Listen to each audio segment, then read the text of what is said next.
transcendent into the primordial world. It transformed into a spoff malevolent energy, the Bada of Pangu. A the moment when Pangu de disaxitia carbathi heaven santhirth, the chaos blended hinthiski. Its tremendous power threatening to suppress all malevolent energies in existence, myself included. In this critical juncture, they goddess of fortunas Mila Dupont, and the selection system quietly activated. They said with the choice of life and death, I absolutely opted for the option to suppressed chaos ball, thereby acquiring an innate triasura of boundless sight, capable of shaking the very foundations of heaven and earth. I devoured countless malevolent energies, transforming into the source of eternal calamity. My power surged exponentially. In the primordial realm, I became audacious, during to tirapar 3 pure ones, seizing the suprematry of virtue. Thus hastening the rival oft he celestial tribulations. The sizetalio fa primordial demon, who, amidst adversity, grows and stirs the wind sand clouds with an indomitable spirit.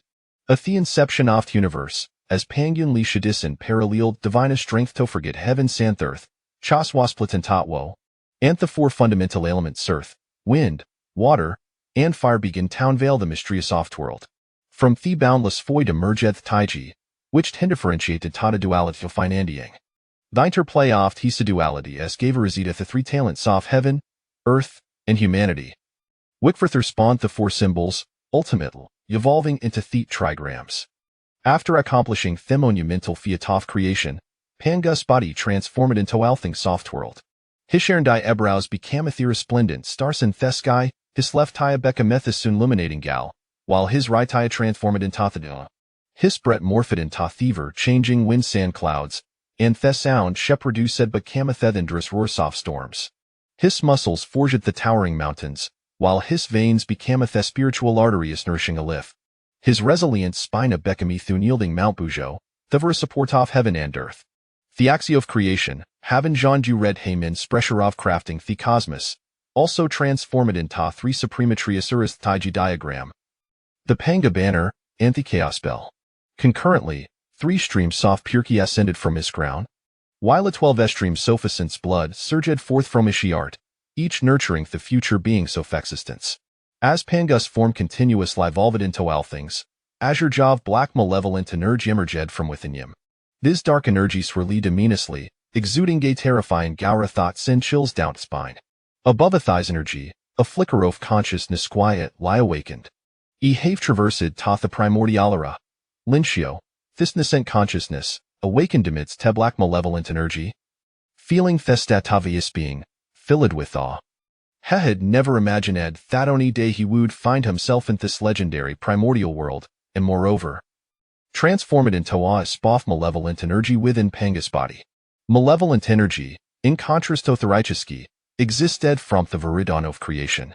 Yet, this malevolent energy subto disrupt the balance of tenally born world, even attempting to shroud the entire primordial realm in darkness. Although future records never mentioned the existence of this malevolent energy, its sab sane, historido as note imply it was non-existent. The 3 triasurs formed from Theoshav creation each bore significant responsibilities. Among them, the primary function of chaos bell was to suppress endless malevolent energies of the primordial world. Once seal malevolent energies were exubed, they would naturally vanish from the null sophist story.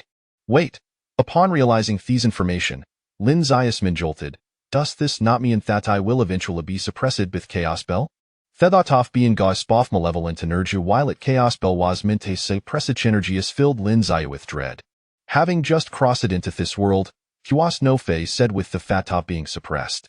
A senso fun willingness filetishi art. Hurry called the myriad wonders of te primordial world and felt a surge of indignation. Why could other transmigrators navigate their path smoothly while faced such misfortune right from the start? Yet, there a liddy was it, and heckled no telterit. Sure live chaos bell would not show him leniency? Since he havial riadi traversed here, if I did not witness the granger of te primordial world with mine own eyes, would it not be waste a journey? Lin Zia quickly adjusted his mindset, casting aside unnecessary thoughts. As a transmigrator, he could not simply resign himself to fate. Thought he beginning was fraught with challenges, there remained the possibility of fading around. Even in dry circumstances, on a must readerist. At that moment, a cold eye at melodious voice Eden, his mind host awakening detected, commencing activation oft great dustum. Up and hearing this voice, Lin's eye momentarily froze, as if still processing the information. The system's voice resonate dance reactivation progress 70%, 80%, 90%, 100%. Congratulations, host. The great Tao system has been successfully activated. The system began to relay information to Lincio. This system provides the host with various scores upon successful selection. The host will receive corresponding words. As the system's voice resonated, waves of information penetrated Lin's eye's consciousness. Soon after, an interface resembling gap and materialized before his eyes. The host currently faces the cry Sisoff being suppressed with chaos bell. Thepanel displayed 3 options. Option 1 Dona Teresa stand willing lib suppressed with chaos bell, but the host's life will be preserved. Reward homing 9 transformation technique under denari liferut. Option 2 Fleeto chaos to avoid suppression with chaos bell. Reward righteous chi.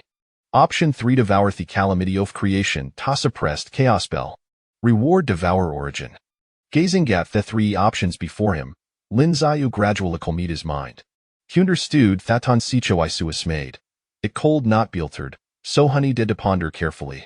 Although he first option would preserve his life, their Sultan Technica would dronder his roots ordinary the second option, which entailed evasion, was not in his nature at the third option, while perilous. Offered a chance to directly confront chaos bell and gain to coveted or were doff devouring gorgon, which aligned perfectly with his desires. After a moment of contemplation, Lin Zier saluted declared to system, Ikusa 3. As Lin Xiu's words fell, the system's brilliance surged instantaneously. Congratulations, host, selection successful, you have acquired the devouring source. Subsequently, a radiant orb materialized before his eyes. Upon connecting his spirit with it, Lin Xiu sensed an unfamiliar presence within his primordial spirit. A desire to devour all began to rise within his heart, as if the vast expanse of the primordial realms could all be consumed by him. This devouring source originated from the devouring demon god among the 3,000 chaos demon gods, capable of devouring countless cosmic spaces to use as nourishment, thereby rapidly enhancing one's strength. With the devouring source in hand, Lin Fan no longer feared the suppression of the chaos bell. Immediately, he turned his gaze in all directions. The primordial world was in a constant state of evolution. The 3 supreme treasures, transformed from the Pangu axe, the Taiji diagram, the Pangu flag, and the chaos bell, each suppressed the chaos within the primordial realm. Among them, the chaos bell floated in the void, radiating an imposing aura. Countless intricate Tao patterns adorned the chaos bell, dense and exceedingly complex, embodying profound mysteries that seemed to symbolize the great Tao. Utterly incomprehensible, the bell tolled, subduing all heavenly tribulation calamities, rendering the entire primordial world serene. This moment, a trace of ominous energy hovering above Pangu's form continued to swirl. Sensing the aura of the chaos bell, Lin Xiu's heart trembled. This is the chaos bell. The chaos bell, a supreme treasure of creation, was currently suppressing the calamities of heaven and earth, inadvertently enveloping him within its grasp. A feeling of being restrained manifested upon him. In the past, Lin Xiu would have been subdued by it, but at this moment, his fate was destined to change. After the system presented the options, Lin Fan unhesitatingly chose 3. Thereafter, he received the devouring source.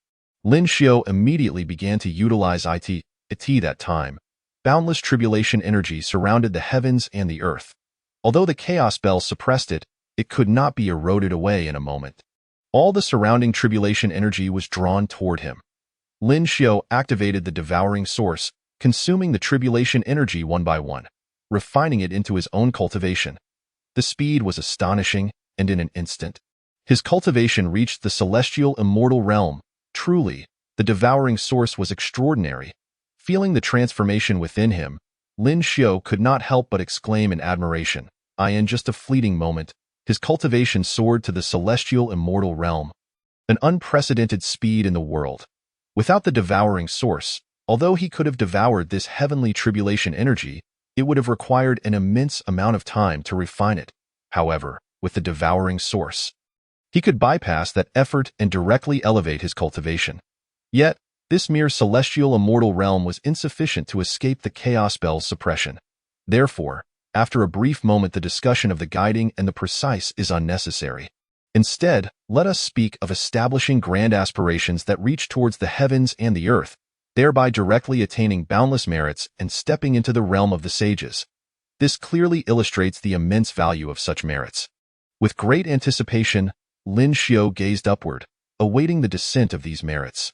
After all, having absorbed the primal calamities of creation, it was only fitting that he should receive his share of the merits. Over endless epochs, Lin Xiao absorbed the primal calamities to near completion, thus stabilizing the chaotic world. Yet, the boundless merits seemed to overlook him, descending instead upon the 3 streams of pure energy and the 12 strands of essence blood.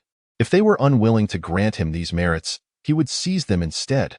In an instant, Lin Xiao's expression turned icy, dark energies swirling around him as he surged towards the location where the merits were falling. Chapter 4.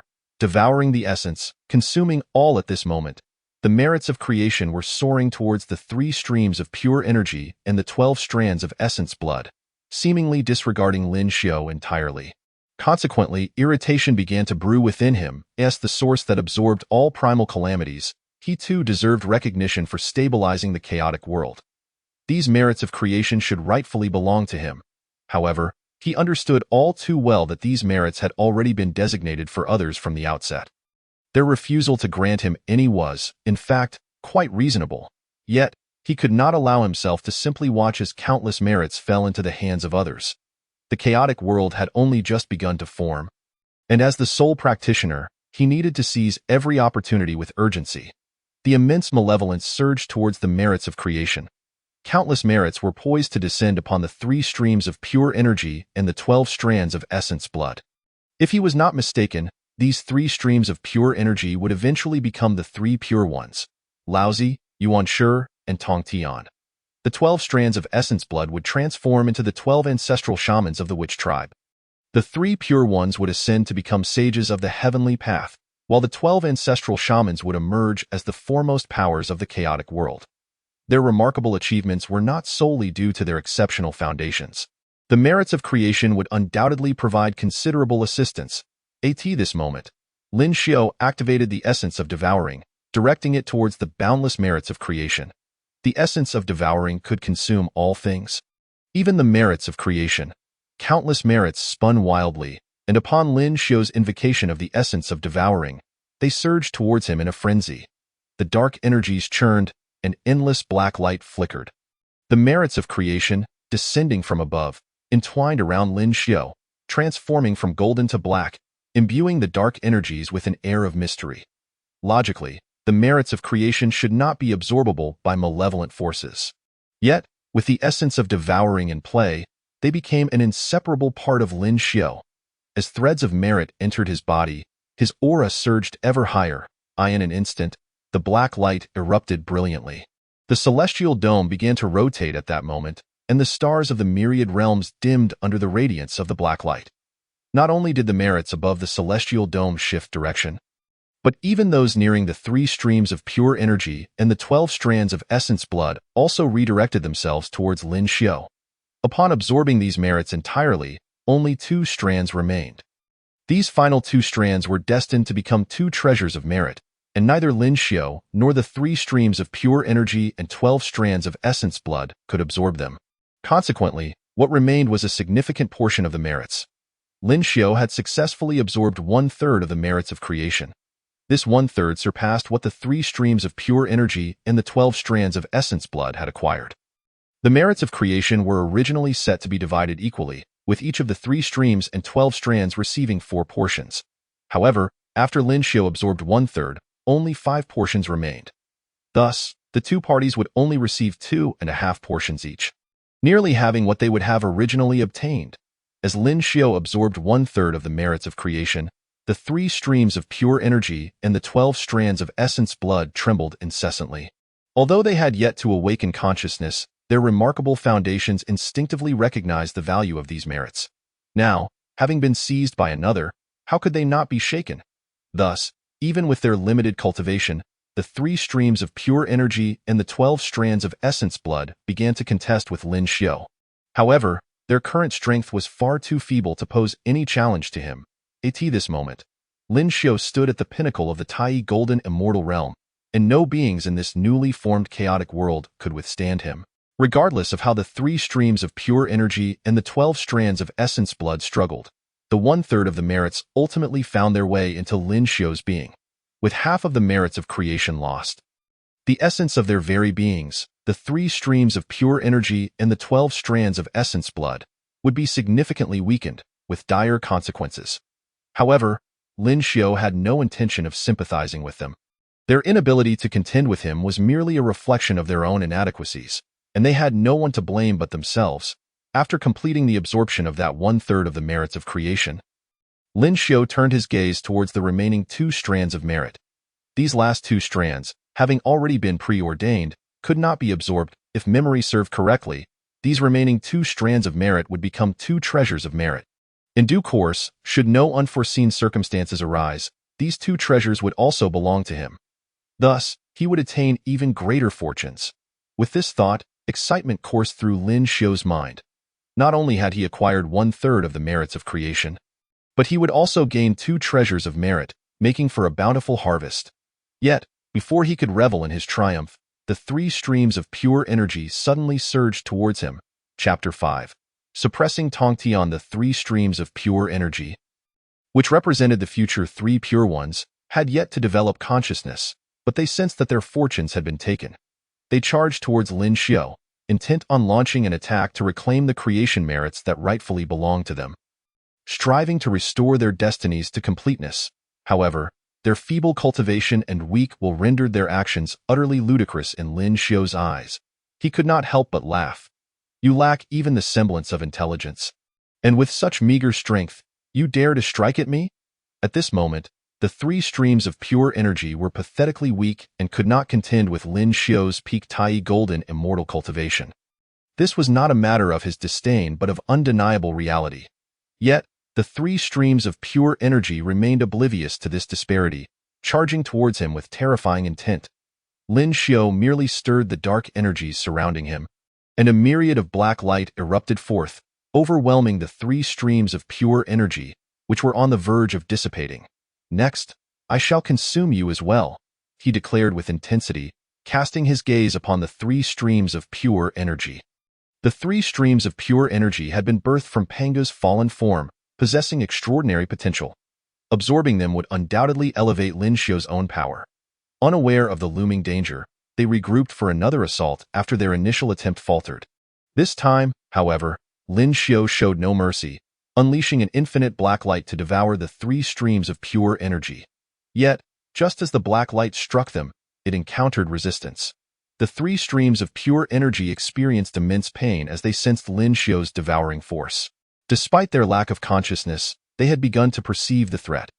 This was power beyond their capacity to withstand, and without external aid, they would surely be consumed by Lin Xiao. However, before long, a black banner materialized. It was the Pangu banner, transformed from the acts of creation, enveloped in dark energy and exuding an aura of boundless slaughter. These innate treasures, including the Taiji diagram that governed the cosmos, epitomized offense and defense. With exceptional defensive capabilities, the chaotic bell, shrouded in mystery, further enhanced the situation. The Pangu banner concentrated solely on the path of slaughter, its might unparalleled. Upon its emergence, it blocked Lin Xiao's dark energy onslaught. Following this, the Taiji diagram stepped forward, firmly protecting the 3 streams of pure energy from harm. These 2 innate treasures were the accompanying artifacts of the future 3 pure ones, and had sensed their master was in danger. Rushing to their defense, realizing the immediate threat had dissipated, the 3 streams of pure energy flew towards the 2 treasures, encircling them. Yet, they soon redirected their focus back towards Lin Xiao, clearly unwilling to yield. They began to activate their accompanying treasures, preparing for another assault as if they would not rest until they subdued him. Lin Xiao found this scene utterly amusing. Did they truly believe that possessing treasures would empower them against him? Such folly was laughable. The malevolent energies once again cloaked the heavens, causing the realms to tremble. He had already acquired the chaotic bell, and even with 2 treasures present, they could not challenge him. The power of such treasures was now insignificant in his eyes. Thus, As the two innate treasures approached once more, Lin Xiao felt no apprehension, facing their two offensive strikes head-on.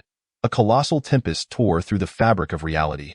The calamities of creation collided with the assaults of the two treasures, resulting in a rupture of space and the shattering of countless universes. Now exerting his full power, even as the three streams of pure energy wielded their treasures, they could not pose a threat to him. The assaults from the Pangu banner and the Taiji diagram were obliterated, vanishing without a trace, revealing the three streams of pure energy once more. However, Lin Xiao had no time to concern himself with the three streams of pure energy. His focus was solely on the two treasures. These two innate treasures rightfully belonged to him. As the pinnacle of the world's treasures, he could not let them slip away easily. He fervently activated the essence of devouring, amplifying his own powers, and enveloped the two treasures in dark energy. He aimed to claim these two treasures as well. Regrettably, despite having reached the pinnacle of the Tai Golden Immortal Realm, he still could not absorb both treasures simultaneously. Exerting all his magical prowess, he managed only to suppress the Pangu banner, while the Taiji diagram slipped away. During its escape, it inadvertently shielded three strands of pure energy before swiftly darting to another location, soon to distance itself from this place. Lin Xiao, witnessing his inability to intervene, had no choice but to redirect his focus towards the Pangu banner before him.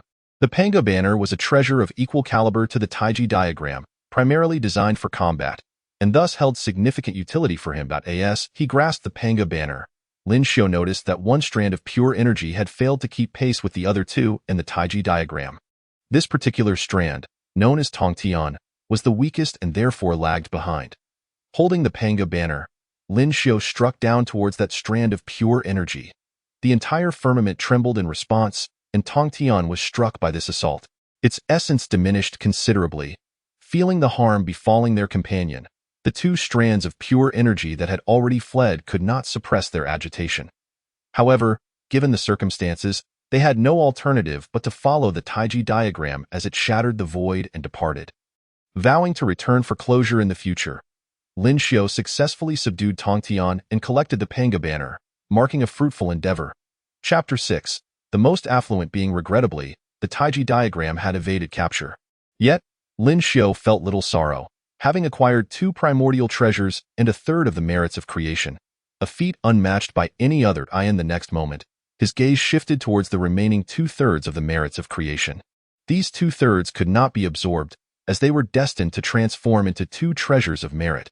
Naturally, Lin Xiao would not let this opportunity slip by. He moved swiftly, traversing billions of miles in an instant. Heading towards the direction of the merit, as he advanced, he sensed a myriad of mysterious energies emerging around him, a clear indication of the treasure's impending manifestation. Upon reaching his destination, he beheld a convergence of Xianhuang energy, which coalesced into an exquisite 8-layered pagoda. Shifting his gaze, he noticed another manifestation of Xianhuang energy taking the form of a Xianhuang. These were two significant postnatal treasures, the Xianhuang Linglong Pagoda and the Hongming Liangtian. Although postnatal treasures rank lower than primordial ones, they are still extraordinary. The two treasures floated in the void, exerting pressure on the myriad realms. Lin Xiao unleashed his own malevolent energy, seeking to engulf them. However, as treasures of merit, the Xianhuang Linglong Pagoda and the Hongming Liangtian instinctively resisted the malevolent energy, preventing him from approaching easily, even starting to push back against the surrounding malevolence. Yet, this resistance was insufficient. With two primordial treasures already in his possession, Lin Xiao had amassed considerable experience in capturing these treasures of merit. He tightly encased both treasures, ensuring they could not escape. After 10,000 years, he successfully subdued them. Indeed, treasures must be fought for. With the acquisition of these two treasures, Lin Xiao's journey was nearing completion. At this moment, the world had yet to fully materialize, and many treasures that would later emerge remained absent. Thus, Lin Xiao found himself with nowhere to go for the time being. After securing the treasures, the 12 strands of essence nearby trembled with agitation. As beings of shared origin, they refrained from attacking Lin Xiao like the Sanqing did, as their instincts warned them of the inherent danger in such actions. Observing the subsequent fate of the 3 strands of pure energy and Lin Xiao's successful acquisition of treasures, they felt justified in their decision. The suppression of the 3 strands of pure energy and the capture of 4 treasures left the 12 strands in awe, too intimidated to harbor any thoughts of rebellion, even developing a sense of admiration for Lin Xiu. Suddenly, the heavens and earth quaked violently, revealing an abundance of vitality. Under Lin Xiu's gaze, the vast golden light dissipated entirely. The primordial world was on the verge of commencing its operation. He understood that once the merits of creation were fully distributed, the primordial world would unveil its vitality and begin its cycle. This was a natural progression, allowing him to explore the primordial world directly thereafter. The 12 strands of essence, unable to react in time, were enveloped by a colossal ancient palace, vanishing without a trace. If Lin Xiu's conjecture was correct, this palace would eventually become the Pangu Palace. Thereafter, the 12 strands of essence would transform into the 12 ancestor witches. Watching the 12 strands disappear, Lin Xiu realized he had no further need to linger. The primordial world had just begun to form, and many primordial beings had yet to awaken their intellect, providing him the opportunity to seek his own place of enlightenment. Now, with the Chaos Bell, the Pangu Banner, and the 2 treasures of merit in hand, he was unmatched in wealth among primordial beings. Furthermore, he possessed a third of the merits of creation, the highest among all primordial beings. He could now seek a suitable place of enlightenment to refine the merits he had acquired. At this moment in the primordial realm, countless caverns of heaven had already formed. Lin Xiu traversed this nascent world, journeying for countless years and visiting many locations. He ventured to Buzhou Mountain, where the oppressive atmosphere rendered it inaccessible to those below the Deluo Golden Immortal Realm. He then traveled to the Western world, arriving at Mount Shumi, but found the plethora of primordial beings unnecessary for him to linger. After exploring numerous caverns and blessed lands, Lin Xiu ultimately set his sights on the Eastern Sea. The Eastern Sea housed Pangu, a prime location. Its elusive position made it difficult for ordinary beings to locate, yet its abundant spiritual energy was immensely beneficial for cultivation. Lin Xiu crossed the boundless ocean, journeying for tens of thousands of years until he finally beheld 3 islands above the Eastern Sea. Each of these islands was shrouded in protective barriers: Pangu, Yingzhou, and Fangzhong. Among them, Pangu was the largest, and Lin Xiu resolved to breach it first. He summoned his peak Taiji Golden Immortal Prowess, bolstered by several treasures, and after a millennium, he gradually refined the island's formations without causing any harm to the land. Once the formations were dismantled, he stepped inside. Within, spiritual energy swirled, mist billowed, and countless spiritual roots and herbs flourished. Truly a top-tier treasure land. He settled within, refining the merits and cultivating himself, leading to rapid growth and strength. Chapter 7. Refining Treasures. Pangu Island proved to be an excellent blessed land. Lin Xiu's entry here brought him yet another fortuitous encounter. The island was vast, larger than hundreds of planets from his previous life, making it impossible for him to grasp its entirety upon his arrival. However, with merits still unrefined, he sought a tranquil spot within the island to enter seclusion. The merits of creation, as rewards following the creation of the world, possess immense benefits and a myriad of functions. Even the attainment of sainthood requires the aid of merits, underscoring their value. Moreover, the merits of creation exceed all others, standing as the rarest of existences. If Lin Xiu could successfully refine them, he would experience an exponential increase in his cultivation. Not only would his cultivation rise, but these merits would also play a crucial role in future endeavors, such as crafting treasures and enhancing fortune. Thus, Lin Xiu now focused solely on refining the merits of creation, disregarding all else. Although he had not yet taken form, remaining a vast cloud of malevolent black mist. As he refined the merits, endless golden light emanated from the black mist, illuminating the entire island. The overwhelming, transcendent aura continuously ascended. As he began refining the merits, Lin Xiu's magical cultivation also trembled. He understood that his cultivation would advance during this process, and thus he did not pause. The resplendent golden light illuminated countless beings. While Lin Xiu's realm surged at a staggering pace, he sensed that as he refined the merits, a connection formed between himself and the world around him. His realm as a Taiji Golden Immortal steadily ascended, and in that moment, he stepped into an even more formidable realm. In merely several 100,000 years, he felt on the brink of a breakthrough. This speed was truly astonishing. No matter the foundation, none could match his current velocity. In the primordial realm, time held no meaning, and hundreds of epochs could pass in the blink of an eye. On this day, the golden light on the island reached its zenith, dazzling and radiant, rendering the galaxy itself dim in comparison. Lin Xiao sensed that the barrier before him was growing increasingly fragile. He surged towards the barrier, striving to shatter it. Then, with a crack, the barrier ceased to exist. It was as if the endless cosmos unfolded before him. With the barrier's destruction, Lin Xiao's cultivation advanced naturally. Above his head, 3 flowers manifested, representing the unity of heaven, earth, and humanity. Their emergence exuded tremendous terror, unleashing a frenzied aura that dimmed the worlds. The gathering of 3 flowers is a hallmark of the Deluo Golden Immortal. Their appearance atop Lin Xiao's head signified that he had transcended the Taiji Golden Immortal realm, reaching the Deluo Golden Immortal realm. The Deluo Golden Immortal is immortal and indestructible. A pinnacle of strength in the cosmos. As the 3 flowers solidified, they began to simultaneously produce petals. In addition to the flowers symbolizing power, the quality of the flowers foretold the upper limits of the Deluo Golden Immortal's potential. The higher the quality, the greater the likelihood of attaining sainthood. 3 flowers with 9 petals constitute a first-grade achievement, and Lin Xiao's 3 flowers were now generating petals. 1 petal, 2 petals, 3 petals. Ultimately, each flower bore a total of 108 petals. This meant that Lin Xiao had attained a 12th-grade Dao fruit. Upon completion, the entire primordial world seemed to tremble. Endless stars quaked in response, and profound mystical sounds resonated throughout the ancient heavens, deafening the ears and reverberating across countless universes. In this newly born primordial world, many primordial beings had already emerged, yet without exception, they sensed something terrifying manifesting within the cosmos. Countless gazes from myriad beings were fixated upon the eastern sea, each brimming with profound astonishment. Even the remnants of the 3,000 demon gods that had escaped from the chaotic battlefield turned their attention here. The sight of the 12th-grade 3 flowers invoked sheer terror within them. For scarcely any demon god could attain the 12th-grade 3-flower Dao fruit. Though separated by the vastness of the cosmos, the tremors in their hearts were inescapable. Pangu Island was shrouded in a thick black mist, enveloping the entire land in obscurity. Lin Xiao's consciousness stirred, causing the myriad strands of black vapor to converge wildly towards the center. After a century, the black mist had vanished, and tranquility descended upon Pangu.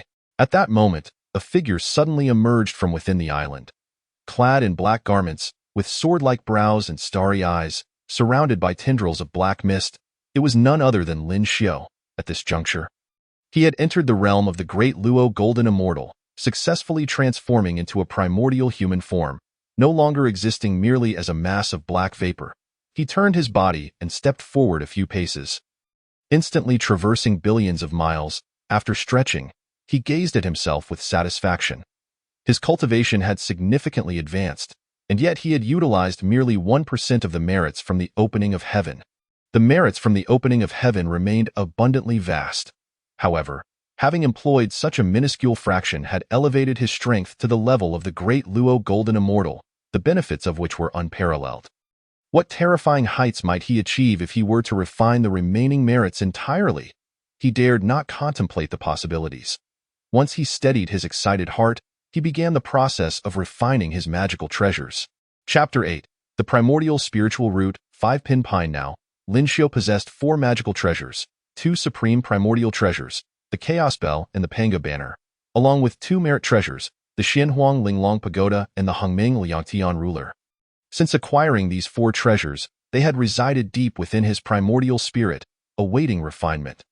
Now that he had successfully ascended to the great Luo Golden Immortal realm, he was poised to refine the myriad restrictions on these treasures. Each of the 2 primordial treasures bore exactly 49 restrictions. He first took out the Chaos Bell, his first primordial treasure and the one that posed a direct threat to him upon his emergence. The bell's exterior was adorned with the sun, moon, and stars, while the interior contained mountains, rivers, and the myriad races of the wilderness. The Chaos Bell radiated with resplendent light, shrouded in mystery. To unlock the 49 restrictions on the Chaos Bell would require an eternity. However, due to his ability to devour the essence, Lin Xiao navigated the refinement of these restrictions with relative ease. He spent a millennium to break through 12 restrictions on the Chaos Bell.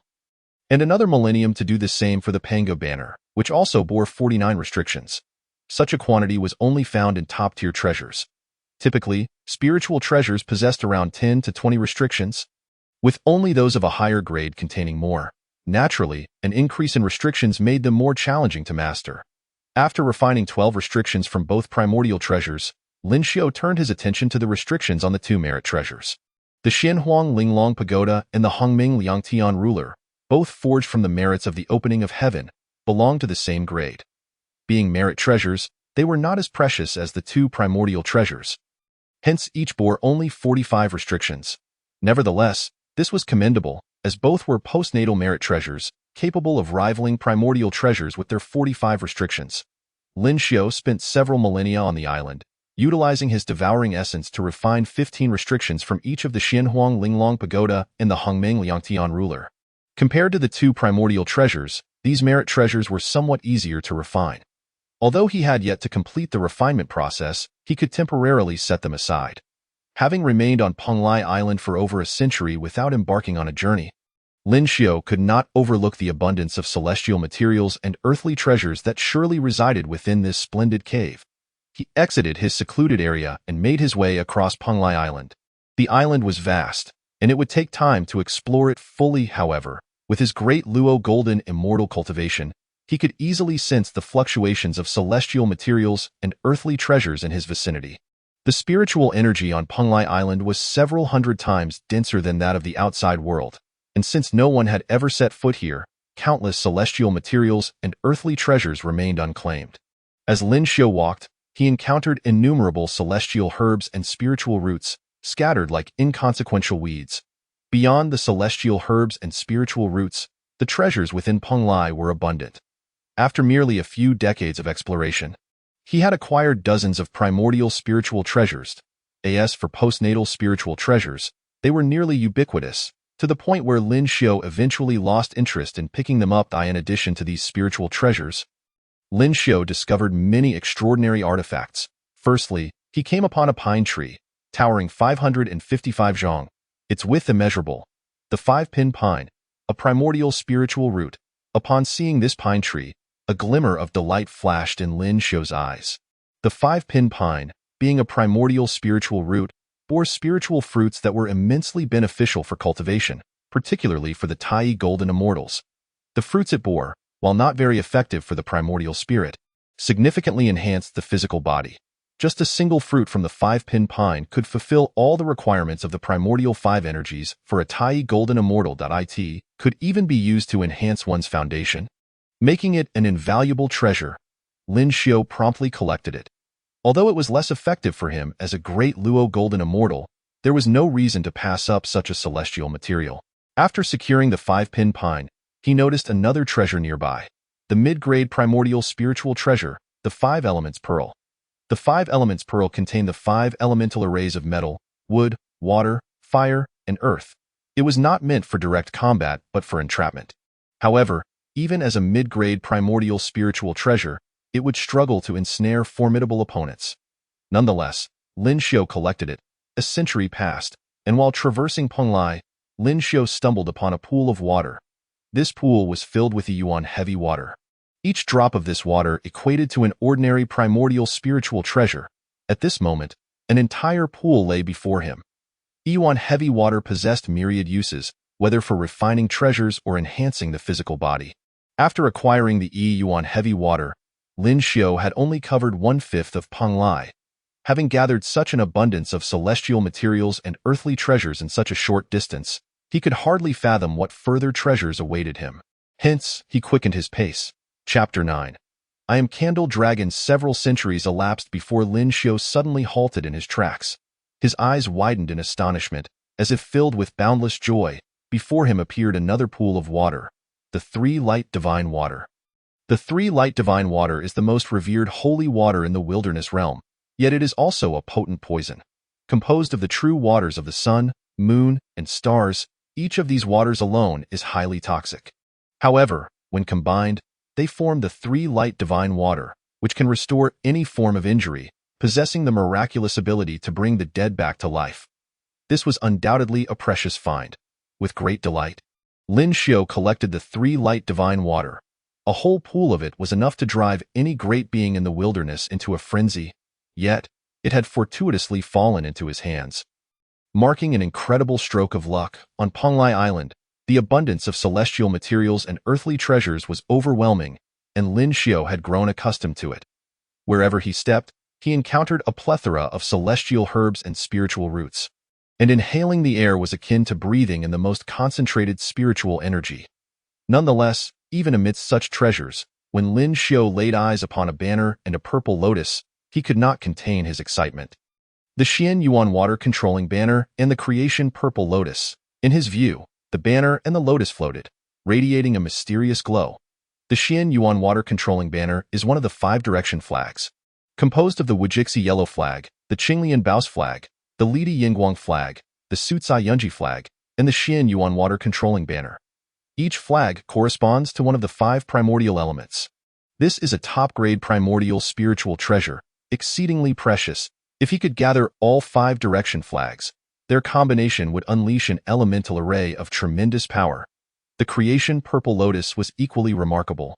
At this moment, Lin Xiao had acquired 6 treasures: 5 pin pine, 5 elements pearl, Yuan heavy water, 3 light divine water, Xian Yuan water controlling banner, and creation purple lotus.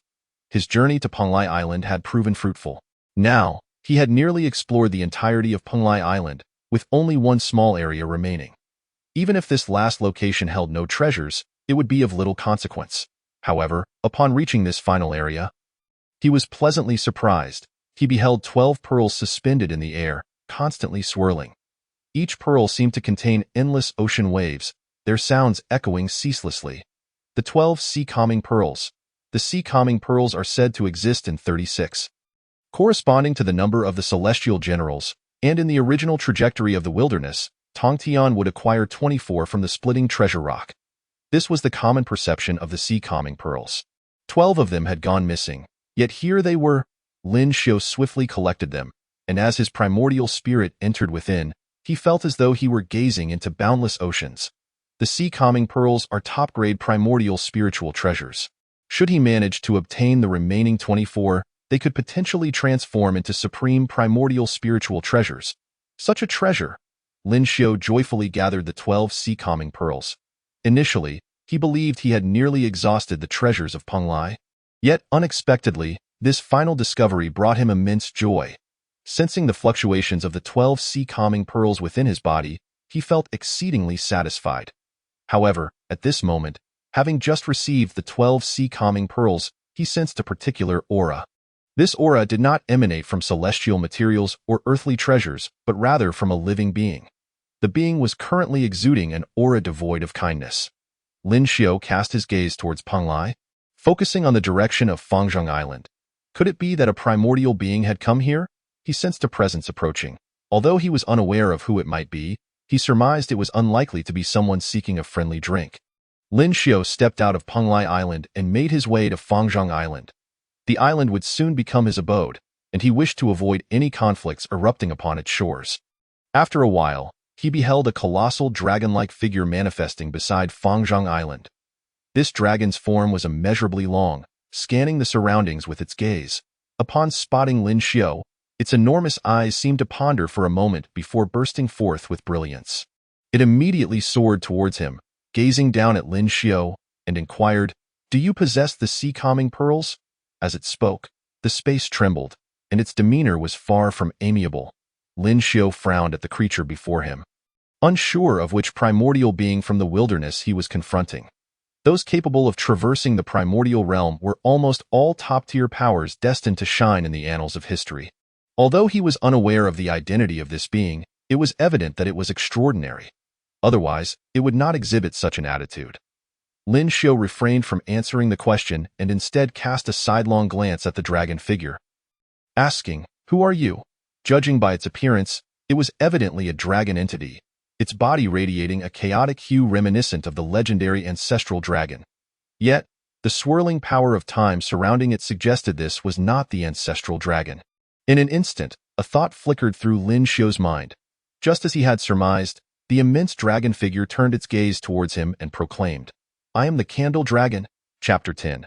The The great battle with the Candle Dragon. I am the Candle Dragon. The two words echoed in Lin Xiu's ears, bringing a sudden clarity to his mind. Among the dragon clan of the future, aside from the ancestral dragon, the Candle Dragon was also a formidable figure. Renowned for its unmatched prowess, and would later shine brilliantly during the Longhan catastrophe, it would be wise for you to return the sea-calming pearls you possess, the Candle Dragon pressed, sensing the fluctuations of treasures on Lin Xiu's person. Preparing to seize them by force, as it spoke, it had already begun to gather its magical power. Having traveled through the primordial realm in search of celestial materials and treasures, it had amassed 24 sea-calming pearls. Familiar with this aura, it arrived at Penglai and suddenly sensed a resonance akin to the 24 sea-calming pearls it possessed, situated right before Penglai Island. As it approached, it spotted a young man clad in black. With striking features advancing towards it, the Candle Dragon sensed the same aura of the sea-calming pearls emanating from the young man. It felt certain. The sea-calming pearls must be in his possession. The Candle Dragon prepared to strike directly, its magical power surging, showcasing its might. The surrounding space began to collapse, a consequence of its amplified power. As a primordial being belonging to the Dragon Clan, it had attained the pinnacle of the Tai Golden Immortal Realm. And in the current primordial world, few beings could rival it. Therefore, it did not take the time to scrutinize the black-clad youth's cultivation, merely casting a cursory glance. However, the young man appeared shrouded in an enigmatic darkness that eluded its comprehension. Lin Xiu produced the 12 sea-calming pearls, holding them aloft before the Candle Dragon, a smirk of derision playing on his lips. "Are you referring to these?" His tone was laced with disdain, completely disregarding the creature before him. How audacious for a mere Tai Golden Immortal to come demanding treasures from him. Indeed, the Candle Dragon gazed at the 12 sea-calming pearls, its breath quickening. "Quickly return them to me. With these 12 sea-calming pearls, combined with the 24 he already possessed, he would have 36, significantly enhancing his power." Treasures of the space-water attribute were most suited for him, and now, observing the objects in Lin Xiu's hands, he was resolute in acquiring them. "Return them?" Lin Xiu scoffed. "They are hardly yours to reclaim." With that, he promptly grasped the pearls and stowed them away once more. The Candle Dragon's audacity in claiming the 12 sea-calming pearls as its own was nothing short of brazen. In the primordial realm, where all discoverable treasures were considered unclaimed, there was no rationale for returning them. "Scoundrel!" the Candle Dragon roared, having heard Lin Xiu's insult after revealing its identity. How could it endure such disrespect? During its travels in the primordial realm, the Candle Dragon had established a reputation. Who in the primordial world was unaware of its might? In an instant, its gargantuan form writhed, and terrifying energy surged from within. A palpable killing intent soared skyward, causing the endless ocean to tremble. Subsequently, an attack infused with the pinnacle of Tai Golden Immortal power erupted from the Candle Dragon's maw, hurtling towards Lin Xiu. As it passed, countless waters evaporated, and the fabric of space fragmented into countless shards. It was as if the vast mountains and seas were crashing down, exerting immense pressure upon the region. Yet, Lin Xiu remained unfazed. Despite the formidable display of power, he felt no apprehension. He had reached the realm of the Deluo Golden Immortal, a level that distinctly surpassed that of the Candle Dragon. The distinction between Deluo Golden Immortal and Tai Golden Immortal represented two entirely different tiers of existence. Moreover, Lin Xiu was fundamentally different from an average Deluo Golden Immortal. Even if he stood still, allowing the Candle Dragon to attack, it could not breach his defenses. Thus, as the surrounding space fractured, he exhibited no signs of panic, merely pointing into the void in the astonished gaze of the Candle Dragon. That single gesture shattered the river of time and space, obliterating myriad worlds and effortlessly nullifying its attack. "You!" The Candle Dragon was rendered speechless with horror. Its assault disrupted, it was struck by a backlash, spitting forth a mouthful of blood in a desperate attempt to evade the residual waves of Lin Xiu's attack. It clumsily retreated. In that fleeting moment, the tables had turned. The Candle Dragon, once commanding and arrogant, now stood bewildered and at a loss, resembling a broken flag. "Who on earth are you?" it shouted in a mixture of rage and astonishment, finally scrutinizing Lin Xiu. Yet still, it could not see through him. The swirling darkness around Lin Xiu instinctively evoked feelings of revulsion and fear within the Candle Dragon. You lack the qualifications to know? Lin Xiao replied coolly, advancing steadily, with black energy swirling around his feet, causing the surrounding waters to part in two. It was as if a wailing specter approached, brandishing a long ruler towards the candle dragon. This ruler was the Hongming measuring ruler, which Lin Xiao had yet to employ since acquiring it, making it perfectly suited for this moment. Though the candle dragon was merely a Tai golden immortal of the dragon clan, it was appropriate to use this as his first sacrificial tool. The Hongming measuring ruler was a supreme weapon of destruction, and Lin Xiao, as an embodiment of slaughter, combined with the aura of calamity and aggression, exponentially amplified its power. With a sweeping motion of the ruler, the entire eastern sea quaked violently, and a terrifying aura surged forth, unleashing a devastating offensive towards the candle dragon. Chapter 11. Surrender the candle dragon, or die. As the onslaught approached, the candle dragon recognized its inability to contend and immediately attempted to evade. Alas, its vast form rendered it unable to escape. The Hongming measuring ruler, originally a treasure of merit, in Lin Xiao's hands, transformed into a terrifying weapon of devastation. The immense black light struck the candle dragon, causing it to feel as if its flesh were being torn asunder. It was at that moment it realized it had encountered an insurmountable challenge. Abandoning any further thoughts of battle, it sought an opportunity to flee. However, Lin Xiao afforded it no such chance, standing firm in the void as attacks rained down, annihilating countless spatial realms with a flick of the ruler. The heavens trembled and stars shattered. The candle dragon was battered and retreating, unable to escape, and it seemed imminent that it would be vanquished. In desperation, it pleaded, "Spare my life." Lin Xiao retorted, "You sought to steal my treasures. Why should I spare you?" The candle dragon replied, "I have a brother named the ancestral dragon. He will not allow me to perish." Lin Xiao inquired, "How powerful is the ancestral dragon?" The candle dragon answered, "Stronger than I. He cannot save you," Lin Xiao declared, unimpressed by the threat, recalling that the ancestral dragon, in his memory, was at most a Deluo golden immortal. The candle dragon was still being overwhelmed, and Lin Xiao had set his sights on the 24 sea calming pearls upon it. "Hand over the 24 sea calming pearls, and I shall spare you." The candle dragon, of course, would not relinquish its most treasured possessions, which held immense value for its cultivation. "Only if you kill me now." The candle dragon had no other thoughts. The young man had set his sights on the sea calming pearls and would not let it go. Yet, its resistance was futile. Lin Xiao wielded the Hongming measuring ruler, inflicting grievous wounds upon its colossal form. The entirety of Fangzhong Island trembled beneath the tumult of their battle. Lin Xiao employed the Chaos Bell to suppress the candle dragon, extracting the 24 sea calming pearls from its possession. With the addition of the 12 he already possessed, he now held a total of 36, in perfect alignment with the celestial number. When combined, elevated the sea calming pearls from innate spiritual treasures to the pinnacle of innate spiritual treasures. The sea calming pearls possessed boundless utility. Lin Xiao could use them to shape worlds or as potent weaponry. They were a dual-purpose treasure, and now that he possessed 36 of them, they became a top-tier innate spiritual treasure. Meanwhile, as Lin Xiao subdued the candle dragon, in a certain expanse of the eastern sea, the ancestral dragon sensed the peril confronting the candle dragon. "This is not good." A jolt of alarm surged through its heart. "The candle dragon is in danger." The nearby Yinglong glanced at the ancestral dragon, puzzled by the source of its conclusion.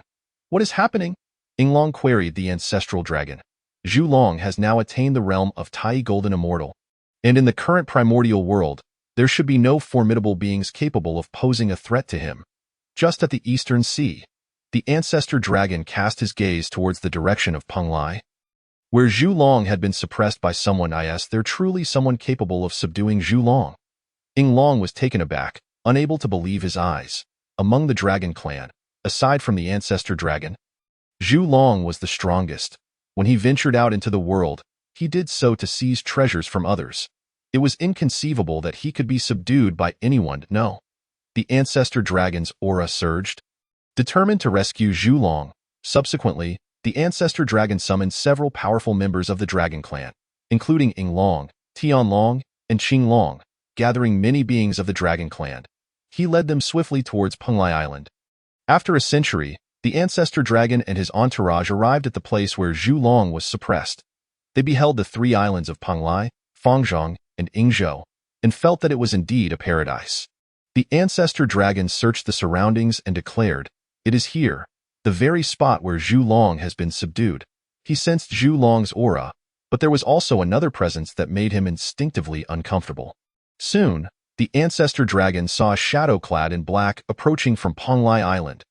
The aura emanating from this individual was the same as the other presence he had just detected, distinct from Zhu Long. This person was none other than Lin Xiu. The ancestor dragon shouted at Lin Xiu, "Are you the one who has suppressed Zhu Long and seized his treasures?" Lin Xiu did not deny it. "And what if I did?" He was in a foul mood, having sought a tranquil place for cultivation, yet being disturbed time and again was exceedingly vexatious. Casting a cursory glance at the dragon beings, he noted that the leader of the dragon clan was at the level of the great Luo Golden Immortal. He surmised that this must be the ancestor dragon, as the coloration of the leading dragon further confirmed his suspicion. Beside the ancestor dragon were several others at the Tai Golden Immortal level. The remaining dragon beings were of lesser cultivation. The ancestor dragon regarded Lin Xiu, perceiving him as a nebulous shroud, obscuring all clarity. Yet, upon merely gazing at him, a sense of dread enveloped him. Such feelings were unwarranted. He had just recently attained the great Luo Golden Immortal realm and was brimming with ambition. What kind of being could instill fear in him? Casting aside his doubts, he resolved not to entertain any extraneous thoughts. The ancestor dragon fixed his gaze on Lin Xiu, fury boiling within him. "Return Zhu Long at once, or you shall find no place to bury your remains." Chapter 12. A Swarm of Ants. Chattering though he could not discern Lin Xiu's cultivation, the ancestor dragon was already a great Luo Golden Immortal. Thus, it was unlikely that Lin Xiu could be exceedingly powerful. The other dragon beings shared a similar mindset. Looking down upon Lin Xiu, confident that with so many of their kin present, even the strongest of primordial beings would think twice before acting recklessly, Ying Long added, "I advise you to act wisely." Qing Long remarked, "The dragon clan is not one you can provoke." Tian Long stated, "Retreating in the face of difficulty shows you possess some self-awareness." One after another, they voiced their sentiments, their tones growing increasingly arrogant. As their words escalated into a cacophony of insults, Lin Xiu found the multitude of voices buzzing around him akin to swarming mosquitoes, intensifying his irritation. He summoned the Hongming Liangtian ruler, presenting it before them, and declared, "Should you continue to prattle, I shall shatter your mouths." His aura surged, the presence of a great Luo Golden Immortal radiating across the heavens. The dragon beings trembled in response, their voices faltering as they realized they faced a formidable opponent. Indeed, a powerhouse of the great Luo Golden Immortal realm. The ancestor dragon, perceiving the aura emanating from Lin Xiu, swiftly comprehended the reason behind Zhu Long's suppression. With Zhu Long at the Tai Golden Immortal level, he stood no chance against a great Luo Golden Immortal.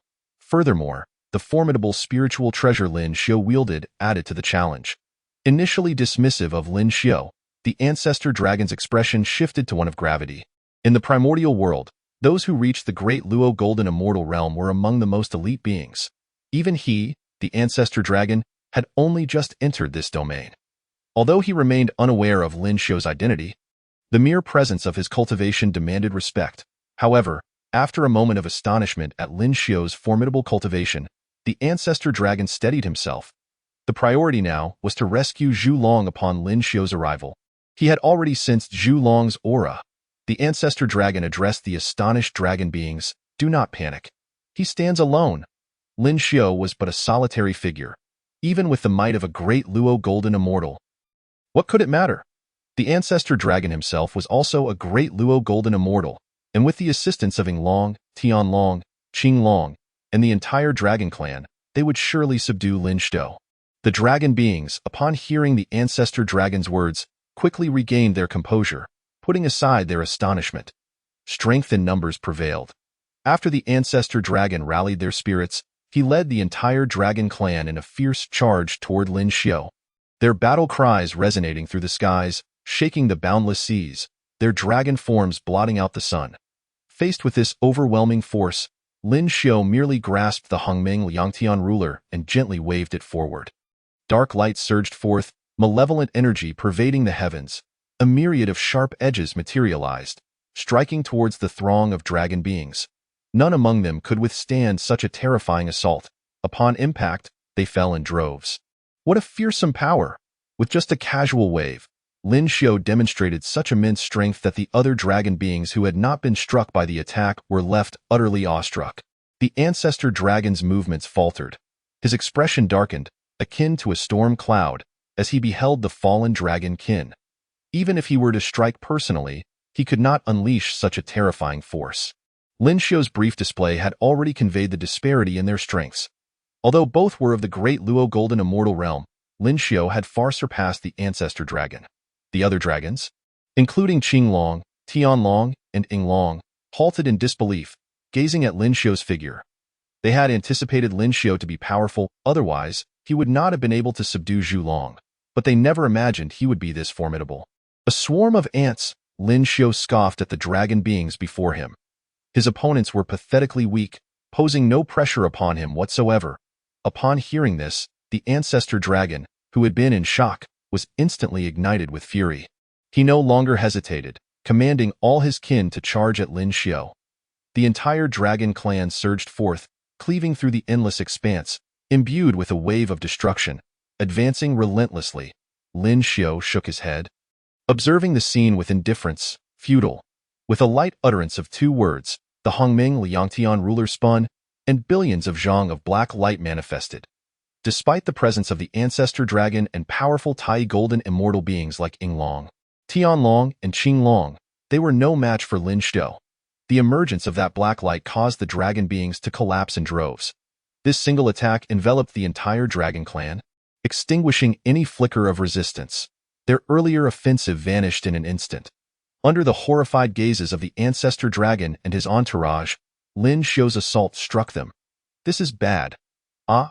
The anguished cries echoed throughout the dragon clan. The horrific onslaught dealt a fatal blow to all dragon beings present.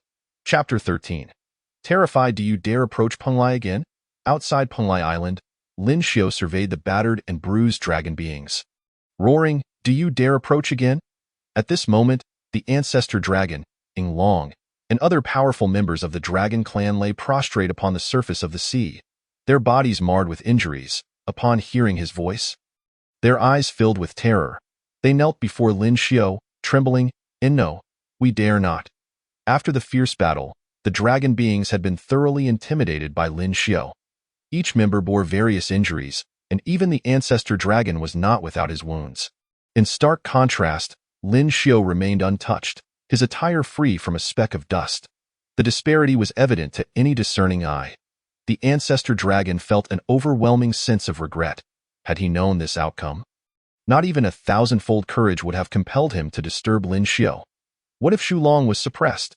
Even if Lin Xiao had subdued Yinglong, Qinglong, and Tianlong, he would not have dared utter a word.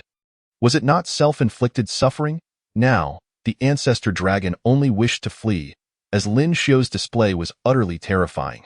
Merely meeting his gaze instilled an unspeakable pressure within him. Begone, Lin Xiao bellowed at the dragon beings. He then produced the chaos bell and released Zhu Long from its confines.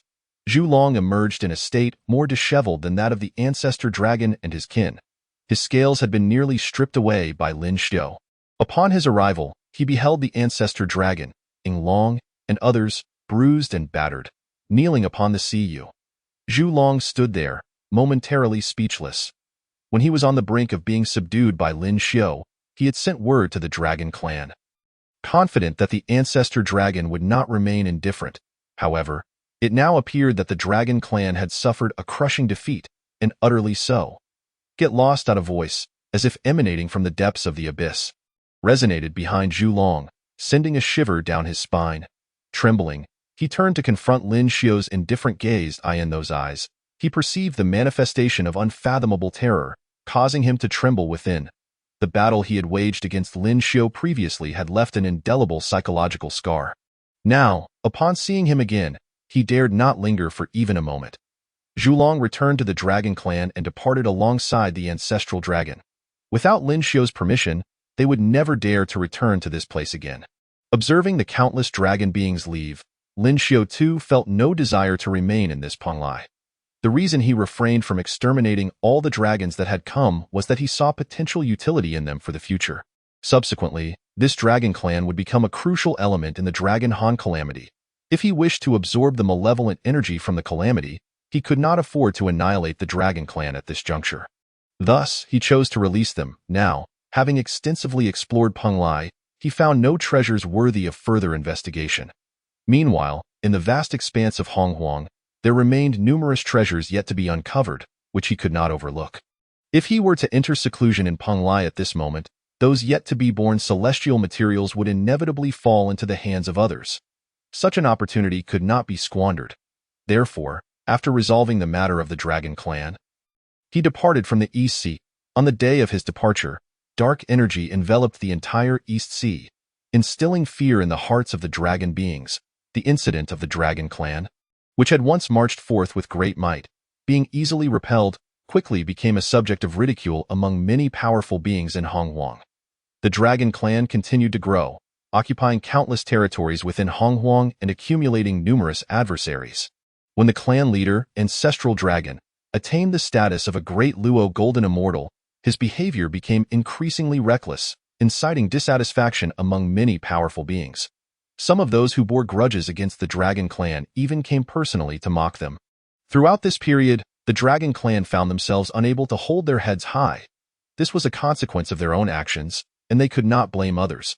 However, this great battle allowed many beings in Honghuang to witness another formidable power. The terrifying prowess displayed by Lin Xiao in his confrontation with the Dragon Clan left countless powerful beings astonished. They had never heard of such a figure in Honghuang. Among these powerful beings, two were preparing to deduce Lin Xiao's identity. Hong Jun, gazing towards the East Sea, wore a complex expression. Who exactly was this individual? The battle between the Dragon Clan and Lin Xiao exhibited a one-sided trend, with Lin Xiao maintaining control throughout.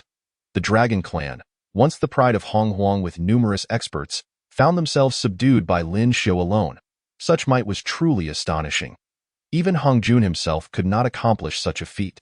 He took out the Tao Creation Jade Plate, a tool capable of deducing the myriad phenomena of the world. Hong Jun prepared to unravel Lin Xiao's identity by channeling his energy into the Jade Plate, which instantly radiated brilliant light. However, to his astonishment, the image that emerged from the Jade Plate revealed only a mass of black energy. The sheer magnitude of this black energy instilled an instinctive fear within him. Suddenly, the Tao Creation Jade Plate began to tremble violently, as if on the verge of shattering. Hong Jun was alarmed and exclaimed in dismay. Chapter 14. The Emergence of Divine Reversal? Hong Jun found himself unable to deduce Lin Xiao's identity using the Tao Creation Jade Plate. This Jade Plate, held in his hands, had never been employed on anyone other than for the purpose of revealing the secrets of heaven. However, upon witnessing the battle between Lin Xiao and the Dragon Clan, he perceived a significant variable in Lin Xiao. At this moment, the Jade Plate continued to quiver, unable to even deduce Lin Xiao. Hong Jun hurriedly halted, his eyes wide with astonishment as he gazed toward the East Sea. What kind of existence could this be? Even he was unable to unravel it. This was a first in his life. Determined, Hong Jun dismissed this result and attempted to deduce again. Holding the Tao Creation Jade Plate, he seemed to merge with the heavenly principles. The endless power of the laws coiled around him, causing the surrounding cosmos to begin collapsing. He focused intently on the Jade Plate, pouring all his attention into it. Gritting his teeth, boundless energy surged from his body. The heavens roared, and the laws erupted. Yet, no matter how fervently he tried, the image displayed by the Jade Plate remained solely that of a swirling black mist. At a certain moment, the black energy seemed to manifest into a tangible form, bursting forth from the image and enveloping him entirely. Upon contact with this black energy, Hong Jun felt as if struck by lightning. Crying out in pain, the black energy seemed capable of threatening the very essence of his being, and he could not afford to engage with it lightly. Sensing danger, Hong Jun quickly stowed away the Tao Creation Jade Plate, ceasing further attempts at deduction. Yet, it was too late. His complexion turned pale as the universe within him quaked violently. He struggled to maintain his composure, feeling as if he had lost a significant portion of his strength. At that moment, a sweet taste rose in his throat, and he could not help but spit out a mouthful of blood. Merely attempting to deduce had managed to injure Hong Jun. His emotions were in turmoil, and his eyes revealed boundless concern. The heavens were changing in the realm of top-tier powers in Hong Huang. Aside from Hong Jun, another figure, Luo Ho, was also engaged in a similar endeavor, in the Western world, atop Mount Shumi. Dark energy swirled, permeating the heavens and earth, the pinnacle. Amidst billions of fathoms of black clouds, Luo Ho stood, his demonic eyes fixated upon the world of Hong Huang. There existed a being more terrifying than demons. He murmured, engulfed in profound shock. Moments ago, he too had been attempting to deduce Lin Xiu's identity. However, lacking a treasure like the Tao Creation Jade Plate, he could only glean a rough idea. Yet, this lack of clarity spared him from the injuries Hong Jun suffered. Nonetheless, gazing at Lin Xiu's figure, he felt an intuition that this existence had surpassed him, embodying a terror beyond that of demons. In that instant, he felt a sense of trepidation, unwilling to delve further into deduction. Yet, he had already marked Lin Xiu in his mind, vowing to remain vigilant henceforth. Lin Xiu remained oblivious to the deductions made by Hong Jun and Luo Ho. Even if he were aware, it would not concern him greatly. At present, both Hong Jun and Luo Ho were at best only slightly stronger than the ancestral dragon and would certainly not dare to provoke him. Having departed from the East Sea for several hundred years, he now roamed other parts of the Hong Huang world. One day, he arrived at a continent where fierce beasts congregated. The sheer number of these beasts was overwhelming, obscuring the light of the sun. Countless in number, Lin Xiu felt a stirring in his heart. Such a vast assembly of fierce beasts must surely be gestating something significant. These fierce beasts, unrefined in nature, were born from the remains of the 3,000 demonic gods that perished during the chaotic era, driven solely by a desire for slaughter. Yet now, they had gathered together, indicating something unusual. Lin Xiu approached the center of the beast horde, where each fierce beast glared at him with murderous intent. Though unrefined, these beasts instinctively sensed danger in his presence. Countless fierce beasts roared at him, as if to say that should Lin Xiu take another step, they would unleash their fury. The roar shook the heavens, causing the stars to tremble. Many beings who heard the fierce beasts' cries were filled with terror. Lin Xiu halted, his gaze fixated on the center of the throng, where a hint of peculiarity glimmered in his eyes. Indeed, there was something unusual in his sight. At the point where the fierce beasts had congregated most densely, 4 beasts stood out, each significantly stronger than the others, diligently guarding the center. These 4 beasts, united, formed an impenetrable barrier. The first, a colossal creature resembling a dog, was a fierce beast of chaos. The second, entirely black and tiger-like, was immense, adorned with barbed spines and black wings. This was Chongqi. The third, bull-like with eyes set in its armpits and a massive head, was Tao Tai. The fourth, resembling a tiger yet with fur akin to that of a canine, possessed a gaping maw filled with countless fangs. This was Tao Tai. The 4 great fierce beasts gathered together, undoubtedly plotting something. Could it be that the divine reversal was about to emerge? Lin Xiu speculated, calculating that it was indeed time for the Beast Emperor, divine reversal, to make an appearance. He prepared to investigate further. But at that moment, the fierce beasts surrounding him suddenly charged forward. Chapter 15. The Great Annihilation Mill. At this moment, the 4 great fierce beasts stood resolutely together, while countless other fierce beasts swirled around them. If it were not for the imminent emergence of the Beast Emperor, divine reversal, such a grand spectacle would never occur. When the Beast Emperor emerged, a powerful artifact, the Great Annihilation Mill, would accompany him. The Great Annihilation Mill, an immensely potent treasure, was designed for the annihilation of worlds. If the chaotic azure lotus is associated with creation, then the Great Annihilation Mill embodies destruction. Should such a treasure truly materialize, Lin Xiu would certainly not let it slip away. He could not help but move toward the gathering of the 4 great fierce beasts. In an instant, he traversed tens of thousands of miles, drawing the attention of the surrounding beasts. Though these beasts lacked intelligence, they sensed a primal danger upon seeing Lin Xiu approach, and thus hesitated to attack. However, upon realizing that he was heading toward the center of the beast horde, they could no longer remain still. They unleashed their claws and fangs, launching themselves at him. The fierce beasts, born from the corpses and remnants of the demonic gods, were inherently aggressive, sowing chaos across the world. It was exceedingly rare for them to refrain from attacking upon Lin Xiu's arrival. Now, as they initiated their assault, Lin Xiu had long been prepared. with the chaotic bell atop his head and the primordial measure of heaven in hand. 36 calming sea pearls encircled him. His aura surged immensely, with the energy of calamity swirling around him. He casually tossed a calming sea pearl, which traversed countless universes, resulting in the demise of thousands of fierce beasts. The power of the calming sea pearl was extraordinary. It could be wielded as a weapon, and no fierce beast could withstand its might upon contact. Countless fierce beasts were torn apart, exploding in a rain of blood that spread in all directions. The sound of their demise echoing throughout the realms. With a single strike, Lin Xiao had cleared a vast expanse within the beast horde. Lin Xiao retrieved the throne's sea calming pearl, gazing with satisfaction at the 36 sea calming pearls surrounding him. Truly, they were exceptional innate spiritual treasures. He marveled at how this was his first time wielding the sea calming pearl as a weapon, yet it demonstrated such formidable power. Initially, the 12 sea calming pearls he acquired were innate spiritual treasures. But after seizing an additional 24 from the Zhulong, he possessed a total of 36.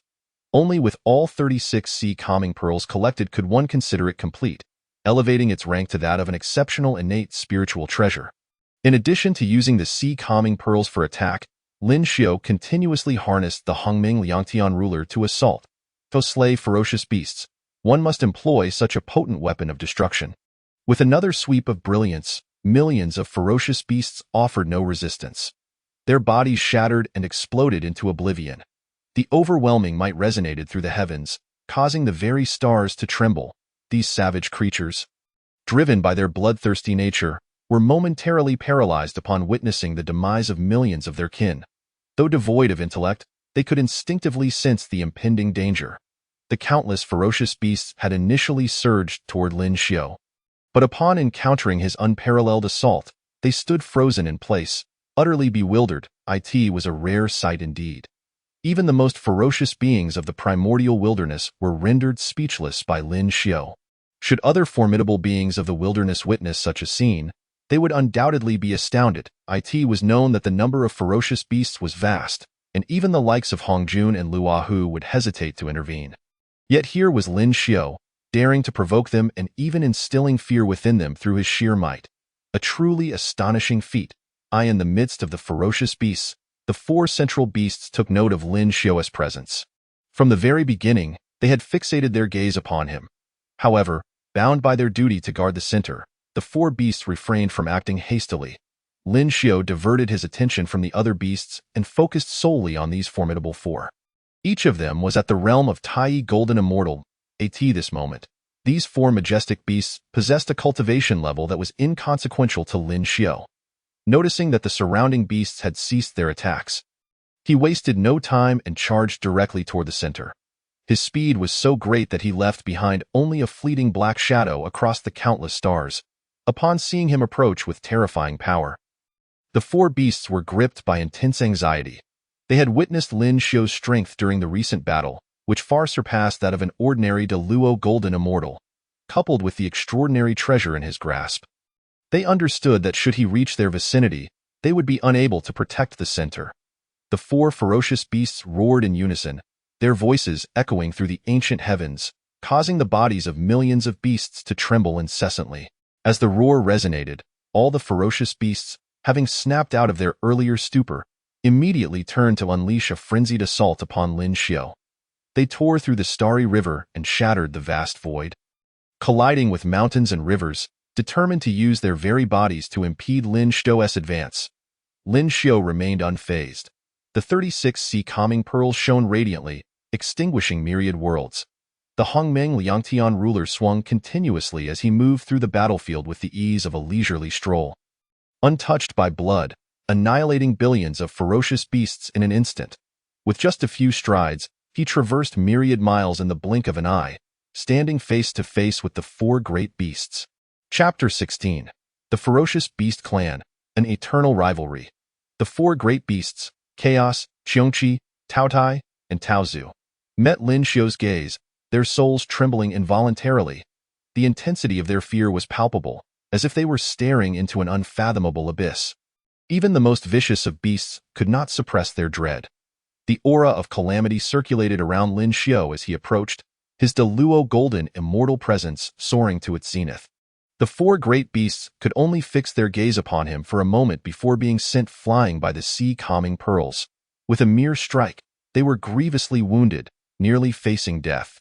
Their attempts to resist were utterly futile. Having incapacitated the four great beasts, Lin Xiao turned his attention to the center. There, a radiant orb of golden light materialized, emanating an aura that belonged to the ferocious beasts. Yet it also possessed an imperial quality. It was indeed the Beast Emperor Shan and I. Upon detecting this aura, Lin Xiao realized his suspicions were correct. The Beast Emperor Shan and I was on the verge of being birthed. The Beast Emperor Shan and I was the principal instigator of the calamity among the ferocious beasts, and soon the primordial land would suffer great tribulations due to its existence. Ultimately, it would face the wrath of all the mighty beings of the wilderness. Perishing from the world, its numerous treasures vanishing without a trace. Lin Xiao continued to observe, and suddenly, within the radiant light, he spotted an enormous, disc-like object, pitch black in color, enveloped in a destructive aura, the world-destroying mill. As he focused his consciousness on it, Lin Xiao's eyes lit up with excitement. Such a terrifying aura of destruction could only belong to the world-destroying mill. He reached out to seize it, but at that moment, a sudden wave of rejection emanated from the light, accompanied by a terrifying aura. It was the yet-to-be-born Beast Emperor Shan and I, sensing the theft of its treasure and attempting to obstruct Lin Xiao. It was in vain. Lin Xiao remained unfazed, undeterred by the will of the Beast Emperor Shan and I, his entire being radiating a suffocating aura of malevolence, effortlessly shattering all barriers. He then grasped the world-destroying mill. Claiming it for himself, boom! It was as if the very heavens and earth trembled, the cries of spirits wailing in despair. With the world-destroying mill in hand, Lin Xiao felt his willpower resonate with the object. An overwhelming urge to annihilate all things within sight surging within him. He furrowed his brow, his entire being brimming with divine power, as he exerted his formidable will to suppress that murderous intent. Moments later, clarity returned to his gaze. Turning to regard the world-destroying mill, he could not help but exclaim, "This world-destroying mill is truly terrifying." Even my willpower was nearly swayed. Had it not been for his origin of malevolence, which granted him resistance against all negative emotions, he would have undoubtedly succumbed to the influence of the world-destroying mill, ultimately transforming into a fiend bent on annihilation. It is no wonder that the Beast Emperor Shen and I was also affected by the world-destroying mill, igniting the calamity among the ferocious beasts. After securing the world-destroying mill, he turned his gaze back to the Beast Emperor Shen. That moment, the light flickered erratically, seemingly influenced by Lin Xiao's earlier theft. The will emanating from it revealed an intense hatred. Clearly, the yet-to-be-born Beast Emperor Shen and I had already harbored animosity towards him. Unwilling to yield, Lin Xiao chuckled coldly, his eyes fixed upon the still unborn Beast Emperor Shen and I. Absolutely not. The light conveyed fragmented words, "I spare you." Each syllable was laced with profound enmity. The loss of the accompanying treasure was akin to severing its opportunity, and one could only imagine the extent of its fury. Lin Xiao approached, extending his hand toward the unborn Beast Emperor Shan and I, a dark mist swirling around it, resembling ink poured into clear water, tainting the light with countless impurities. As the black mist seeped in, the essence of the Beast Emperor Shen and I began to tremble violently, as if confronted with the most terrifying entity of its existence. Yet, no matter how fiercely it resisted, it was in vain. Lin Xiao's arm continued to stir, and then, as if something shattered, the essence of Shun and I appeared weakened in that moment. With a mere gesture, he had damaged a portion of the Beast Emperor Shun's foundation, injuring it even before its emergence. He refrained from slaying the Beast Emperor Shan and I. If it perished, the ensuing calamity of the ferocious beasts would diminish significantly, for the sake of future benefits. He spared Shan's life. Throughout this series of events, countless ferocious beasts continued to assault him, yet Lin Xiao effortlessly dispatched them. He had long lost count of the number of ferocious beasts he had slain. The heavens and earth were littered with the shattered corpses of his foes. It was as if he were the most ferocious being in existence. Having acquired the world-destroying mill and damaged a portion of the Beast Emperor Shen's foundation, Lin Xiao saw no further reason to linger in this place and took his leave. In an instant, he traversed myriad miles, leaving no ferocious beast capable of matching his pace. Just as he was about to vanish from sight, a faint voice echoed from behind. The beast Emperor Shan and I, with its weakening will, resounded throughout the ancient heavens. The ferocious beast clan shall never coexist with you. Lin Xiu's actions had made him the greatest enemy of the ferocious beast clan. Yet, he paid no heed, chuckling lightly before setting forth toward other regions of the primordial wilderness. Chapter 17. A Bountiful Harvest. Amidst the roars of the beast Emperor Shan and I and countless ferocious beasts, Lin Xiu departed from the area, continuing his exploration of the primordial wilderness. In the blink of an eye, tens of thousands of years passed, and one day, Lin Xiu discovered a formation. An innate formation? This formation was extraordinary, its emanating aura causing ripples throughout the surrounding worlds.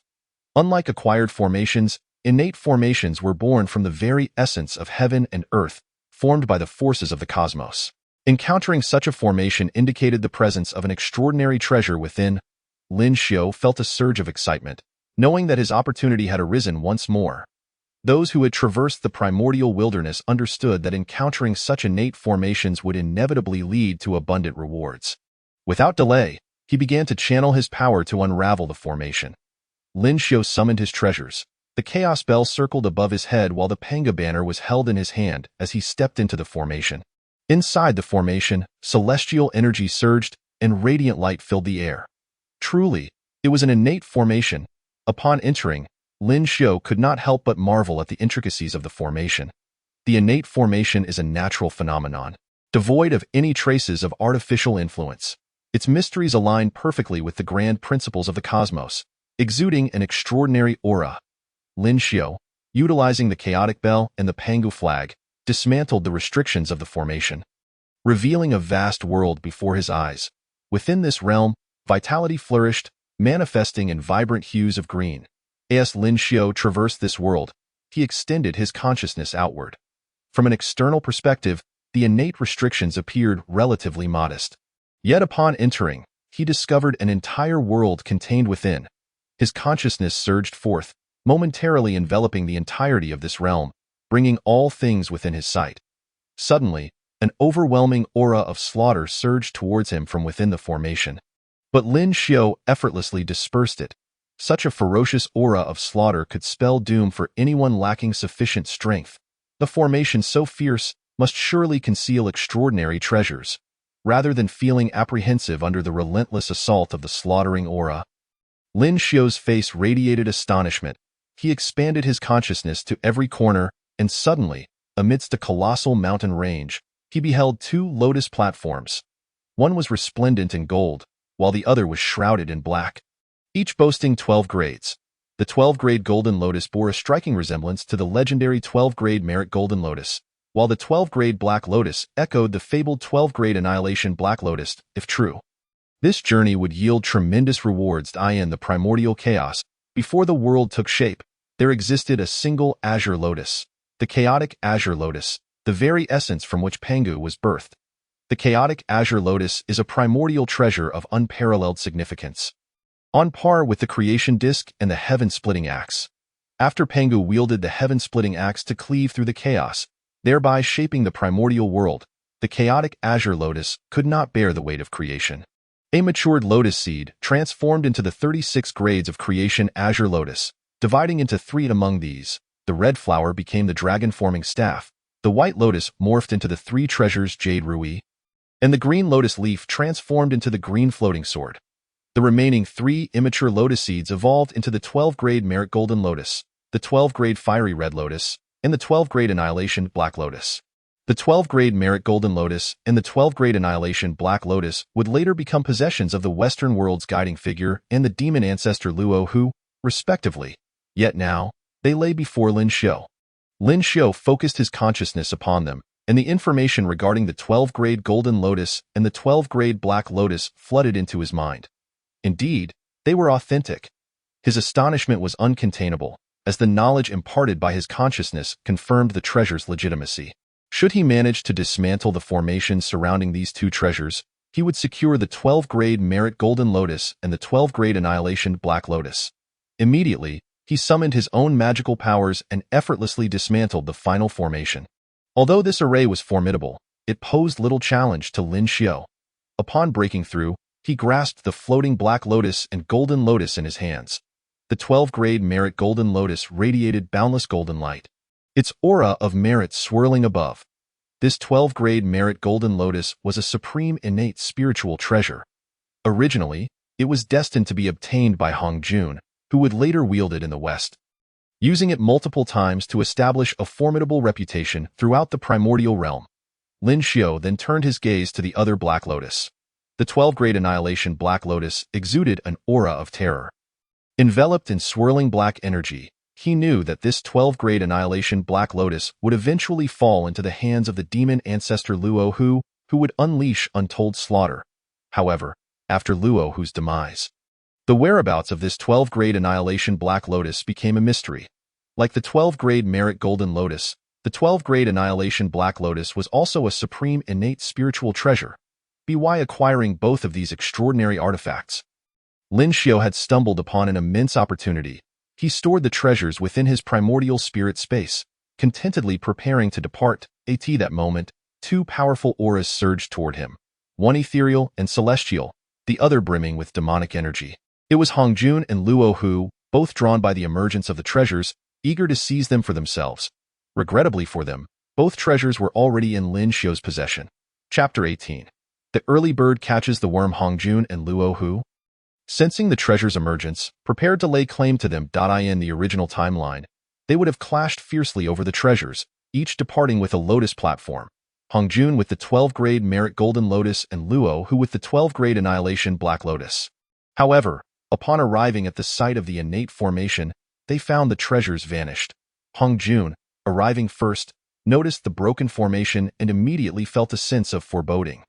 Had someone beaten him to it?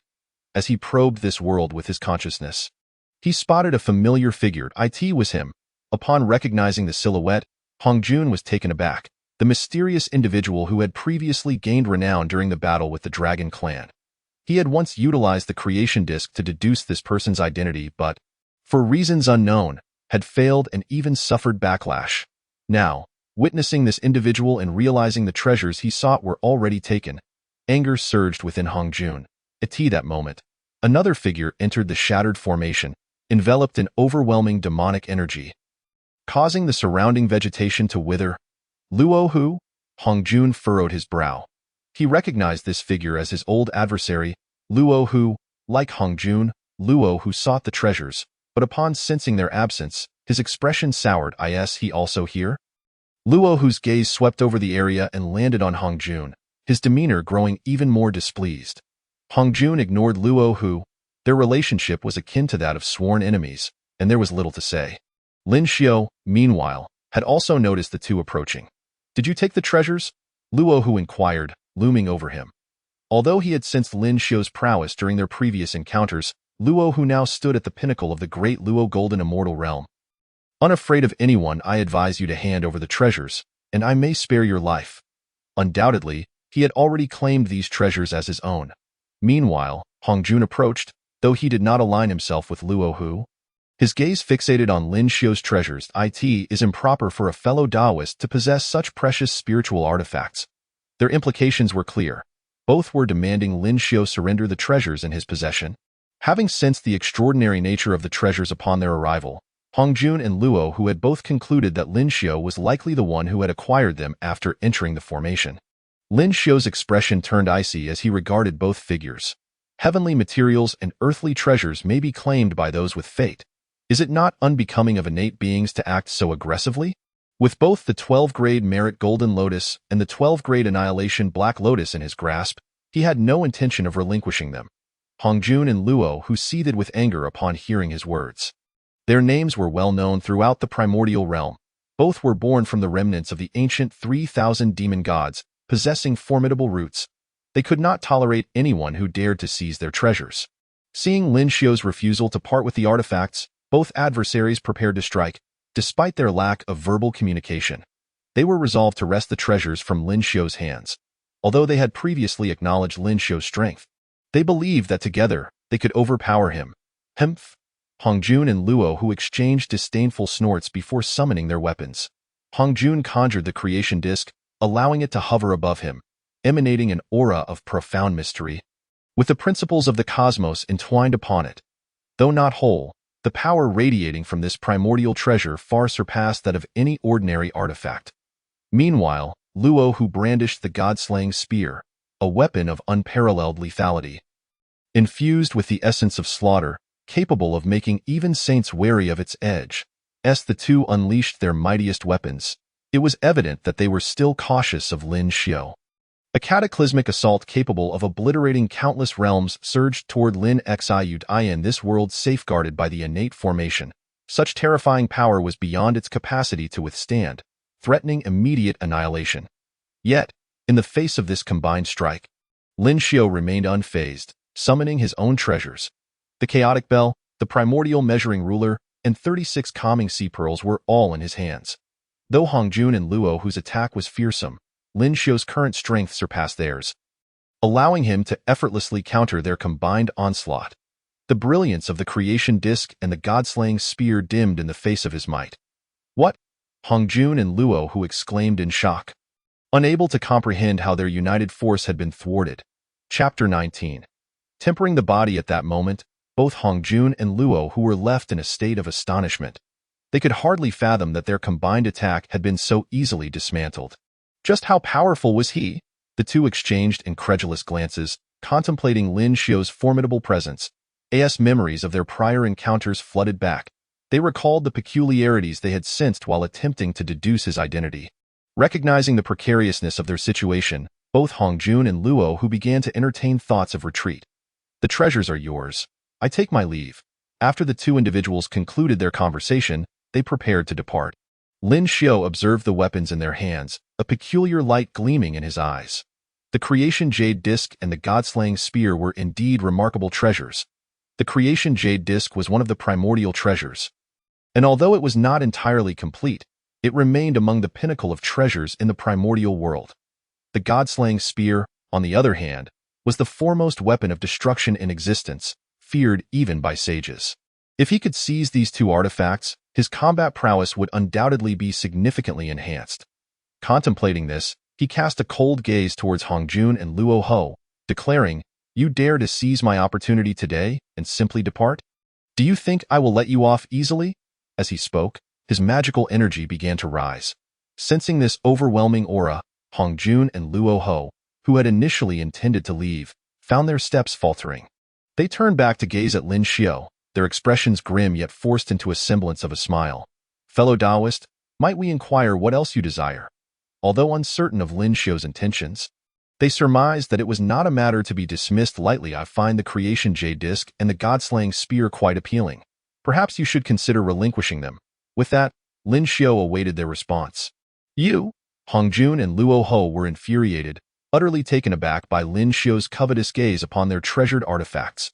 The creation jade disc and the god-slaying spear were undoubtedly their most prized possessions, and parting with them was out of the question. Not a chance, they vehemently rejected. Lin Xiao retorted, "If you are unwilling, then do not blame me for being impolite." He had not anticipated that they would willingly surrender their treasures. Thus, he resolved to take matters into his own hands. The Hongmeng measuring ruler in his grasp emanated an aura of inexorable destruction as the surrounding world disintegrated into nothingness. Lin Xiao unleashed his artifact toward the direction of Hongjun and Luo Ho. The force of this strike was terrifying. The two could only see a billowing black mist engulfing the heavens, with countless spatial collapses. Realizing that they could not withstand such an assault, they opted to evade rather than confront. After narrowly escaping, Lin Xiao's attack struck the ground where they once stood. In that instant, mountains crumbled and the heavens trembled. The endless void was annihilated, leaving behind a profound silence. The sheer power of a casual strike was astonishing, leaving Hongjun and Luo Ho in a state of sheer horror. "Is this the might of a great Luo golden immortal?" they pondered, shocked. In comparison to this assault, even if they fully harnessed the creation jade disc and the god-slaying spear, they would still fall short of Lin Xiao's overwhelming power. The disparity was akin to that between a flickering glow and the radiant moon. Recognizing that they could linger no longer, Hongjun and Luo Ho resolved to flee. As top-tier beings of the primordial realm, they possessed ample means of escape. Hongjun immediately activated the Creation Jade Disc, transforming into a streak of light that pierced through the endless void, vanishing from sight. Meanwhile, Luo Ho morphed into a swirling mass of black mist, channeling his primal power in the opposite direction. Both moved with remarkable speed, darting away, leaving Lin Xiao momentarily uncertain of whom to pursue. Watching them disappear into the distance, Lin Xiao felt no inclination to chase after them. After all, there would be ample time in the future to settle accounts. There was no need to rush. He was thoroughly satisfied with his journey, having acquired both the 12th rank Merit Golden Lotus and the 12th rank Annihilation Golden Lotus, exceptional innate treasures that left him feeling fulfilled. He retrieved the 2 lotus flowers, admiring their extraordinary radiance, each a splendid treasure in its own right. After a brief examination, he contentedly stored them away. However, despite acquiring such bountiful treasures, his own cultivation had stagnated. Currently, as he traversed the primordial realm, amassing numerous artifacts, his strength remained at the mid-stage of the Great Luo Golden Immortal Realm, not having advanced significantly. Nonetheless, this level of cultivation was already formidable enough to traverse the primordial realm with ease. While his cultivation level was commendable, his physical body was comparatively lacking in terms of raw strength. His physique was not particularly robust. Although he had yet to encounter an adversary capable of striking his body, he was certain that he would eventually face foes with formidable physical prowess, thus necessitating the need to refine his body. His first thought was of the Buzhou Mountain, a place imbued with pressure, ideal for tempering one's physique. With this in mind, Lin Xiao departed for Buzhou Mountain. Chapter 20, Breakthrough. Late-stage Great Luo Golden Immortal Buzhou Mountain, formed from the remains of Pangu after the creation of the heavens and the earth, serves as the very spine of Pangu. It supports the primordial cosmos and is an indispensable pillar of the entire primordial world. Beyond its crucial significance, Buzhou Mountain is also a prime location for cultivation. The spiritual energy atop Buzhou Mountain is immensely dense, several times more potent than that at its base. A single day of cultivation there is equivalent to a year at the foot of the mountain, making it an exceptionally efficient place for practice. However, Lin Xiao's choice to enter Buzhou Mountain was not driven by the rich spiritual energy, but rather by the immense pressure it exuded. A terrifying aura of oppression envelopes Buzhou Mountain year-round. Only those of the Great Luo Golden Immortal caliber can traverse its heights freely, while beings of lower cultivation can merely linger at the periphery, straining themselves to do so. This pressure emanates from Pangu himself, lingering since his demise. For those wishing to cultivate within Buzhou Mountain, this pressure poses a significant obstacle. A moment's inattention could result in grave injury, hindering future progress. Nevertheless, Lin Xiao's intent was precisely to harness this formidable pressure. While daunting, it was immensely beneficial for refining the physical body. If he could incorporate it into his training regimen, his physical strength would rapidly increase. Departing from the site where he discovered the 12th rank Merit Golden Lotus and the 12th rank Annihilation Golden Lotus, Lin Xiao journeyed for several millennia before finally reaching Buzhou Mountain. He gazed upward, unable to discern its summit. Celestial stars shimmered atop the mountain, and the cosmos flickered endlessly. He lifted his foot and stepped directly into Buzhou Mountain. Upon entry, he was immediately met with an unparalleled pressure bearing down upon him. It felt as if countless worlds were compressing his very form. Were it not for his current cultivation at the Great Luo Golden Immortal level, he might have been crushed under such weight. Truly, Buzhou Mountain is the apex of all mountains. Feeling the changes within his body, Lin Xiao could not help but marvel. His spirits lifted. The greater the pressure from Buzhou Mountain, the more beneficial it was for his physical training. Although his Great Luo Golden Immortal cultivation allowed him to navigate the mountain, the overwhelming pressure forced him to proceed on foot. The deeper he ventured, the more intense the pressure became. Lin Xiao remained unfazed, continuing to walk while utilizing the oppressive force to temper his physique.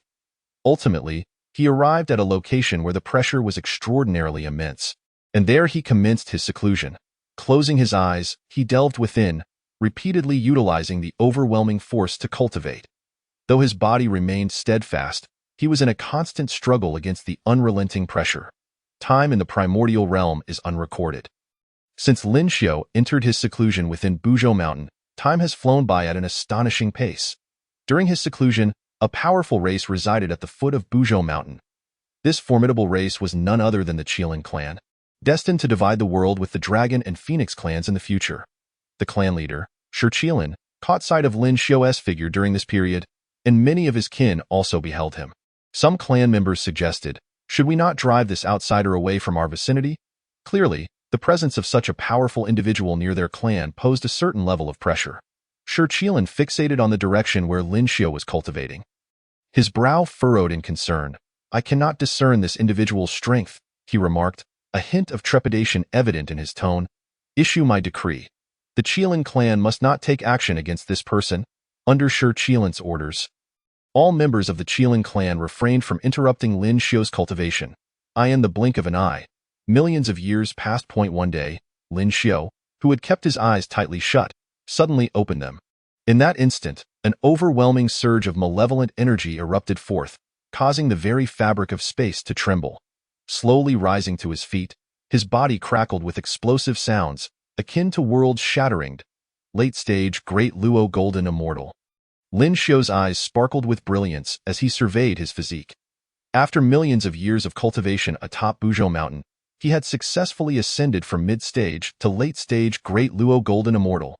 Not only had his cultivation advanced, but his physical body had likewise reached a level commensurate with a late-stage Great Luo Golden Immortal. It could be said that his physique now rivaled that of a spiritual treasure. Buzhou Mountain truly is an unparalleled site for cultivation. With his strength once again elevated, Lin Xiao could scarcely contain his excitement. He no longer needed to worry about his physical prowess faltering in close combat against future adversaries. As his power surged, Lin Xiao resolved not to remain in seclusion any longer. Besides the rich spiritual energy and the oppressive force conducive to cultivation, Buzhou Mountain was also a prime location for the emergence of rare treasures. Furthermore, due to the mountain's pressure, these treasures remained untouched, making it an opportunity Lin Xiao could not afford to overlook. Chapter 21. Endless insights at this moment, although the pressure emanating from Mount Buzhou remained formidable. Lin Xiao had long since adapted to it after millions of years of cultivation. He swiftly traversed countless regions. The sheer vastness of Mount Buzhou meant that even at his current incredible speed, he was merely lingering in a minuscule area. With the cultivation of a late-stage Deluo Jin Xian, he radiated power that would have rendered an ordinary Deluo Jin Xian sluggishly moving within these mountain ranges, with some of lesser strength even reduced to crawling. Yet, Lin Xiao could now traverse tens of thousands of miles in a single step, far surpassing the capabilities of an ordinary Deluo Jin Xian. Beneath his gaze, an array of heavenly materials and earthly treasures unfolded before him. Mount Buzhou was indeed a treasure trove. Merely wandering for a brief moment yielded an abundance of such resources. Although these treasures had little use for Lin Xiao, their presence suggested that even more extraordinary artifacts awaited discovery. After wandering for several hundred years within Mount Buzhou, Lin Xiao's attention was suddenly captured by something unusual. In a certain part of the mountain, a fragment appeared before him, accompanied by two eggs nearby. The fragment shimmered with endless Tao rhythms, seemingly manifesting the power of laws, exuding an aura of profound mystery. Lin Xiao focused on the fragment, and the more he gazed, the more familiar it became. Suddenly, a vivid image flashed through his mind. Was this not a shard of the Creation Jade Disc? When he had encountered Hong Jun, the latter had summoned the Creation Jade Disc, and the Tao rhythms emanating from it bore striking similarities to this fragment. With a few strides, Lin Xiao joyfully grasped the fragment in his hand. Upon infusing his divine consciousness into it, a stream of information surged forth. Indeed, Lin Xiao exclaimed in delight, it is a shard of the Creation Jade Disc. To think that a casual stroll through Mount Buzhou would lead him to discover a piece of the Creation Jade Disc. The Creation Jade Disc was one of the supreme treasures used by Pangu to create the heavens and the earth, undeniably remarkable. As he infused his divine consciousness into it once more, Lin Xiao uncovered a wealth of information, including Pangu's insights on the creation of the world and the overarching principles of power. The more he examined it, the more exhilarated he became. This seemingly insignificant shard of the Creation Jade Disc harbored immense fortune. When Pangu initially opened the heavens and the earth, he imparted his insights into creation within the Creation Jade Disc. These insights were unique and exceedingly precious. They would greatly aid his future cultivation. Furthermore, the principles of power were also of considerable value. Pangu, the great deity, embodied power. Thus, Referencing these principles would undoubtedly provide substantial assistance for anyone seeking to pave their path through strength. Lin Xiao accepted the shard, unable to contain his eagerness to comprehend its significance. The artifacts left behind by the great deity Pangu were all invaluable, and this shard of the creation jade disk was beyond measure. If presented to the world, it would undoubtedly incite fierce competition among myriad powerful beings. Armed with Pangu's insights on creation and the principles of power, he was certain he could break through to the quasi-saint realm. Lin Xiao turned his gaze toward the peak of Mount Buzhou, where the pressure was undoubtedly the most intense. Cultivating there would be the most effective for enhancing his understanding. Without hesitation, he set forth toward the summit. As he approached, the two eggs beside the shard trembled involuntarily. Having been near the creation jade disk for an extended period, they had developed a semblance of sentience upon witnessing Lin Xiao's approach to seize the shard. They dared not make a sound, paralyzed by feared eye in their eyes. He was the most terrifying existence they had ever encountered, and they could not afford to attract his attention. Although Lin Xiao was aware of the egg's existence, the overwhelming impact of the creation jade disk shard rendered him oblivious to them. He hastened toward the summit with fervor. As hundreds of years elapsed under the mounting pressure, Lin Xiao finally succeeded in reaching the pinnacle of Mount Buzhou, the chaotic gourd vine. Upon arriving at the summit, Lin Xiao was elated to discover a gourd vine enveloped in chaotic energy. He understood well that this vine would one day bear 7 gourds, which would be fashioned into extraordinary treasures by numerous powerful beings of the primordial age. However, at this moment, the gourd vine was merely a vine, not yet in the process of bearing its gourds. Lin Xiao did not hastily collect it. He could return to harvest the gourds when they matured. Instead, he chose to sit beside the chaotic gourd vine, for its presence indicated that the spiritual energy in this location was extraordinarily abundant. He took out the shard of the creation jade disk, infusing his divine consciousness into it, absorbing Pangu's insights on creation and the principles of power. This session of cultivation was even more profound than the last, as he became completely immersed in the boundless subtleties of understanding. Unbeknownst to him, time sped by swiftly. Chapter 22. The mightiest calamity lightning in the primordial world at this juncture, Lin Xiao was engrossed in his secluded cultivation. Striving to achieve the quasi-saint realm, his mind and body were entirely absorbed in this endeavor. During Lin Xiao's period of seclusion, the entire primordial world underwent significant changes. The ferocious beasts he had encountered during his travels had now evolved into a formidable force threatening the entirety of the primordial realm. The beast Emperor Shen had ultimately been born, and upon his emergence, he led the entire ferocious beast clan, wreaking havoc across the primordial world. These ferocious beasts, originating from the chaotic era, were transformed from the corpses of the 3,000 chaotic demons slain by Pangu during the creation of the heavens and the earth. Lacking sentience, their sole purpose was destruction, offering no benefit to the primordial world. Consequently, slaying these beasts also garnered merit. This time, the various races within the primordial world were each pursuing their own interests, failing to unite. Thus, the ferocious beast clan became the greatest calamity, leading to the annihilation of countless races. They emerged from the north, descending southward, causing widespread devastation. This period had unmistakably become a calamity of ferocious beasts, and the atmosphere of calamity permeated the entire primordial world. The reason Lin Xiao had spared the life of the beast Emperor Shan was to prepare for the calamity of ferocious beasts. However, at this moment, Lin Xiao remained ignorant of worldly affairs. Time passed swiftly. Millions of years slipped by in the blink of an eye, and Lin Xiao's insights reached a critical juncture. His cultivation had ascended to the pinnacle of Deluo Jin Xian, nearing a state of perfection. The power of the laws he wielded also approached completeness. With the integration of Pangu's insights on creation and the principles of power, his strength advanced rapidly, manifesting signs of impending breakthrough. Having obtained the principles of power from the great deity Pangu, he was naturally on the path of proving his worth through strength, a journey fraught with difficulty. Even Pangu ultimately perished, illustrating the formidable challenges this path entailed. In the primordial world, Hong Jun had delivered teachings thrice, each time revealing 3 methods of enlightenment: the path of strength, the path of severing the 3 corpses, and the path of merit. Among these, the path of strength was infinitely more arduous than the others. Aside from the later Wu clan, no one dared to tread this path. Yet, Despite the extreme difficulty of this method, success would yield overwhelming power over one's contemporaries. Had Lin Xiao not found the shard of the creation jade disc, he might have hesitated in selecting his path. However, with the insights of creation and the principles of power in hand, choosing any path other than the one of strength would be utterly illogical. As countless more years passed. One day, a sudden thunderclap erupted above Lin Xiao on the summit of Mount Buzhou.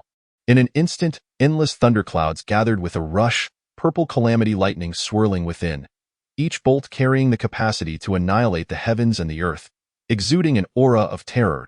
At that moment, Lin Xiao opened his eyes, which had been shut for an indeterminate time, gazing indifferently upward. What of the calamity lightning? Let it come. Having chosen this path, such calamity lightning was a challenge he must confront, and he felt no fear whatsoever. As if the thunderclouds had heard his roar, they erupted with a resounding crash that echoed throughout the heavens and the earth.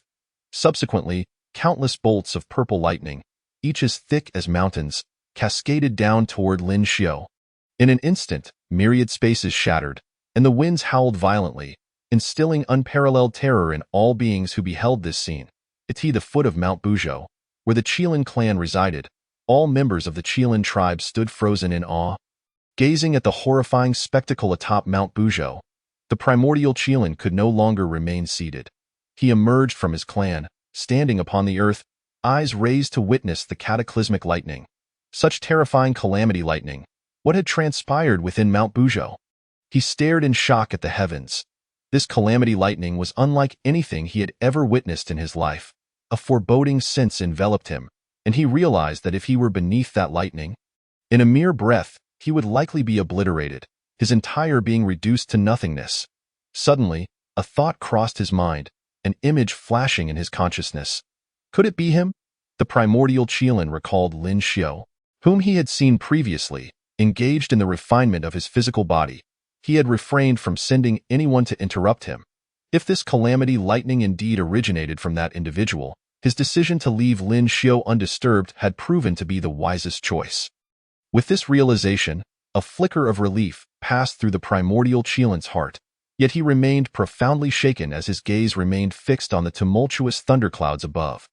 To attract such formidable tribulations, one can only surmise that the individual's prowess is indeed terrifyingly profound. It is astonishing to discover that such a powerful being exists within the primordial realm. After this exclamation, the auspicious Qilin immediately commanded all its kin, instructing them that regardless of future occurrences, they must never provoke the one undergoing tribulation at Mount Buzhou. Unbeknownst to Lin Xiao, who was wholly focused on confronting the impending tribulation, the reactions of the beings below the mountain were of no concern to him. The thunderclouds above him were a deep purple, signifying the most formidable tribulation lightning in the primordial world, and even he could not afford to be complacent. Unleashing the full extent of his power at the peak of the great Luo golden immortal realm, he collided fiercely with the boundless purple lightning. Chapter 23. Proving the way through strength after countless years, the innumerable tribulation lightning finally dispersed. Lin Xiao, having faced this terrifying ordeal, encountered some difficulties but persevered until the end.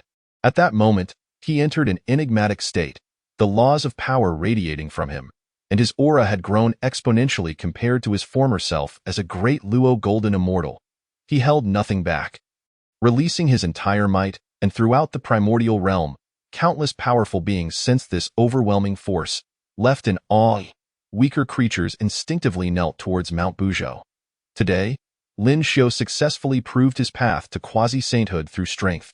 Shocking the world. On Mount Yujing, Hongjun gazed towards Mount Buzhou, his expression complex. In the Western world, at Mount Shumi, Luo who furrowed his brow, also looking towards Mount Buzhou.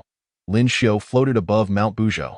Now that he had attained quasi-sainthood, he no longer needed to walk with his feet upon the mountain, as he did in the great Luo golden immortal realm. In the air, after releasing his magical power, he felt an inexhaustible reservoir of energy, exponentially greater than during his time as a great Luo golden immortal.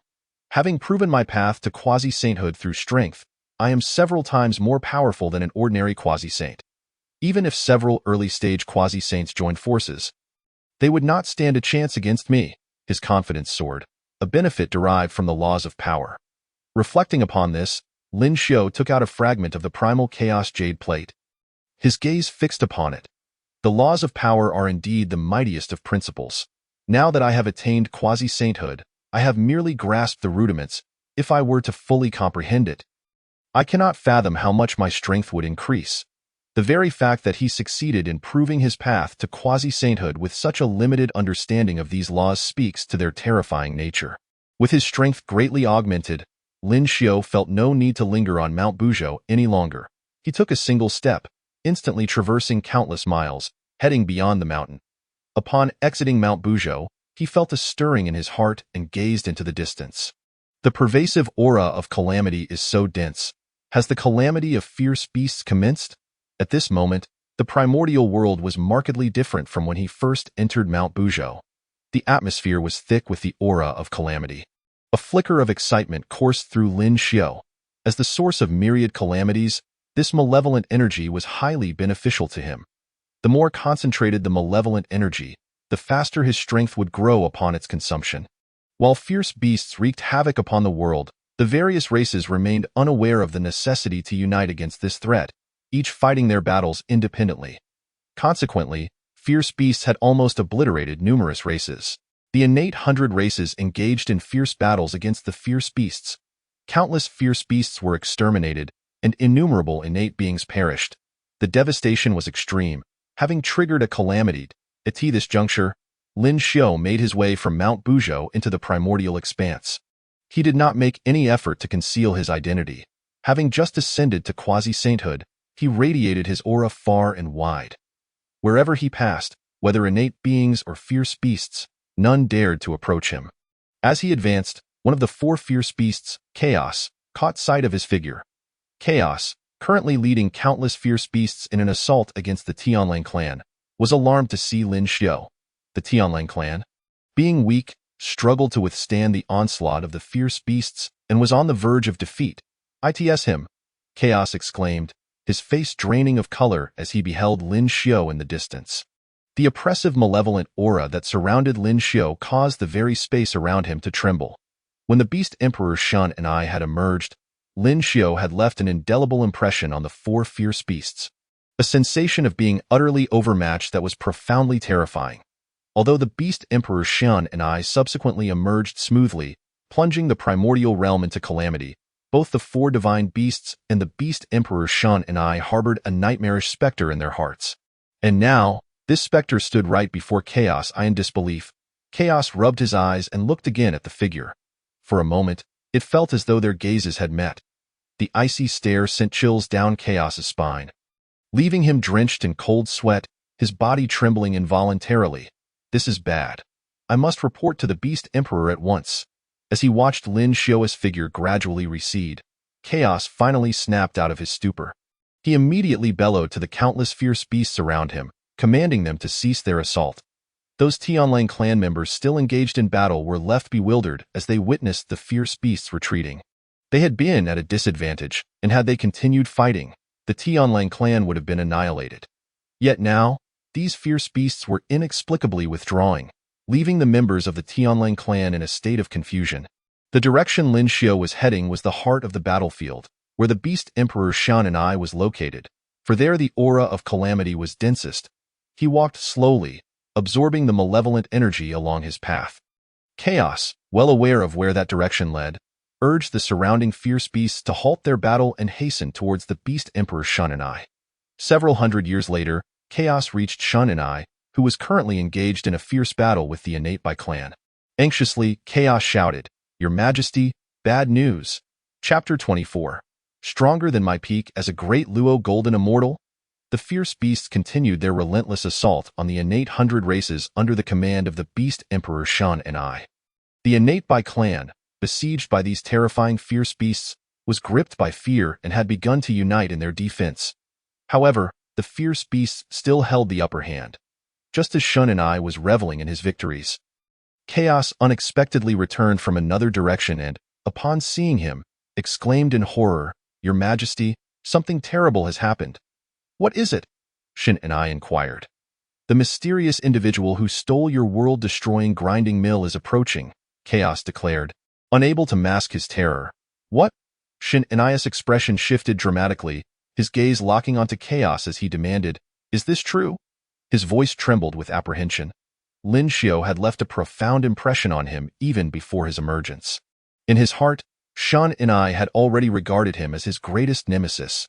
"Absolutely," Chaos affirmed. "I witnessed him approaching. The aura emanating from him is even more terrifying than before. Retreat." Without hesitation, Shan Enai issued a command to the countless fierce beasts. "Hurry, retreat." The terror Lin Xiao inspired in him was etched deeply in his memory. They needed to evacuate swiftly. Under Shan Ni's orders, billions of fierce beasts retreated like a receding tide. During the earlier conflict, the fierce beasts had held a dominant position, easily overpowering the innate 100 races. However, the sudden withdrawal of these fierce beasts left the innate beings bewildered. What has happened with the fierce beasts? A leader among the races pondered, confused by their abrupt retreat despite their earlier advantage. "It seems as if they are fleeing from something." The fierce beasts fled with remarkable speed, fearful of being caught. Although the innate races were unsure of the reason behind the fierce beast retreat, the absence of an immediate threat allowed them to breathe a sigh of relief. They returned to their homes. Reflecting on the lessons learned from this battle in the Xiong clan, the clan leader remarked, "While the innate 100 races are powerful, they are insignificant compared to such a multitude of fierce beasts." In the Baihu clan, the clan leader stated, "Our Baihu clan numbers only in the millions. No matter how strong we are individually, we cannot compete with billions of fierce beasts." Similarly, the Tianshi clan leader shared, "Our numbers are simply too few to withstand such an assault from fierce beasts." In the innate 100 races, nearly every member harbored a similar sentiment. Having faced off against the fierce beasts, they realized that their scattered approach to combat would only lead to their eventual extermination. Consequently, after this great battle, all the innate 100 races convened in fervent discussion and decided to send their envoys to other races. Seeking collaboration in the face of the fierce beast's aggression, they understood the necessity of uniting to secure any chance of survival. During their deliberations, the leaders of each race expressed similar viewpoints. "The fierce beasts are ravaging our lands.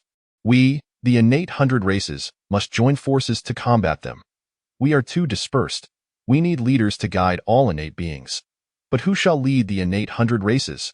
In that moment, silence fell over the gathering of leaders, as they pondered who should take on this mantle.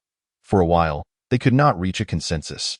Meanwhile, as the innate 100 races discussed their strategies, Lin Xiao had already arrived on the battlefield. Consuming the malevolent energy present, calamity indeed breeds calamity. This malefic aura is truly dense. After devouring the endless malevolent energy, Lin Xiao felt his strength surge once more. The malevolent aura of calamity during the Great Calamity is not only more refined than the typical malevolent energies encountered, but its quantity is exponentially greater. In a mere moment, Lin Xiao, who has just stepped into the realm of quasi-saint, has begun to solidify his cultivation. He adjusts his body and mind, concentrating his efforts to absorb this malevolent energy. Meanwhile, the ferocious beast clan is drawing closer to this location. "Your Majesty, are we truly going to assassinate that individual?" Chaos inquires anxiously from the side. "That person has stolen my world-destroying mill and has devastated my foundation. This enmity is irreconcilable and must be avenged," Shin and I retorts. "But his strength appears to surpass what it once was. Is he even stronger?" "Stronger still." Shin and I interrupts Chaos.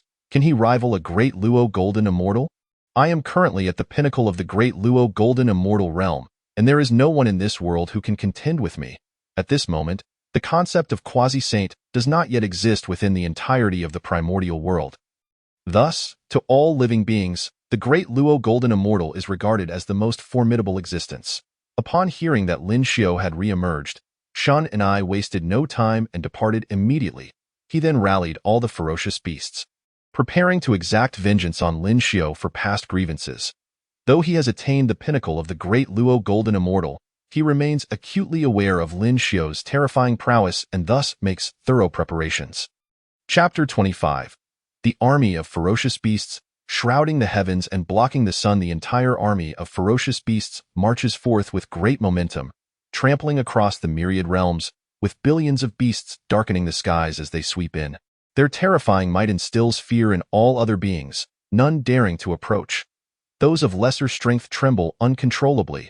Among the innate 100 clans, many have already noticed the commotion caused by the ferocious beasts. For countless years, these beasts have brought them immense terror, and upon witnessing such a gathering, their hearts fill with dread. Are the ferocious beasts about to attack again? Countless beings are gripped by fear, mistakenly believing another assault is imminent. However, upon closer observation, they realize the direction of the beast horde does not lead towards the innate 100 clans. One being discerns that the ferocious beast horde is not advancing towards the innate 100 clans, but rather in another direction. All beings breathe a sigh of relief, beginning to speculate among themselves. Where could this fierce horde possibly be headed? It appears they are off to confront some enemy. What foe could be deemed worthy of such a response from the ferocious beast clan? They are all astonished, unable to fathom the beast's true intentions. At present, the beast Emperor Shun and I stands at the pinnacle of the great Luo Golden Immortal Realm, and not a single clan leader among the innate 100 can rival him. Recalling the immense power of the beast Emperor Shun and I, every being trembles within. During encounters with the ferocious beast clan, Shun and I has left an indelible impression upon them. The formidable leaders of the innate 100 clans seem as helpless as infants before him, without even the slightest capability to resist. Even the three most powerful clan leaders among the innate 100, the Dragon, Phoenix, and Qilin clans, are no match for Shun and I. This underscores just how overwhelmingly powerful he is. With Shun and I launching another offensive, it seems certain that more will suffer. All beings are convinced that there is no one in the current primordial world capable of thwarting Shun Ni's onslaught. Moreover, Shun and I has nearly gathered all the ferocious beasts, leaving him without any adversaries. Under the gaze of countless eyes, billions of ferocious beasts finally come to a halt in one location. Opposite them stands a mysterious figure, absorbing something.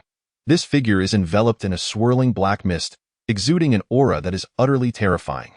This is Lin Xiao, who has just finished absorbing the malevolent energy in the area and is preparing to proceed to his next destination. Suddenly, he furrows his brow and glances behind him. Shun and I? He turns around, sensing countless beings approaching from that direction. Among them is a figure radiating the aura of a great Luo Golden Immortal at its peak. This presence is all too familiar to him. It is the beast Emperor Shun and I, the very one whose foundation he had once shattered. How audacious to come seeking him out! A glint of amusement flickers across Lin Xiao's face, knowing that Shan Ni's visit surely does not bode well for him. Having seized another's world-destroying mill and destroyed an opponent's foundation, the enmity runs deep. After a brief moment of anticipation, the endless horde of ferocious beasts soon arrives. In an instant, the heavens and myriad realms are enveloped, as countless ferocious beasts encircle him tightly. Countless eyes fixate upon him, their fierce auras crashing against him. Then, from within the beast horde emerges a colossal figure. It is none other than the beast Emperor Shun and I. Upon seeing Lin Xiao, the aura surrounding Shin and I begins to fluctuate wildly. Did you ever consider that there would come a day like this when you destroyed my foundation and seized my treasures? He bellows at Lin Xiao, seemingly venting his pent-up fury. At this moment, bolstered by the presence of countless ferocious beasts and his own peak great Luo Golden Immortal strength, he fears no being in the world. Without waiting for Lin Xiao's response, consumed by rage, he immediately issues commands to the multitude of ferocious beasts to follow him in attacking Lin Xiao. In an instant, the countless beasts surrounding Lin Xiao spring into action, charging towards him. Each beast unleashes a savage roar, summoning all their power to inflict severe damage upon Lin Xiao. The heavens tremble, and the very fabric of space quakes, observing this scene from a distance. The powerful beings of the primordial world are left astounded. Who is this individual that merits such a response from Shun and I? They do not recognize Lin Xiao, but can sense his formidable strength. Shin and I stands at the pinnacle of the great Luo Golden Immortal Realm, and with the onslaught of countless ferocious beasts, no one can hope to stand in their way. Despite recognizing Lin Xiao's might, their long-standing encounters with the ferocious beast clan leave them skeptical that anyone could withstand such an assault. Alas, it seems the world is about to lose another powerful force capable of opposing the ferocious beasts. The powerful beings cannot help but sigh, harboring no hopes for Lin Xiao. Since Lin Xiao is an enemy of the ferocious beasts, he can be seen as a force to counter them. And now, Witnessing his impending downfall fills these powerful beings with regret. Just as countless gazes are fixed upon the scene, the Beast Emperor Shen and I and the multitude of ferocious beasts draw ever closer to Lin Xiu. At that moment, Lin Xiu's eyes blaze with intensity, and an endless black mist instantly envelopes the heavens. Chapter 26. Fearless countless ferocious beasts descend upon Lin Xiu like a tidal wave. Those powerful beings observing from a distance are nearly unanimous in their belief that Lin Xiu cannot withstand such a terrifying onslaught. Meanwhile, the Beast Emperor Shen Inai unleashes his utmost power, consuming the void itself. However, Lin Xiu stands unfazed by this cataclysmic assault. His heart remains calm and unperturbed as he draws forth the Hongmeng measuring ruler. Merging it with his own malevolent energy, unleashing an infinite barrage of lethal force, a quasi-saint. He no longer requires treasures like the chaos clock to deal with these ferocious beasts. With merely the Hongmeng measuring ruler, he can emanate boundless power, capable of obliterating stars.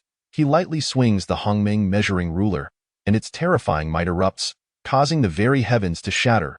A wave of fearsome energy emanating from Lin Xiu surges forth. As billions of strands of black mist rise, extending across vast distances and enveloping countless ferocious beasts in an instant. What is this? Upon contact, this black mist annihilates countless ferocious beasts, obliterating their souls without affording them the slightest chance to react, transforming them into countless corpses scattered across the land. This assault is unlike anything they have ever witnessed. The collective onslaught of the ferocious beasts is effortlessly neutralized by Lin Xiu, as stars from the 9 heavens continue to plummet. This seemingly simple strike results in the demise of nearly a quarter of the ferocious beasts. Billions of beast corpses rain down from the sky, caught completely off guard by Lin Xiu's devastating power. The malevolent energy surges forth, shaking the very fabric of the starry sky, leaving the Beast Emperor Shen and I in utter disbelief. His previous full-strength attack, which was meant to be a pinnacle strike of a great Luo Golden Immortal, has been effortlessly deflected by Lin Xiu.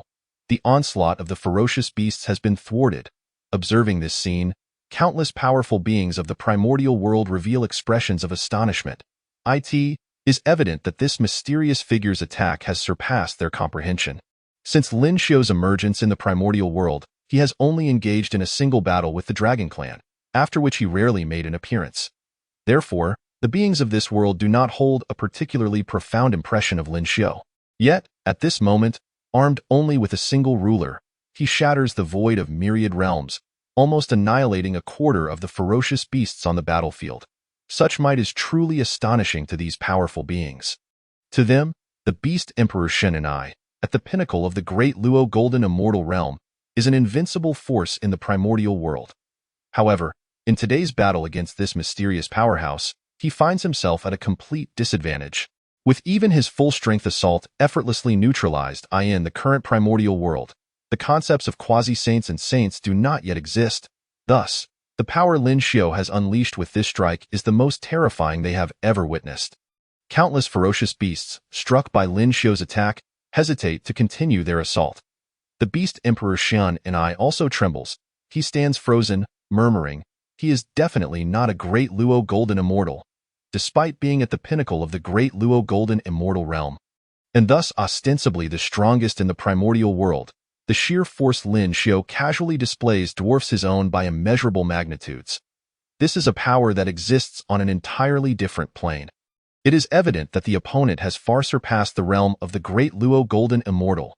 Lin Xiu wielded the Hongmeng Liangtian once more, emanating an indomitable aura towards the myriad ferocious beasts. Without waiting for their response, he plunged directly into the midst of the countless beasts. Initially, he had not intended to annihilate these beasts at this moment, but since they had sought him out and provoked him, there was no need for mercy. This strike was even more formidable than the last, as the power of the quasi-saint erupted in full force. In an instant, the endless starry river of the heavens was cleaved asunder. Lin Xiu unleashed a terrifying beam of light from above, reminiscent of the might of creation itself. The boundless elements of water, fire, and wind surged tumultuously, swirling about. The laws of power manifested in Lin Xiu's presence, radiating an extraordinarily brilliant light. The might of the quasi-saint was unassailable. Under this blow, countless worlds ceased to exist. Subsequently, this terrifying beam of light struck fiercely upon the ferocious beasts, whose horrified gazes could scarcely comprehend the devastation. In that moment, the explosive sound that reverberated across the myriad realms shook the very foundations of existence. Roar! The cries of innumerable beasts erupted, a chorus of agony pushed to its utmost limits. As countless worlds were obliterated, billions of ferocious beasts met their demise in the blink of an eye. This single strike annihilated half of their number. In the presence of Lin Xiao, the beast sovereign Xian and I appeared as insignificant as an ant, utterly devoid of any power to resist. After this onslaught, Xian and I was sent reeling, spitting forth a copious amount of blood, his form nearly obliterated. The blood he coughed up tainted the very fabric of countless realms. Gasp! Each cough drew him closer to the brink of collapse. Had he not been clinging desperately to life, he would have surely perished. Yet, even in this state, he managed to prop up his weakened body. Gazing at Lin Xiao in the void with a look of sheer terror, trembling, he inquired, "Who on earth are you?" From a distance of tens of millions of miles, Lin Xiao did not even spare a glance at Shan and I. He proclaimed to all beings of the primordial wilderness, "I am called Tai Jia." Chapter 27. The source of all evils is Tai Jia. With this declaration, Lin Xiao's name echoed throughout the primordial wilderness, stirring the hearts of all beings with an involuntary tremor. This battle was nothing short of astonishing. The ferocious beast clan that had wreaked havoc across the land was halved by Lin Xiao's hand. The once renowned beast sovereign Shan and I was left on the verge of death, his corporeal form nearly extinguished, a formidable being at the pinnacle of the great Luo golden immortal. His primordial spirit now flickered like a candle in the wind. Nearly snuffed out, the ease with which Lin Xiao dispatched the ferocious beasts and nearly obliterated Shin and I made countless powerful entities in the primordial wilderness acutely aware of his terrifying prowess. On that day, the entire primordial world was engulfed in a black aura of death. Countless worlds perished, and the carcasses of innumerable beasts stained the very heavens and earth, obliterating billions of spaces. All of this bore Lin Xiao's mark. The world was left in shock. No being remained untouched by such a grand spectacle, and none felt anything but dread. To encounter a being of such strength was to face despair itself. Shun and I, trembling with fear, dared not linger any longer. He frantically summoned the last remnants of his power to flee from this place. Lin Xiao, observing Shan Ni's retreating figure, refrained from intervening. He spoke indifferently to Shun and I require a steed. If you are willing, you may serve as my mount." His voice traversed countless miles, reaching Shan Ni's ears, causing him to shudder. With a complex gaze, he glanced back at Lin Xiao. Ultimately, however, Shin and I chose to depart. The ferocious beasts, scattered across the stars, fled in panic alongside Shin and I. The myriad worlds trembled, and those beings observing the battlefield turned their attention to Lin Xiao. Tai Jia. The powerful entities of the primordial wilderness murmured this name in a wet. Was evident that from this day forth, the name Tai Jia would resound throughout the entire primordial world. At this moment, some among the powerful beings who had witnessed Lin Xiao's previous battle with the Dragon Clan began to recall who he was. This Tai Jia was none other than the mysterious figure who had humiliated the Dragon Clan. Many powerful entities in the primordial wilderness engaged in fervent discussions about Lin Xiao's confrontation with the Dragon Clan, a battle that had rendered the Dragon Clan unable to hold their heads high for an extended period. The Dragon Clan's leader, the Ancestral Dragon, had just ascended to the great Luo Golden Immortal, commanding respect and fear. Yet, this powerful Ancestral Dragon had been utterly defeated by a mysterious being over a trivial dispute regarding a treasure. At that time, the Ancestral Dragon had rallied the entire Dragon Clan to confront Lin Xiao, only to be effortlessly vanquished, leading to a most humiliating defeat. Initially, they had thought the Dragon Clan simply lacked merit. But after witnessing Lin Xiao's display of power against the ferocious beasts, the powerful entities now recognized the true nature of Lin Xiao's strength.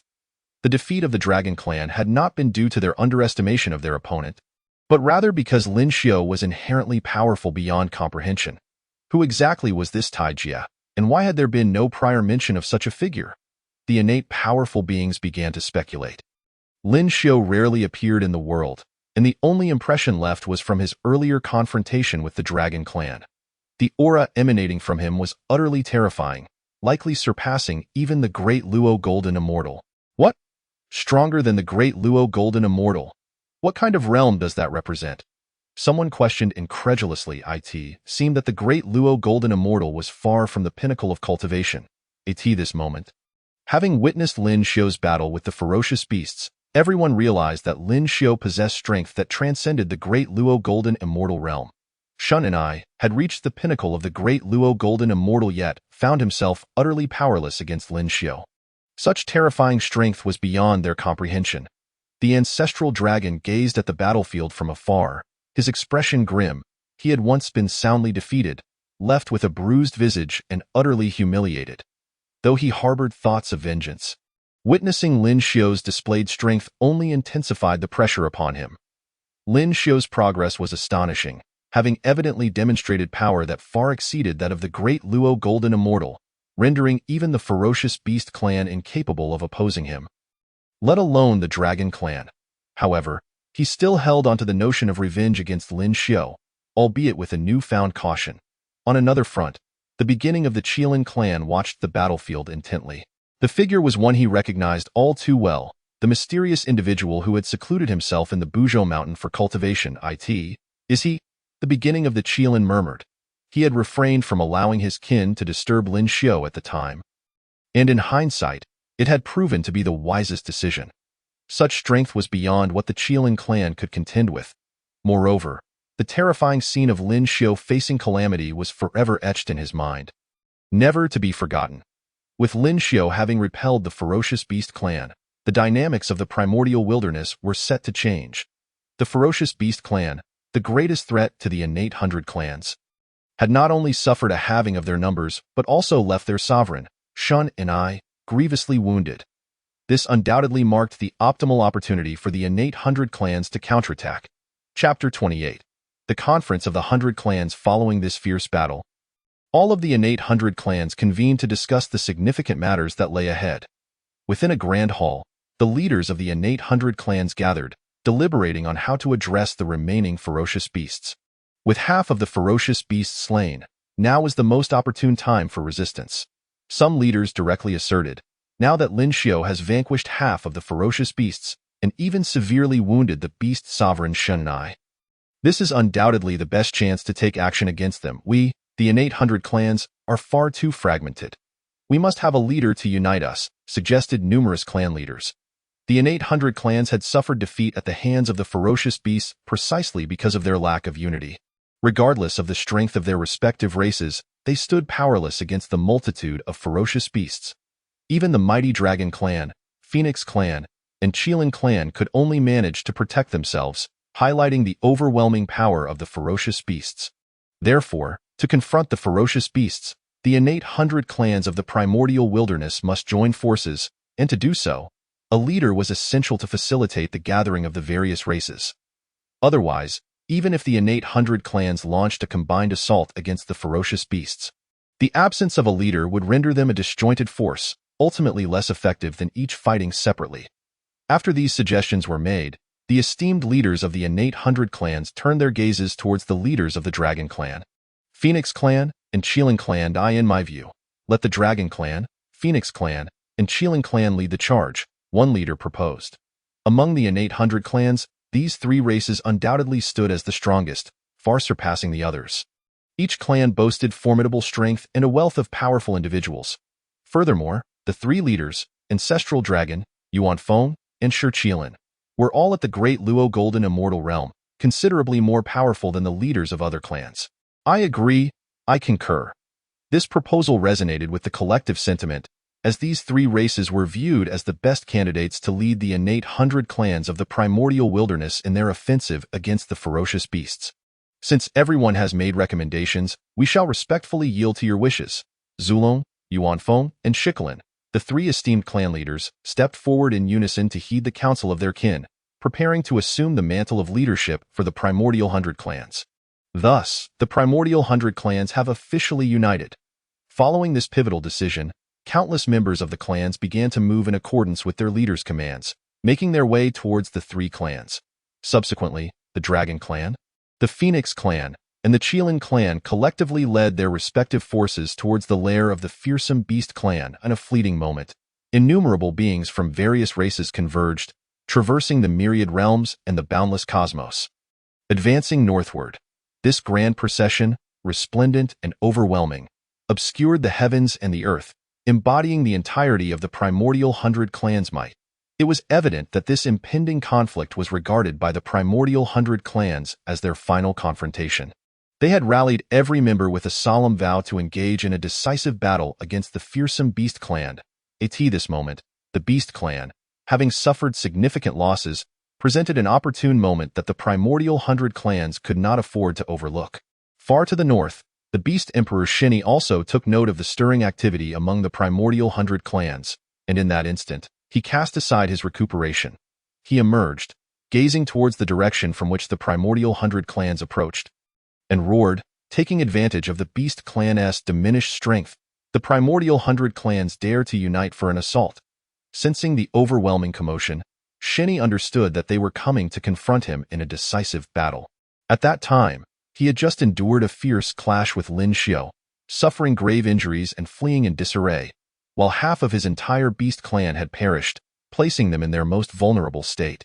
Yet now, the primordial 100 Clans began to gather, showcasing the most formidable stance since the onset of the Beast's rampage across the primordial wilderness, necessitating a state of utmost readiness. Shini, disregarding his own wounds, hastily summoned the 4 ferocious beasts, instructing them, quickly gather all the ferocious beasts and prepare for an all-out war against the primordial 100 Clans.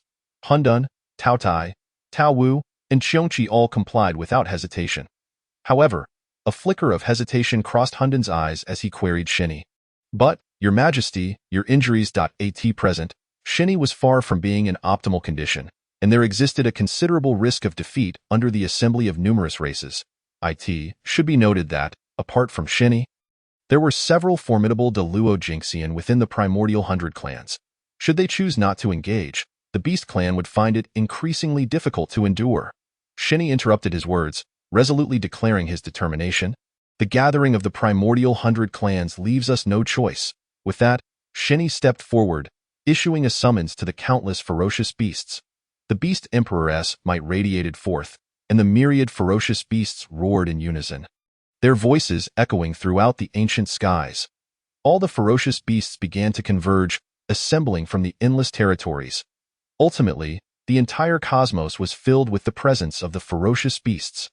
Under Shini's command, all the ferocious beasts surged forth towards the direction from which the primordial 100 Clans were gathering. Chapter 29. The decisive battle of the ferocious beasts. Cataclysm. The primordial 100 Clans prepared to engage the ferocious beasts in a grand battle. A decisive confrontation that would mark the culmination of the ferocious beasts' cataclysm. The Dragon Clan, the Phoenix Clan, and the Qilin clan led the primordial 100 Clans, and after centuries, they finally encountered the Beast Emperor Shini and his ferocious beasts. Upon their first sighting, countless beings from the primordial 100 Clans, under the guidance of the Dragon, Phoenix, and Qilin clans, armed with their respective weapons, unleashed an unprecedented onslaught upon the ferocious beasts. In that moment, the starry river dimmed, and the entire primordial world began to tremble. The endless ferocious beasts emitted furious roars, their malevolent aura surging forth, shattering myriad stars as they advanced against the primordial 100 Clans. A dense throng of beings, whether from the primordial 100 Clans or the ferocious beasts, collided with one another, and various weapons and treasures were unleashed, filling the battlefield with brilliant radiance. The heavens reverberated, and countless star domains quaked. The cataclysm erupted, unleashing boundless malevolent energy that accompanied its manifestation. This malevolent energy was a manifestation of the cataclysm, intolerable to the world. However, for Lin Xiao, this malevolent energy was a rare treasure. As the primordial 100 Clans clashed with the ferocious beasts, Lin Xiao arrived on the battlefield, beginning to absorb the malevolent energy. Although the malevolent energy from the cataclysm was inferior to that from the heavenly calamity, it was still exceedingly pure and beneficial to him. He continued to absorb it, and his strength grew steadily as the battle commenced. Despite the ferocious beasts having been halved by Lin Xiao previously, their numbers remained formidable, and their reckless attacks posed significant challenges to the primordial 100 clans. Nevertheless, the primordial 100 clans, now united, were no less formidable than the ferocious beasts. Soon, the tides of battle shifted, with the primordial 100 clans gaining the upper hand. This conflict was exceedingly brutal, with countless stars shattering into dust and numerous worlds vanishing into ruins. Blood stained the heavens and the earth, as entire star systems were obliterated. Under the ferocious onslaught, the ferocious beasts found themselves in a relentless retreat, and Shinny was beset by the combined attacks of innumerable clan leaders, struggling to cope. Already grievously wounded and significantly weakened, he found himself at a disadvantage against such overwhelming foes. Zulong, Yuanfeng, and Shikolin, the three clan leaders, united their efforts against Shinny, all possessing the cultivation of Deluo Jinxian, with Zulong standing at the pinnacle of that realm, much like Shinny. Thus, Shinny found it impossible to withstand the relentless assault of the primordial 100 clans. After millions of years, the ferocious beasts faced near annihilation at the hands of the primordial 100 clans. While Shinny, overwhelmed, teetered on the brink of collapse. Beneath the stars, the three clan leaders launched their final offensive against Shinny. Die! The air crackled with murderous intent, unleashing a force capable of shattering myriad worlds. This combined strike from the three clan leaders was aimed at delivering a fatal blow to Shinny. At this moment, Shinny was already at his last gasp, unable to muster even a fraction of his former strength. Gazing at the united assault of the three clan leaders, a flicker of confusion crossed Shinny's eyes. Am I to perish here today? An overwhelming sense of reluctance surged within him. Had it not been for Lin Xiao's sudden emergence, the outcome for the ferocious beasts would have been vastly different. Even if defeat were inevitable, it would not have been so utterly catastrophic. This battle had drawn the attention of countless primordial powerhouses. It seemed the ferocious beasts were on the brink of extinction. The ferocious beasts face annihilation, one powerhouse lamented. At that moment, the ferocious beasts had no means to impede the primordial 100 clans. 99% of them were being slaughtered beneath the relentless assault. The ferocious beasts, having suffered greatly from their previous encounter with Lin Xiao, had sustained heavy losses, while the primordial 100 clans had united as never before to confront the ferocious beasts. Such a disparity in combat strength was insurmountable. The ferocious beasts' cataclysm was nearing its conclusion. After countless years of turmoil, this battle would signal the end of the ferocious beasts' cataclysm, leaving many powerhouses to reflect on the harsh reality. At the center of the battlefield stood the beast Emperor Shinny. As the last corpse of a ferocious beast slipped from his grasp, that was the final ferocious beast of their kind. Henceforth, he stood alone amidst the vast primordial landscape. An overwhelming sense of resentment welled within him, and suddenly, an image flickered in Shinny's mind. He recalled the direction where he had fought Lin Xiao. Remembering how, at their parting, Lin Xiao had expressed a desire to make him his steed. At that time, he had perceived it as an affront to his dignity and had declined. Yet now, it seemed this proposition was the only opportunity for his survival. Without further contemplation, as the three clan leaders' attacks surged forth, he bellowed into the endless cosmos, "Taijia, I am willing to be your steed." This declaration was imbued with the last vestiges of his strength. Resonating across the starry expanse in that instant, Lin Xiao, who was voraciously consuming the malevolent energy on the battlefield, suddenly heard the cry. He turned, casting his gaze towards the clash between the ferocious beasts and the primordial 100 clans. A smile gracing his lips. Had I known it would come to this, why bother with the past? He recognized the words spoken were Shinny's agreement to become his steed. Consequently, Lin Xiao ceased his absorption of the malevolent energy, tearing through the void to arrive on the endless battlefield. Chapter 30. A single glance suffices. Taijia. Upon hearing Shinny's roar, the three clan leaders were momentarily taken aback. Immediately, memories of the earlier conflict between the ferocious beast clan and an immensely powerful being surfaced in their minds. That being was none other than Taijie.to become Taijia's steed. This revelation caused their assault to falter, as thoughts of Taijia's formidable prowess flashed before them. Should Shinny truly become Taijia's steed, they would find themselves at a severe disadvantage. In this moment, Taijia was undeniably the most terrifying entity in the entire primordial realm, and with the cautionary tale of the beast clan, no one dared to provoke him. As the three clan leaders hesitated, A sudden shift in the nearby void caught their attention, unleashing a wave of energy. Countless worlds were instantaneously crushed, and the fabric of reality shattered. As a figure gradually emerged, enveloped by an aura of malevolence, it was Lin Xiao. Upon witnessing his arrival, all beings present, regardless of their origin, felt an undeniable tremor within their hearts. The three clan leaders of the Dragon, Phoenix, and Qilin clans looked upon Lin Xiao's emergence with trepidation, refraining from any rash actions. Shenny wore a complex expression. Having consented to Lin Xiao's request to become his steed, he found himself grappling with an identity shift. For so long, he had held the esteemed title of Beast Emperor, and the sudden transition from sovereign to steed was a jarring adjustment. Yet, for the sake of his own life, he had no choice but to comply with Lin Xiao's demand.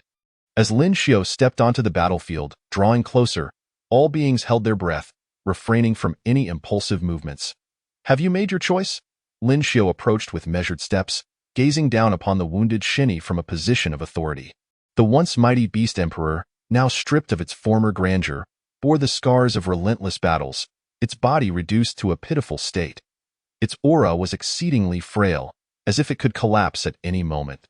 Upon hearing Lin Xiao's voice, it lifted its head, gazing at the other with a flicker of hesitation in its eyes. Subsequently, its gaze shifted to the menacing figures of the innate 100 clans nearby. Gritting its teeth fiercely before declaring, "I, Shun and I, willingly offer myself as your steed."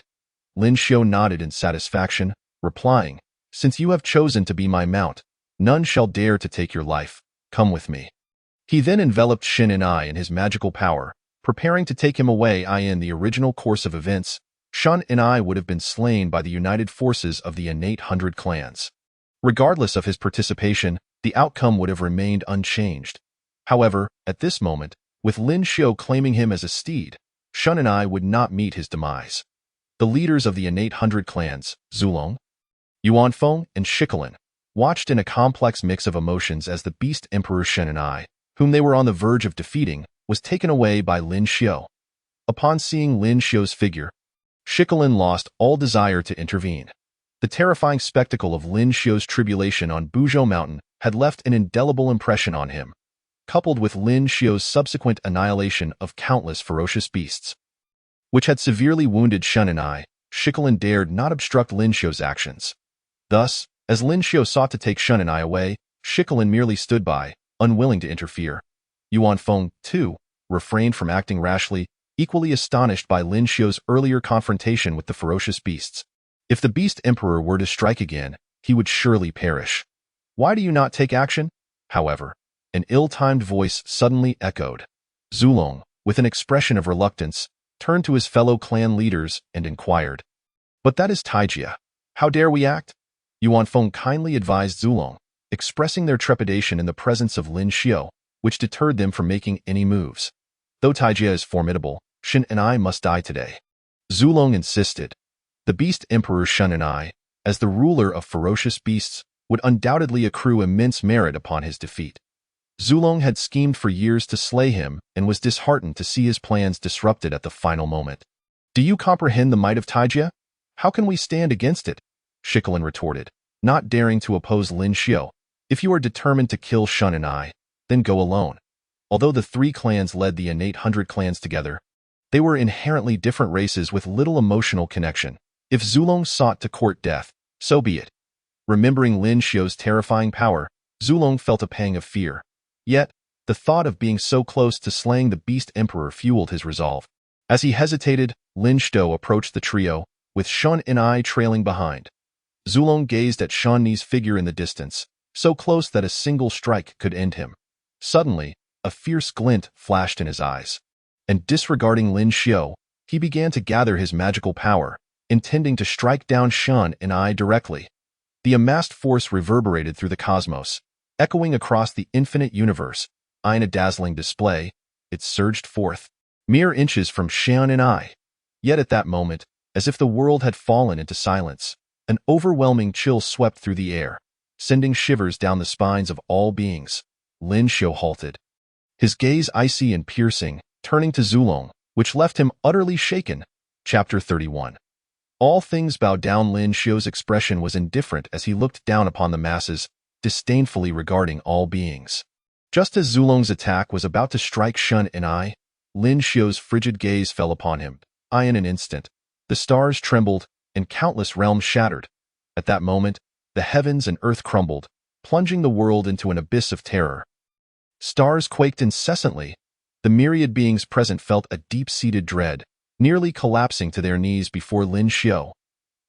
Under Lin Xiu's gaze, Zulong was engulfed by an overwhelming chill, as if countless universes were extinguished beneath those eyes. Causing him to involuntarily cry out, he felt utterly paralyzed. The insurmountable pressure bore down upon him, crushing his very essence. Suddenly, it felt as though something had shattered within him, as countless worlds within his body disintegrated into dust. In the end, Zulong could not suppress a mouthful of blood, staining the heavens. His massive form, at that moment, resembled a punctured balloon, his magical power scattering, his cultivation at the peak of Deluo golden immortal plummeting. With a mere glance, Lin Xiu shattered Zulong's myriad realms, nearly obliterating his entire cultivation in an instant. Beside him, Yuanfeng and Shikolin were utterly stunned, their shock reaching new heights. They stood there, dumbfounded, their eyes fixed on Zulong's colossal frame. Was the peak Deluo golden immortal really defeated by a single gaze? Among the leaders of the three clans, Zulong was undoubtedly the strongest, if even Zulong was unworthy of invoking Lin Xiu's wrath. What fate awaited them had they stood in his place? Contemplating this possibility, Yuanfeng and Shikolin broke into a cold sweat, silently grateful they had not made the same choice as Zulong. They swallowed nervously, exchanging glances, each reflecting boundless astonishment. Today, I shall spare your life. We shall take our leave, Lin Xiu stated coolly, regarding the gravely wounded Zulong, as he led Shun and I away without a backward glance this time. He chose not to slay Zulong, mindful of the impending calamity. Zulong was a pivotal figure in the impending tribulation, and preserving him for future purposes held far more value than simply eliminating him. He shattered the void and departed, swiftly carrying Shun and I away. As they left, Shun and I turned back to gaze at the plummeting Zulong. Astonished, at that moment, Zulong's consciousness was nearly shattered by Lin Xiu, and his entire cultivation had almost dissipated, rendering him far from his former state. He had become even stronger. Shin and I felt a surge of trepidation as he sensed Lin Xiu's presence beside him. Previously, when facing ferocious beasts, Lin Xiu had required the use of the primordial quantity of the heavens to contend. Yet now, against Zulong, he needed only a single glance to bring the foe to the brink of annihilation. This was beyond Shan Ni's comprehension of power. With this realization, Shan Ni's reluctance to become Lin Xiu's steed diminished significantly. Having such a formidable master was not without its merits. Under the watchful eyes of the masses, Lin Xiu obliterated countless realms and vanquished Zulong before departing into the horizon. The beings of the innate 100 clans witnessed this horrifying spectacle. It was inevitable that tales of Lin Xiu's might would echo throughout the entirety of Honghuang. Once Lin Xiu departed, the innate 100 clans saw no reason to linger. The ferocious beast tribe was no more, leaving many regions within Honghuang vacant. Consequently, the once unified innate 100 clans began to entertain their own thoughts, particularly among the Dragon, Phoenix, and Qilin tribes. Now that the calamity has concluded, we shall each return to our own lands, Shikolin and Yuanfeng proclaimed to the countless beings present. The tribes that had allied with the Qilin and Phoenix clans followed their lead, while those aligned with the Dragon clan hurried to rescue Zulong. Just moments ago, Zulong's immense cultivation had been shattered by Lin Xiu's gaze, leaving him momentarily devoid of consciousness. As a result, his body began to plummet through the starry sky. The Zhu Long and Ying Long of the Dragon clan swiftly lifted Zulong's form, hastening towards the eastern sea to ensure his recovery. Several millennia later, two figures emerged above the surface of the eastern sea. They shattered the void, treading upon the celestial rivers, their overwhelming presence stirring the waters of the East Sea. It was Lin Xiu, accompanied by the Beast Emperor Shan and I, returning to the Eastern Sea. Upon arrival, Lin Xiu made his way toward Penglai Island, and soon, 3 islands took shape: Penglai, Fangzhong, and Yingzhou. Upon reaching this place, Lin Xiu directly entered Penglai Island. Shun and I, upon entering, was enveloped by the rich spiritual energy within, marveling in awe. What a wondrous paradise! The spiritual energy of Penglai Island was exceptionally abundant, and in just a short while, Shen and I felt his injuries beginning to mend. Chapter 32. Disciple reaches the heavens, paying homage to the master. You shall recuperate here from now on. Lin Xiu's calm voice resonated, jolting Shen and I from his reverie of spiritual energy. Bowing his head respectfully, he replied, yes. Having become Lin Xiu's steed, it was only fitting to exhibit an attitude befitting his new role. Although Shen and I felt a twinge of reluctance regarding his status as a mount, he recognized that resisting Lin Xiu's overwhelming power was futile. For the sake of his own survival, all Shen and I could do was accept his fate and focus on healing. Seeing Shan Ni's respectful demeanor, Lin Xiu nodded approvingly. He then sought out a location rich in spiritual energy within Pangu for Shan and I to recover.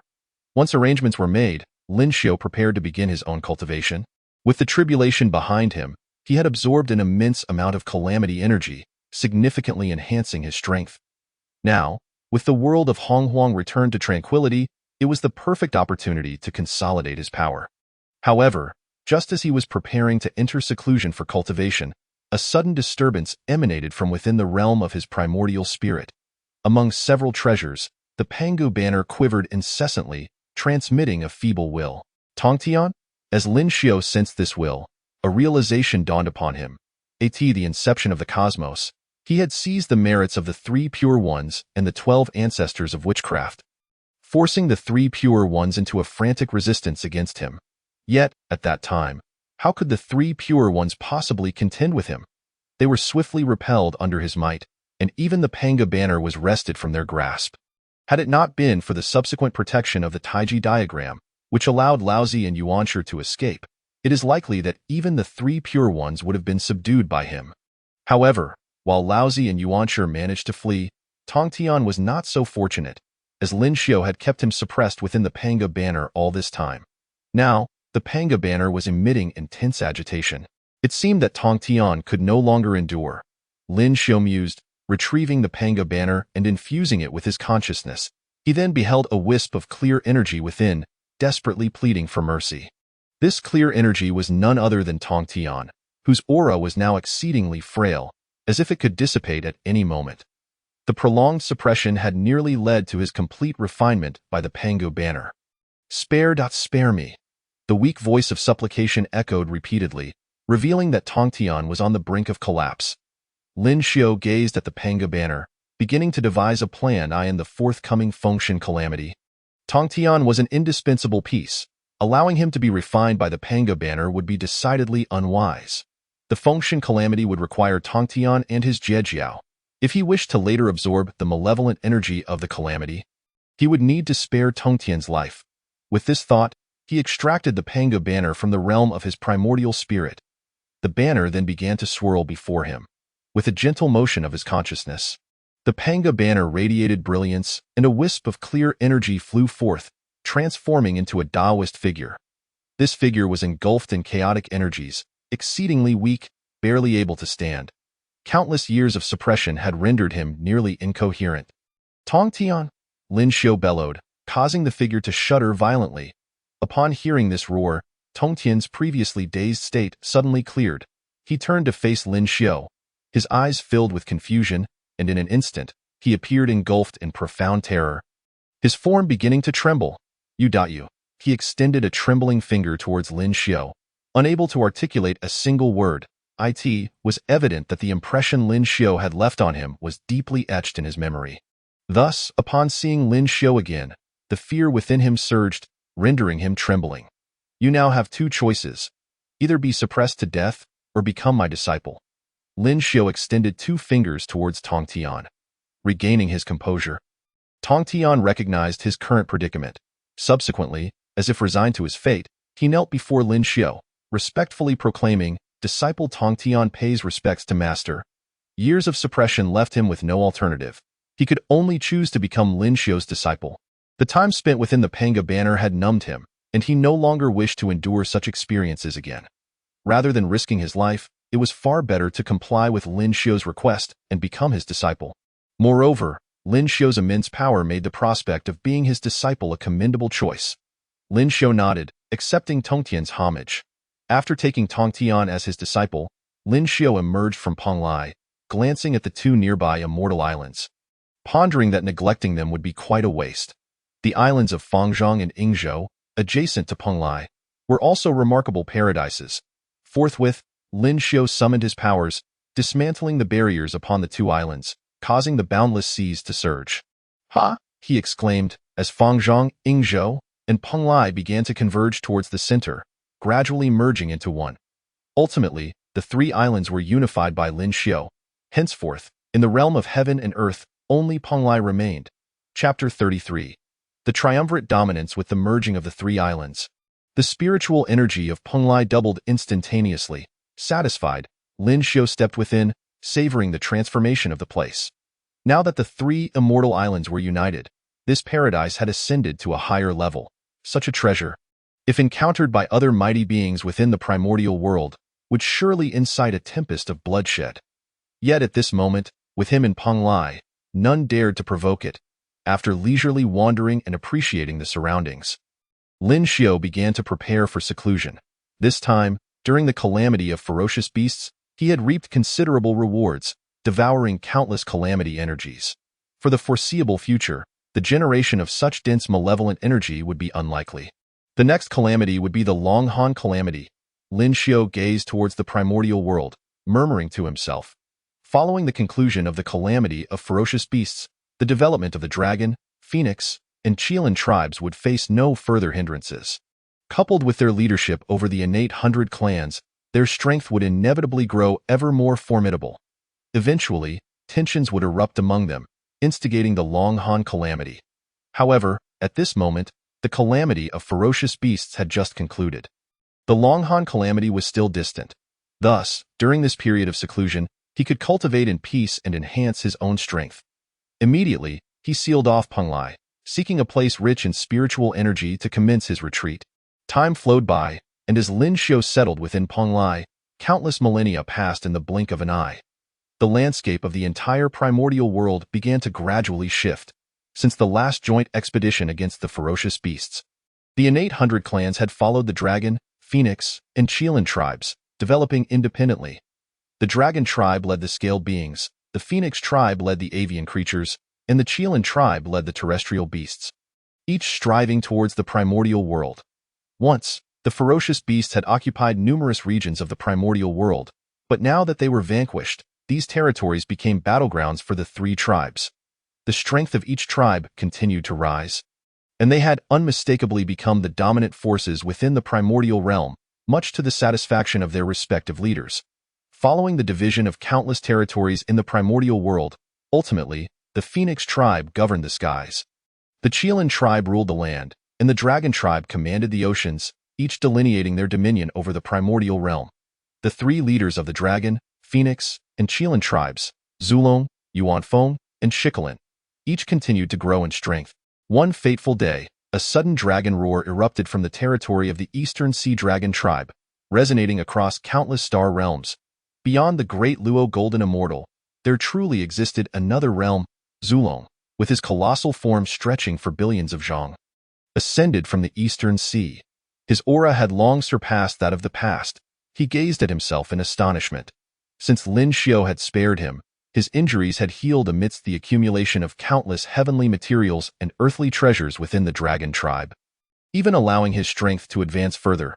Now, he stood at the early stage of Quasi-Saint, successfully surpassing the great Luo Golden Immortal stage. When Lin Xiu had previously defeated him, he had sensed that the opponent was beyond the might of the great Luo Golden Immortal. Though he was unaware of the exact realm, he understood in his heart that it was indeed above the great Luo Golden Immortal. Now, having successfully made this leap to Quasi-Saint, he comprehended the terrifying nature of this realm. The great Luo Golden Immortal was utterly insignificant before a Quasi-Saint. It could be said that Lin Xiu's emergence had awakened all beings within the primordial world to the existence of realms beyond Quasi-Saint. With this newfound understanding, Zulong was able to successfully ascend to Quasi-Saint. As he felt the changes in his power, he could not help but erupt into joyous laughter. Other dragon beings within the territory of the dragon tribe also noticed Zulong's transformation, emerging to congratulate him. Their delight was genuine. After all, a stronger Zulong signified a stronger dragon tribe. Following Zulong's ascension to Quasi-Saint, the other two great tribes of the primordial world, the Phoenix and Qilin tribes, were not willing to lag behind. Their respective leaders promptly commenced their own retreats for cultivation. The second to break through to the quasi-saint realm was Yuanfeng. On that day, the Phoenix's cry resonated across the 9 heavens, and boundless flames ignited the stars. The heavens changed hue, and the primordial world trembled. The avian tribe rejoiced collectively. Thus, among the 3 tribes, only Shikolin, the leader of the Qilin tribe, had yet to ascend to quasi-saint. However, it was not long before, beneath the Buzhou mountain, a tremendous aura erupted from the Qilin tribe, shaking the very earth. Shikolin, following closely in the footsteps of Zulong and Yuanfeng, also successfully advanced to quasi-saint. Henceforth, the Dragon, Phoenix, and Qilin tribes each boasted a quasi-saint powerhouse. Originally, the balance among the 3 tribes had been subtly disrupted by Zulong's breakthrough, but it had now returned to a state of triadic dominance. The ascension of the 3 tribal leaders to quasi-saint undoubtedly bolstered the strength of their respective tribes, leading to rapid expansion shortly thereafter. Nevertheless, despite the leaders' elation and swift development of their power, they remained hesitant regarding the unification of the primordial realm. After all, the most powerful being within this realm had yet to speak. They dared not act rashly. They feared Lin Xiu's might, and none were bold enough to attempt to unify the primordial world. Chapter 34. The indestructibility of the 3 tribes, the unmanifested calamity, the invisibility of the heavenly Tao in the blink of an eye. Several 100,000 years had passed. The Dragon, Phoenix, and Qilin tribes experienced minor frictions. Yet large-scale conflicts did not erupt. The power of the 3 tribes had reached a comparable level, forming a state of triadic dominance. Should they rashly initiate conflict, it would undoubtedly impact the entire primordial continent, affecting the position of supremacy over the realm. However, as long as that being remained silent, without voicing any opinions, the 3 tribes dared not act precipitously. The primordial realm was graced with a rare period of relative peace.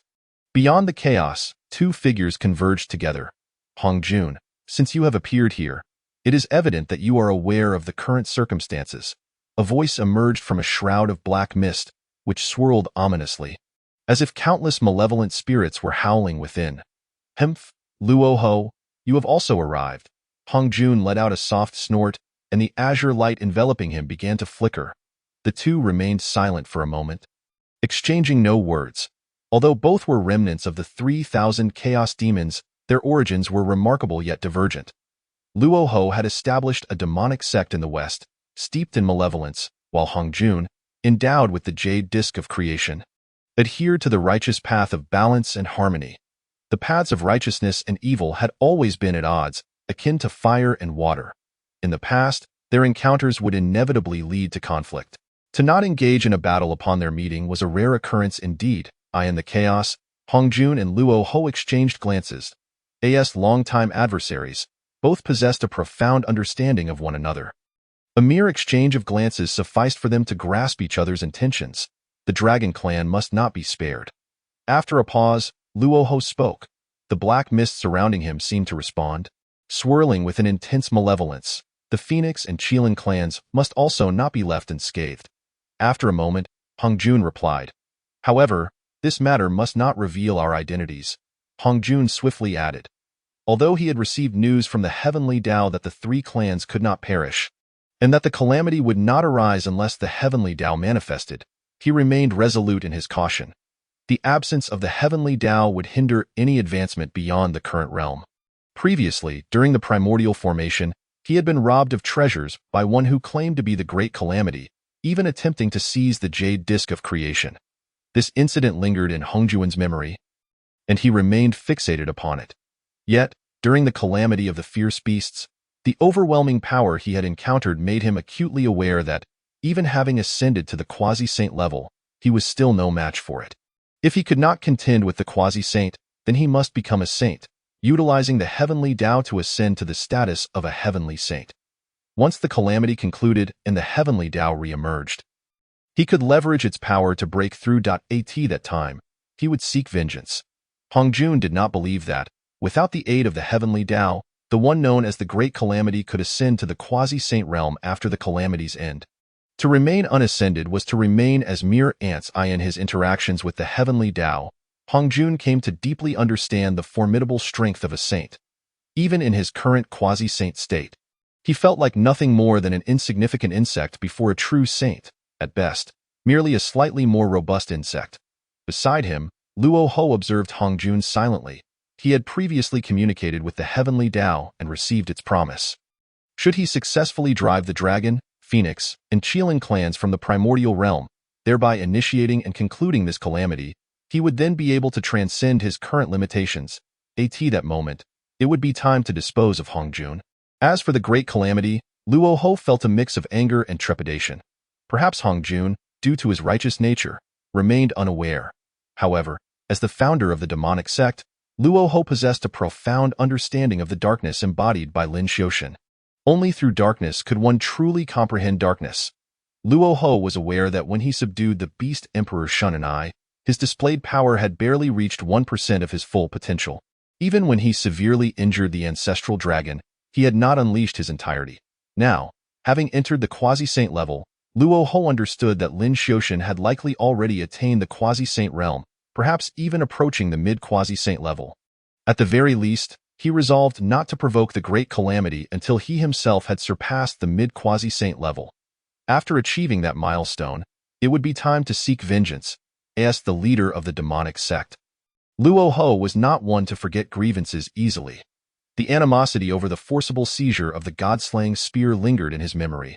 Hong Jun and Luo Ho exchanged glances once more, locking eyes for a brief moment. I shall take responsibility for the dragon and phoenix clans. I shall handle the Qilin clan. They both spoke in unison. The dragon clan was slain by the phoenix, while the phoenix was vanquished by the Qilin. Those of the Qilin clan were struck down by the dragon clan. They reiterated in unison. Having efficiently divided their tasks, they vanished from sight in an instant. After all, their discord was well known throughout the primordial realm. Their meeting could not be discovered without causing complications. Once they departed, the chaos returned to tranquility, as if nothing had transpired. Chapter 35. The skies of the primordial realm are about to change with the demise of the fierce beasts and the ancestral dragon. Yuan Feng and Shi Qilin ascending to the quasi-saint level, the dragon, phoenix, and Qilin clans subtly began to exhibit dominance over the primordial realm. After all, with the most formidable great calamity, Lin Xiaoshan, absent, the ancestral dragon, Yuan Feng and Shi Qilin were the strongest known entities. While the clan leaders imposed certain restrictions, the prevailing trend was undeniable. It could be said that the clans roamed the primordial continent with an air of impunity. Whenever members of other clans encountered the three clans, they would invariably take a detour, fearing any excessive engagement. Consequently, the three clans enjoyed a remarkably comfortable existence within the primordial lands. However, this tranquility would soon give way to turmoil. Amidst a mountain range, a group of wolf clan members was diligently exploring. This was their territory, and they were scouring for rare treasures. If they could produce a few of the Tai realm, they would gain considerable influence among the 100 clans. Moreover, if fortune smiled upon them, they might even witness the emergence of a Deluo golden immortal, thus securing a significant voice among the 100 clans. At that moment, the son of the wolf clan leader led the search for opportunities. Suddenly, a pungent stench of decay wafted from a distance. The wolf clan leader's son gazed curiously towards the source of the smell.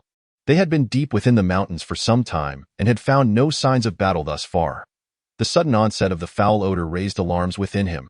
However, the adventurous spirit inherent in the wolf clan's blood compelled him to investigate further. Following the scent, he came upon a clear patch of ground. Upon seeing the barren expanse before him, his pupils dilated in shocked eye. In this densely wooded mountain, a vast area devoid of any vegetation had emerged. A sight utterly incomprehensible. Yet what horrified him was not merely the sudden clearing, but the body lying upon it, coiled grotesquely upon the earth. The antlered, scaled form radiated a terrifying aura that unmistakably revealed the identity of this corpse.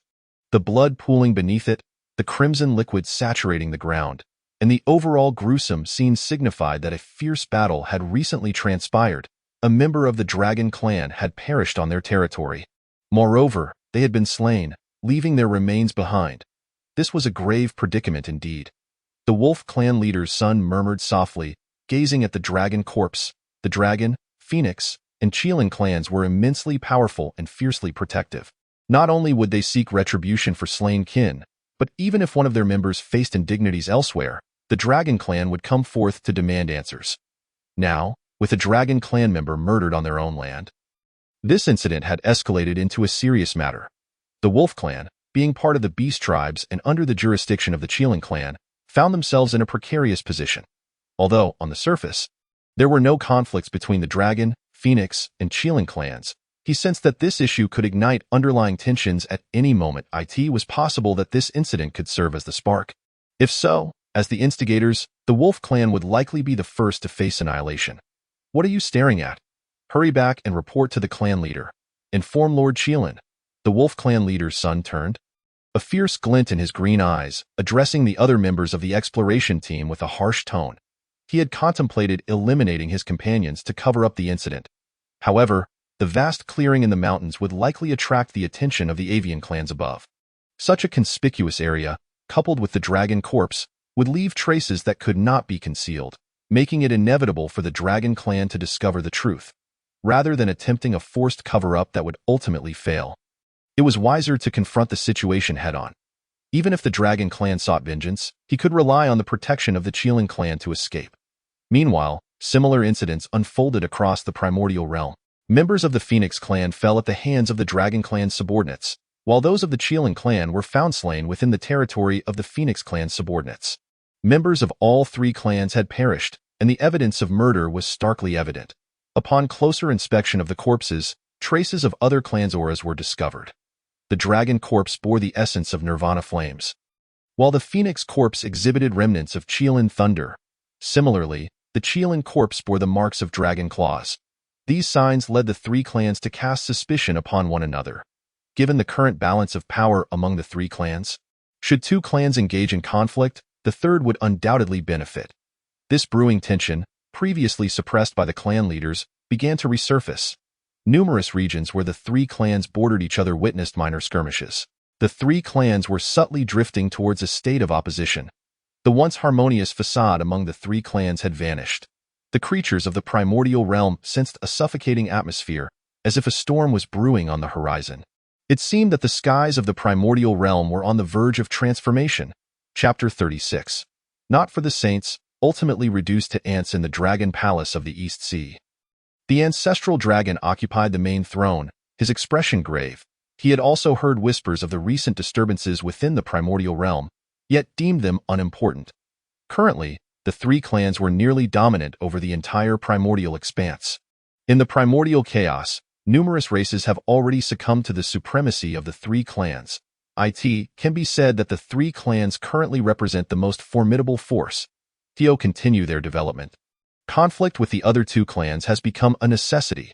The ancestor dragon prides himself on being the first among the three clans to break through to the quasi-saint realm, and he is assuredly further along in this realm than both the Phoenix and the Kirin. In solitary combat, neither the Phoenix nor the Kirin should pose a challenge to him. However, if they were to unite, he would find himself in considerable peril. Moreover, there is that individual. A shadow flashed through the ancestor dragon's mind. A reminder of the moment that left him gravely wounded, causing his realm to diminish, a scene still deeply etched in his memory. Now, after many years in the quasi-saint realm, he has come to a more profound understanding of just how powerful Lin Xiu truly was. That power remains far beyond his reach. Even though he has now ascended to the quasi-saint level, placing him at the pinnacle among the three clans, capable of stirring the celestial stars at will. He does not dare to claim that he could stand against that great calamity. Since the day that calamity took the beast Emperor Shun and I, it has vanished without a trace. No news regarding it has been heard throughout the entirety of the primordial realm, as if that individual had never existed. However, although that person is absent from the primordial realm, their deeds continue to circulate, casting a lingering pressure upon the ancestor dragon. What if I manage to defeat the Phoenix and Kirin clans, only for that individual to re-emerge? And what if that person disapproves of unification and turns against me? It is these uncertainties that have caused the ancestor dragon to halt his expansion and issue orders prohibiting conflict with the other two clans. Alas, no matter how he contemplates, he sees no glimmer of hope. With a heavy sigh, the ancestor dragon's expression reflected his melancholy. A great mountain weighs upon him, leaving him no choice but to lament.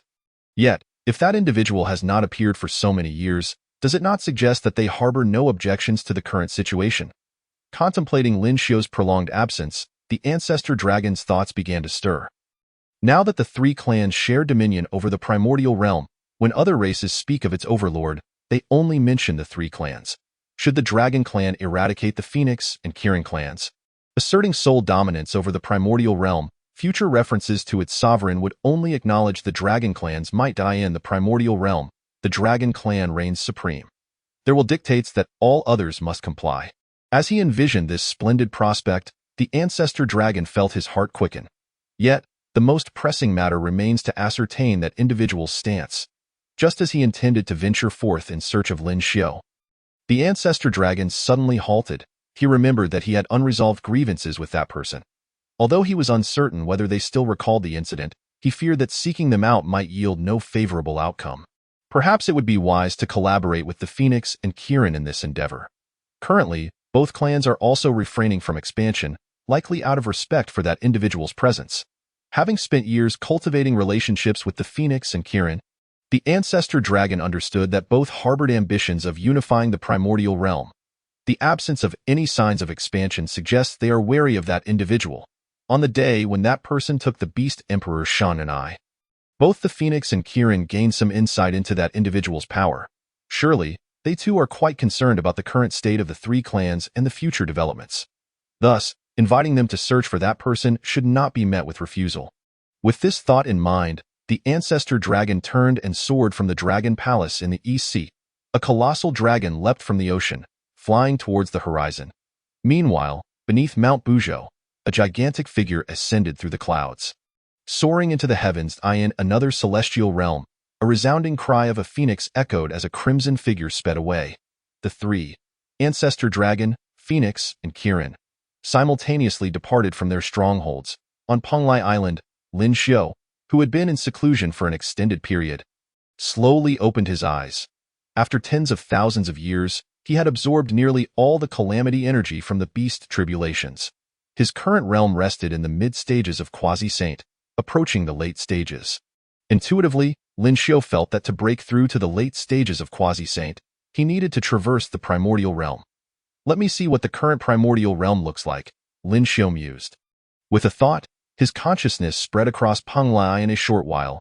He retracted his awareness. He had grasped the general state of affairs in the primordial realm. The Dragon, Phoenix, and Kirin clans dominate the land. Yet no major conflicts have erupted.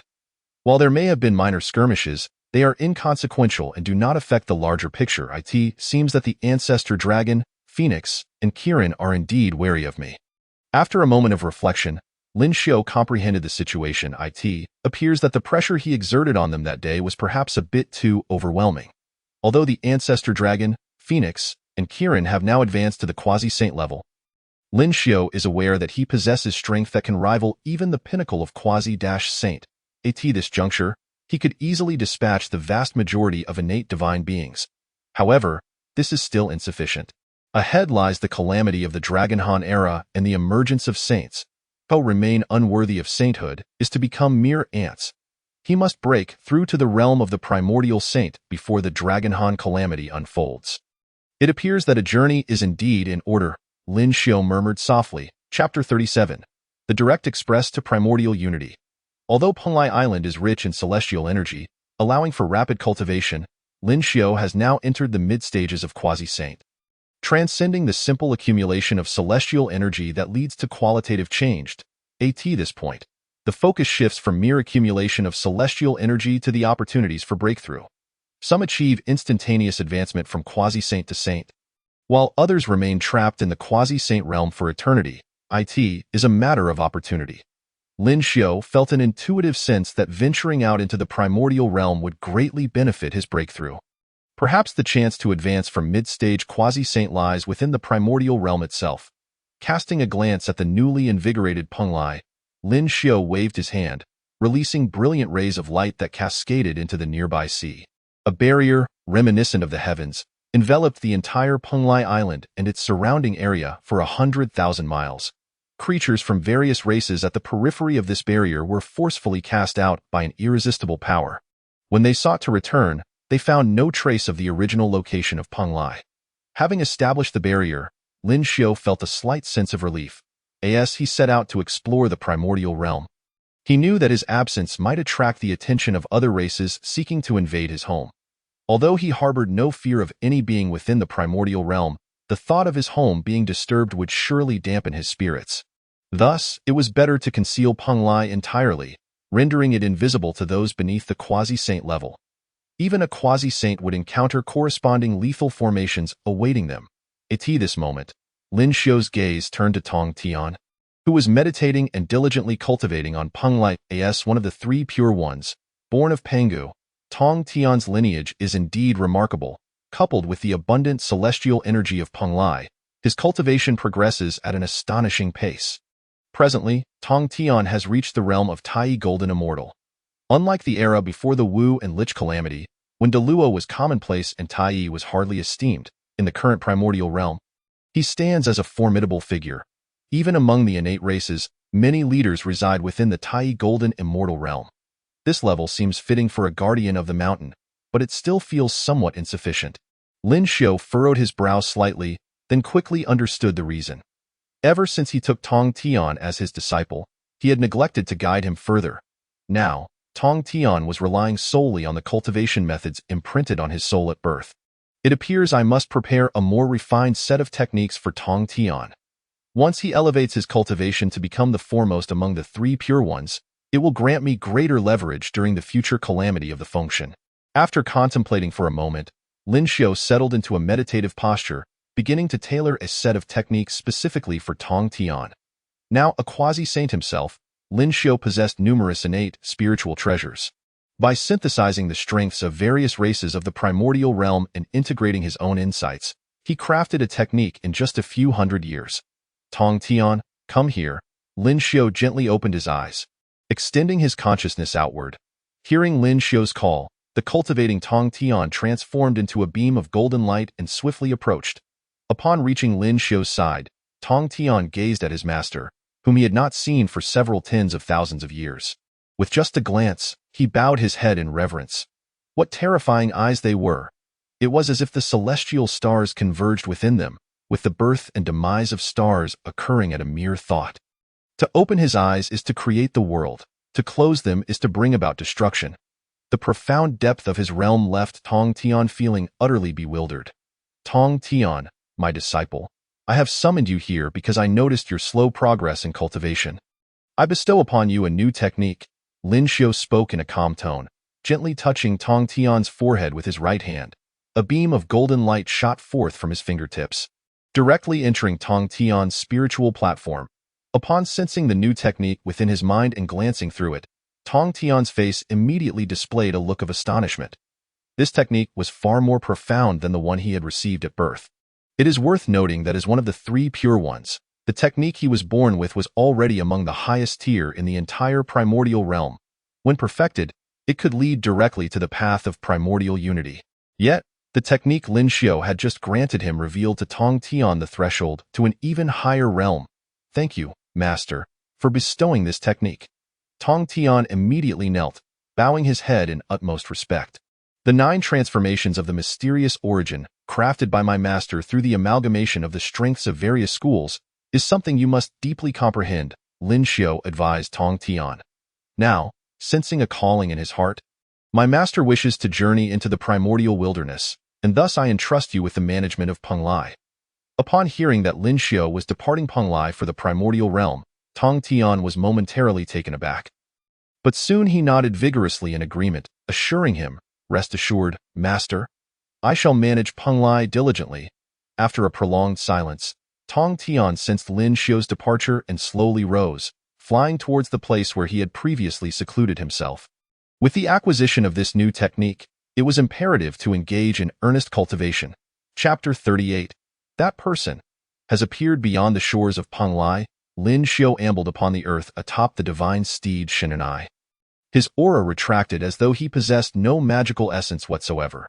This journey of exploration was undertaken with the intent to perceive the primordial realm from a fresh perspective. Ever since his arrival in this world, Lin Xiu's power had surged dramatically, and he had never regarded this vast expanse from such a humble vantage point. The transcendent beings of the mixed element Saint Realm sought to transcend the mundane. Yet to achieve such transcendence, one must first immerse oneself in the worldly. Only by understanding the essence of the ordinary and the mundane could one truly rise above them. This was the conclusion Lin Xiu had drawn after traversing the primordial lands for millennia. Over the ages, many audacious individuals failed to perceive the subtle traces of Lin Xiu's retracted aura, never pondering why a being devoid of any magical fluctuations would wander through the primordial expanse. Such reckless actions could bring calamity upon their kin. Throughout the centuries, Lin Xiu had distinctly felt his state of mind evolving, as if he were merely a paper's thickness away from breaking through. Yet, it was that final sliver of difference that compelled him to continue exploring the primordial realm. Beneath him, Shun and I, now his steed, bore a melancholic expression. After traversing countless regions of the primordial land over the millennia, not a single fierce beast was to be seen, once abundant in the past. According to the indigenous inhabitants, the remnants of these fierce beasts had been eradicated by the dragon, phoenix, and Qilin clans, who led the innate 100 clans in their extermination. Even if any fierce beasts lingered, they had concealed their identities, too fearful to re-emerge.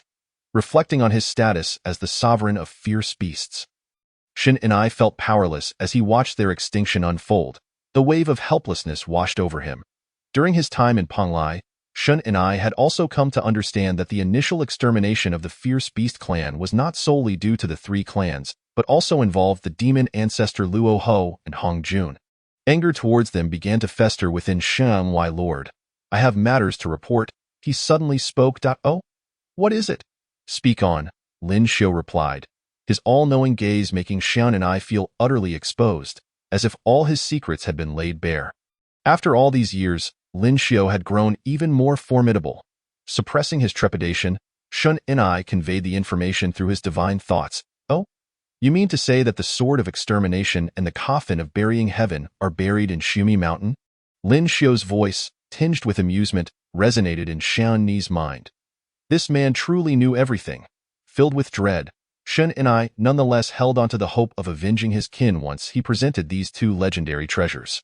After receiving precise intelligence from Shen and I, Lin Xiu fell into contemplation. The sword of extermination was exceedingly malevolent, originally belonging to Shen and I in the primordial timeline before being acquired by Luo Ho and split into four, resulting in the creation of the four swords of extermination. When unleashed, these swords could disrupt the very fabric of the cosmos. Furthermore, they were accompanied by a formation diagram of extermination, said to be unbreakable unless all four saints were present. In the original timeline, Tong Tian had deployed this formation to confront his two elder brothers and the two saints of the West, even managing to sever the golden lotus of the primordial heavenly venerable. In a one-on-one confrontation, its power was truly unparalleled. The coffin of burying heaven was even more extraordinary, reputed to have the capacity to entomb saints. Within it lay 3 fallen saint pills, capable of injuring a saint's primordial spirit. Should a saint consume one, they would tread cautiously, and those beneath the saint level would find their souls scattered, unable to attain rebirth for eternity. It was undeniably one of the most fearsome treasures in existence. Among the 4 great malevolent treasures of the heavenly Tao, Shin and I possessed 3. The remaining one was the god-slaying spear in Luo Ho's possession, famed for its ability to slay saints. It was well known that once one achieved the mixed element saint realm, they became undying and indestructible, their thoughts permeating the primordial realm, creating a vast chasm between themselves and the quasi-saints. To wield the god-slaying spear and claim to slay saints was a testament to its terrifying might. Upon revealing the whereabouts of the 2 malevolent treasures, Shun and I felt a sense of unease. Having been in his service for countless years, he had never disclosed the locations of these treasures until now, leading Lin Xiu to suspect ulterior motives. After a moment's reflection, Lin Xiu decided to dismiss these concerns. In the current primordial realm, he was virtually invincible. Even if Luo Ho and Hong Jun joined forces, they would not be his match. With this clarity, Lin Xiu gently patted Shin and I beneath him. "Let us proceed to Shumi Mountain." Understanding the unspoken command, Shun and I let out a triumphant cry and soared into the sky. Nearby, the innate 100 clans witnessed a golden light ascending into the clouds, only to vanish without a trace. Some sharp-eyed observers vaguely discerned a figure within the golden glow. Could it be? Those keen observers hastily reported the sighting through their clan's unique channels. Even the three clans engaged in minor skirmishes immediately fled to relay the news. That person has reappeared in the primordial realm. Chapter 39. There are heavenly mandates, though Shan and I ascended into the heavens. Journeying westward without causing much commotion, this venture was unlike past quests for fortune. The emergence of opportunities was always accompanied by grand omens that could not be concealed. When seeking opportunities, one could afford to be brazen, charging forth without restraint. However, this time, the objective was to reclaim the coffin of burying heaven and the sword of extermination hidden within Shumi Mountain. These treasures were of immense significance. Their burial site lay within Luoho's stronghold on Shumi Mountain. To approach brazenly would only alert the entire primordial realm, serving no purpose in achieving his goals. Thus, it was far more beneficial to journey to Shumi Mountain from the skies, leisurely traversing the path and enhancing his state of mind along the way. After an indeterminate period, Shin and I halted, his gaze falling upon three figures that had suddenly materialized before him, their expressions unfriendly. The aura of malevolence surged around Shan and I, the space around them shimmering as if it were fracturing and mending, revealing the unfathomable depths of chaos within. "What brings the three of you here?" Lin Xiao inquired, his demeanor cold and indifferent. To this point, he had established an invincible stance within the primordial realm and was now advancing towards the mixed element realm. The three beings before him, the Ancestor Dragon, the Yuan Phoenix, and the Primordial Qilin, had indeed reached the quasi-saint realm and were even showing signs of advancing to its mid-level. Yet, to Lin Xiao, they were merely minor adversaries. Such figures merited no courtesy. Moreover, the Ancestor Dragon had previously targeted him multiple times. Were it not for the necessity of the Dragonhan calamity, in which the Ancestor Dragon would be indispensable, he would have eliminated him without hesitation. The moment the Ancestor Dragon, Yuan Phoenix, and Primordial Qilin were named, they exchanged glances, momentarily at a loss for words. They had arrived with unwavering confidence, intending to extract information from Lin Xiao. Yet, now, faced with the reality of his presence, they felt a twinge of trepidation. The memory of their previous encounter during the fierce beast calamity lingered in their minds, instilling fear. Though they had all advanced to the quasi-saint realm, they had mistakenly believed they could gauge the disparity between themselves and Lin Xiao. However, upon meeting him, they realized it was as elusive as a flower in a mirror or the moon reflected in water. Impossible to discern. Years had passed, and Lin Xiao's strength remained as terrifying as ever. He was not a foe to be trifled with. In that fleeting moment of recognition, the Ancestor Dragon, Yuan Phoenix, and Primordial Qilin shared an unspoken agreement. The Ancestor Dragon, emboldened by his ambition, mustered the courage to speak. "We have come to pay our respects to Lord Tai Jia." The Ancestor Dragon adopted a humble demeanor, addressing Lin Xiao as if he were indeed there to pay homage. "Oh, Ancestor Dragon, have you ceased your attempts to trouble me?" Lin Xiao glanced at him with a hint of mockery, yet his tone remained icy, causing the Ancestor Dragon's heart to race. Was this Tai Jia about to settle old scores? I am doomed.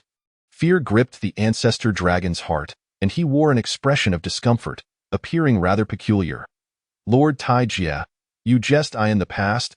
It was my old dragon's folly not to recognize your greatness. I beseech your forgiveness." Lin Xiao remained silent, growing increasingly impatient. This group of individuals should hasten their speech. Their delay in relaying their intentions was obstructing his journey westward to acquire the treasures. Sensing Lin Xiao's growing impatience, the Ancestor Dragon, Yuan Phoenix, and Primordial Qilin realized they needed to be swift. The bold Ancestor Dragon gathered his courage and inquired, "Might I ask, Lord Tai Jia, how do you perceive the current situation in the primordial realm?" As soon as he spoke, the Ancestor Dragon felt trepidation rising within him. What if this Tai Jia bore a grudge and decided to annihilate him? The current state of the primordial realm? Upon hearing the Ancestor Dragon's question, Lin Xiao muttered to himself, already comprehending the true purpose behind the visit from the three clan leaders. Presently, the most powerful forces in the primordial realm were the Dragon, Phoenix, and Qilin clans, even overshadowing the demonic faction of Luoho, who was now compelled to take a step back. The power of the three clans is not significantly disparate. The Dragon clan stands as the mightiest. However, The alliance between the Phoenix and Qilin clans enables them to balance the strength of the dragons. Whenever the dragons choose to attack one clan, it is likely that the other will reap the benefits. With the dragons as a looming threat, the Phoenix and Qilin clans are unlikely to instigate turmoil against each other. The dynamics among the three clans can be likened to a tripod, with none daring to act recklessly. Yet, at their elevated status, how could any of the clans resign themselves to being anything less than the supreme sovereign of the primordial world? Nevertheless, it is an undeniable truth that none of the clans can overpower one another. In such circumstances, identifying oneself as the foremost figure of the primordial realm becomes crucial, as the endorsement of one clan as the preeminent among the 100 clans would compel the other two to refrain from overt opposition. Despite their discontent, the three clans are calculating their strategies astutely. Lin Xiu reflected on this for a moment before speaking indifferently. In the primordial realm, the three clans hold supremacy. Who shall rise and fall is determined by fate. Chapter 40. The prelude to the Dragonhan Cataclysm. Who shall rise and fall is determined by fate. Upon hearing Lin Xiu's response, the ancestral dragon, the primordial phoenix, and the first Qilin were momentarily taken aback. What could this mean? The leaders of the three clans bowed their heads in contemplation for a moment before realization dawned upon them. Who shall rise and fall refers to the position of the sovereign of the primordial realm. Who else would dare claim dominion if not the supreme ruler? Moreover, this position is dictated by fate. Does this not imply that everything is governed by destiny, and the great cataclysm shall not intervene? After all, if it is said that fate governs all, it is improbable that the great cataclysm would actively interfere. Hence, it seems the time has come to initiate the plan to annex the other two clans. The ancestral dragon, primordial phoenix, and first Qilin exchanged glances, a glint of resolve flickering in their eyes. Thank you, great lord of cataclysm, for your guidance. We shall take our leave. Now that they were aware of the answer they sought, it was time for the clans to prepare for war.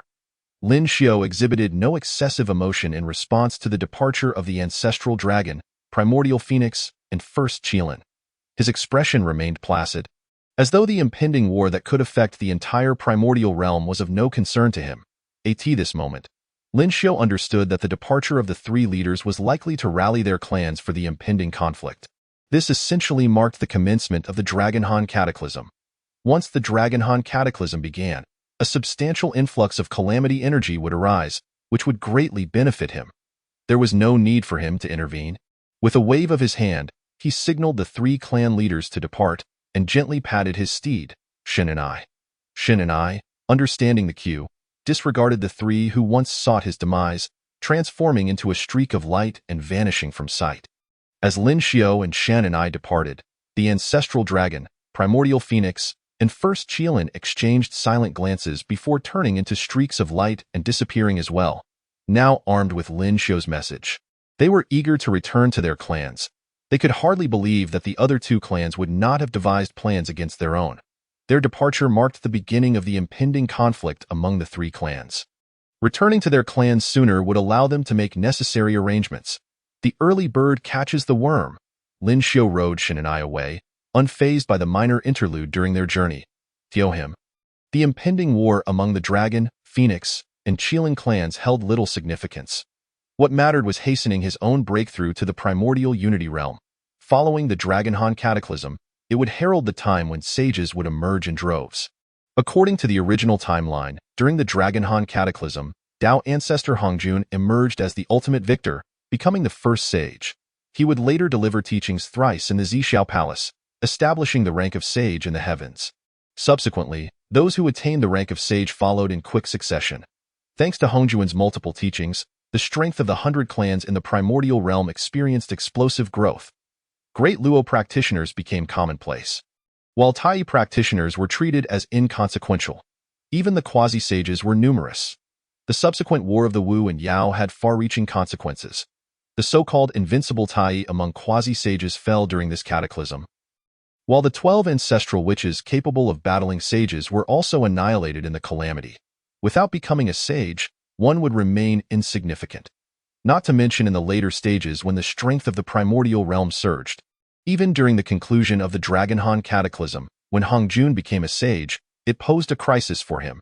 Having previously incurred Hongjuan's ire and given Hongjuan's vindictive nature, it was likely he would seek revenge immediately after attaining sagehood.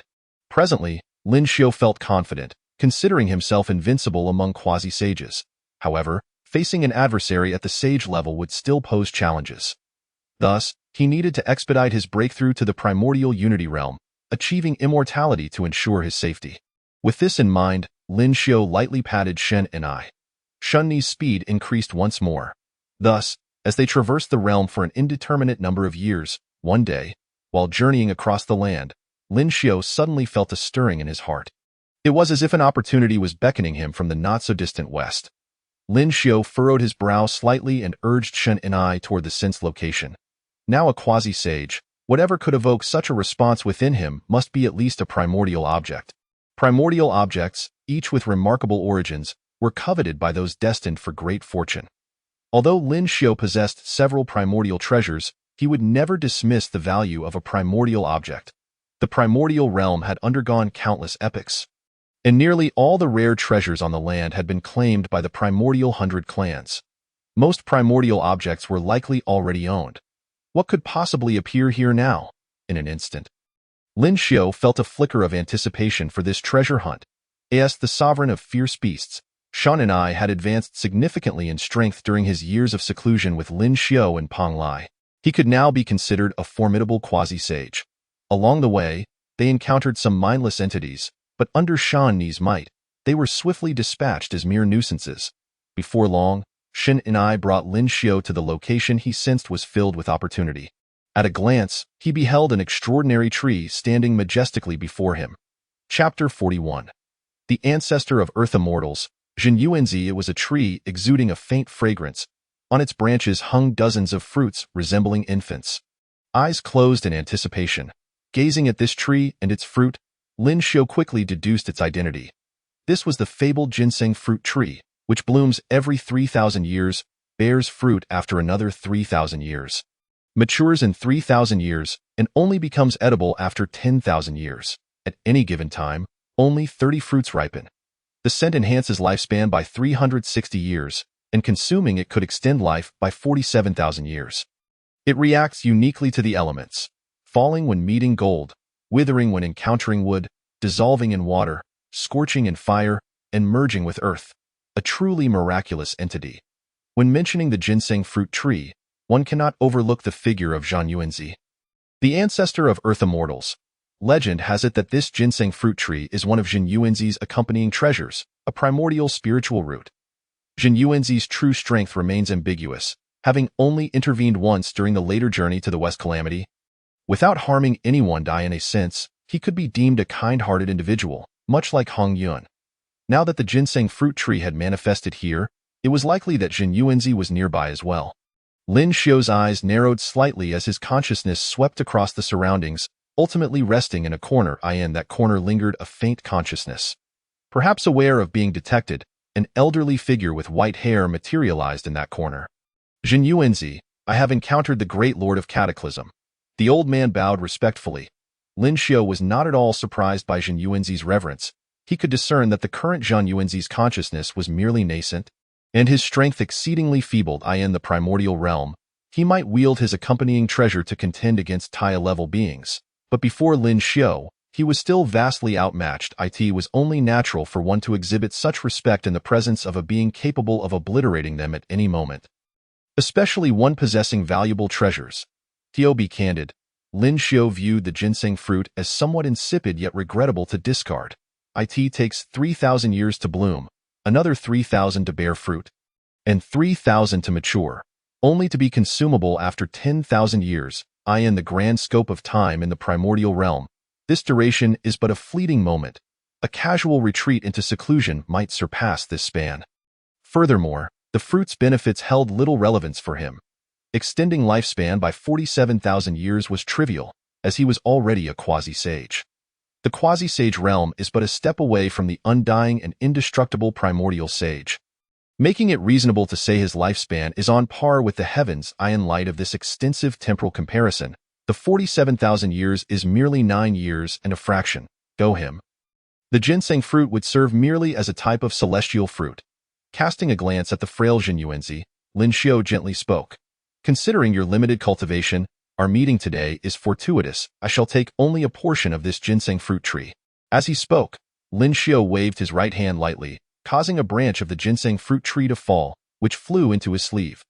Jin Yuanzi displayed no dissatisfaction at Lin Xiao's use of divine powers to collect part of the ginseng fruit tree, instead revealing a contemplative expression. After Lin Xiao finished collecting the ginseng fruit tree, he prepared to turn and leave, but he heard Jin Yuanzi's voice from behind. "Great Lord of Cataclysm, please wait a moment." Upon hearing Jin Yuanzi's voice, Lin Xiao paused his steps without uttering a word. An invisible pressure enveloped the space, causing Jin Yuanzi to feel an immense weight. It was as if he understood that should he fail to provide a satisfactory explanation, it would cost him dearly. Jin Yuanzi bit his lip, extracting an object resembling a book from his robe. "I wish to take the Great Lord as my master. This is my accompanying treasure. The Earth's maternal membrane. As a token of my apprenticeship, I beseech the Great Lord to accept me as a disciple." Observing Jin Yuanzi, who was half kneeling on the ground, presenting his treasured artifact, Lin Xiao couldn't help but feel a sense of astonishment. He truly did not anticipate that Jin Yuanzi would offer up his own accompanying treasure merely to take him as a master. This accompanying treasure, known as the earthly fetus membrane, held considerable renown in the cosmos. There exists the three books of heaven, earth, and humanity. The heavenly book is the renowned function list, which governs the fates of deities, wielding extraordinary power. The human book refers to the ledger of life and death in the underworld, dictating mortal destinies and lifespans. As for the earthly fetus membrane, it is the earthly book. Although there are no detailed descriptions of its capabilities, its status alongside the heavenly book and the human book certainly signifies its formidable might. Jin Yuanzi's audacity in presenting his accompanying treasure, the earthly book, is indeed remarkable. To offer such a precious item solely for the sake of becoming his disciple reflects Jin Yuanzi's bold gamble.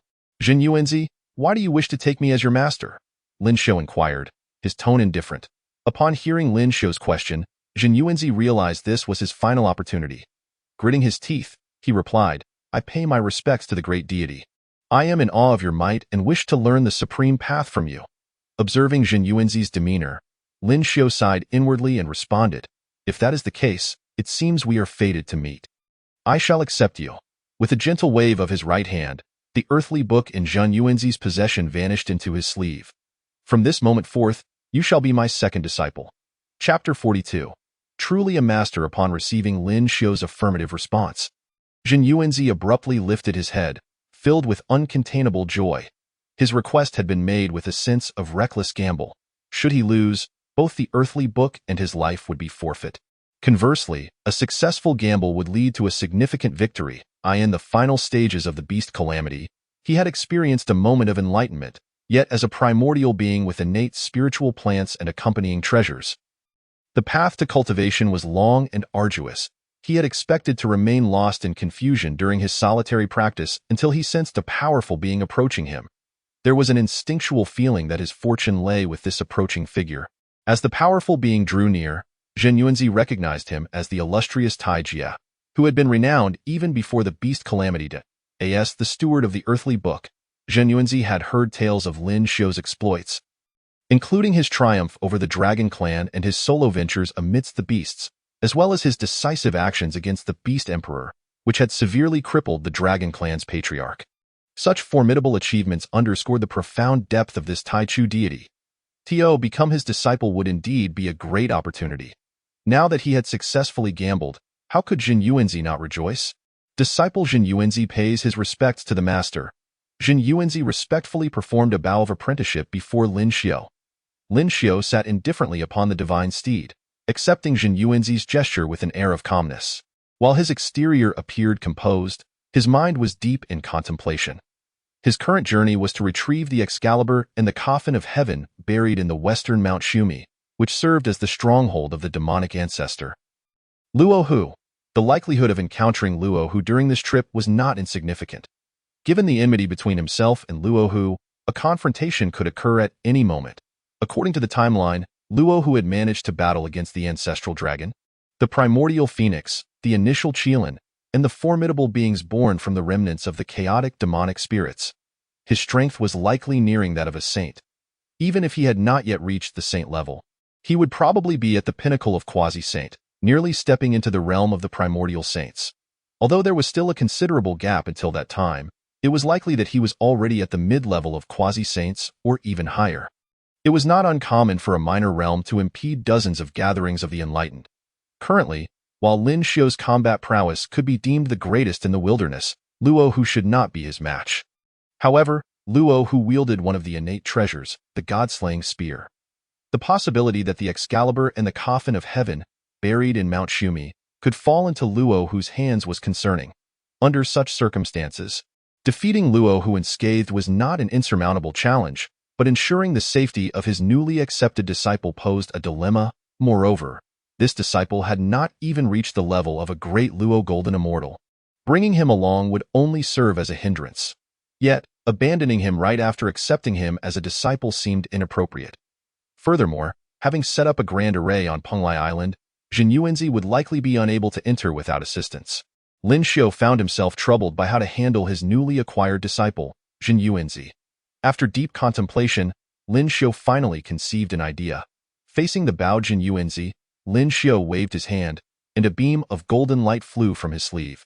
Landing in Jin Yuanzi's hands, the golden light enveloped him, and within moments, Jin Yuanzi felt his cultivation level advance significantly, as if the effect equated to decades of arduous training.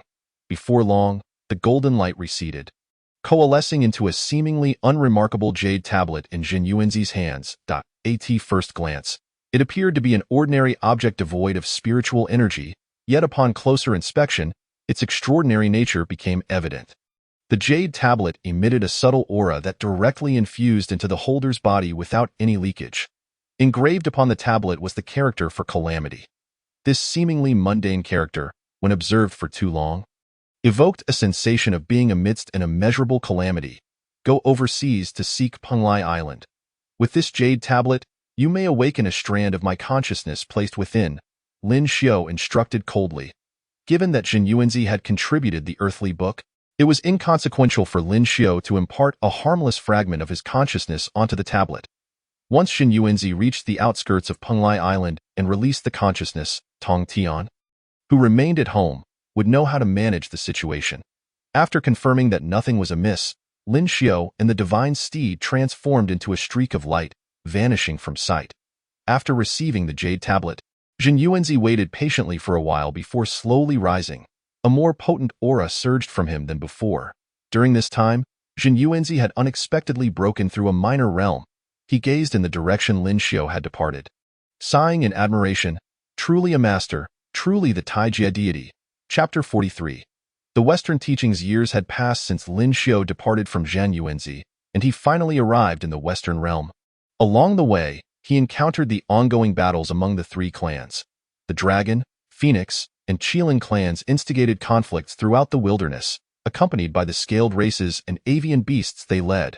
During the beast calamity, these primordial 100 clans had supported one another, but now they were turning against each other. Blood flowed freely across the vast land of the wilderness, staining the rivers at this moment, the Dragon, Phoenix, and Qilin clans had yet to take direct action.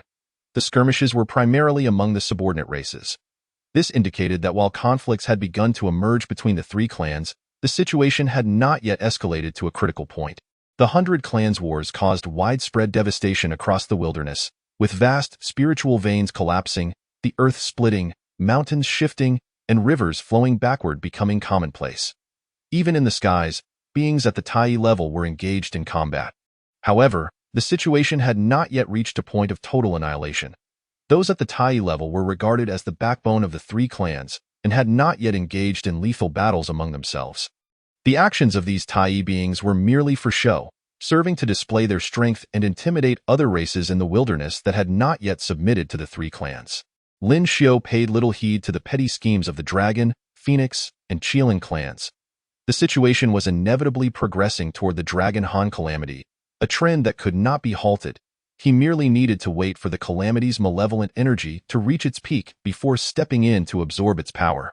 One day, as he passed by a valley, Lin Xiao gently patted the divine steed beneath him and descended into the deep gorge. Gazing at the valley, which seemed like a paradise untouched by the world, Lin Xiao furrowed his brow. In the current wilderness, where the 100 clans were at war. Corpses littered the land, and even many rivers had been stained red with the blood of the clans. The earth was awash in crimson. Yet, amidst such brutality, this valley appeared as an idyllic sanctuary, showing no signs of being affected by the external conflicts. There were no corpses from the 100 clans, nor any traces of bloodshed. If it were merely this, Lin Xiu would not have descended to investigate, for there were many wondrous places in the wilderness. It was not unusual for locations that absorbed the blood and corpses of the 100 clans to exist. However, the peculiarity of this place was that it not only lacked the blood of the 100 clans and their corpses, but it also exhibited significantly less malevolent energy compared to other areas. It must be noted that they had already entered the era of the Dragon Han calamity. The battles among the primordial 100 clans were fundamentally rooted in the struggle for dominance among the Dragon, Phoenix, and Qilin clans. Overall, the deaths of the primordial 100 clans could be seen as unjust in the current wilderness. The cycle of reincarnation had not yet been established. When the 100 clans perished, their souls wandered the earth until they were either obliterated by powerful beings or dissipated over time. Under such circumstances, malevolent energy would surely arise. Consequently, each calamity birthed a tremendous amount of malevolent energy. However, the malevolent aura within this valley is significantly less intense than that found in other locations. Moreover, there lingers a faintly eerie essence, a force of righteousness steeped in an uncanny atmosphere. Intrigued by this presence, Lin Xiu descended to the ground to commence his exploration. His divine consciousness extended outward, swiftly enveloping the entire valley in the blink of an eye. Every subtle movement within the valley was under Lin Xiu's meticulous control, revealing the source of the valley's peculiar transformations. To his astonishment, it was this entity. Lin Xiu couldn't help but softly exclaim, and in an instant, he vanished from his original position, reappearing deep within the valley. In that fleeting moment, he tore apart the fabric of space he occupied and the space of his destination, effortlessly exchanging their positions. Before Lin Xiu stood a magnificent treasure tree, shimmering with a kaleidoscope of colors. Its branches were lush and verdant, yet it bore no fruit. Simultaneously, the tree exuded wisps of wondrous energy. After a brief analysis, Lin Xiu discerned that this aura possessed the ability to enlighten the mind. Observing the flourishing branches and emerald leaves, Lin Xiu had already reached a conclusion. This tree was likely one of the innate spiritual roots. The Gungjin Bodhi tree of the West. The Bodhi tree, when meditated upon beneath its boughs, grants profound understanding. The Bodhi fruits it produces possess the power of enlightenment. The Gungjin Bodhi tree is even more renowned for its ability to transform into a human form. Known as Zhuan Ti, one of the two saints of the West in the future, he would also be the true form of the Bodhi patriarch during the journey to the West calamity. Furthermore, he left his mark during the Fengshan calamity, displaying cunning and strategy during the teachings of Hongjun in time. He would establish the Western teachings, which would later be referred to as Buddhism. Chapter 44. The two saints of the West. Lin Xiu held a sense of disdain for Zhuan Ti, who would become one of the two saints of the West in the original timeline. Zhuan Ti feigned hardship, compelling Hong Yun to relinquish his position, cunningly seizing the status of a saint, which indirectly led to Hong Yun's downfall. Later, during the Fengshan calamity, he orchestrated the downfall of Emperor Shang, inciting disrespect towards Enhua, which precipitated the calamity's onset. In the later stages of the Fengshan calamity, he took advantage of the situation to assist Yuan Shi Tianzun and Lao Zhu in battling Tong Tian, successfully infiltrating the east.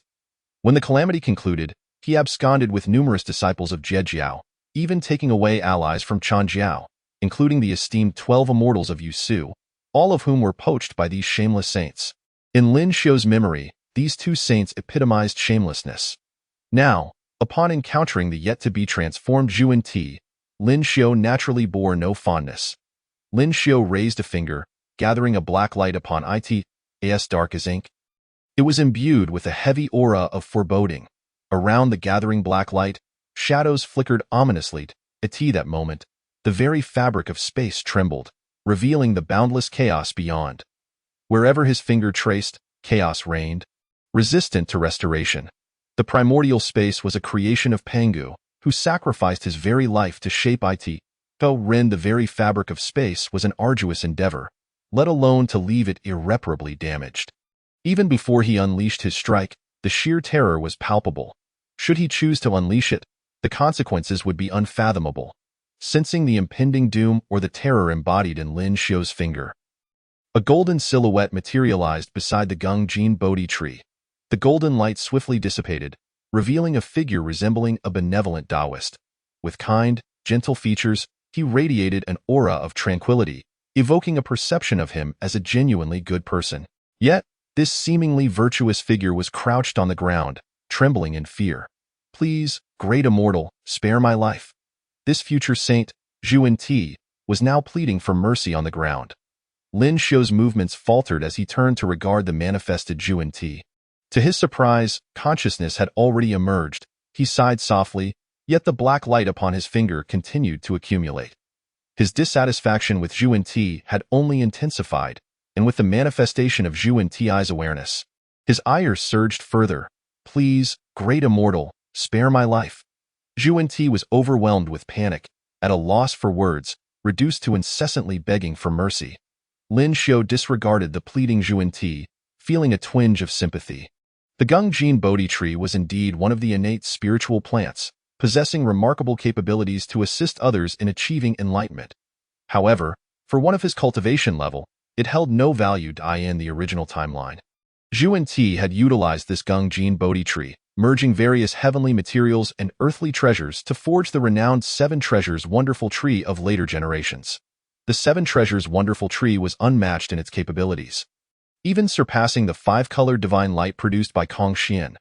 Though it was somewhat regrettable, Lin Xiu believed that eliminating Zhuan-Ti and losing one innate spiritual plant was of little consequence. Just as he prepared to strike down Zhuan-Ti's consciousness, a voice suddenly interjected, "Great deity, please show mercy." As this voice of restraint echoed, a Taoist figure appeared beside Zhuan-Ti, clad in gray robes. He bore an expression of urgency. Lin Xiu furrowed his brow at the sudden appearance of this Taoist. "I am the poor Taoist Jia-yin, honored to meet the great deity of calamity." Upon recognizing Jia-yin, Lin Xiu understood the situation at once. Jia-yin and Zhuan-Ti were both among the two saints of the West, the two sages of Buddhism. Their bond was akin to that of brothers, with their paths to enlightenment occurring nearly simultaneously. Together, they would go on to establish the Western teachings, both serving as its leaders. The depth of their relationship was evident in the original timeline. Jia-yin's reputation remained obscure, while Zhuan-Ti was the one primarily responsible for stirring trouble within the Western teachings. Now, upon witnessing Jia-yin, it seemed that he was even more cunning and strategic than Zhuan-Ti. Moreover, given that it had been tens of thousands of years since Lin Xiu last emerged, most who recognized his title were likely profound beings. Jia-yin, in revealing his identity, likely intended to dissuade Lin Xiu from acting against Zhuan-Ti. "Forgive me for not welcoming the great deity upon your arrival," Jia-yin said humbly, lowering his posture. Lin Xiu found it difficult to act against him under these circumstances. Internally, he scoffed at Jia-yin's approach and a thought crossed his mind. "Jia-yin? You must have been waiting in the shadows for quite some time. However, the heavens are merciful. For this transgression, I shall only take all the branches of the Gung-Jin Bodhi tree." Lin Xiu spoke expressionlessly, his voice calm as he transformed the black light upon his finger into a golden beam, aimed directly at the Gung-Jin Bodhi tree. Chapter 45. The Only Opponent. Seeing the golden light shot forth from Lin Xiu's hand, directed at the Gung-Jin Bodhi tree, Zhuan-Ti immediately panicked. That Gung-Jin Bodhi tree was his essence. He had yet to fully transform. Detaching from his essence was out of the question. If his essence were damaged, he would suffer immense harm in return. Their fates were intertwined. A shared fortune, a shared misfortune. The aura radiating from that golden light sent chills down Zhuan-Ti's spine. If this golden light sought to annihilate him, then his demise was assured. The only hope he had rested upon his elder brother, Jia-yin. Zhuan-Ti cast a pleading glance at Jia-yin, desperately wishing for assistance. Yet, Jia-yin merely shut his eyes, remaining silent. Witnessing Jia-yin's indifferent demeanor, Zhuan-Ti's ethereal form flickered, his complexion paling. He hadn't anticipated such a reaction from Jia-yin, who wouldn't even attempt to intervene. In a fit of anger, Zhuan-Ti contemplated retaliating against Lin Xiu, but fear overwhelmed him, causing him to hesitate. In Zhuan-Ti's eyes, Lin Xiu loomed like a colossal shadow, obscuring the very heavens and eclipsing the light. At that moment, Lin Xiao had become an eternal specter in Zhu Ti's mind. The overwhelming pressure and invincible aura instilled such fear in Zhu Ti that he could not summon even a trace of resentment. The golden light swept past the Gungjin Bodhi tree, swirling around it several times before returning to Lin Xiao's sleeve. Simultaneously, Zhu Ti's complexion turned even paler, and he spat out a stream of golden liquid, which exuded a faint fragrance. His already ethereal form became even more insubstantial, his stability wavering, almost on the verge of vanishing. The Gungjin Bodhi tree had transformed drastically. Its once lush branches and leaves had completely vanished, leaving behind a stark, bare trunk resembling a bamboo shoot, devoid of any extensions. The previous aura of celestial wonder, which promised enlightenment, had dissipated entirely. The heavens show mercy. This time, I shall only impose a minor punishment. Remember to always maintain a sense of reverence in all matters, Lin Xiao intoned softly. Thank you, great deity of calamity, for your guidance. Zhu Ti and Jia Yin replied respectfully. Despite suffering significant losses, they dared not voice their anger. Observing their expressions, Lin Xiao smirked inwardly before vanishing from sight. After a considerable time, Jia Yin and Zhu Ti slowly straightened their postures. Jia Yin prepared to explain to Zhu Ti, but Zhu Ti disregarded him entirely, snorting softly before disappearing. Jia Yin was left standing there, wearied and with a bitter smile. Brother, do you understand that under the hand of that great deity of calamity, preserving one's life is a profound blessing?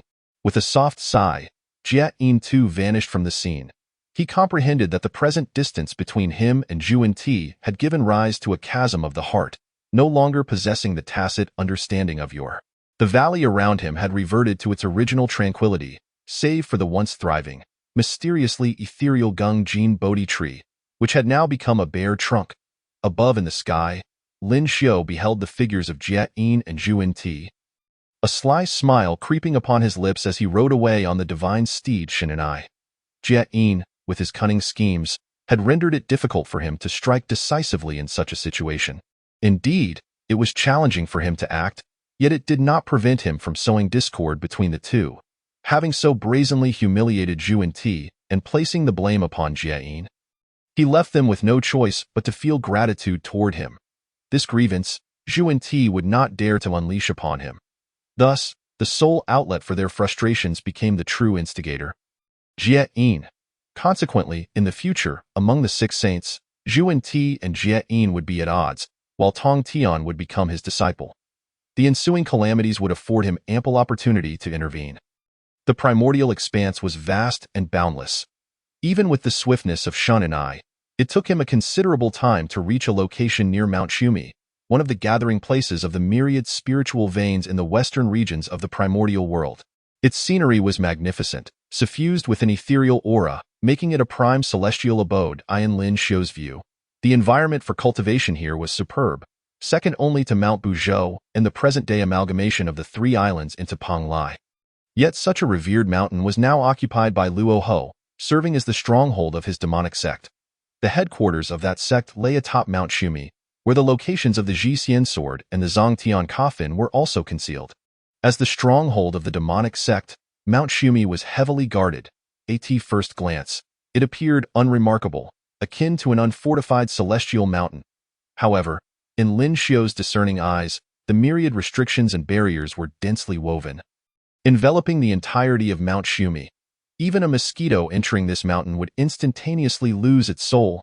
Lin Xiao did not regard the stringent defenses of Mount Shumi with any concern. His strength was exceedingly high. Beneath the level of Zhuanshang, he posed no threat. Even against a Zhuanshang, if they were merely at the mid or early stages, he would be but a single move away from victory. On this mountain, the only entity capable of exchanging blows with Lin Xiao would be Luo Ho. Shinanai, have you sensed the fluctuations of the Jixian sword and the Zongtian coffin? Lin Xiao inquired.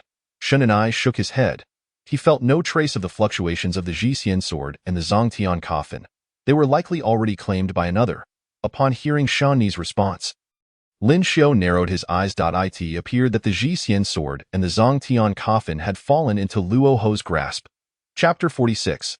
A glance of increasing strangeness. The Jixian sword and the Zongtian coffin were among the 4 innate treasures of immense malevolence. Across the entire primordial realm, They ranked among the topmost treasures. Moreover, these artifacts were bestowed by his steed Shinanai. Thus he could not allow others to seize them. A surge of indignation welled up within Lin Xiu, prompting him to consider taking action against Mount Shumi. However, before he could strike, he noticed a figure swiftly approaching from a distance. At that moment, Luo Ho had just collaborated with Hong Jun to orchestrate the assassination of a member of the Dragon Clan at the Tai realm using the methods of the Phoenix Clan. The corpse of that dragon was placed within the territory of a subordinate clan of the Qilin clan. This dragon's demise had been wrought by the Phoenix clan's techniques, making it unsuitable to be left in either the Dragon clan's or Phoenix clan's territory. If placed in the Dragon clan's domain, some astute dragons might detect the scent of conspiracy. Even if they did not perceive it, it would only involve the Dragon and Phoenix clans, allowing the Qilin clan to remain aloof. They might even hesitate to engage in conflict, thereby minimizing the incident. Conversely, placing the corpse within the Phoenix clan could lead to it being destroyed, failing to achieve the intended effect. However, positioning it in the Qilin clan's territory was different. Should the Qilin clan hand over the body, the traces of the Phoenix clan's techniques would be starkly evident, a body provided by the third party. The Qilin clan would be deemed more credible than one proposed by the Phoenix clan. Nevertheless, the possibility of collusion between the Qilin and Phoenix clans could not be dismissed. Consequently, while an immediate outbreak of conflict among the three clans might not occur, seeds of discord had already been sown, awaiting their time to sprout. Having successfully manipulated the three clans, Luo Ho naturally received rewards bestowed by the Heavenly Tao. His original late-stage Zhuanshang cultivation rapidly advanced, directly breaking through to the peak of Zhuanshang. A further step would lead him into the immortal and imperishable realm of Hunyuan. Upon reaching that state, he would truly be at liberty within the cosmos. Now at the pinnacle of Zhuanshang, Luo Ho felt an overwhelming sense of invincibility. Indeed, apart from Lin Xiu, Hong Jun, and himself, the earliest Zhuanshang was the ancestral dragon from hundreds of thousands of years ago. Advancing within the Zhuanshang realm was exceedingly arduous, and it was not uncommon to stagnate for hundreds of thousands of years. Presently, in the primordial realm, aside from Hong Jun, Luo Ho, and Lin Xiu, the strongest were merely at the mid-stage of Zhuanshang in the face of a peak Zhuanshang. A mid-stage Zhuanshang was scarcely stronger than an ant. With his heart swelling with pride, Luo Ho recalled the treasure he had discovered within the stronghold of the demonic sect on Mount Shumi. There was still a precious item he had yet to fully refine before leaving. Now, with his newfound strength, it was the perfect opportunity to return and refine it. With thoughts of home treasures in his mind, Luo Ho accelerated his flight. As he neared Mount Shumi, however, he halted mid-air. Opposite him, a strikingly handsome young man with black hair rode upon a peculiar steed, awaiting him in the sky ahead. Luo Ho vividly remembered this young man's appearance, as he was the one who had snatched away his opportunity and even attempted to seize his god-slaying spear. The young man's collaboration with Hong Jun to scheme against the current sovereigns of the primordial realm, the Dragon, Phoenix, and Qilin clans, also bore a portion of the blame on this very youth. Ha ha ha ha, Tai Jia, you dare to venture near my Mount Shumi? Truly, you must be tired of living. Luo Ho mocked with palpable bravado. He felt emboldened, having ascended to the peak of Zhuanshang. In a time when no Hunyuan saint had yet emerged, he stood at the pinnacle of cultivation. Although Tai Jia had previously managed to repel him and Hong Jun, he was now the first to break through to the Zhuanshang realm. Nevertheless, with the assistance of the Heavenly Tao, Luo Ho's strength had surged. In contrast, Tai Jia, having not served the Heavenly Tao, would naturally not receive its favor, resulting in minimal breakthroughs in his own cultivation. At this moment, Tai Jia's realm paled in comparison to Luo Ho's, who wielded both the god-slaying spear and the Zhixian sword. What gave Tai Jia any grounds to contend with him? After a wave of self-analysis, Luo Ho felt no possibility of defeat. Thus, the present moment was the opportune time for him to avenge his grievances. With this realization, Luo Ho brimmed with confidence, lightly raising his hand as numerous light points shot forth, landing upon the primordial earth nearby. The light points took root, coalescing into beams that surged skyward with a momentum capable of piercing the heavens. Gradually, these beams thickened, ultimately transforming into pillars of light that entirely severed the space in which Lin Xiu and Luo Ho found themselves. Upon witnessing Luo Ho erecting the barrier, Lin Xiu clenched his fists, realizing that this space had become completely isolated from the outside world. No outsiders could enter, yet it also entirely precluded those within the barrier from escaping. However, despite the formidable nature of the barrier, should Lin Xiao wish to break through and exit without alerting Luo Ho, it would be a trivial task. What was Luo Ho attempting to achieve? Just as Lin Xiao pondered how to prevent him from escaping, Luo Ho had voluntarily enclosed himself within a barrier. Lin Xiao's gaze towards Luo Ho grew increasingly peculiar. Chapter 47. This move is a certain kill, ha ha ha. Tai Jia, you can no longer flee. Within the barrier, Luo Ho laughed maniacally, his voice echoing through the air. The barrier he had just conjured served two purposes. First, to ensure that Lin Xiao could not escape. If Lin Xiao were to flee, how could he exact his vengeance? The grudge of having his opportunity snatched away lingered vividly in his mind. Now, with his adversary presenting himself willingly, Luo Ho, intoxicated by his newfound power, failed to recognize the danger. Secondly, by establishing the barrier, he sought to gauge Tai Jia's current strength. If Tai Jia attempted to thwart the barrier he had set, he would immediately issue a summoning command, calling all the disciples of the demonic sect on Mount Shumi to his side. However, it appeared that Tai Jia had not intervened, nor made any attempt to obstruct his barrier. It seemed that after all these years, his strength had far surpassed that of Tai Jia. Luo Ho's heart brimmed with delight. Meanwhile, Lin Xiao regarded Luo Ho with an expression akin to that of watching a fool, gently patting Shen and I beneath him. He teleported the steed out of the barrier. Given Luo Ho's current level, engaging in battle could pose a significant risk to Shen and I. He did not wish for his hard-won mount to suffer injury, let alone face the possibility of demise. It would be wiser to let Shen and I retrieve the Jixian sword and the Zongtian coffin that he had buried atop Mount Shumi. After all, Shen and I now possessed the strength of a Zhuan Sheng. When Shen and I had previously scanned Mount Shumi, he detected the presence of one or two Zhuan Sheng entities, albeit merely at the early stages. With Shan Ni's current prowess, exercising caution, he should be fearless upon Mount Ikuna as long as the Jixian sword and the Zongtian coffin remained there. Retrieving these treasures would not be an insurmountable task. Now, with Luo Ho having trapped him within this barrier, it was fortuitous indeed. If I were to decline the acceptance of his god-slaying spear, it would indeed be a disservice to the earnest effort he has expended.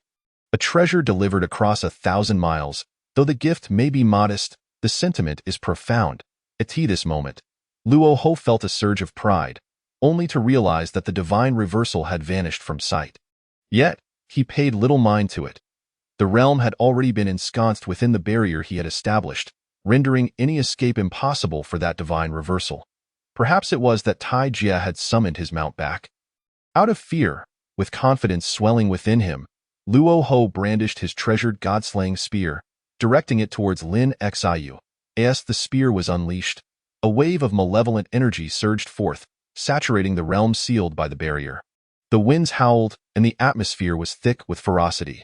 Once the god-slaying spear was drawn, it transformed the surroundings into a realm akin to the netherworld. Tai Jia, you once seized my fortune and even sought my god-slaying spear. Did you ever foresee this day would arrive? With that, Luo Ho exerted his full might, unleashing the pinnacle of his quasi-saint cultivation. An overwhelming aura erupted, pressing down upon Lin Xiao, who hovered not far away. The immense pressure fractured the very fabric of space, casting chaos around Lin Xiao. Under the weight of this tremendous force, reality itself seemed to revert to its primal state. However, Lin Xiao appeared to remain unfazed. As if impervious to the overwhelming pressure, when the colossal force reached him, it felt like a gentle breeze brushing against his face, merely tousling his hair without further effect. Witnessing Lin Xiao's composed demeanor, Luo Ho felt a jolt of alarm, compelling him to intensify his aura even further. As he did so, numerous malevolent spirits began to manifest behind him, wailing and shrieking in sorrow. These were entities he had previously slain, now transformed into vengeful souls under his command, rushing towards Lin Xiao. The horde of malevolent spirits conjured a chilling wind from the depths of the netherworld as they surged forth. Yet, aside from ruffling Lin Xiao's hair and sleeves, there was no significant change. Is this all you can muster? Lin Xiao chuckled derisively. How infuriating! Luo Ho seethed with rage. Raising his voice and swinging the god-slaying speared, blood-red beams of light erupted from its tip, cleaving through the air and reaching Lin Xiao in an instant. The light radiated an overwhelming ferocity, a terror that would surely astonish the likes of the ancestral dragon, primordial phoenix, and the first unicorn. Each beam of crimson light could lay waste to an opponent, let alone the multitude before Lin Xiao. Yet, for Luo Ho, this was merely an appetizer before the main course of battle. After unleashing the torrent of blood-red light, he leaned back slightly, aiming the god-slaying spear at Lin Xiao, and shrouded by the crimson glow, leaped forward. Though the untrained eye, the scene was obscured by the pervasive blood-red light. Luo Ho's silhouette, charging with the spear, radiated an aura indistinguishable from the surrounding blood-red brilliance. Under such circumstances, any quasi-saint at the late stage would likely suffer a devastating blow due to carelessness. Not to mention Lin Xiao, whom Luo Ho perceived as only a mid-stage quasi-saint. This strike was intended to be fatal. Chapter 48. The sword approaches. The blood-red radiance unleashed by Luo Ho shattered the heavens. Even the space sealed off from the primordial world began to disintegrate. In the face of Luo Ho's terrifying onslaught, Lin Xiao calmly produced a black lotus. The 12th grade black lotus emanated an inexplicable pressure. Upon seeing the 12th grade black lotus beneath Lin Xiao, Luo Ho's fury escalated uncontrollably. The 12th grade black lotus was something he recognized all too well. It was the opportunity he had been forcefully deprived of by Lin Xiao. Had Lin Xiao not appeared unexpectedly with overwhelming strength, driving him and Hong Jun back, this 12th grade black lotus would have rightfully belonged to him, serving as both offense and defense. In that fleeting moment of rage, Lin Xiao keenly sensed Luo Ho's position. He then retrieved the Hongming measuring rod, which measured 3 inches and 3/10, devoid of blade or edged. It appeared unremarkable, yet the rich golden light of merit emanating from it signified its extraordinary origins. The rod was a weapon of non-lethal nature. It would not cause death unless intended. However, the measuring rod was a postnatal treasure of merit, inherently linked to the heavenly and earthly Xinhuang Linglong Tower, which was primarily a defensive artifact in the entire primordial realm. Even during the age of emerging sages, only a handful could breach the defenses of the Xinhuang Linglong Tower. In contrast, the Hongming measuring rod was a tool of slaughter. As a postnatal treasure of merit, it harbored the virtues of creation, inflicting harm without incurring karmic retribution. The Xinhuang Linglong Tower, in later times, belonged to the revered Taoist sage Laozi and remained one of his prized possessions. Even at the level of the Hunyuan saint, if such a defensively oriented treasure as the Xinhuang Linglong Tower required careful handling even by saints, one could only imagine the devastating potential of the Hongming measuring rod, which was designed for destruction. Lin Xiao wielded the Hongming measuring rod, seemingly with casual indifference. Yet, that seemingly nonchalant swing was aimed precisely at Luo Ho's position. The measuring rod, renowned for its ability to gauge the cosmos, unleashed a massive golden shadow that loomed in the air. This shadow blotted out the sun, charged with an indomitable momentum as it descended. Although meant to slay Luo Ho, it exuded an air of grandeur. The celestial might was overwhelming, striking awe into the hearts of observers. Confronted by this astonishing force descending towards him, Luo Ho felt a pang of alarm. Years ago, during the contest for opportunities, Tai Jia had brandished this very measuring rod. Yet, at that time, it lacked the current formidable aura. Just how much had Tai Jia progressed in power during this interval? Luo Ho was astounded, taken aback by Lin Xiao's display of strength. The fluctuations and might of this rod were on par with his own techniques. Yet, Luo Ho quickly reassured himself. With the favor of the heavenly Tao, he had reached the pinnacle of quasi-saint cultivation, armed with the god-slaying spear. How could he possibly lose? With this thought, he charged the colossal shadow of the measuring rod with his god-slaying spear. A tremendous explosion of energy erupted where they collided. The formidable barrier Luo Ho had established began to wail, dissipating into radiant golden light in mere moments. Freed from the constraints of the barrier, the unleashed energy rampaged across the primordial land. The mountains beneath their feet transformed into bottomless abysses, and the once sturdy space fragmented, only to be obliterated. The residual force from their clash caused stars to fall and galaxies to scatter. Countless realms dissolved into nothingness, their very existence erased. As for the epicenter of their confrontation, it had become an expanse of void. Space itself was shattered, and even time appeared to be on the brink of oblivion. In the sky, meteors streaked by, remnants of stars knocked loose by the force's aftermath. On the nearest Mount Meru, golden light erupted spectacularly. This immense golden radiance formed a barrier, strenuously resisting the residual force. Though the golden shield trembled precariously, as if it could shatter at any moment, it was noteworthy that this barrier had been established by Luo Ho to protect the entrance to the demon sect on Mount Meru. Once activated, even a quasi-saint would find it indomitable. Yet, now, this fiercely protective formation was on the verge of collapse, a telling sign of the power at play. Amidst the chaos of battle, Luo Ho found himself increasingly agitated. Unable to overcome the Hongming measuring rod, his offensive efforts yielding no ground. The realization of his mounting dread and frustration was overwhelming.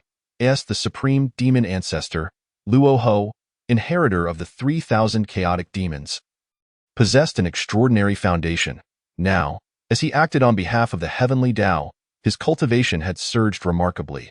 With the unparalleled god-slaying spear in hand, he felt an inexplicable sense of being outmatched by this unknown Taijia. Unwilling to concede defeat, Luo Ho gritted his teeth and bellowed towards Mount Meru. Sword, come forth. Chapter 49. You have divided my extermination sword into 4 parts?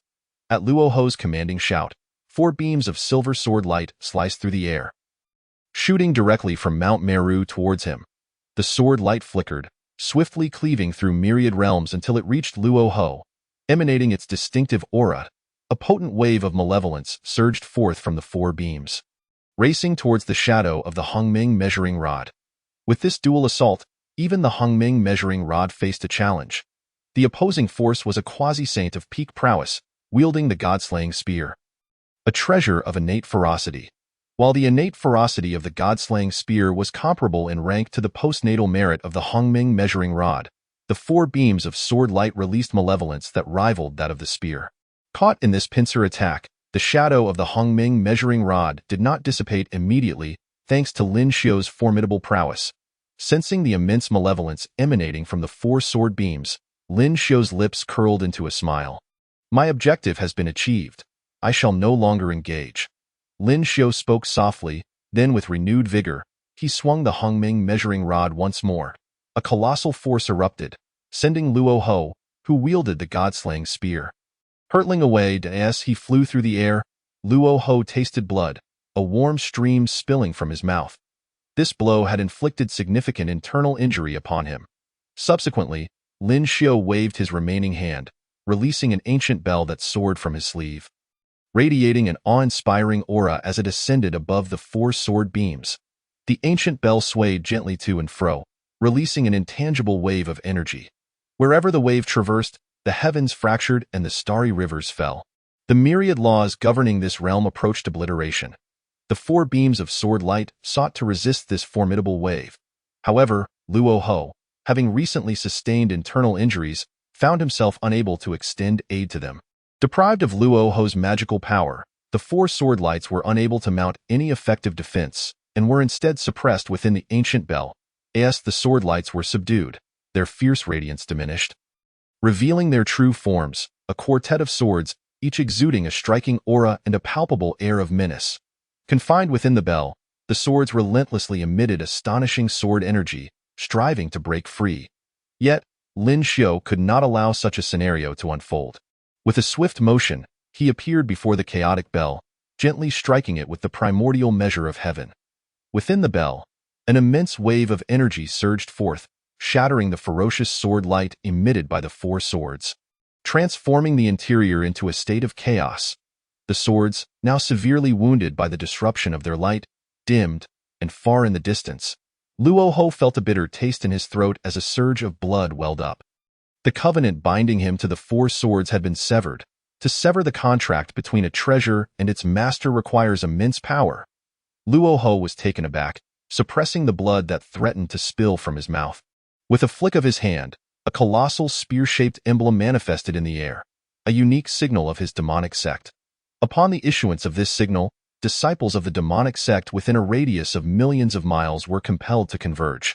This location lay within millions of miles of Mount Shumi, and upon the signal's emergence, dark clouds descended from above, heralding the arrival of the sect's disciples. Those who could remain on Mount Shumi were core members of the sect. with the lowest among them being of the Golden Immortal realm, countless at the Tai level, and dozens at the Great Luo Golden Immortal level, with several leading figures exuding the overwhelming aura of quasi-saint status. Such formidable strength could easily vanquish any of the three clans, the Dragon, Phoenix, or Qilin, currently vying for supremacy in the wilderness. Even should the three clans unite, they would likely find themselves evenly matched. This was the result of the Western demonic sect's years of concealment and accumulation of power. Faced with this multitude of disciples, even the likes of Hong Jun, who had recently ascended to the peak of quasi-saint status through the favor of the heavenly Tao, would be compelled to retreat.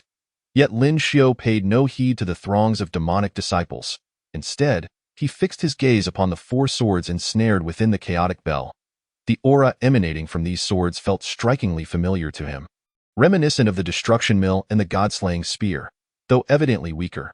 Collectively, the four swords barely matched the might of either the destruction mill or the god-slaying spear, if he was not mistaken. These were indeed the four swords of extermination. Luo Ho, how could you have divided the extermination sword, thereby diminishing its power and damaging my treasure? Such a crime deserves the utmost punishment, Lin Xiao declared vehemently. Luo Ho was momentarily taken aback by Lin Xiao's demeanor. The audacity of Taijia's words seemed so self-evident that even Luo Ho began to believe he had indeed stolen and damaged Lin Xiao's treasures. But soon, Luo Ho's realization sparked an indignant fire within him. Ignorant child. Were it not for the fact that my formation diagram is still in the process of nurturing, had I deployed the extermination sword formation, you would undoubtedly meet your demise. Chapter 50. Welcome to my world A formation diagram, the extermination sword formation. So this is the legendary four swords of extermination. Upon hearing Luo Ho's furious roar, Lin Xiao glanced at the four swords of extermination trapped within the chaotic bell T this moment. Having just severed their contract with Luo Ho, the swords, though gravely weakened, no longer exhibited their former sharpness. Yet the menacing aura radiating from their blades confirmed Lin Xiao's suspicions that these were indeed the four swords of extermination, split from the original extermination sword. In a wonder, he felt the suppression of the four swords had been rather effortless. The four swords of extermination were derived from the original extermination sword, fragmented into the extermination sword, absolute extermination sword, entrapment sword, and slaughter sword. Each of these swords, while lacking the power of the original extermination sword, still surpassed the typical innate spiritual treasures. However, when combined, their potency fell short of the original extermination sword's might. The reason lay in the absence of a formation diagram. Only with a complete formation diagram could the four swords of extermination be regarded as whole.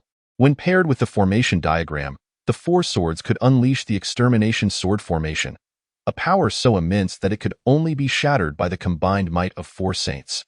In the future calamity of sealing the gods, the Tongtian cult leader employed the extermination sword formation to sever a golden lotus of the primordial heavenly sovereign. Had it not been for the later arrival of the Western two saints and the betrayal of the long-eared immortal, Tongtian would have held his ground against four. The extermination sword formation played a crucial role in this. Reflecting on this, Lin Xiao felt a sense of relief. Had the extermination sword formation been established, he might have found it challenging to break free. However, since the formation was not yet complete and the four swords of extermination had fallen into his hands, it would be a disservice to himself not to seize the formation diagram. Lin Xiao turned his gaze toward the healing Luo Hou in his eyes. He was not merely a formidable demon ancestor, but rather a walking opportunity. The god-slaying spear and the extermination formation diagram, either would be treasures he desperately sought. Lin Xiao's resolve to seize Luo Ho's treasures intensified. Meanwhile, Luo Ho, still recuperating, felt a surge of anxiety under Lin Xiao's intense gaze. Fortunately, the multitude of demonic disciples from Mount Shumi had arrived and were now establishing a grand formation. The disciples who set up this formation could stand their ground against the peak of quasi-saint status, potentially even gaining the upper hand. It was akin to facing two entities of quasi-saint peak strength in combat. Taijia, the disciples of the demonic sect are here.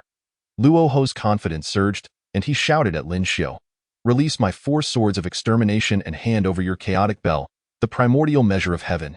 And that 12th rank Black Lotus, I shall spare you and allow your escape."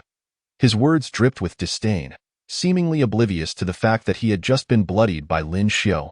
Lin Xiao, however, found no inclination to respond to Luo Ho's demands. He simply stood silently in the air, unyielding. Suddenly, Lin Xiao received a message from Xian and I, and relief washed over him. Since you are so obstinate in seeking your demise, I shall grant you the favor of death. His calm words belied the enormity of what was to unfold. Before him, a cluster of azure orbs materialized. Upon closer inspection, the number of orbs totaled 36. 36, a harmonious alignment with the celestial number. The sea-stabilizing pearls soared forth, enveloping the entire space. The numerous sea-stabilizing pearls unleashed their powers, intertwining into a singular force in an instant. The space occupied by the multitude of demonic disciples and Luo Ho transformed entirely. The atmosphere here felt distinctly different from that of the wilderness, as if they had entered an entirely new world. What? Luo Ho gasped, astonished by the surrounding changes. Creating a new world was a feat beyond the reach of his current realm. Just how much had Taijie concealed? Within this new world, Lin Xiao smiled, facing the myriad disciples of the demonic sect and Luo Ho, and softly declared, "Welcome to my world." With that, he waved his hand, and the once unified multitude of demonic disciples was severed apart, the grand formation dissolving without resistance. This new world, born from the 36 sea-stabilizing pearls, manifested as 3,000 realms, all under Lin Xiao's control. Within this expanse, he was the heavenly Tao, the singular authority. Of course, if Luo Ho were willing to sacrifice everything, he could attempt to breach this 3,000 realms from within. After all, the 36 sea-stabilizing pearls were not offensive treasures. However, for the multitude of demonic disciples who had only attained quasi-saint peak strength through the formation, this realm was akin to hell. Now, the obstructions have vanished. After the multitude of demonic disciples disappeared, Lin Xiao clapped his hands lightly, as if having completed a task, and flashed to Luo Ho's side. "Now, Luo Ho, might I kindly ask you to relinquish the god-slaying spear?" Though phrased as a question, his tone brimmed with authority, leaving no room for refusal. Simultaneously, behind Lin Xiao, the 12th-rank destruction Black Lotus floated amidst the chaos, while the chaotic bell pulsated within the void. The primordial measure of heaven shimmered with golden light, and even the 4 swords of extermination glowed ominously. Chapter 51. The god-slaying spear wavers. Lin Xiao's voice was soft and gentle, as though he were merely discussing a borrowing with a neighbor.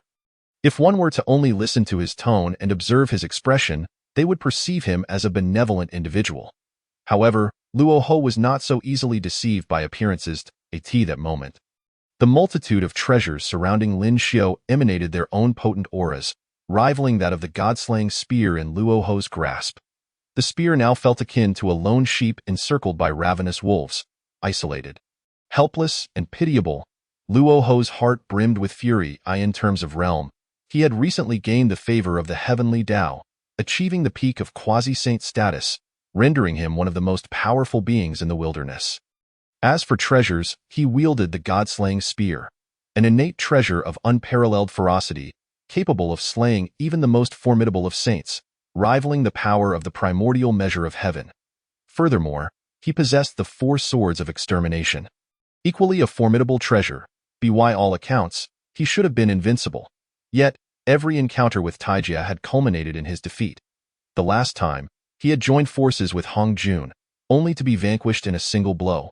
In the present moment, despite possessing an advantage in his realm, he finds himself facing defeat, a bitter pill for Luo Ho to swallow. Yet, he recognizes the gravity of the situation. Should he choose to fight to the bitter end? He risks falling here, just as his countless disciples from the demonic sect remain trapped within this bizarre world birthed from a peculiar treasure. At this juncture, he has no choice but to make a desperate bid for victory. "You shall not succeed." Luo Ho's gaze hardened as he bellowed, brandishing the god-slaying spear and charging towards Lin Xiao. Although he had been wounded moments earlier by Lin Xiao's wielding of the primordial measure of heaven, he still summoned immense power. His momentum surged, relentlessly assaulting the 3,000 worlds derived from the 36 stabilizing sea beads.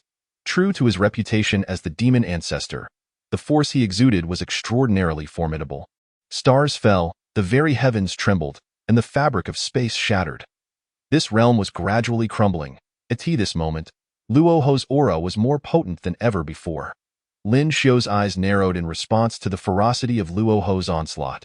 The pressure emanating from Luo Ho had clearly transcended the peak of quasi-sainthood, teetering on the brink of the realm of the Hunyuan saint. How had Luo Ho, who had previously been a quasi-saint at his pinnacle, suddenly experienced such a surge in power? Lin Xiu's attention was drawn to the unnatural flush on Luo Ho's face. As a quasi-saint, one possesses extraordinary control over their body, even when gravely injured. They seldom exhibit signs of distress in this realm. A mere thought can regenerate the body. To be in such a dire state was exceedingly rare, especially considering that quasi-saints are among the apex forces in the current wilderness. Who would have thought that a quasi-saint could be driven to such a desperate position? Lin Xiu soon discerned that Luo Ho was, in fact, burning his own essence in this battle. This was a perilous strategy, as one's essence is of utmost importance to a cultivator. For an ordinary practitioner, even a slight loss to their essence necessitates seclusion to restore it, lest they suffer a decline in their realm. Cherishing their essence with utmost care, they fear any potential damage. Those who resort to burning their essence to fight are typically pushed to the brink of despair, clinging to life at all costs. This represents a cultivator's utmost trump card. If even the act of burning one's essence fails to yield results, the final resort would be to self-destruct, consuming both their soul and essence. Now, with Luo Ho resorting to burning his essence, his attacks bore an overwhelming force that Lin Xiu could not afford to underestimate. As Luo Ho unleashed a furious thrust with the spear. Lin Xiu raised his hand. The 12th grade annihilating Black Lotus, which floated amidst the chaos behind him, soared beneath Lin Xiu, enveloping him in a shroud of darkness. The primordial measure of heaven then flew into Lin Xiu's outstretched hand, casting a colossal shadow that pierced the heavens. The chaos bell hovered above Lin Xiu's head, casting down streams of pure light to safeguard him. The recently tamed 4 swords of extermination sensed the shifting tides and, recognizing the unfavorable circumstances for their former master Luo Ho, circled around Lin Xiu. At this moment, Lin Xiu stood adorned with the chaos bell, surrounded by the 4 swords of extermination, standing upon the 12th grade annihilating Black Lotus, and wielding the primordial measure of heaven. A dark aura emanated from him, resembling an unparalleled demon of legends. Lin Xiu was, after all, an embodiment of Pangu's malevolent essence, even more potent than that legendary treasure of malevolence. The primal malevolence radiating from him momentarily halted Luo Ho's relentless advance. The god-slaying spear in Luo Ho's grasp trembled as if it had encountered a predator. A sense of dread coursed through Luo Ho as he realized that his life-bound treasure was suddenly exhibiting signs of fear. Leaving him disheartened, if even his weapon was afraid, how could he continue to fight? Chapter 52. As long as the Green Mountains remain, one need not fear for firewood. Luo Ho had initially thought that by burning his essence, he could break through the 3,000 worlds derived from the 36 stabilizing sea beads, rallying his countless demonic disciples for a desperate battle, which might still hold a glimmer of hope for victory. He even entertained the possibility of reclaiming the 4 swords of extermination or seizing some treasures from the great catastrophe. Now was the moment for him to rise, to break through the 3,000 worlds with a single surge of energy. Yet, at this crucial juncture, his companion treasure was filled with trepidation, deepening Luo Ho's frustration. However, with his attack already unleashed, there was no turning back. Luo Ho gritted his teeth and intensified the burning of his essence. As he did so, the aura he emitted grew even more intense. The 36 stabilizing sea beads, being of lesser quality than the god-slaying spear, coupled with the combined assault of the millions of disciples trapped within the 3,000 worlds, caused the realm to teeter on the brink of collapse. Many of the demon sect disciples trapped within began to regroup, forming a formidable formation that amplified their offensive strength once more. Luo Ho sensed that the 3,000 worlds were on the verge of shattering and pushed himself even harder. The ethereal image of the god-slaying spear soared skyward, tearing through the clouds. As it ascended, it dragged chaos in its wake. Wherever it passed, stars plummeted, rivers of stars were severed, and space itself fractured. Lin Xiu felt a pang of regret for his treasure as he waved his hand. Recalling the 36 stabilizing sea beads, given Luo Ho's diminished state, he was no longer a match for Lin Xiu, and the millions of demon disciples were never a concern for him. Once his primal malevolence was unleashed, he was most untroubled by numbers. The more adversaries there were, the more advantageous it became for Lin Xiu. The essence of malevolence resides within every individual. While powerful beings might suppress their inner malevolence, the weaker ones could not. Even though they could form a formation that matched the peak of quasi-sainthood, it was not their inherent strength. Facing such overwhelming odds, even preserving their own lives became a daunting task. In this situation, there was no need to risk damaging the stabilizing sea beads. With the 3,000 worlds abruptly retracted, Luo Ho's attack left a gaping void. The immense ethereal shadow soared into the sky, leaving behind numerous rifts in the fabric of space within the wilderness. Many demon disciples, emerging from the 3,000 worlds, were swiftly crushed by the shadow of the god-slaying spear, vanishing into nothingness. In the heavens, stars were extinguished, the sky trembled, and even the laws were partially obliterated. Luo Ho, feeling the intense discomfort of striking at empty air, found his internal energy destabilized. Having already suffered injuries from the severing of his bond with the 4 swords of extermination and being struck by Lin Xiu's primordial measure of heaven, he bore multiple wounds within him.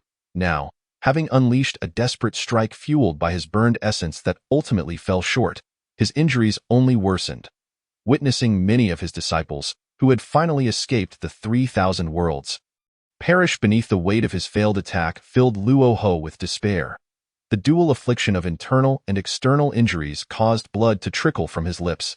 At this moment, Luo Ho was grievously wounded, his soul damaged and his essence severely depleted. Despite the tremendous cost he had paid, Lin Xiu had sustained no harm and had instead acquired the 4 swords of extermination. The only viable course of action now was to flee swiftly. Should he delay further, it could very well mark the day of his demise.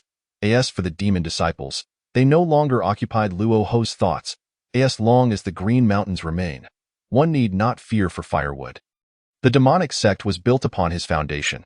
As long as he, the demon ancestor, remained, the re-establishment of the sect was merely a matter of time. The only difference would be that it would require more time to reach the current strength of the demonic sect. However, within the wilderness, time was an abundant resource. All beings were innate life forms with long lifespans. A period of seclusion could span hundreds of thousands of years. Thus, while Luo Ho lamented the losses of the demonic sect, deep down, he was not overly concerned. He even hoped that Lin Xiu's attention would be drawn to the millions of demon disciples, facilitating his escape. Meanwhile, Lin Xiu remained focused on Luo Ho, for the most valuable asset in this confrontation was undoubtedly the god-slaying spear in Luo Ho's possession. If he could seize that spear, it might significantly enhance his future endeavors.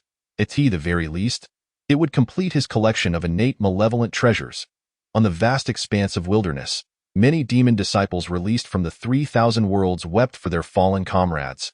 But more were filled with rage, shouting against the invasion of their sect and the threat to their master.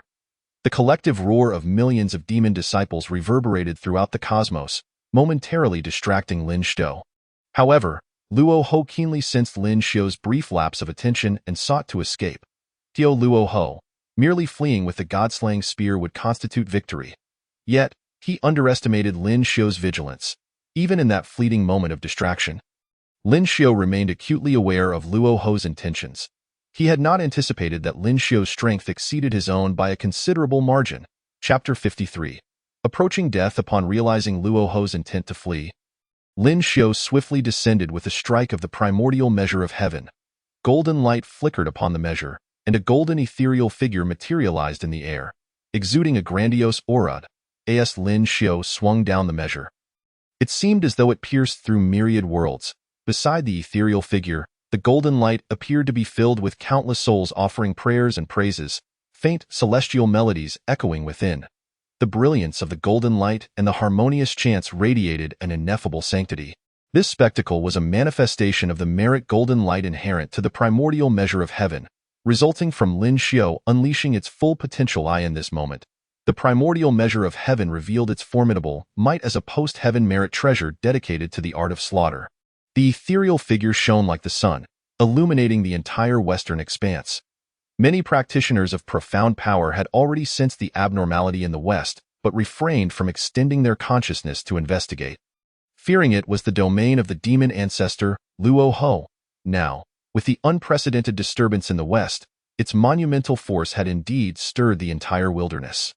Yet, the lack of any intervention from Luo Ho raises concerns, suggesting that something amiss may have transpired in such circumstances. The thought of not investigating the situation in the West feels like a disservice to the arduous years of cultivation that have led to the attainment of a quasi-saintly realm.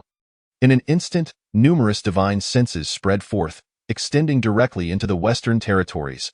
They beheld the colossal, shaped ethereal shadow, shimmering with a rich golden light of virtue, alongside what appeared to be the phantasmal forms of celestial beings singing praises. Everyone was left in awe. They had never witnessed such an immense display of merit before. Given that the time since the creation of the world is relatively brief, having only experienced a singular calamity of fierce beasts, there are countless methods to accrue merit. Even those who have successfully coalesced golden light of virtue generally emanate but a few inches of it. Nevertheless, those capable of manifesting such golden light are renowned figures within the primordial chaos. Now, such a dense golden aura of virtue appears upon a single artifact. This artifact, although exuding an air of grandeur, simultaneously emanates a chilling aura of slaughter. The juxtaposition of these seemingly contradictory elements blends unexpectedly well, creating a sense of harmony. In fact, under the radiance of the golden light of virtue, it appears even more sanctified. Witnessing such an artifact, it is inevitable that some would be overtaken by greed. The richness of this virtuous golden light suggests it might be a treasure of innate virtue, capable of slaying beings without incurring karmic retribution. For those mighty beings who ventured to ascertain the situation in the West, such a treasure would be most fitting. In the current primordial realm, the three clans have tacitly begun to stir towards war. Should a conflict arise, the combined forces of the three clans would undoubtedly culminate in a cataclysmic battle engulfing the entire primordial expanse. In the throes of such a war, the inevitable slaughter of other beings would taint one's karma, posing a significant hindrance to future cultivation. However, if one could possess a treasure that allows for killing without karmic entanglement, it would be tantamount to a trump card. The onlookers dared not extend their divine senses too far, preferring to observe the astonishing battle from a distance in the Western domain. After all, not far away, the presence of Luo Ho was palpably discernible, and none wished to provoke this madman. Yet, the allure of a treasure that permits killing without karmic consequences is undeniably potent. Many began to secretly scheme on how to seize the artifact while Luo Ho and the unknown powerful being were engaged in mutual destruction. Within the East Sea Dragon Palace, the ancestor dragon opened his eyes, a wave of greed surging within him.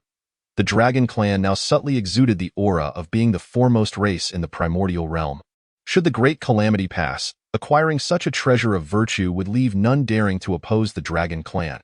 It seemed he had already envisioned the glorious scene of the dragon clan wielding the treasure, dominating the primordial world unchallenged, causing a dazed expression to cross the ancestor dragon's face. After a brief moment of reverie, the ancestor dragon snapped back to reality. While observing the spectacle, he had sensed the presence of the Yuan Feng and Shiqilan. The discord among the three clans had already solidified, merely waiting for an opportune moment to be publicly declared. The power of the treasure of virtue was evident for all to see. Whichever clan laid claim to it would possess a significant advantage. It was impossible for the two not to be tempted. This simply would not do. He needed to act swiftly. With this thought, the ancestor dragon summoned the Yinglong.at present. The Yinglong held a position within the dragon clan just beneath the ancestor dragon himself, capable of overseeing the entire primordial dragon clan in his absence. After giving the Yinglong a series of instructions, the ancestor dragon leaped from the surface of the East Sea, soaring towards the west. Simultaneously, from various auspicious locations within the primordial realm, including the Wudong Forest and beneath Mount Buzhou, numerous figures began to converge. These figures transformed into streams of light, hastening towards the west. As for the divine senses probing from outside the western domain, Lin Xiao was certainly aware, yet he paid them little mind. The intensity of those divine senses was not particularly high, most barely reaching the mid-stage of quasi-sainthood in the primordial realm. Mid-stage quasi-saints could be considered local tyrants, unparalleled powers. However, to Lin Xiao, their cultivation seemed somewhat lacking. Easily subdued with a mere flick of his hand, in contrast to those insignificant beings, Lin Xiao was far more intrigued by the god-slaying spear wielded by Luo Ho. If he could successfully slay Luo Ho here, it would be all the better. As Luo Ho faced the Hongming Liang Tianqi descending upon him, he was taken aback. The power displayed by the Hongming Liang Tianqi was markedly greater than before. Was it possible that he had previously held back? Luo Ho was filled with trepidation, but as the Hongming Liang Tianqi drew near, he realized that without resistance, he would likely meet his demise.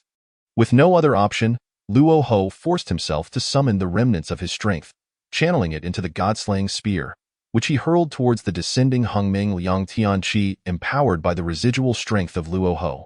The god-slaying spear exhibited a might comparable to that of the treasure of virtue, clashing fiercely with the Hongming Liang Tianqi amid the chaotic void. Within the chaotic void, the god-slaying spear and the Hongming Liang Tianqi manifested colossal ethereal forms. Battling fervently, initially, the god-slaying spear, propelled by nearly all of Luo Ho's strength, matched the Hongming Liang Tianqi blow for blow. Yet, behind the Hongming Liang Tianqi stood Lin Xiao, whose unceasing magical power fed into it, allowing the artifact to consistently unleash its formidable prowess. In stark contrast, the god-slaying spear was in a state of depletion. Luo Ho, already gravely injured and having burned through his essence, had just poured the last of his strength into it. Now, the god-slaying spear was lacking in residual force. As the might of the god-slaying spear waned, the Hongming Liang Tianqi inched closer, causing Luo Ho's sense of impending doom to surge alarmingly. In this moment, he sensed the approach of death. Chapter 54. Does Luo Ho have a trump card? In the Western domain, the massive spear-shaped ethereal form was repeatedly repelled by the enormous, shaped shadow. Beneath the ethereal forms, Lin Xiao and Luo Ho exchanged glances across the void. Below, among the millions of disciples of the demon cult, many were moved by the golden light of virtue, weeping in anguish, while others watched the battle unfold above. Seeing their demon ancestor, the cult leader Luo Ho, falter against Lin Xiao, certain radical factions erupted into madness. However, the most powerful among them, those at the quasi-saint level, recognized the reality of the situation. They understood that Luo Ho's might had diminished, and there was no need to fight recklessly. Countless miles away, a crowd gathered, observing the confrontation between the god-slaying spear and the Hongming Liang Tianqi in the skies above the battlefield. It appeared that Luo Ho was destined to lose. Among the crowd, a figure sighed. The fluctuations emanating from him revealed him to be a quasi-saint. Gazing at the distant battlefield, this quasi-saint reflected on Luo Ho, who had dominated the primordial realm for many years, his god-slaying spear instilling fear across the land, and the demon cult he founded commanding the West, rendering other clans hesitant to act. Now, such a renowned figure, among the top powers in the primordial realm, was reduced to this state, eliciting a sense of melancholy among those whose strength paled in comparison. If even Luo Ho, armed with the god-slaying spear and superior to them, had fallen to such depths, how would they fare in the trials to come? The crowd succumbed to a wave of despondency, their heads bowed, obscuring their expressions. These fools, lacking the spirit of invincibility, dare to traverse this primordial realm? The ancestor dragon's eyes glinted with mockery. In his view, those who had succumbed to fear and despair had lost the edge of true cultivators, becoming timid and incapable of achieving great deeds. Those destined for greatness do not sweat the small stuff. Without the ambition to surpass others, how could one strive for supremacy in this primordial realm? The ancestor dragon disdainfully glanced at the gathered crowd. They were those who had previously sent out their divine senses, now converged to mutually restrain each other. Those daring to seek the treasure here were all at least of quasi-saint caliber. Even the ancestor dragon did not anticipate such a plethora of quasi-saints in the current primordial realm. With so many quasi-saints around, was the dragon clan's dominance truly secure? A potent sense of crisis intensified the ancestor dragon's desire for the treasure of virtue. Meanwhile, on the battlefield, Luo Ho, as one of the combatants, felt the intensity more acutely. The descending showed no signs of mercy. Should it strike, he would undoubtedly face obliteration. Luo Ho sensed death drawing near. In this moment of existential peril, a thought struck him as he beheld the god-slaying spear, which bore the brunt of his power, clashing against the Hongming Liang Tianqi in the void. His gaze shifted, revealing only a blinding golden light. Lin Xiao, wielding the Hongming Liang Tianqi, was obscured by the golden light of virtue, rendering his features indistinguishable. Luo Ho gritted his teeth and bellowed at Lin Xiao, "Great calamity, perish," in his thunderous cry. Dark, ink-like demonic energy surged from his being, soaring into the heavens with formidable might. Luo Ho then concealed himself within the thick, demonic miasma, seemingly preparing to launch a surprise attack in the void. Lin Xiao slowly opened his eyes, a smile playing upon his lips. "Luo Ho has indeed chosen this path," Lin Xiao murmured, his words laced with confidence, as if he had foreseen the current scenario. With a slight motion of his finger, the chaos bell behind him silently melded into the void. The four swords of extermination departed from Lin Xiao's side, slicing through the sky, targeting the god-slaying spear amidst the void. With a gentle step, an endless wave of malevolent energy surged from the 12th rank annihilation Black Lotus beneath him, threatening to transform the entire world into a scene of slaughter. This malevolent energy, richer and more primordial than that emitted by the god-slaying spear, filled the air with a sense of impending doom. The malevolent energy released by the god-slaying spear, upon encountering the sinister aura of the 12th grade annihilation Black Lotus, was as if ice met fire, causing the former to dissolve and vanish. "Luo Ho, since you desire this so fervently, then do not flee," Lin Xiao remarked with a light chuckle after setting the stage. Concurrently, the chaotic bell materialized above the demonic essence emanating from Luo Ho. Before Luo Ho could respond, he was suddenly beset by a wave of dizziness, suffering a grievous blow to his spirit. The secret technique employed to escape and conceal his form was abruptly interrupted. It was the chaotic bell, which hung ominously amidst the black demonic energy that had suddenly rung, its released energy striking directly at Luo Ho's spirit within the malevolent essence. This brief injury to his spirit laid bare Luo Ho's position. Lin Xiao pointed towards the exposed location of Luo Ho, and a surge of malevolent energy shot forth from his fingertip. The malevolent force surged forward with the ferocity of a breaking bamboo, melting away the demonic essence as if it were an untouchable entity. The malevolent energy rolled forth, seemingly indifferent to the laws of time, and in an instant, it reached Luo Ho. Confronted with that singular finger imbued with Lin Xiao's primal malevolence, Luo Ho felt as though the annihilation of his spirit awaited him just beyond reach. With a thunderous explosion, Luo Ho's body disintegrated in an instant. The sound reverberated through the heavens and shook the very foundations of the primordial world. Could it be that Luo Ho had perished so easily? Outside the battlefield, the onlooking quasi-saints, eager to reap the spoils, wore expressions of shock, clearly taken aback. For that was Luo Ho, the demon ancestor, the one who dominated the western realms of the primordial world and established a formidable faction. The leader of the demon sect. Although they had not witnessed the preceding battle firsthand, the quasi-saints present understood clearly from the earlier strike issued by Luo Ho that had they been in his position, they would undoubtedly meet with the same fate of spirit annihilation.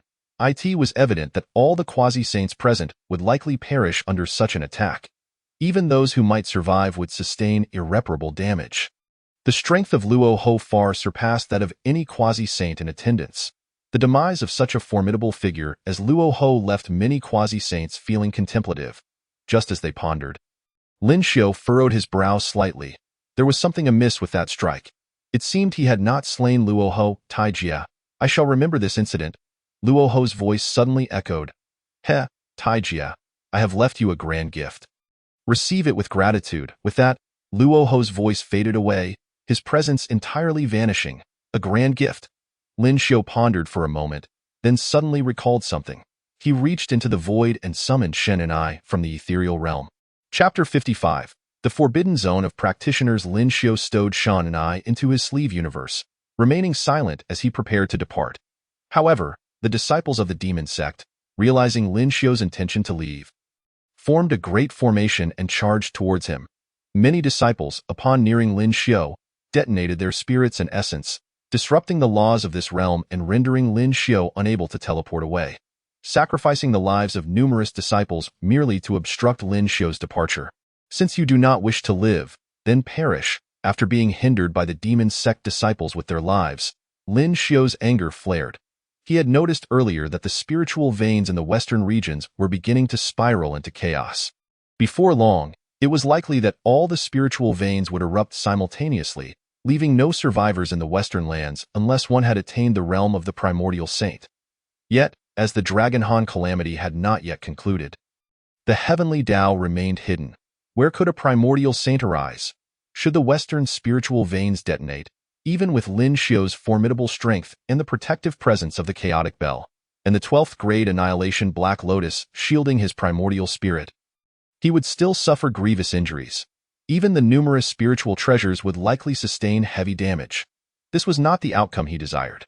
Now that he had obtained the 4 swords of the immortal execution and the god-slaying spear was suppressed within the chaotic bell thanks to the joint effort of the Hongming Liang Tian Qi and the 4 swords of the immortal execution, he had learned from Shen and I that he had acquired the coffin of the fallen heaven and the extermination array diagram nurtured within Mount Shumi. His objectives had already been fulfilled, and he had even gained more than he had anticipated, sufficient for him to depart.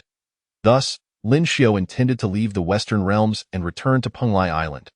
However, the fact that these disciples of the demon sect were willing to sacrifice their lives to obstruct his departure ignited his fury.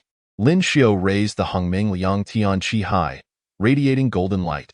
Simultaneously, streams of black primordial malevolence surged forth from his being, merging with the virtuous golden light emanating from the Hongming Liang Tian Qi. The fusion of the golden light of virtue with the black primordial malevolence transformed into a chaotic hue.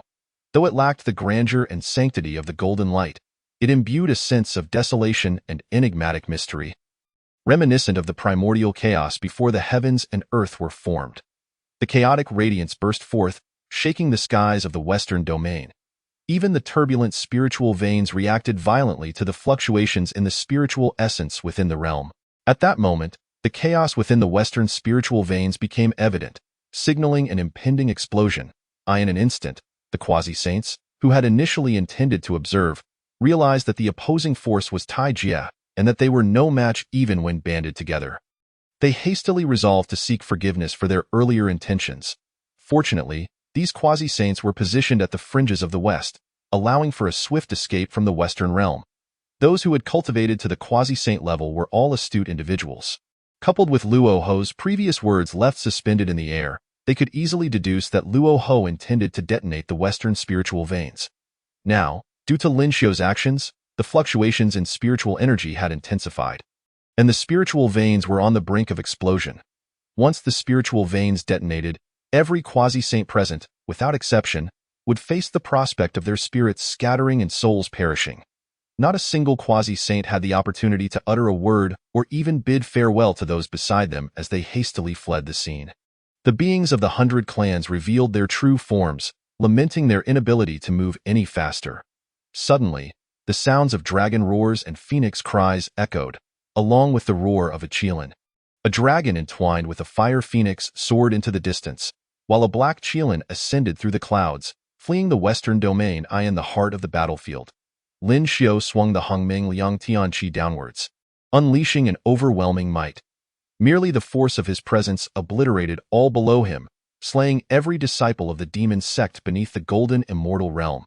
Even those at the golden immortal level fell into unconsciousness. The Tai E realm cultivators retained a flicker of awareness, but found themselves immobile, helplessly witnessing the colossal chaotic-colored ruler descending from the sky. As for the Daluo realm practitioners, they exerted their utmost effort to counter the descending Hongming Liang Tian Qi. Meanwhile, the quasi-saints, their eyes flickering, understood the dire situation. Clearly, their leader, the demon ancestor Luo Ho, had been driven away. Moreover, it appeared that a substantial portion of his essence had been lost, with at least 40% diminished. Even their own accompanying treasure, the god-slaying spear, had been seized. Now, they were being treated as pawns, discarded in the hope that they would perish alongside Tai Jia. The instinctive desire for survival prompted some of the quasi-saints to contemplate surrendering to Lin Xiu. Yet, in Lin Xiu's eyes, the disciples of the demon sect were merely obstacles to his departure. With a single stroke of the ruler, all beings were rendered equal. The Hongming Liang Tian Qi surged downward, cleaving the western land in two. The volatile spiritual energy within the veins erupted in chaos. On the ground, the myriad disciples of the demon sect who obstructed Lin Xiu's departure suffered grievous losses, with casualties exceeding half from that one strike. The remaining survivors from beneath the ruler felt the turbulence of spiritual energy in the air. their hearts gripped by fear and unease. The spiritual energy within the western veins began to fluctuate violently. As Lin Xiao tore open a rift in the west, the influx of spiritual energy surged into the sky, causing the air's concentration of spiritual essence to escalate dramatically. In an instant, the atmosphere resembled a realm filled with celestial wonders. However, Lin Xiao understood that this was merely an illusion preceding the apocalypse.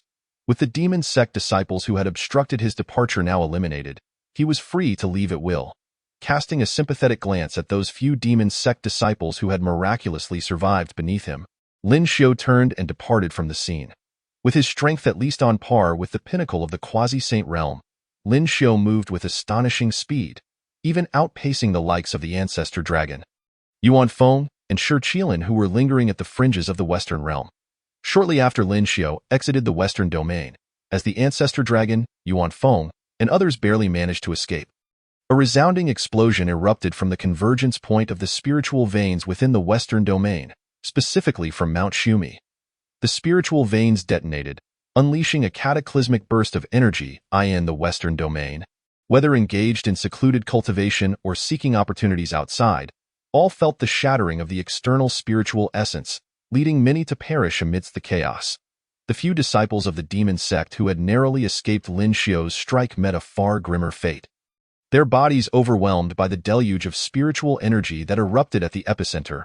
Witnessing the explosion reverberating through the western realm, the quasi-saints understood the implications.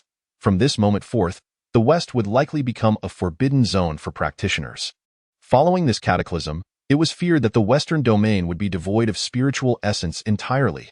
Chapter 56.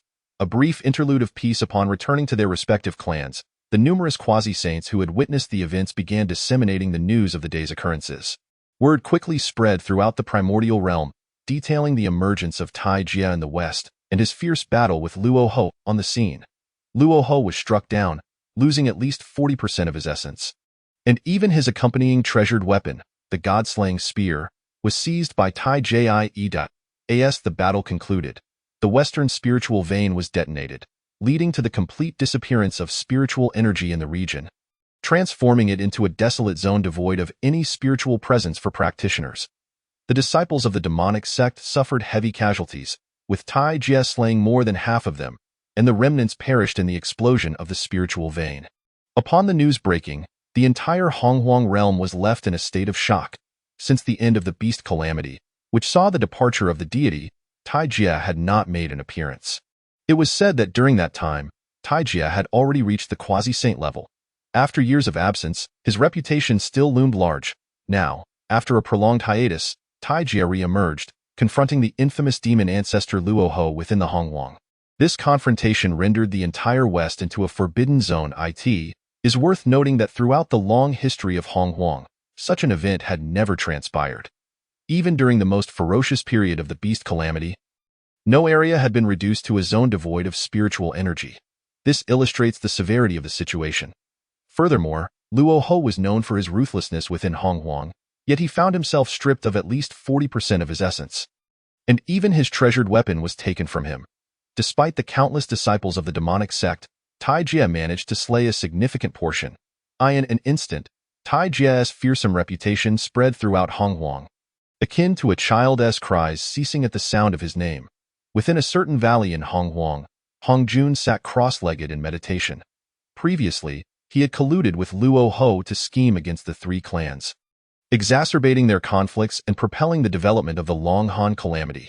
Consequently, he garnered the favor of the heavenly Tao, achieving a substantial breakthrough in his cultivation and successfully reaching the pinnacle of quasi-saint.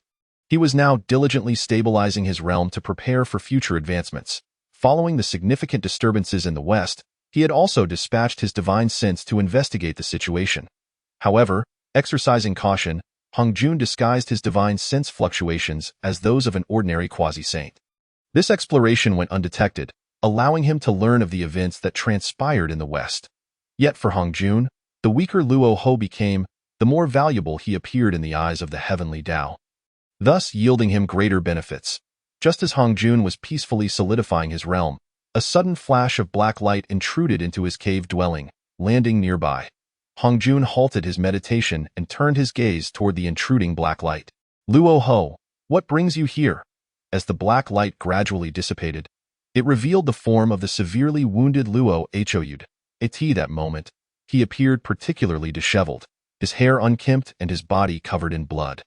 His aura was significantly weakened, and had it not been for the slight rise and fall of his chest indicating a faint life force, Hongjun might have mistaken him for a corpse. Old man Hongjun, stop laughing at me and quickly prepare a quiet place for my protection, Luo Ho said unceremoniously. Observing Luo Ho's disheveled state, Hongjun was somewhat taken aback, as a fellow quasi-saint at the pinnacle. He understood the immense power of this realm. Moving mountains and filling seas was merely a trivial feat. Even the fall of stars in the blink of an eye was a common occurrence. Indeed, within Honghuang, this represented the highest level of cultivation. To advance further would mean attaining the status of a primordial saint, one who is undying and unyielding to calamity. However, despite possessing such formidable power, Luo Ho had suffered such a wretched defeat, nearly perishing. Now that the heavenly Tao was not manifesting, even with its favor, he remained within the quasi-saint pinnacle, unable to take another step forward. It seemed that only a being of the primordial realm could inflict such devastation upon a quasi-saint at the pinnacle. Hongjun dared not contemplate further, for the notion was too terrifying. Noticing Hongjun's prolonged silence, Luo Ho raised his head to glance at him. True to their long-standing rivalry, a mere glance revealed Hongjun's thoughts. After a moment of deliberation, he spoke, I believe that Taijie is not of the primordial realm. Oh? What leads you to that conclusion? Hongjun inquired, intrigued. If Taijie were of the primordial realm, I certainly would not have made it here alive. Luo Ho replied, his tone weak yet resolute. Hongjun nodded, gesturing subtly with his right hand, causing a portal to materialize in the wall. A gentle breeze swept through, guiding the severely injured Luo Ho into the portal. This portal led to a space temporarily created by Hongjun for meditation, rich in spiritual energy, making it the perfect place for Luo Ho to recuperate. Reflecting on the wounds he had seen on Luo Ho, Hongjun fell silent. The injuries were far more grave than the reported loss of 40% of his essence. While Hongjun did not fully trust Luo Ho's words, there was a kernel of truth in them. If Taijie had indeed attained the primordial realm, then Luo Ho would have had no chance of survival. Below the saints, all are but ants, was a lesson he had gleaned from the opportunities granted by the heavenly Tao. Yet, the sight of Luo Ho in such a pitiful state, having even lost the god-slaying spear, was undeniable point. One could surmise that Taijie was likely also at the pinnacle of quasi-saint cultivation. Yet his strength exceeded the norm for that level. Moreover, after remaining hidden from the world for many years, Taijie had now resurfaced, striking directly at Luo Ho. Would this Taijie interfere with his future plans? What was the intent behind this action? Within the cave, Hongjun stroked his beard, pondering the implications of Lin Xiao's maneuvers.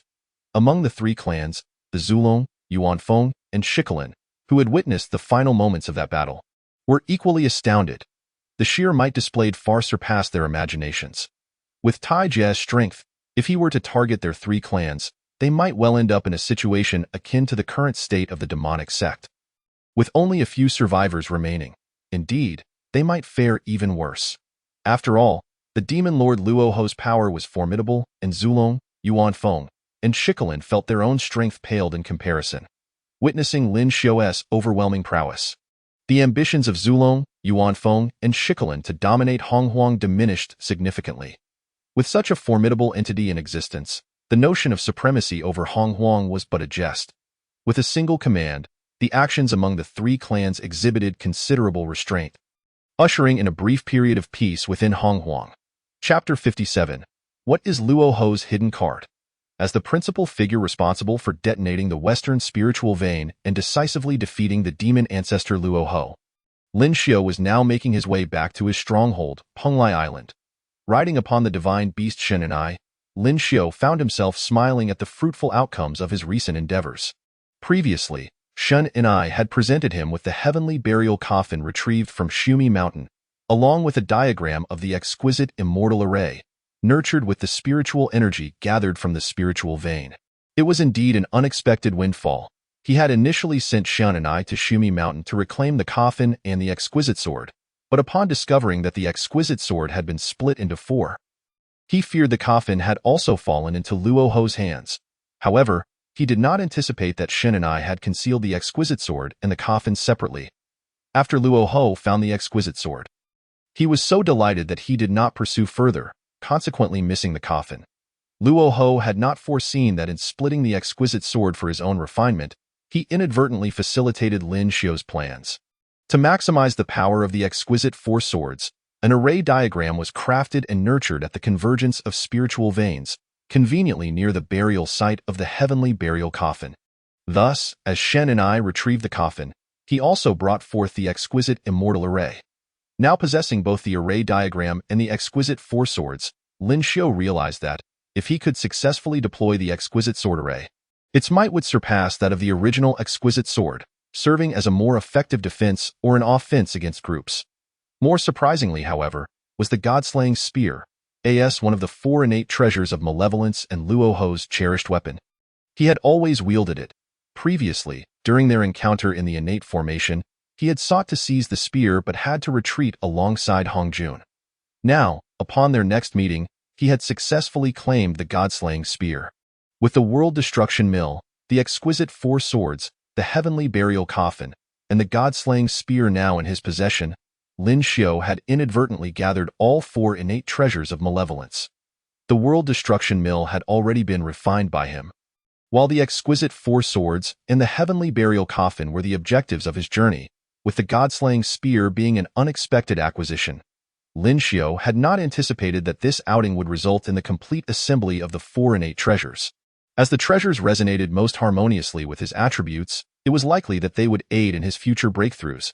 Having achieved his goals, Lin Xiu was not in a hurry to return.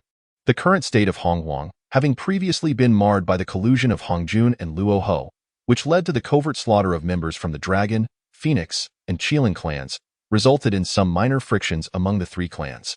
The onset of the Longhan calamity, naturally, prompted the generation of malevolent aura. Although the malevolent aura was scarce, it still held considerable utility for Lin Xiu. As he traveled back, Lin Xiu concealed his form.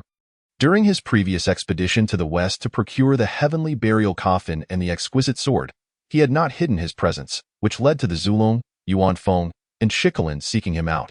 While they posed no threat to him, Lin Xiu found their pursuit bothersome and preferred to invest a bit of effort in obscuring his presence while traversing Hongwang. Time within Hongwang passed swiftly, and in the blink of an eye, several millennia had elapsed. After the Great War in the West, Lin Xiu vanished without a trace, prompting the once ambitious ancestral figures, Zulong, Yuanfeng, and Shikolin, to rekindle their aspirations for supremacy. Having previously subdued their ambitions due to the war's aftermath, at present, the most formidable Taijia remains hidden. The West has become a forbidden zone, and the demonic sect's leader, Mozu Luahu, has been gravely injured. While the once mighty Hongjun has withdrawn from worldly affairs, now is the opportune moment to vie for dominion over the primordial realm. With these thoughts in mind, Zulong, Yuanfeng, and Shikolin could scarcely contain their eagerness, and the three clans began to covertly prepare for the impending conflict. Meanwhile, within Hongjuan's secluded abode, after years of contemplation, he ultimately concluded that the prior events must have been an accident, and that Taijia would not interfere with his future plans. With this certainty, Hongjun set his mind at ease, focusing on solidifying his cultivation. After tens of thousands of years, his strength had firmly established itself at the pinnacle of the quasi-saint realm. His power was now fully realized, a significant advancement compared to tens of thousands of years prior. Nevertheless, even now, Hongjun dared not claim he could defeat Luahu, who had suffered a devastating defeat millennia ago. It seems that the might of Taijia is indeed formidable. Hongjun cast a glance at the portal beside his dwelling. Today, an unexpected intuition stirred within him. Luahu, who had retreated into the portal to recuperate, would soon emerge. Though he had remained in seclusion for years, Hongjun remained aware of the outside world, including the fact that the explosion of the Western spiritual veins had led to the near annihilation of the demonic sect, leaving only a few stragglers to linger in survival. His gaze towards the portal took on a peculiar aspect. Given Luahu's severe injuries, it would likely be exceedingly difficult for him to return to his former quasi-saint pinnacle, especially after losing the innate treasure. The God-slaying spear. Furthermore, Luahu's once mighty faction had now dissipated into oblivion. Presently, Luahu's strength paled in comparison to his own, and his influence could be disregarded. What, then, was the necessity of allowing him to remain, vying for the opportunities of the heavenly Tao? Would there be any repercussions for slaying Luahu here? Might there be any hidden trump cards left unplayed? Would the heavenly Tao intervene to prevent his actions against Luahu? As Hongjun pondered the implications of eliminating Luahu, the portal suddenly erupted open, and a figure stepped forth. Upon closer inspection, it was indeed Luahu, who had previously entered. This moment, Luahu appeared unscathed, having shed the disarray he bore upon his arrival. His aura emanated stability, betraying no signs of the near-fatal injuries he had sustained thousands of years prior. Sensing Hongjuan's scrutiny, Luahu let out a cold snort, and a powerful aura characteristic of the quasi-saint pinnacle radiated from him. Luahu had astonishingly returned to the pinnacle of the quasi-saint realm. Hongjun was taken aback. One must understand that, given Luahu's condition at that time, returning to the pinnacle of the quasi-saint realm was an implausible feat. Even regaining the quasi-saint status would have been a monumental challenge. Luahu had lost over 40% of his essence, his internal energy had been depleted, and his foundational path had suffered damage. According to Hongjuan's estimations, such injuries would require at least several 100,000 years to mend. And that was merely for recovery, not accounting for the restoration of his cultivation level. Tio regained the pinnacle of the quasi-saint status. Hongjun anticipated it could take millions of years. Yet, Luahu had inexplicably achieved this in a mere few tens of thousands of years, displaying no trace of damage. What hidden card had he played? Chapter 58. The task of the heavenly Tao. Luahu quickly reigned in his aura, fully aware of his precarious circumstances. Having been grievously wounded and on the brink of death thousands of years ago, he knew that his demonic sect would not have survived the cataclysm of the Western spiritual vein explosion. While Taijia may have been gravely affected by the explosion, he likely could not have perished. The thought of Lin Xiu filled Luahu with a seething hatred. After all his efforts to gain the favor of the heavenly Tao, achieving a meteoric rise to the pinnacle of the quasi-saint realm, one of the highest realms in the primordial expanse, he had barely lasted 10 exchanges before that man. This greatly undermined Luahu's confidence. Moreover, he understood that Hongjun was not to be trusted. If he appeared weak, Hongjun would undoubtedly hesitate to act against him, fearing his hidden capabilities. Now that he had emerged from seclusion, Luahu felt compelled to project his aura, signaling his complete recovery to dispel any cautious thoughts Hongjun might harbor. Observing Hongjuan's surprised expression, Luahu realized his plan had succeeded. At least for now, Hongjun would not take action against him. With his safety assured, Luahu began to inquire about the earlier conflict. Old man Hongjun, where is Taijia now? How severely was he injured? Is he dead? A barrage of questions escaped his lips. Hongjun did not respond immediately, instead fixing Luahu with a peculiar gaze, which only served to perplex him further. Old man Hongjun, do not regard me with such eyes. Just tell me the situation outright. I detonated the entire Western spiritual vein. With such an explosion, Taijia must have been gravely wounded, if not dead. Luahu's enthusiasm surged, pride swelling within him at his earlier decision. Uncertain whether to divulge the truth, Hongjun contemplated for a moment before ultimately deciding to reveal the facts to Luahu. After all, if he did not disclose it, Luahu would inevitably learn the truth from external sources. After a brief pause, Hongjun spoke. Taijia is neither dead nor gravely injured. He is, in fact, completely unscathed. Hongjuan's revelation. Luahu was momentarily stunned. Impossible. This cannot be. The entire Western spiritual vein exploded. Even a quasi-saint at the center of the explosion would surely perish. Taijia could not possibly have emerged unscathed. Luahu struggled to accept that his final contingency had not met expectations. Not only had he failed to achieve his intended objective, but he had also inflicted no harm upon that man. This was a significant blow to Luahu. After all, he had left the god-slaying spear behind specifically to constrain Taijia. Hoping to make him endure the explosion of the spiritual veins, it now seemed that the spear had likely been seized by Taijia as well. Noticing Luahu's dismay, Hongjun continued, naturally, the explosion of the Western spiritual veins did not occur without casualties. Luahu, your demonic sect was entirely annihilated in the aftermath of the explosion. and the news of your role in igniting the Western spiritual veins has spread far and wide. After a brief pause, Hong Jun, with a smirk that danced between mockery and amusement, added, "Congratulations, Mozu Luahu. You detonated the Western spiritual veins, consequently obliterating your own lineage, and your reputation in the primordial realm has been tarnished." Luahu paid no heed to Hongjuan's derision. Once a practitioner of the dark arts, he remained cold-hearted, viewing the notion of lineage as something easily rebuilt. As for his tainted reputation, it was something he had never cared for. Thus, Hongjuan's scorn held no significance for him. Sensing this, Hongjun ceased his mockery.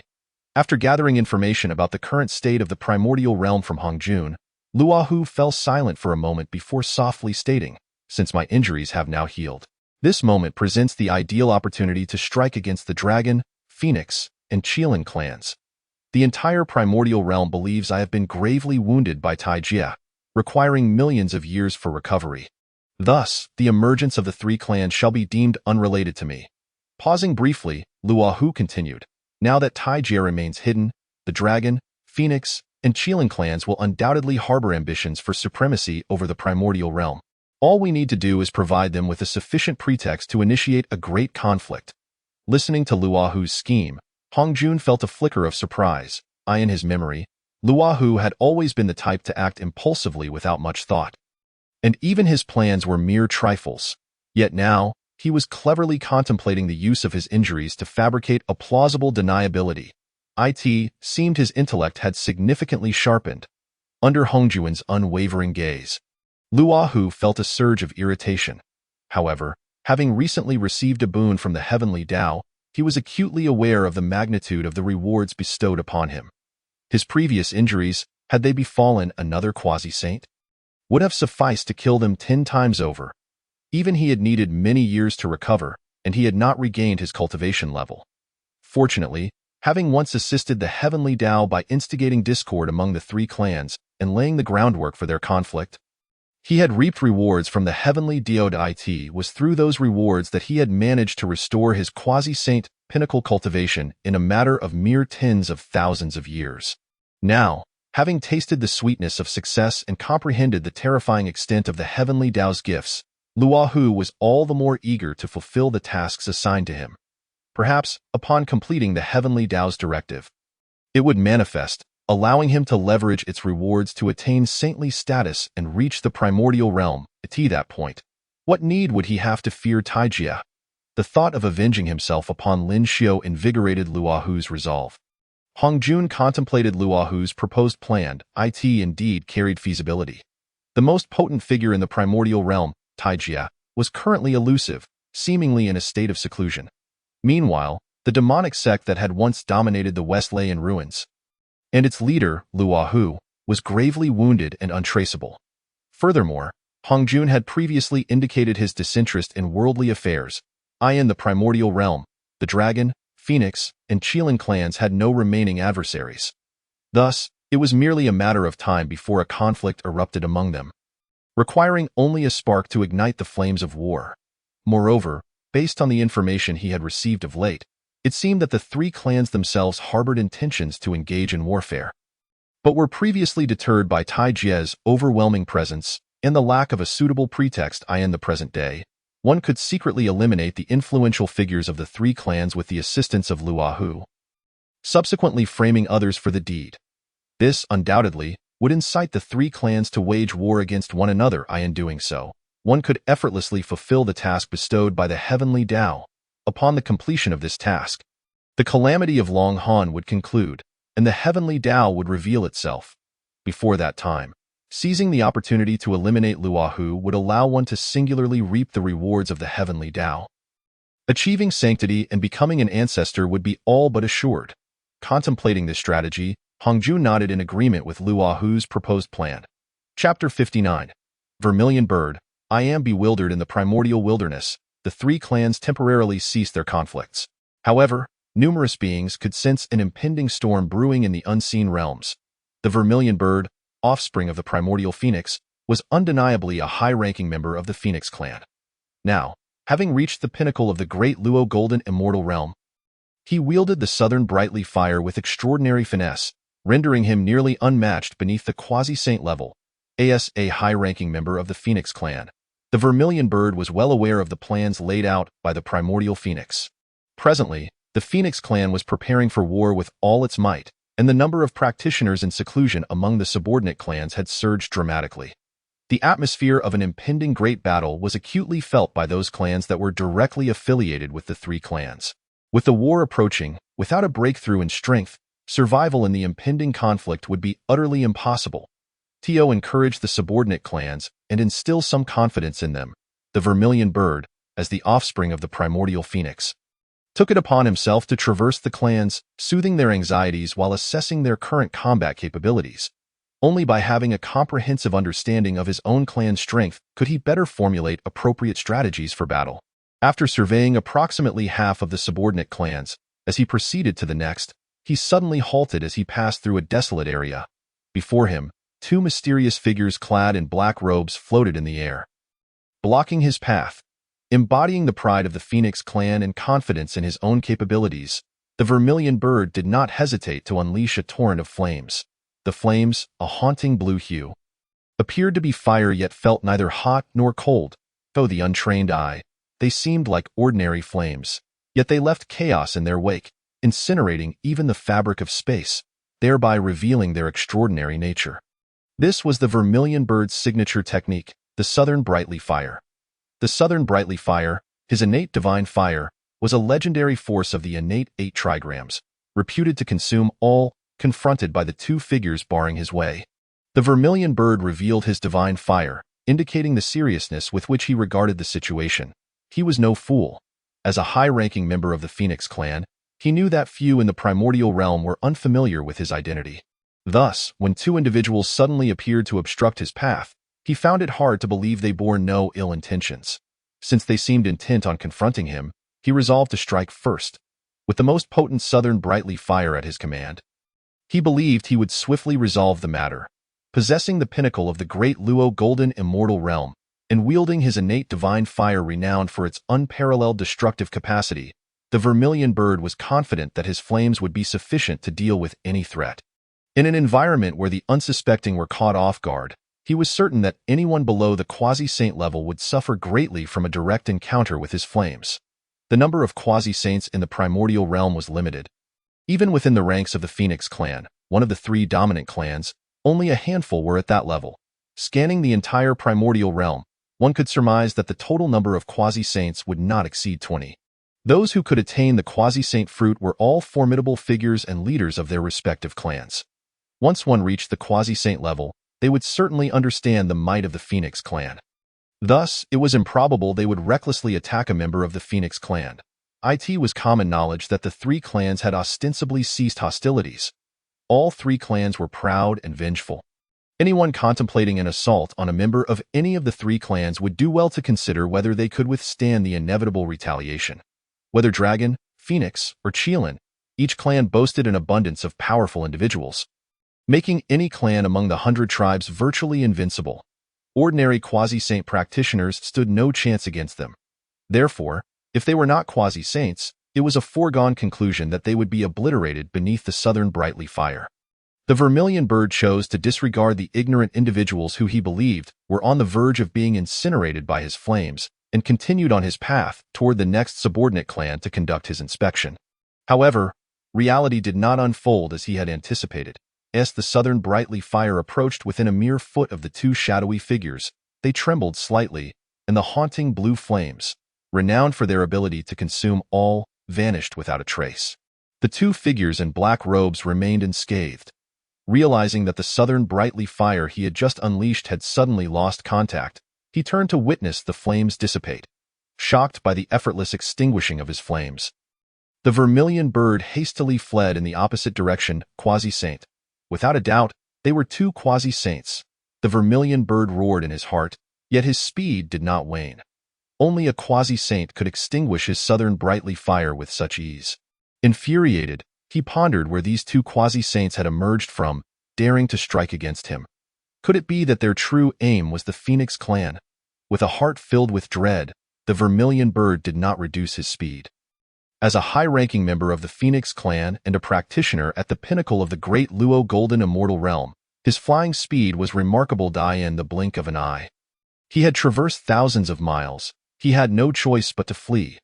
Although he stood at the pinnacle of the great Luo Golden Immortal Realm, mastering the southern brightly fire, he was invulnerable among those below the quasi-saint level. But that was solely within that realm. The quasi-saint level was reserved for formidable beings, accessible only to those with extraordinary abilities. The distinction between the quasi-saint and great Luo Golden Immortal levels was vast. Even if he encountered several opponents of equal strength, they would likely not stand a chance against a quasi-saint. After all, the quasi-saint level was marked by the sanctity of its name. That clever little vermilion bird, indeed, was a fine offspring of the primordial phoenix. In the distance, a figure in black watched the retreating vermilion bird, chuckling softly as he shook his head, displaying no hint of alarm. It was as if he had no concern that the vermilion bird could escape to alert the primordial phoenix and other high-ranking members of the Phoenix clan. With a subtle motion of his hand, the space before him was abruptly compressed. The vermilion bird, who had already fled thousands of miles, suddenly found himself face to face with the two figures in black. Upon seeing the two figures appear before him so unexpectedly, the vermilion bird was thrown into disarray. He had no comprehension of how he had been captured. Before he could utter a word, one of the figures in black launched a powerful kick at him. The force of the kick was tremendous, imbued with remarkable power. A gust of wind arose without warning, lifting a corner of the black robe and revealing the foot of the figure. Upon seeing the outstretched foot, the vermilion bird's pupils constricted, panic flooding his eyes as he cried out, "Cheelin leg, you are a quasi-saint of the Cheelin clan." Before he could finish his exclamation, his consciousness faded into darkness. Chapter 60. Is it really the Phoenix clan? Observing the severely injured state of the vermilion bird, the two figures in black exchanged glances. After confirming that the wounds could be traced back to the Cheelin clan and had no connection to themselves, they turned and departed from the scene. In the distance, the two figures revealed themselves, each removing their black hoods. One was a benevolent-looking sage, while the other appeared fierce and menacing. It was none other than Hongjun and the recently restored Luahu. At that moment, Hongjun regarded Luahu with a peculiar expression. The final kick that had incapacitated the vermilion bird had been delivered by Luahu. Moreover, the vermilion bird had called out the name of the Cheelin leg in his moment of distress. It was worth noting that as a high-ranking member of the Phoenix clan, the vermilion bird's interactions with the Cheelin clan were far from ordinary. The Cheelin leg, a signature technique of the Cheelin clan, was something the vermilion bird, given his status, would not misidentify. The fact that even someone as knowledgeable about the Cheelin clan as the vermilion bird had recognized the Cheelin leg indicated that Luahu's technique was indeed the trademark move of the Cheelin clan.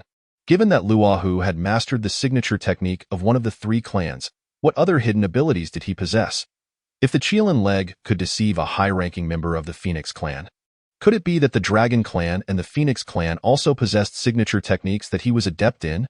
Furthermore, considering that Luahu had recovered from his injuries and restored himself to the pinnacle of quasi-saint status in merely tens of thousands of years, Hongjun perceived Luahu as a formidable adversary who must be dealt with swiftly.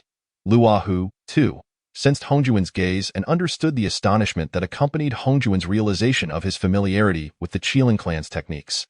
Yet, he remained unfazed. It was precisely his intention for Hongjun to think this way. Although he had regained his quasi-saint pinnacle realm through the gifts bestowed by the heavenly Tao, he had not fully healed.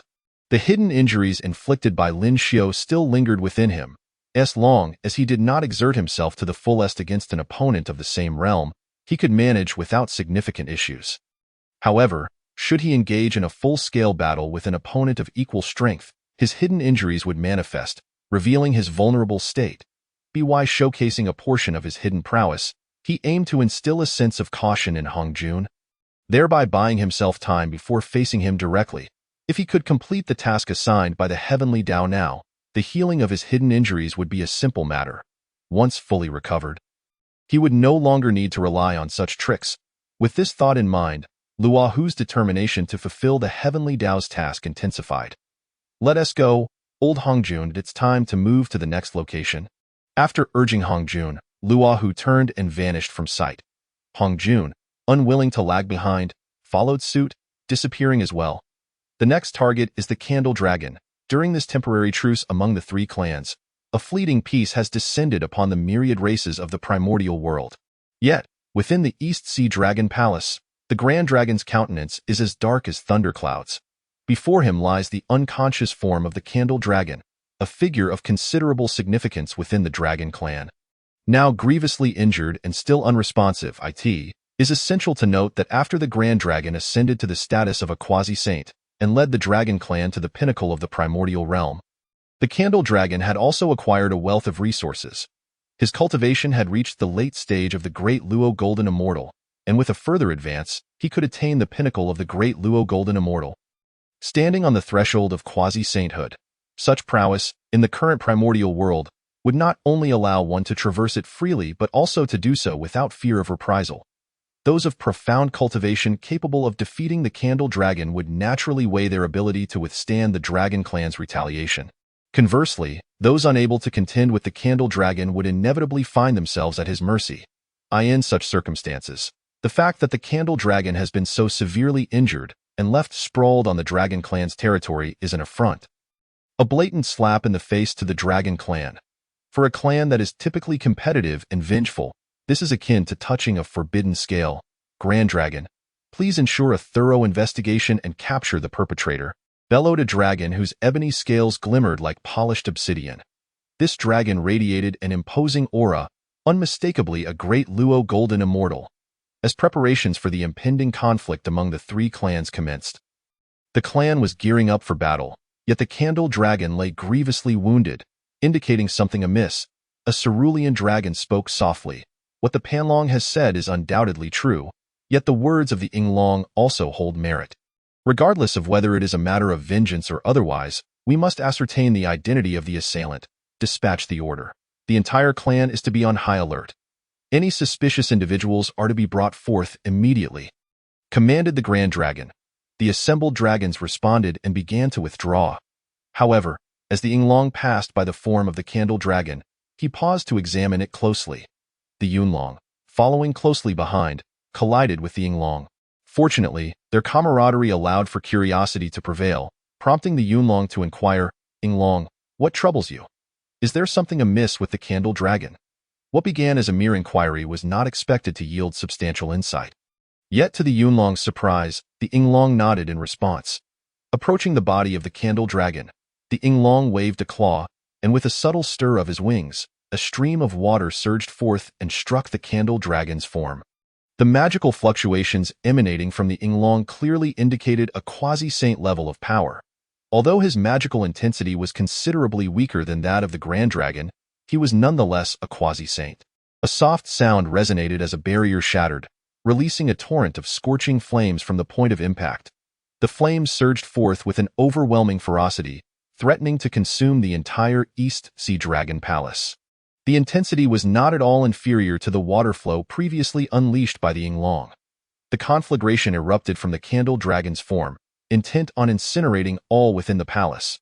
Observing the quasi-saint level flames emanating from the Candle Dragon, the Grand Dragon let out a low growl, summoning forth a deluge that extinguished the flames that threatened to scorch the heavens. Although the flames were doused, a palpable aura of murderous intent pervaded the grand hall of the palace. The Grand Dragon's expression darkened further, his eyes aflame with barely contained fury. He recognized the essence of this fire all too well. In the primordial world, such a potent quasi-saint level flame could only belong to the Phoenix clan. The assailant, it seemed, was indeed from the Phoenix clan. Chapter 61. The old Taoist raises his brow, paying homage to the great deity of catastrophe within the East Sea Dragon Palace. The Grand Dragon's visage was stormy as he gazed silently upon the fallen form of the Candle Dragon. The Panlong and other dragons wore expressions of deep indignation. Their esteemed member, the Candle Dragon, had been subjected to a quasi-saint level flame assault. This was undoubtedly the handiwork of the Phoenix clan. The audacity of the Phoenix clan was staggering. As the first dragon to notice the anomaly, the Yinglong leaned closer to scrutinize the Candle Dragon's body more closely. Indeed, there were unmistakable claw marks present. Pointing to a specific area on the Candle Dragon's body, the Yinglong stated, "Look here." The other dragons followed his gaze, and there, unmistakably, was a claw mark belonging to the Phoenix clan. radiating a fierce aura that seemed to beckon the cry of the phoenix. It was evident that this mark had been concealed behind a barrier, intended to obscure its presence. Were it not for my attainment of the quasi-saint realm and my keen observation, I too would have overlooked this irregularity on the candle dragon. The Yinglong elucidated, seemingly aware of the other dragon's confusion. This is utterly intolerable. Do they truly believe our dragon clan to be so easily bullied? A hot-headed dragon among the group bellowed. The grand dragon's expression soured further. The candle dragon, a pivotal figure in the dragon clan, held a position of immense importance, being a great Luo golden immortal. Yet, the Phoenix clan had shamelessly dispatched a quasi-saint to ambush the candle dragon. Despite the candle dragon's prowess, facing a quasi-saint was a daunting challenge, rendering escape nearly impossible. Yet the Phoenix clan's quasi-saint had not slain the candle dragon but had only left him grievously injured, brazenly discarding his body within the dragon clan's territory as if daring them to notice.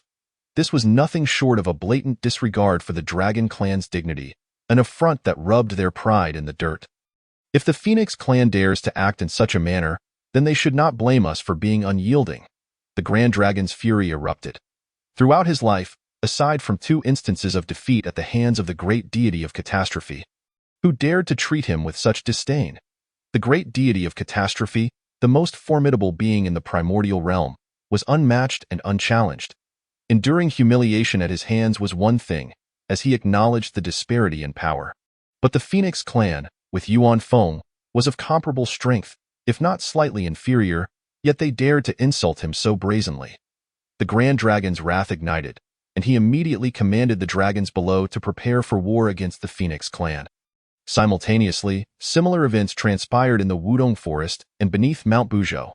Key figures from all 3 clans had been grievously wounded, inciting the ire of the clan leaders, the Grand Dragon, Yuan Feng, and the Shikolin. Under the orders of these leaders, the war among the 3 clans was on the brink of eruption. In the skies above the primordial realm, observing the escalating tensions among the 3 clans. Hongjun and Luo who secretly reveled in their delight. This conflict was inevitable. The prominent figures of the Dragon clan, the Candle Dragon, the son of Yuan Feng, Zhu Ke, and the offspring of the Shikolin, the Sifang, lay critically injured and nearly lifeless. Such deep-seated enmity had compelled the 3 clans onto the path of unavoidable war. Meanwhile, on Penglai Island, Lin Xiu had returned on his divine steed after over 10,000 years. Throughout this millennium, Lin Xiu had been refining the gains from his journey. Once the sword of extermination had been divided into 4, the difficulty of refinement significantly decreased, and Lin Xiu had managed to completely refine the 4 swords within just a few thousand years. The extermination array, nurtured for a millennium in the spirit-rich land of Penglai Island, was now capable of perfectly unleashing the power of the extermination sword array. Having successfully refined the 4 swords and the extermination array, Lin Xiu discovered that he could even merge the 4 swords with the extermination array, bringing forth the innate and fearsome extermination sword once again. The coffin of the fallen sky did not disappoint him either. The aura of malevolence it harbored was intense, and its lethality was on par with the 4 swords of extermination. What brought Lin Xiu even greater joy was the discovery of the fallen Saint Pill within the coffin of the fallen sky. The fallen Saint Pill, also a substance of extreme malevolence, surpassed the vast majority of spiritual treasures in the primordial realm. Unlike other spiritual treasures, which could harm saints only if the wielder possessed considerable magical power, the fallen Saint Pill was different. It could injure the very essence of a saint. Even the undying and indestructible primordial saints would perish should they consume the fallen Saint Pill and defy its master's will. In the annals of primordial history, even Hongjun had deceived the 3 purities into consuming the fallen Saint Pill, warning them that should they ever rise in conflict again, they would meet with immediate demise. This illustrates the overwhelming might of the fallen Saint Pill deity. Is worth noting that the primordial saints, being immortal, could reshape the primordial world itself. Such formidable power is indeed terrifying. Yet, even such formidable primordial saints could fall to the might of the fallen Saint Pill, marking it as an ultimate trump card. This would undoubtedly prove invaluable for Lin Xiu's future plans.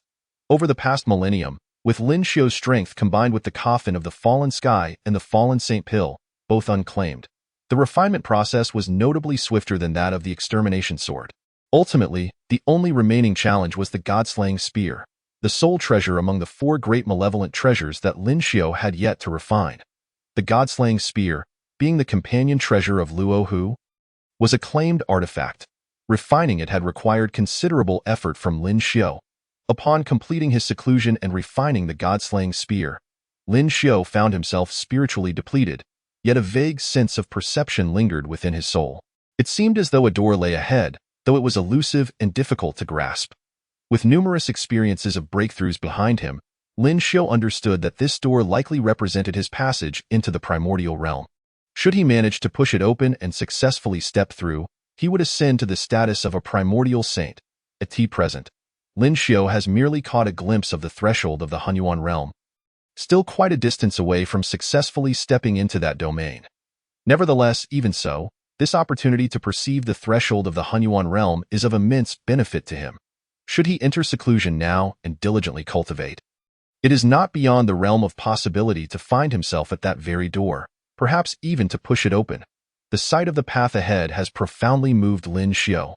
With such realizations, he intends to enter seclusion swiftly, aspiring to break through to the Hunyuan realm. Just as he prepares for this retreat, he senses something, flicks his fingers lightly, and partially opens the barrier enveloping Penglai Island. In that fleeting moment, the sea quivers, and the sky above Penglai Island appears to part.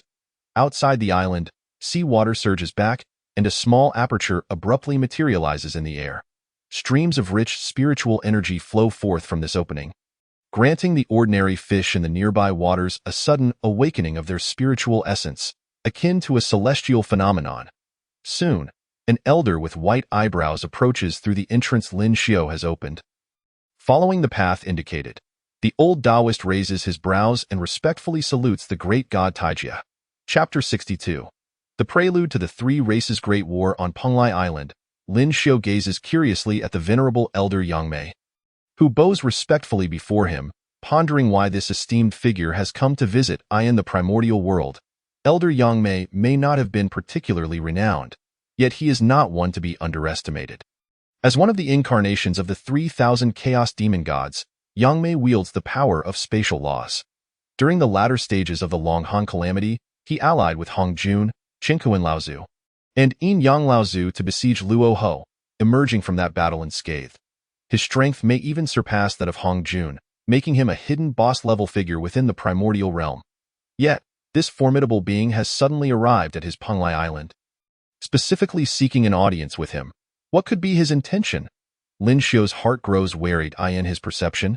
The elder Yangmei before him possesses the strength of a late-stage quasi-saint, on the verge of breaking through to the peak of quasi-saint. However, this is merely the power he exhibits. His true strength is undoubtedly far greater. It is evident that he is a master of concealment. After bowing respectfully to Lin Xiao, who is seated in meditation, Elder Yangmei begins to articulate his purpose. It turns out that not long ago, Hong Jun did indeed seek him out, hoping for his assistance in the pursuit of the demon ancestor Luo Ho. As a remnant of the 3,000 chaos demon gods, Elder Yangmei shares a cordial relationship with Hong Jun, albeit not one of deep friendship. Naturally, he would not oppose aiding Hong Jun in the effort against Luo Ho. Luo Ho was severely injured and nearly killed tens of thousands of years ago. Now, having paid an unknown price, he has temporarily restored some of his strength. Even now, Luo Ho has lost his treasures. His lineage is in disarray, and his power is only temporarily regained. However, to eliminate Luo Ho, a united front is necessary. Elder Yangmei considers inviting Lin Xiao, who nearly vanquished Luo Ho previously, to assist them in this endeavor. Since Lin Xiao almost succeeded in slaying Luo Ho then, his presence would undoubtedly ensure a high chance of success in this mission. Upon hearing Elder Yangmei's account, Lin Xiao secretly chuckles, while others may be oblivious. He is well aware of the underlying connections between Luo Ho and Hong Jun. The conflict among the Dragon, Phoenix, and Qilin clans bears the marks of their collusion. Now, to hear that Hong Jun wishes to rally forces to besiege Luo Ho, the speed at which allegiances shift is astonishing. This alliance seems rather tenuous. Lin Xiao inwardly sighs, though he does not dwell on it. Having previously defeated Luo Ho, whether he has fully recovered remains uncertain. A defeated foe is not worth concerning oneself with. Moreover, Hong Jun's efforts against Luo Ho require a broad coalition, suggesting that his strength may not surpass Lin Xiu's own from tens of thousands of years ago. Presently, Lin Xiu is significantly stronger than he was back then, having nearly crossed the threshold into the Hunyuan realm. The difference in power is vast. Lin Xiu is confident that if the Lin Xiu of the past faced his current self, he would be defeated within 10 moves. In this context, no matter how fierce the conflict between Hong Jun and Luo Ho, it poses no threat to him. Furthermore, the conclusion of the Long Han calamity will inevitably require the involvement of both parties. However, in the original timeline, Luo Ho met his demise at the hands of those summoned by Hong Jun now, with Luo Ho's Ji Xian sword stolen, the God-slaying spear taken, and the 12-petal annihilation Black Lotus lost. His power is likely diminished compared to the original timeline. In this case, it stands to reason that Hong Jun and his allies should emerge victorious. With this thought in mind, Lin Xiu gestures to Elder Yangmei below. This matter is dictated by fate and is of no concern to us. You may depart. Without waiting for Elder Yangmei's response, he waves his hand, activating the formation array laid upon Penglai Island. Channeling the forces of heaven and earth to send Elder Yangmei beyond the island's barrier. Outside Penglai Island, Elder Yangmei gazes at the tumultuous sea before him, remaining silent for a long while. After a period of contemplation, he lets out a soft sigh and turns to leave. Following the departure of Elder Yangmei, Lin Xiu embarks on his own path of seclusion, in this primordial realm, where the Tao is not manifest, striving to transcend the predetermined fate and become the first Hunyuan saint to surpass Hong Jun is undoubtedly a perilous journey. Yet, the yearning for power, along with having already taken a step into the threshold of the Hunyuan realm, ensures that Lin Xiu will not easily forsake this opportunity. As he prepares for his retreat, he is uncertain how long it will last. In the primordial realm, time is elusive. A period of seclusion may span hundreds of thousands of years. Meanwhile, the conflict among the Dragon, Phoenix, and Qilin clans is already beginning to unfold, and a great war is imminent. Thus, before entering seclusion, Lin Xiu offers some parting words to his two disciples, Tong Tian and Zhen Yuanzi. Before commencing his unknown duration of retreat in the primordial realm, the Zhu Long has suffered grievous wounds, still bearing the fiery aura of the Phoenix clan's quasi-saint, inciting the fury of the Dragon clan.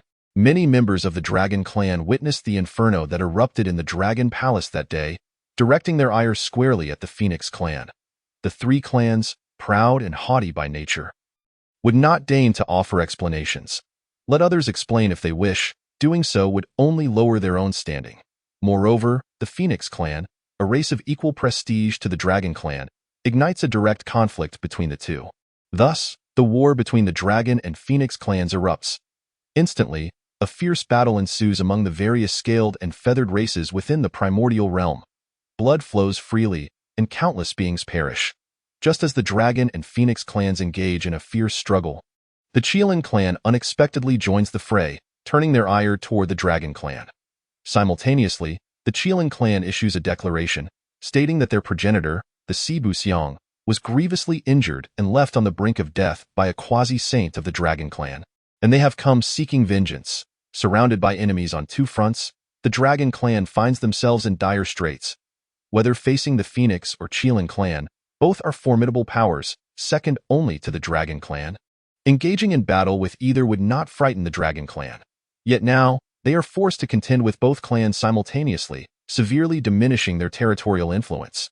Just when it seemed that the Dragon clan would be driven from the primordial stage, the quasi-saint of the Phoenix clan leads a large contingent to launch a surprise attack on a Qilin stronghold, swiftly declaring war on the Qilin clan. Caught off guard, the Qilin clan, having only recently entered the battlefield, suffers severe losses. The balance of power among the three clans once again returns to a state of equilibrium. In a sudden and unexpected assault, the Qilin clan is incensed, and they too engage in battle with the Phoenix clan. Thus, the mutual conflict among the three clans officially commences. Chapter 63. Hong Jun, the Tao spokesperson. Shortly after the Phoenix clan's surprise attack on the Qilin clan, the Phoenix clan issues a statement. It turns out that the son of Yuan Feng, Zhu Ke, has also been gravely injured and left on the brink of death, bearing wounds inflicted by the Qilin's legs. The Zhu Long of the Dragon clan, the Zhu Ke of the Phoenix clan, and the Sibu Xiang of the Qilin clan, three pivotal figures within their respective clans, have all been severely wounded and are hanging by a thread. Though the three clans harbor suspicions, their rage clouds their judgment. The war among the three clans spirals out of control as the wounded Zhu Ke, Zhu Long, and Sibu Xiang awaken and return to the battlefield. The intensity of the conflict escalates further. Every moment sees beings falling in battle, their blood staining the primordial earth. Even the rivers run red with the blood of the three clans. Amidst the turmoil, countless experts perish, once abundant with golden immortals and numerous Tai-level beings. With nearly 10 great Luo golden immortals among the three clans, they now find themselves in a state of decline. Golden immortals are slaughtered, Tai are extinguished, and even great Luo members fall. As the conflict reaches its climax, the high-ranking members of the three clans suffer losses, and their once mighty prestige is shattered. In the end, the Zhu Long, Yuan Feng, and Sibu Xiang engage in a cataclysmic showdown. All three possess mid-stage quasi-saint cultivation. Their powers awe-inspiring. This battle causes stars to fall and rivers to reverse. The nearby mountains are flattened, reduced to desolation. Flames engulf the land, and dragon roars echo across the realm. The battle rages on, obscuring the passage of time. Each combatant's strength varies, yet in the chaos of three-way combat, none can seize the upper hand. This chaotic melee sees temporary alliances formed. One moment, the Zhu Long and Yuan Feng join forces against the Sibu Xiang. The next, the Sibu Xiang and Yuan Feng unite against the Zhu Long. The scene is utterly disordered. As the battle reaches its zenith, all three combatants find themselves utterly exhausted. At this juncture, even if they wish to withdraw, it is impossible. The blood spilled thus far has forged an indelible enmity among their races. As the leaders of the three clans, Zhu Long, Yuan Feng, and Shikolin undoubtedly felt the weight of their people's aspirations. At this juncture, a battle was the only recourse.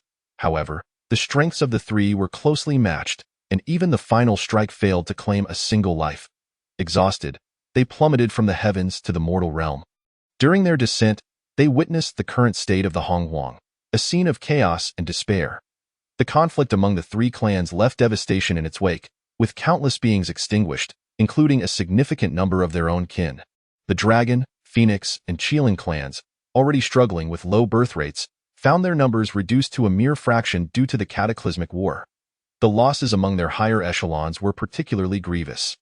Gazing upon the tragic fate of their respective clans, Zhu Long, Yuan Feng, and Shikolin were engulfed in sorrow. They began to reflect on whether their pursuit of dominion over Honghuang had exacted too great a toll.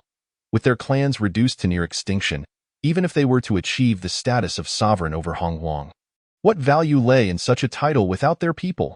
Deeply saddened, the three leaders contemplated making a solemn vow to the heavenly Tao in hopes of altering the dire circumstances.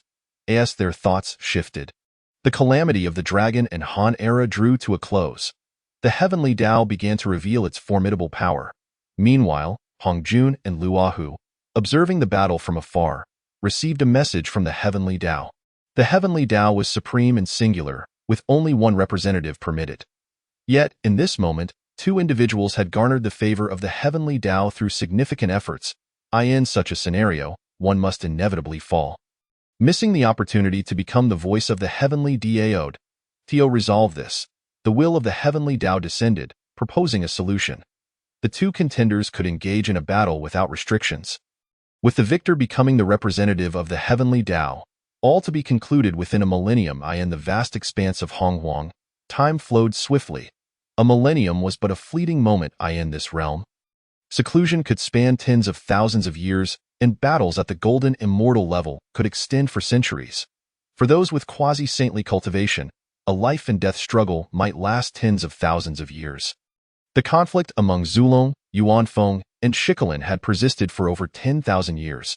The 1,000-year limit set by the heavenly Tao posed a considerable challenge for Luahu. On Mount Shumi, Luahu furrowed his brow. Ultimately, he returned to the place where he had founded the demon sect. This was his true sanctuary. Having fought Hongjun multiple times, Luahu understood that Hongjuan's current state far surpassed his own. Despite recovering from his near-fatal injuries inflicted by the Great Calamity, lingering vulnerabilities remained. Although he had made significant progress and received rewards from the heavenly Tao, Luahu feared he could not match Hongjun in a direct confrontation. Furthermore, his once mighty demon sect had been annihilated, and his influence had dwindled severely. After a millennium, relying on his own strength, he was unlikely to even locate Hong Jun. Without even a trace of his opponent, determining a victor seemed an impossibility. As Luahu pondered solutions atop Mount Shumi, Hong Jun, receiving the message from the heavenly Tao, felt a surge of joy. He had anticipated such a decision from the heavenly Daoed. As a practitioner of the Tao, he was attuned to the heavenly Tao's essence. Indeed, the heavenly Tao was unparalleled and singular. Thus, the choice of its representative could not yield two candidates. One represented the primordial number, the very essence of beginnings. All things converged into one, embodying the principles of the heavenly Tao. With his understanding of the heavenly Tao, Hong Jun had long prepared.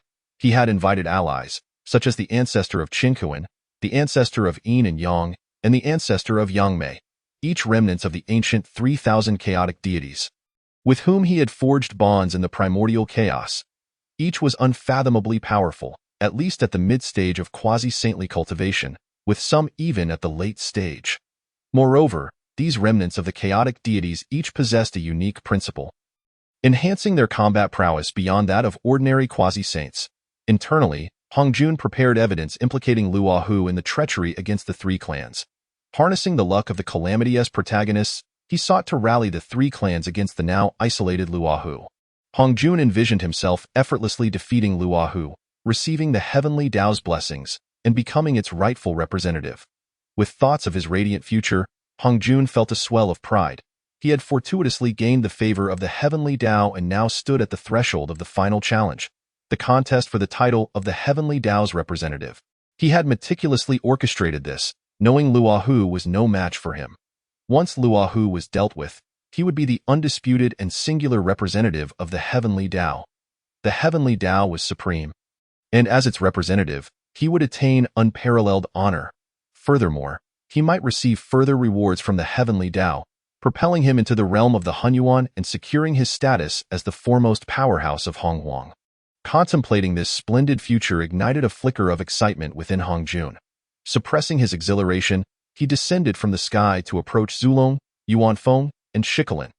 Armed with evidence that Luahu had masqueraded as a quasi-saint and grievously injured key figures of the Dragon, Phoenix, and Qilin clans, Hongjuan's revelations incited their fury.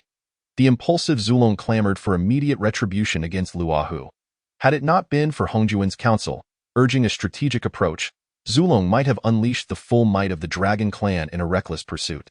Under Hongjuan's guidance, Zulong, Yuanfeng, and Shikolin gathered their remaining elite forces at the foot of Mount Buzhou. Meanwhile, Hongjun awaited the arrival of his invited allies, the ancestors of Qinkuan, Yin and Yang, and Yangmei.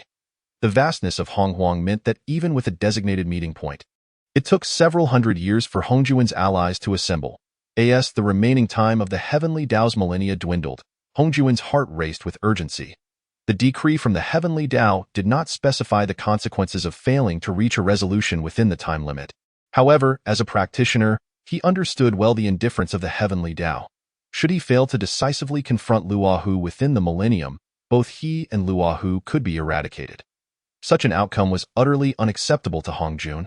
Fortunately, the past few centuries had not been devoid of progress. Through his means, Hongjun had discovered that Luahu was currently on Mount Shumi. This revelation was unexpected yet somehow anticipated. He was quite pleased with Luahu's location. With the Western spiritual veins ignited, the West was now a forbidden zone for practitioners. Leading the Dragon, Phoenix, and Qilin clans, along with his chaotic demon allies against Luahu would undoubtedly cause immense destruction. Any other location would risk catastrophic repercussions for the nearby weaker clans. In this case, however, with the West devoid of practitioners, the risk was negligible. Moreover, with the overwhelming numbers on their side, Hongjun could afford to remain somewhat cautious, avoiding the front lines during battle to shield himself from Luahu's potential retaliatory strikes. After solidifying his plans, Hongjun invited Zulong, Yuanfeng, Shikolin, and the ancestor of Qinkuan to a cave where they could strategize their forthcoming battle. Under Hongjuan's subtle guidance, the discussions unfolded as he had envisioned. Ultimately, a plan was established, leading to the formation of the inaugural Honghuang Cultivators Alliance. In the face of a common adversary, the former demon sect leader Luahu, the Dragon, Phoenix, and Qilin clans set aside their grievances for the first time. Once the three clans had gathered, and with the arrival of Hongjuan's allies, they commenced their initial mission, to vanquish Luahu. Leading a formidable force comprising the elite of the three clans and the invited chaotic demons, they advanced toward Mount Shumi. Among the ranks, even the weakest were at the peak of the Tai realm. Those less capable could not even enter this current forbidden zone for practitioners. Hundreds at the Tai level, dozens at the Great Luo level, and nearly 10 quasi-saints surged forth under Hongjuan's command, charging toward Mount Shumi. Prior to their departure, Hongjun had publicly presented the evidence of Luohu's impersonation of the quasi-saints, which had severely injured key figures of the three clans and incited their conflict. In an instant, Luohu became the target of universal scorn. Had it not been for the isolation of the Western Forbidden Zone, he would have been besieged by the multitude of curses. Conversely, those setting forth to confront Luohu were hailed as saviors. Upon entering the West, Hongjun and his companions immediately sensed the depletion of spiritual energy in the air. The abrupt shift in aura caused some less skilled Tai practitioners to nearly plummet from the sky. Even those of considerable cultivation found their pace momentarily disrupted before resuming their swift flight. Among figures such as the Ancestor Dragon and Hongjun, their formidable powers remained unaffected by the sudden fluctuations of the surrounding spiritual energies. After uttering a curse, the members of the alliance continued their advance towards Mount Shumi. Following the detonation of the Western spiritual vein, the residual spiritual energies in the Western realm were nearly negligible. Cultivating in such an environment not only yielded no progress but could also potentially lead to a regression in one's cultivation. Consequently, practitioners in this area were almost non-existent. Throughout their journey, Hongjun and his companions encountered no cultivators, and naturally, there were none to obstruct their path to Mount Shumi to confront Luohu. Luohu's demonic cult had long been eradicated in those years past. As Hongjun and his group reached Mount Shumi, Luohu sensed their arrival and lifted his gaze towards their direction. The eyes of Hongjun and Luohu met, and in the space between them, reality began to unravel, the ground crumbling beneath. Merely the clash of their gazes was terrifyingly potent. The Ancestor Dragon, the Primordial Phoenix, and the beginning Qilin watched in silent awe at the wordless battle between the two. Astounded by the aftermath of their confrontation, which equaled their most powerful strikes, it is worth noting that they were the leaders of the three clans qualified to vie for dominion over the primordial realm, possessing the most profound cultivation among their kin, yet, even having reached the late stages of the quasi-saint realm, they were still overshadowed by the might of Luohu and Hongjun. The spirits of the Ancestor Dragon, the Primordial Phoenix, and the beginning Qilin gradually sank, realizing that in this primordial realm, the strong were plentiful. Previously, during the Great Cataclysm, they had suppressed an entire era with unparalleled strength. Now, in the absence of the Great Cataclysm, emerged the likes of Hongjun and Luohu, whose combat prowess surpassed even theirs, leaving the once ambitious leaders of the three clans feeling despondent about their aspirations for supremacy in the primordial realm. Chapter 65. I am still Luohu, your crimes have now been made known throughout the primordial realm. I advise you to surrender. Hongjuan's voice resonated like a mighty bell, echoing throughout the heavens and the earth. Even when preparing for battle, one must engage in some formalities. Clearly, Luohu scoffed at Hongjuan's pretense. He knew well the truth. It was Hongjun who had exerted considerable effort in orchestrating the downfall of the three clans and severely injuring key figures within the Dragon, Phoenix, and Qilin tribes. Hongjun had also played a part in inciting civil strife among the three clans. Now he presented this facade, only serving to deepen Luohu's disdain for him. It was entirely normal for the two to clash over the title of the Dao spokesperson. Even if Hongjun called upon his friends for assistance, it was understandable, as the rules laid down by the Dao allowed for any means. However, Hongjuan's demeanor suggested that he had been plotting this behind the scenes even before the Dao conveyed the necessity for their conflict. Even without the Dao's edict, it seemed Hongjun would have orchestrated such a scenario as the conflict among the three clans approached its conclusion. Despite being complicit in the dark deeds, he sought to present himself as the righteous party. Such behavior enraged Luo, who, nonetheless, being at the pinnacle of the quasi-saint realm, he maintained his composure despite his ire. Enough of idle words. If we are to battle, let us do so, Luo remarked coldly. Humph, you think to fight us? You have even lost your divine weapon. A voice suddenly emerged from the advancing alliance troops. Naturally, Luo heard this. Even without the god-slaying spear, I am still Luo. I shall still look down upon the primordial realm, he bellowed, extending his hand towards the alliance forces. Instantly, a torrent of demonic energy emanated from Luo Hu, threatening to engulf the very fabric of the heavens and the earth. This demonic aura was steeped in an overwhelming bloodlust.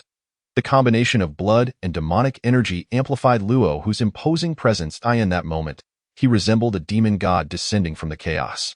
A powerful pressure radiated from Luo Hu, weighing heavily upon the Alliance forces. Under this oppressive force, numerous cultivators from the Alliance plummeted from the sky like dumplings. These were all at the Tai realm. Yet they succumbed to the pressure, losing consciousness. It is crucial to note that in the external primordial realm, those at the Tai level were already formidable powers, easily capable of establishing territories and commanding several races. The average Tai cultivator exhibited such might. Thus, those participating in the Alliance were the elite from their respective clans. Yet, here, these members of the Dragon, Phoenix, and Qilin clans, alongside their subservient races, represented the strongest contingent of the innate 100 clans at the Tai level. Yet they found themselves at the bottom, unable to withstand even the aftermath of the battle. Even the great Luo Jingxian, typically a domineering presence in the primordial realm, appeared pale, their bodies radiating fluctuating magical energies.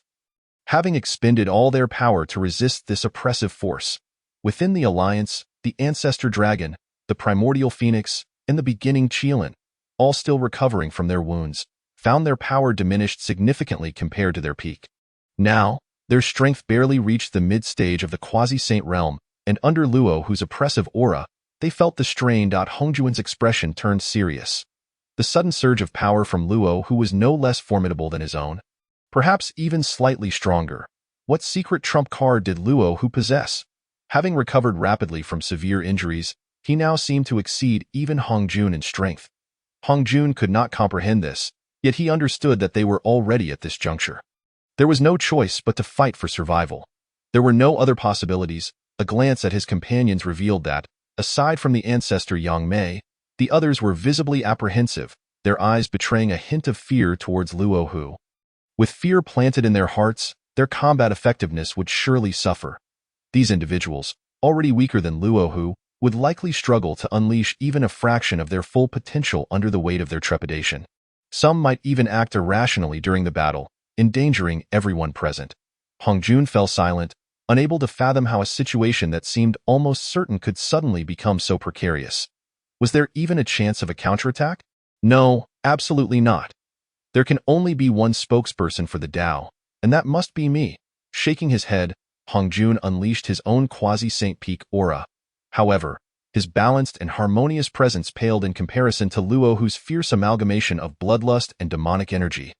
Though it did somewhat ease the tension among the Alliance forces behind him and why friends, we all witnessed Luo Hu's grievous injuries in the past. The sudden surge of his power must surely come at a great cost. Intended to intimidate us into retreat, Hongjun proclaimed, infusing his words with magical energy, which helped clarify the minds of the Alliance forces. The previous sense of dread diminished significantly. What he says makes sense. This despicable Luo Hu is resorting to such underhanded tactics. For the sake of restoring peace to the primordial realm, we must eradicate this scourge today. The Alliance forces cried out in unison. Their fighting spirit reignited. Facing the fervent resolve of the Alliance, Luo Hu merely sneered. Then let your lives serve as a test. With that, Luo Hu's figure melded into the swirling mixture of demonic and blood energy. All that met the eye was the ominous blend, rendering Luo Hu virtually undetectable. Trivial tricks, the primordial phoenix exclaimed, unleashing a torrent of golden flames towards the boundless amalgamation of demonic and blood energy. The golden flames blazed, seemingly consuming the entire expanse of space. With a fierce momentum that appeared capable of incinerating the very heavens, they surged forth. The primordial phoenix observed with cold indifference as her golden flame soared. Filled with arrogance, this golden flame was her true fire, far more potent than the innate fire of the southern brightly fire, capable of incinerating anything. She envisioned the moment her flames would annihilate Luo Hu's demonic energy. However, as the golden flames entered the swirling mass of demonic and blood energy, they exhibited no reaction whatsoever, akin to a small stone sinking into water, without even a ripple of energy. It was as if the golden flames had never existed at all. Chapter 66. Blood Demonic Energy. The primordial phoenix's full-force strike left no trace, vanishing without having accomplished anything. The mixture of demonic and blood energy proved far more formidable than anticipated. The onlookers silently lamented. Yet they did not dare to slacken their efforts, each unleashing their signature moves. The ancestor dragon let out a long roar, summoning mists that enveloped the heavens, clouds billowing forth.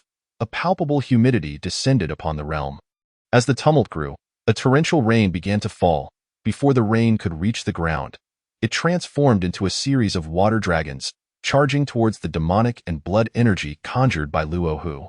The beginning Qilin also let out a resonant cry, stamping its feet in the air, soaring upon the clouds. Suddenly, for Qilin of various hues appeared beside it. The red one blazed with fiery intensity. The blue one shimmered with droplets of water. The yellow-brown exuded a sense of steadfastness, as solid as a boulder, while the pale green emitted a haunting whistle of wind. These four Qilin were manifestations of the beginning Qilin's mastery over the four fundamental elements of water. Fire, earth, and wind. As they galloped towards the blood demonic energy, the four Qilin gradually drew closer, ultimately merging into a singular, colorless Qilin. This entity strode forth, each step sending ripples through the very fabric of reality, creating powerful waves that trembled throughout the cosmos, as if threatening to shatter the space itself. The intensity of this force was ominously approaching the level of the quasi-saint pinnacle in the present age of the primordial chaos. As the Dragonhan calamity approaches its conclusion and the heavenly Tao prepares to reveal itself, the solidity of space has intensified beyond precedent in the days of yore, for a cultivator of the great Luo realm. Shattering the fabric of space would have posed little challenge, provided they exerted some effort. The confrontations between quasi-saints could easily fracture the very essence of space with each strike. However, with the gradual emergence of the heavenly Tao, the rules governing the primordial realm have become increasingly refined, resulting in a substantial augmentation of spatial strength. In this current epoch, even a quasi-saint would find it arduous to rend the veil of space. Only those at the pinnacle of the quasi-saint level, expending considerable energy, might achieve such a feat now. As the initial Qilin unleashes its technique that amalgamates the four elements, it has already tapped into the majority of its formidable power. Upon releasing this technique, the initial Qilin is left utterly drained, plummeting from the skies and taking a moment to regain its senses. Witnessing the explosive display of the initial Qilin, the other formidable beings are equally unwilling to lag behind. The ancestor of heaven and earth, with a flourish of his hands, cleaves the cosmos asunder.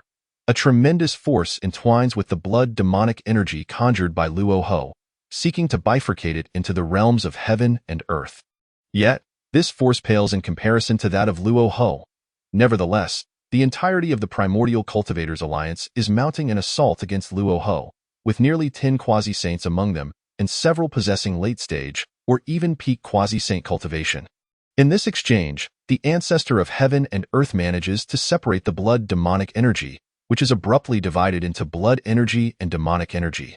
The blood energy resides beneath, while the demonic energy hovers above. With Luohu situated in the center, devoid of any entangling energies, numerous mighty beings display their prowess, successfully ensnaring Luohu's blood and demonic energies.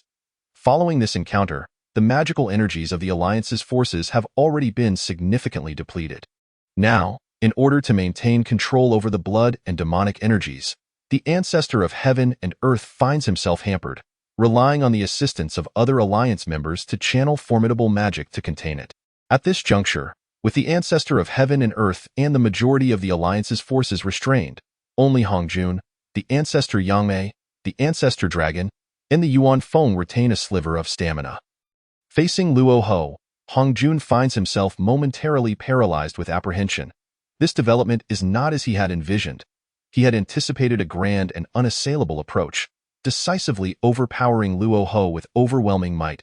Ultimately, he envisioned himself delivering the fatal blow, slaying Luohu, earning the acknowledgement of the heavenly Tao, and becoming its spokesperson.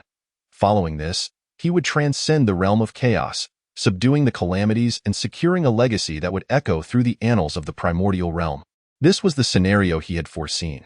Yet now, merely at the onset of battle, his side has already suffered heavy losses in personnel, struggling to suppress the blood and demonic energies unleashed by Luohu. These energies are murky and insidious, Prolonged combat within them would severely undermine his foundation. The gravity of this consequence necessitates their containment among those remaining who have not engaged in suppressing the blood and demonic energies. The initial Qilin has already suffered backlash, grievously wounded and unable to sustain its magic. The ancestor of heaven and earth is the primary force restraining the demonic and blood energies, rendering escape impossible. The ancestor of Yin and Yang, along with those in the Tai, Great Luo, and early quasi-saint stages of the Alliance, are exerting every effort to channel their magic to the ancestor of heaven and earth. Despite being only at the mid-stage of quasi-saint cultivation, the ancestor of heaven and earth has managed to impose limitations upon the peak quasi-saint Luo Ho, showcasing a prowess that far exceeds that of ordinary beings. The remaining individuals not ensnared, including Hong Jun, gaze gravely at Luo Ho. Observing the Alliance's initial losses, Luo Ho gazes mockingly at Hong Jun and the others, erupting in laughter. Ha ha ha, Hong Jun, you hypocrites, why do you hesitate to advance? A mere band of charlatans, nothing more. Ha ha ha. Hearing Luo Ho's scornful taunts, Hong Jun and the others turn pale with fury. Preposterous. The ancestor dragon, proud and assertive, believes himself unafraid of anyone but the calamity itself. Even when faced with the combined might of Yuan Feng and the initial Qilin, he feels no trepidation. Now, after enduring Luo Ho's insults, his anger surges. Despite having expended considerable magic in the previous attack, the ancestor dragon's pride forbids him from remaining silent. With a roar, he strains his battered form, charging towards Luo Ho. The dragon's roar is filled with wrath and lamentation. In this charge, the ancestor dragon understands well that, despite Luo Ho's energies being partially divided by the blood and demonic energies, his residual strength still far surpasses his own. This endeavor may very well lead to his demise. Yet, he cannot refrain. He must confront Luo Hou in the ancestor dragon's heart. The blame for the devastation wrought upon the three clans rests squarely upon Luo Ho. Were it not for him, the dragon clan would not have fallen to such depths. Their kin have suffered grievous losses, no longer wielding the might they once had to dominate the primordial realm. Moreover, Luo Ho's provocations against the dignity of the dragon clan cannot go unanswered. Better to stand and perish than to kneel and live. The ancestor dragon surges forth towards Luo Ho, his heroic spirit igniting the entire Alliance's forces. Amidst this atmosphere of tragic valor, the Alliance's resolve rekindles, their magical energies surging anew, subtly hinting at a potential to suppress the blood and demonic energies. Chapter 67. Hong Jun, are you afraid? Under the auspices of the ancestor dragon's noble fervor, the Alliance's forces erupt once more. Yuan Feng, unwilling to be outshone, emits a piercing cry and also charges at Luo Ho. Humph, old dragon, do not presume to be the lone hero. As she speaks, flames swirl around Yuan Feng, transforming her into a blazing phoenix, intent on incinerating the heavens themselves, soaring skyward. Her momentum ascends, as if threatening to shatter the very fabric of space. Vivid crimson blood drips from her beak, enveloping her in an ethereal glow. The phoenix cries out in anguish, "To death we go, without retreat." In this moment, Yuan Feng unmistakably sacrifices her essence, unleashing what can only be described as her final gambit. Having sustained grievous injuries during the previous conflict between the three clans, even after hundreds of years of recuperation, she has yet to fully mend her wounds. Now, in the West, where the spiritual essence of the world is sparse, this environment offers no advantage for her recovery but rather exacerbates her condition. Her previously depleted magical energy is now nearly extinguished. In comparison, her situation is marginally better than that of the initial Qilin. Yet, to unleash a strike of such magnitude, nearly rivaling that of a peak quasi-saint, Yuan Feng pays a tremendous price. Flames consume everything. Yuan Feng bellows as blood continues to flow from her beak. The inferno engulfing her intensifies, striving to breach the heavens. Even the space surrounding her begins to manifest ominous fissures. At the height of her power, the fire phoenix, like an arrow released from a bow, dashes relentlessly toward Luo Ho. Confronted with this attack, which has essentially reached the zenith of quasi-saint power, Luo Ho's expression grows grave. This is Yuan Feng's desperate move, a strike that embodies the full force of a peak quasi-saint's might. Although he himself is at the pinnacle of quasi-saint cultivation, he finds a portion of his strength hindered by the blood and demonic energies. Currently, his remaining might is barely over half of its full capacity. In his prime, he would have faced such an assault without fear, but in this weakened state, the possibility of his downfall looms. With a thunderous roar, Luo Ho releases a torrent of demonic energy that coalesces into a long spear. The god-slaying spear, having been seized by Lin Xiao in years past, is not within Luo Ho's grasp. Thus, he wields this makeshift weapon, infusing it with his magical energy. Under the overwhelming force of his peak quasi-saint might, the spear emanates a terrifying aura. The demonic energy swells, amplifying the spear's already fearsome presence. Raising the spear, Luo Ho aims it at Yuan Feng and hurls it forth with all his might. This shot pierces the very stars. It seems as though even the celestial bodies are rent asunder, the cosmos itself shattering under the weight of this strike. The spear's tip, flickers of dark light dance, evidence of space being forcibly torn apart by immense power. As the spear arcs through the air, it rends the fabric of space, leaving devastation in its wake. This strike, too, has undeniably reached the full extent of peak quasi-saint power. In response to this formidable assault, Yuan Feng emits a piercing cry. Colliding head-on with the demonic spear, at this juncture, there is no turning back. The enemy responsible for the calamity that has befallen her clan and the Dragon Clan stands before her, in an instant. Yuan Feng attributes all the strife of the three-clan conflict to Luo Ho. With the annihilator of her kin before her, her resentment deepens, fueling the flames that engulf her. Yuan Feng charges headlong into the demonic spear hurled by Luo Ho. A violent shockwave erupts from their clash, radiating outward like ripples upon a pond, sending the ancestor dragon, who had been advancing toward Luo Ho, careening backward. Where they collide, space disintegrates, and celestial bodies fall. It is as if all laws of existence are obliterated in that moment. Vivid crimson blood cascades around Yuan Feng, transforming into an even more potent phoenix flame. The inferno is relentless, devouring all in its path. The demonic spear, not to be outdone, surges with energy, extinguishing the phoenix flames. The two forces engage in an intense stalemate, waves of power oscillating like ripples across the water's surface. The quasi-saints caught in the ensuing turbulence are forced to retreat.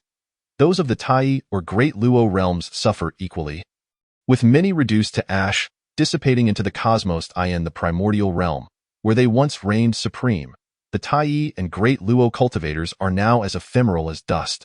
The only purpose it serves, aside from channeling mana to the venerable Qian Kuan and maintaining the separation of the demonic and sanguine energies, is rather limited.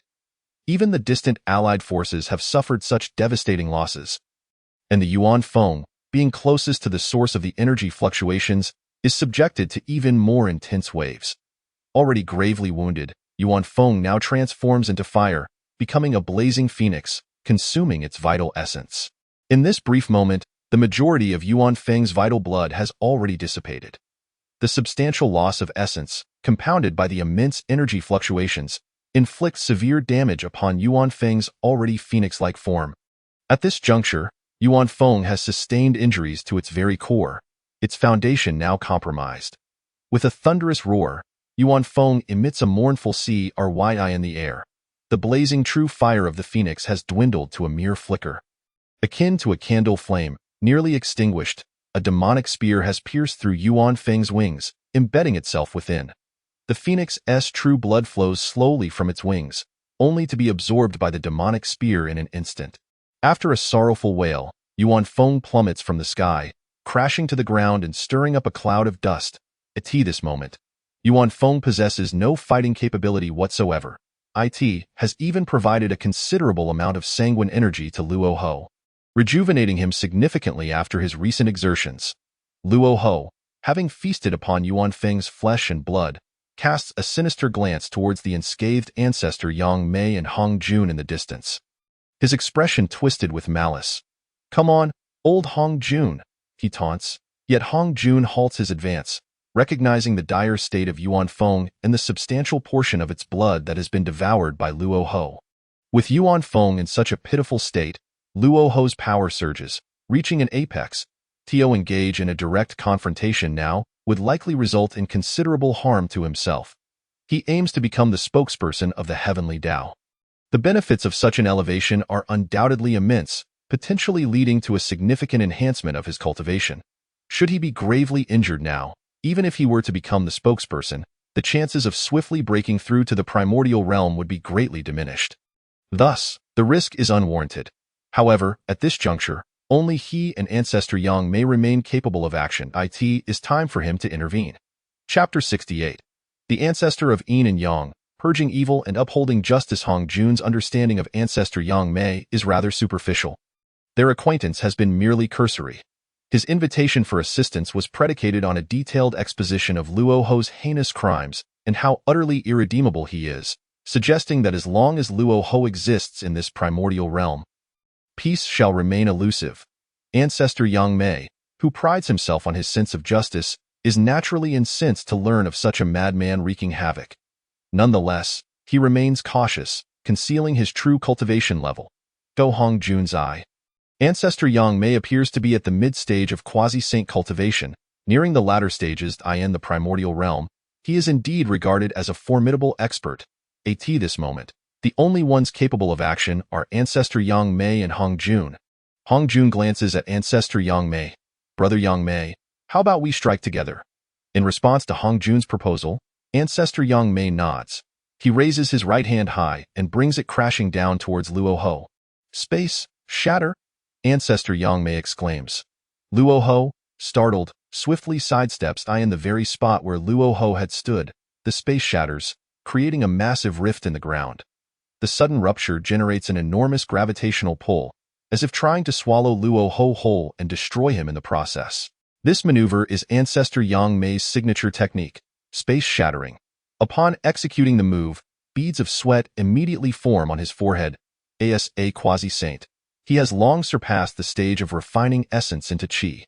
Sweat, let alone other bodily functions, are typically irrelevant.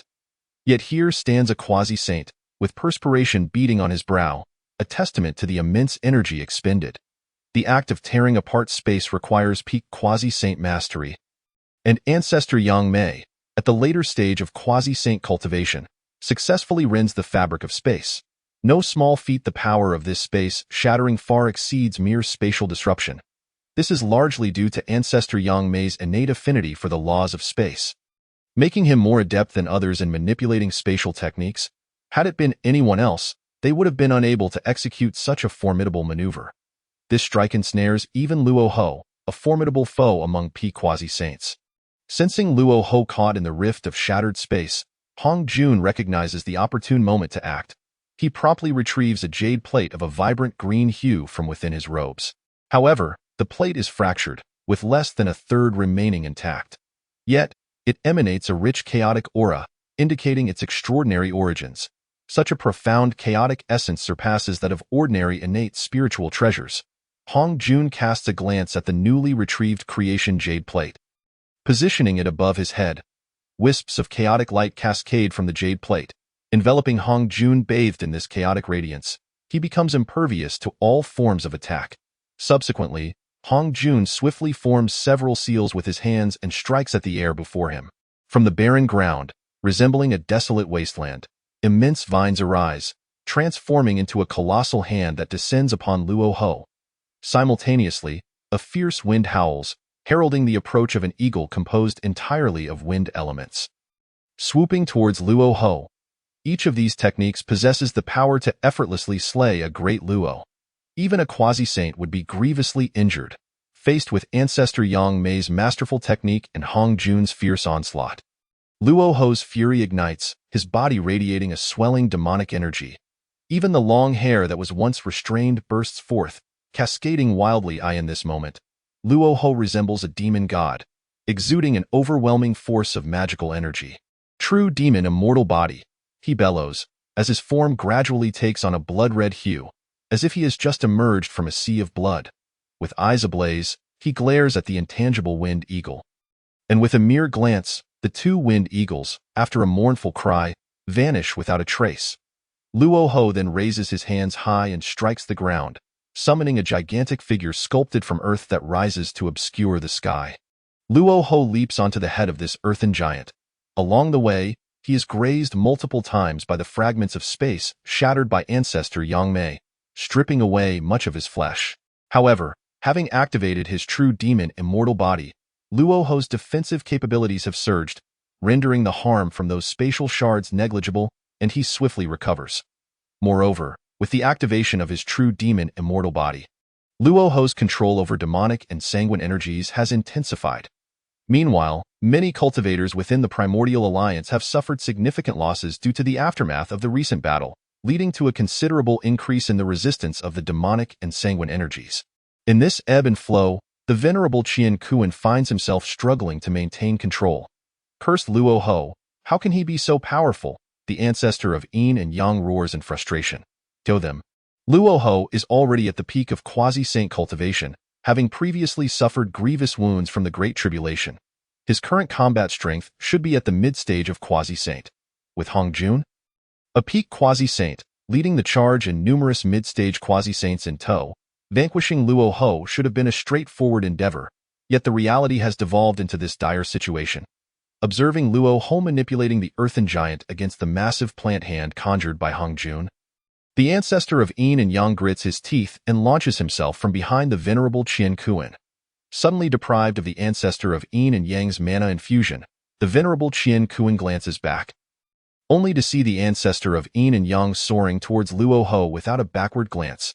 Yin Yang, what are you doing? Come back! The venerable Qian Kuan shouts, sensing the impending danger. However, he is currently bound by the constraints of sanguine and demonic energies and cannot free himself.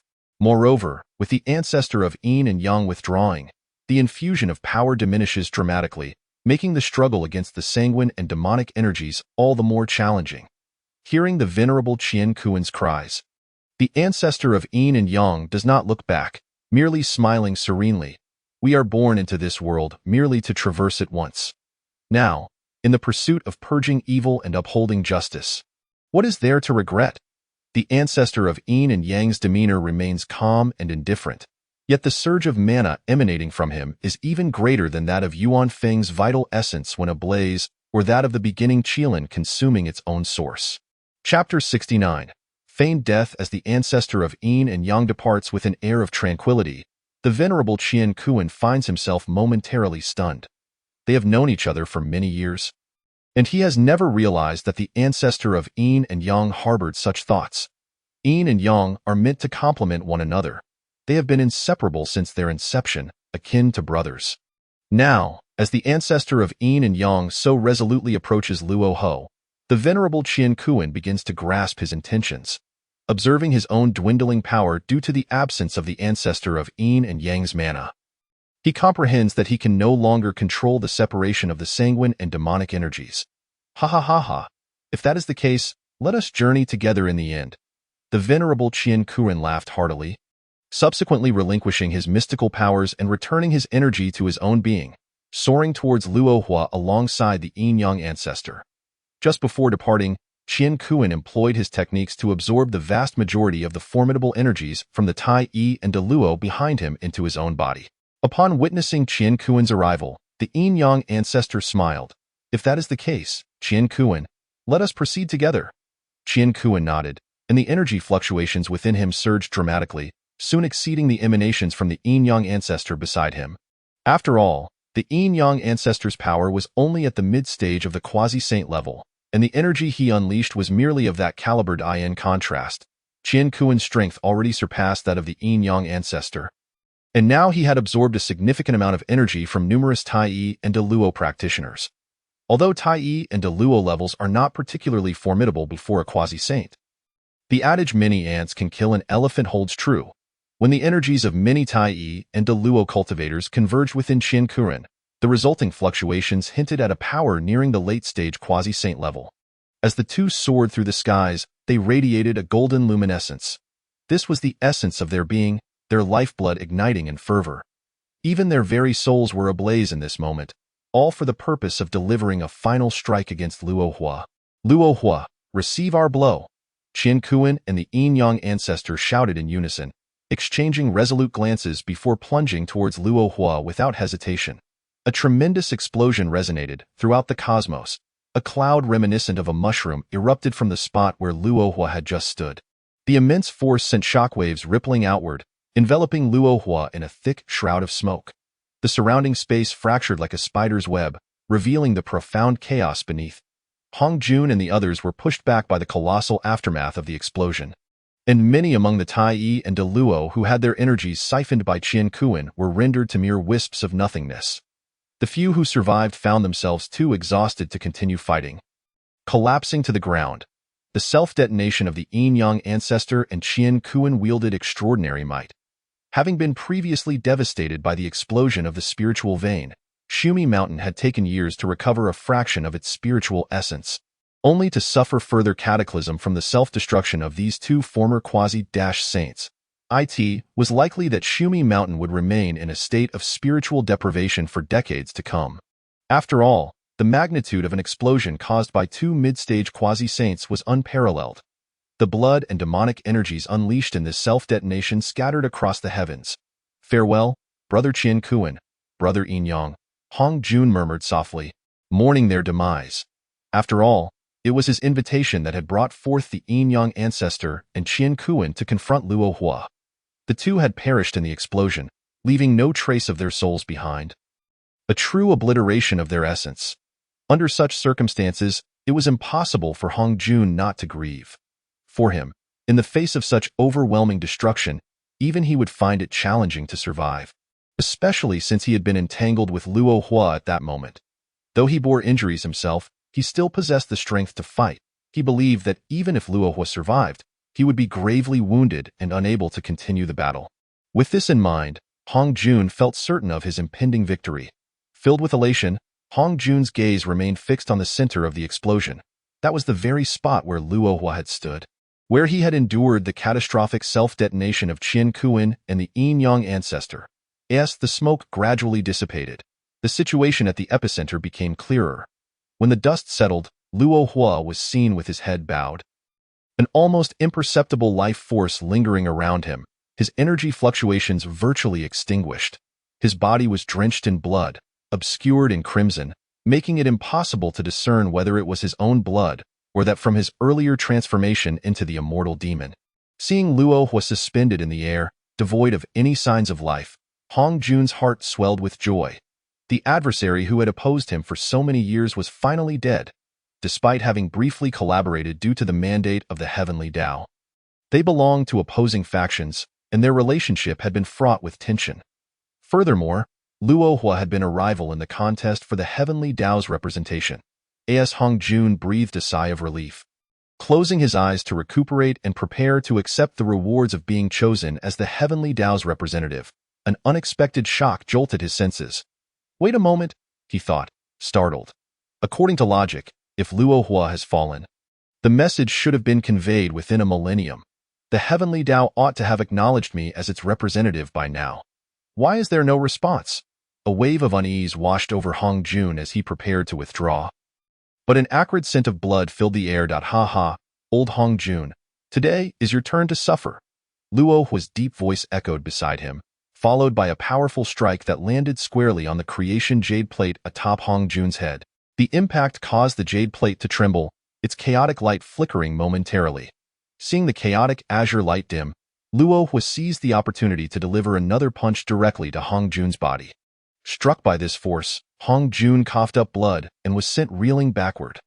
Luo Hua, though significantly weakened, still possessed the strength of a late-stage quasi-saint, if not at the pinnacle of that realm. Meanwhile, the Yangmei ancestor and his companions were also gravely wounded. Initially, the sight of Luo Hua's apparent demise had relieved the gathered crowd, allowing them to relax and recuperate. Yet, none had anticipated that Luo Hua had merely feigned death, biding his time for a surprise attack once their guard was lowered. The Yangmei ancestor, already weaker than Luo Hua, was swiftly incapacitated by the sudden ambush and lost the capacity to fight back. At this moment on Shumi Mountain, only Luo Hua and Hong Jun remained capable of battle, locked in the struggle for supremacy over the representation of the Heavenly Tao. Now, Luo Hua, you must be utterly exhausted. Surrender now to avoid further mistakes. Hong Jun spoke with a tone that belied his inner trepidation. With so many allies having joined forces to combat Luo Hua, he now found himself the last one standing. The self-destruction of Qian Kuan and the Yin-Yang ancestor had claimed their lives, while others like Shi Qilin and Yuan Feng were drained of strength. and even the Yangmei ancestor had lost all fighting capability. The remaining Tai Yi and De Luo practitioners were rendered ineffective on this battlefield, reduced to mere spectators. Luo Hua, sensing Hong Jun's facade of bravado, let out a derisive snort, but chose not to engage further in conversation. The explosive force unleashed by the Yin Yang ancestor and Qian Kuan had indeed inflicted considerable damage upon him. Ultimately, he had barely escaped with his life. Had he not feigned death earlier to recuperate, he would have undoubtedly lost his ability to fight at this moment. Old Hong Jun, if you seek my life, come and take it, Luo Hua roared with a ferocious expression, charging at Hong Jun.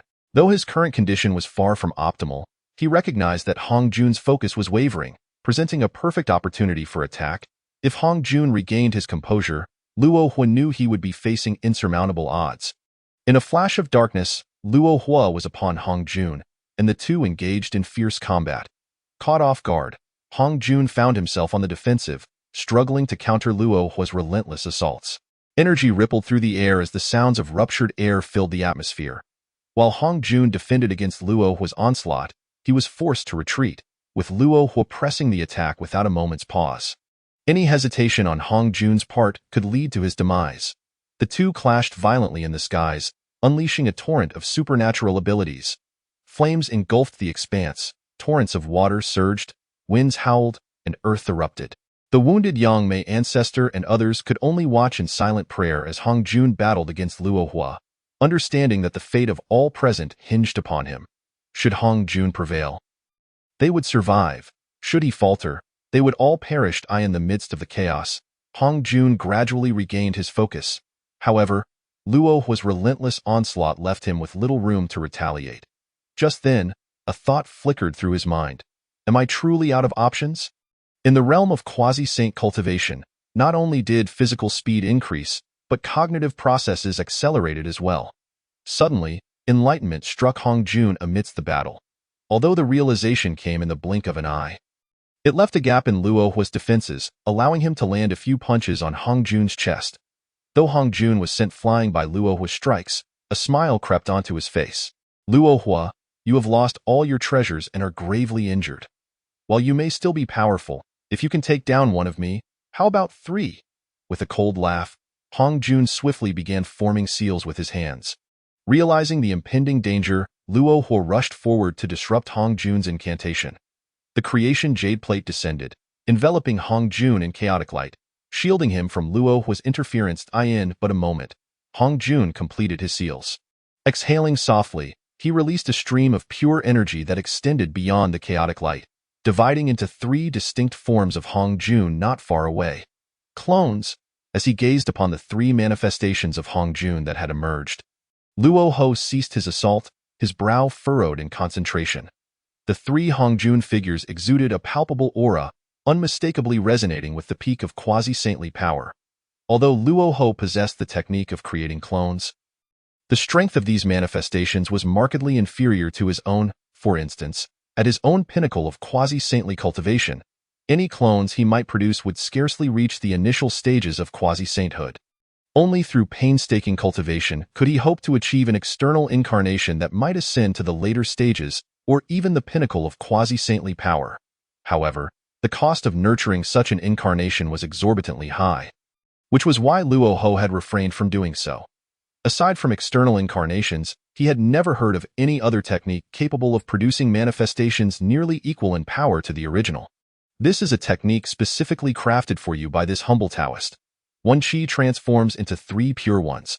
After casting the spell, Hong Jun remained unfazed, even taking the time to explain it to Luo Hua. The 1 Qi transforms into 3 pure ones technique allowed for the creation of 3 identical clones, each possessing the same mastery over divine abilities. With this spell activated, facing an opponent was akin to battling 4 foes simultaneously, endowing him with the ability to fight across realms.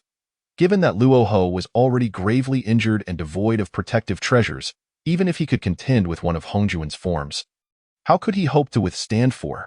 Victory was now firmly within Hong Jun's grasp. Old Hong Jun, today I, Luo Hua, shall risk everything to ensure our mutual destruction.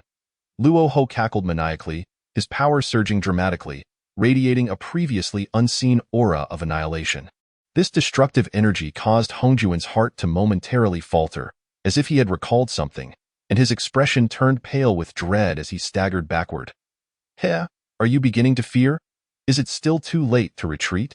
Observing Hongjuan's retreat, Luo Ho smiled, charging directly at him. Let it dissipate, he shouted, transforming into a blazing fire that engulfed Hongjun. The immense force rippled through the space, fracturing it like a spider's web, before erupting violently to reveal the chaos within. The shock waves swept across the ground, stirring up immense clouds of dust, akin to swirling tornadoes of sand. The explosion reverberated throughout the realm, compelling the remaining elders of the Honghuang alliance, like Yang Mei, to hastily shield the remnants of their forces, channeling their full magical prowess to withstand the aftermath of the detonation. Madman, lunatic, from the epicenter of the explosion, Hongjuan's furious voice rang out. Luo Ho had recklessly charged forward, detonating his own foundational essence. ASA being at the peak of quasi-saintly cultivation, his foundational essence was derived from the Great Tao, and its self-detonation wielded greater might than the previous explosions of Yin Yang and Qian Kuan elders. Had Hongjun not summoned the three clones through one chi transforms into three pure ones at the last moment to absorb a significant portion of the explosion's energy, he too might have perished in that moment. However, beneath his fury, Hongjun felt a surge of elation. With Luo Ho's foundational essence obliterated, his position as the representative of the Heavenly Tao was now assured. Chapter 71. The favor of the Heavenly Tao as expected. It wasn't long before news from the Heavenly Tao arrived, confirming that the representative of the Heavenly Tao was none other than Hongjun. A cascade of pure light descended from the heavens, and golden lotuses blossomed in abundance. What had once been a battlefield now radiated a divine aura. Not far away, the remnants of Luo Ho's spirit emerged from the ruins. The recent detonation had left behind a trace of his soul, preventing him from being completely extinguished. Witnessing Hongjuan's ascension to the role of the Heavenly Tao's representative, a sense of indignation welled within him, yet he found himself powerless to accede as a mere wisp of soul. He could do nothing. The pure light enveloped Hongjun, and miraculously, the grievous wounds that would have felled any other quasi-saint vanished as if they had never existed. That moment, Hongjun appeared entirely unscathed. Subsequently, an overwhelming aura erupted from him, signaling a gradual ascent in his cultivation to the peak of quasi-saintly power. The intensity of his presence escalated until it seemed to vanish entirely. Although there was no outward display of formidable might, an unfathomable energy lingered in the air. Could it be? Had Hongjun transcended that realm? On the ground, the elders of the Honghuang alliance, including Yang Mei, gasped in astonishment. Upon reaching the quasi-saint level, they understood that beyond it lay the primordial realm, a stage yet to be confirmed as traversed by any being. Even the means to achieve such a state and the signs of its attainment remained a mystery. All they knew was that it existed far beyond the quasi-saint level. Now, Hongjuan's presence felt ethereal and elusive, beyond their perception. It was a stark contrast to the previous encounters where both Luo Ho and Hongjun, despite being at the quasi-saint peak, were still detectable in their auras. But now, it was as though Hongjun had become akin to an ordinary mortal. Yet, how could a mere mortal hover in the air, let alone wield spiritual treasures? The only plausible explanation was that Hongjuan's power had transcended their ability to sense it. That realm was likely the primordial. In the skies, Hongjun slowly opened his eyes, attuned to the entirety of his being. Now a representative of the Heavenly Tao, having received its blessings, he felt invincible. He could distinctly sense that his strength had multiplied exponentially compared to before. If he were to confront Luo Ho once more, he could easily subdue him with a mere flick of his hand. His power was now that formidable, despite being significantly more powerful than the peak of quasi-sainthood. Hongjun recognized that he had yet to breach the primordial realm. However, he could now perceive the threshold, and he felt as though he had already placed half a foot over it, given some time. It would merely be a matter of time before he transcended into the primordial realm. Yet, within the current expanse of the Honghuang, no one had yet achieved that state. At this moment, Hongjun was confident that he was indeed invincible. Even in the face of primordial beings, he believed he could challenge them without fear. With this newfound strength, he mused that he might even surpass the great cataclysm. Hongjun reveled in his invincibility while maintaining a facade of serenity. Once his power had been restored, he slowly descended from the skies, gently waving his hands as streams of pure light cascaded down upon the injured figures of the ancestor dragon, Yuan Feng, and the first Qilin. The grievously wounded cultivators began to heal under the radiance, their spirits gradually reviving as they realized the battle had concluded, filling them with immense joy. With Luo Ho nowhere to be found and their leader, the formidable Hongjun, appearing in peak condition, their elation was palpable. Just as Hongjun basked in his triumph as the undisputed champion of the Honghuang, a sudden clap of thunder resonated through the air. Soon after, a series of roars of thunder erupted from afar, across the seas. Though distant, this astonishing phenomenon was visible throughout the entirety of the Honghuang. Could this be the manifestation of a saint? Yang Mei stammered, his voice trembling that as one of the remnants of the 3,000 primordial chaos demons, he still harbored some memories from before the world was formed, including the process of Pangu attaining sainthood.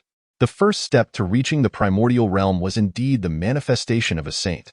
His every action would be displayed across the vast expanse of the Honghuang, signifying the exalted nature of the saint. Yet, while Hongjun had not yet manifested, someone else had. Who was this individual that had surpassed Hongjun in entering the primordial realm? Yang Mei fell silent, his heart filled with foreboding speculation. Above, the sky crackled with various forms of lightning. The 9 nether thunder, the 9 heavens profound thunder, and others rained down in abundance. Each bolt emanated a terrifying energy capable of severely injuring cultivators newly entering the quasi-saint realm, let alone the deluge of thunder now pouring down. Yet, these formidable bolts, though they appeared to fall like rain, caused no harm whatsoever. It was as if they vanished before they could touch the sea or the ground. What extraordinary power was this? All beings of the Honghuang witnessing the manifestation of a saint were gripped by a sense of dread. As the countless bolts of lightning transformed into bizarre forms, they coiled in the heavens. Numbering in the thousands, witnessing the lightning's transformation, Yang Mei and Hongjun both felt their hearts race, stunned by the sight, having received the favor of the heavenly Tao and serving as its representative.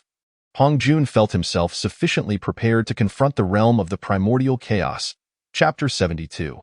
Bring it forth. In the midst of the scattered celestial thunder, the figure clad in black appeared increasingly sacred. If this is all you can muster, then present the purple energy, Lin Xiu spoke softly, extending his hand towards the heavens. With a single motion, he shattered the space above, revealing the chaos beyond. It is to be noted that with the conclusion of the calamity, the heavenly Tao manifested, and the fabric of space within the primordial realm was once again reinforced. Even a peak quasi-saint would find it arduous to breach this space, let alone someone like Lin Xiu, who shattered it with ease, akin to merely opening a door. The heavenly Tao had only just revealed itself, and the first to transcend into the realm of primordial chaos was not its designated representative, which naturally displeased the heavenly Tao. Coupled with Lin Xiu's dismissive remarks towards the heavenly Tao, it incited a stronger resistance from it, manifesting as a heavenly tribulation. Just as the thunderous tribulation had concluded, a conflagration of flames descended. The southern Mingli fire, the 9 nether dark fire, the Samadhi true fire, and the solar golden flame, among many other wondrous fires, filled the sky. Not only were these miraculous flames present, but also a cacophony of winds howled forth. Sacred lands from across the primordial realm appeared in the sky, along with extraordinary waters like the Xian Yuan heavy water, overflowing in the air. Earth, water, fire, and wind, the 4 elemental forces that underpin the primordial world, converged in the sky, yet remained distinct from one another. This heavenly tribulation, formed by the amalgamation of these 4 elements, surged directly towards Lin Xiu. Flames scorched, torrents inundated, heavy earth pressed down, and frigid winds howled. The 4 elements arrived in full force, employing every conceivable means. Yet, in the face of this onslaught from the foundational elements of the primordial world, Lin Xiu remained undeterred. With a mere flick of his hand, the chaos bell emerged, radiating streams of chaotic energy, suppressing the simultaneous assault of the 4 elements. With just a single artifact, he quelled this formidable, heavenly tribulation. Below, Ancestor Yang Mei and the others observed with clarity. Each elemental attack was astonishingly powerful. Any single strike would likely exhaust all of Ancestor Yang Mei's mana, leaving him uncertain if he could withstand even one. One attack alone was sufficient to deplete his entire mana reserves, let alone the overwhelming barrage that followed, which contained millions of strikes. Furthermore, the confluence of the four elements amplified their potency even further. However, this terrifying assault was effortlessly subdued by Lin Xiu's Chaos Bell, leaving Ancestor Yangmei shaken to his core. In no wonder, he had been met with refusal when he sought to invite Lin Xiu for assistance. Even if Rahu were tenfold stronger during his prime, he would likely not stand a chance against Lin Xiu.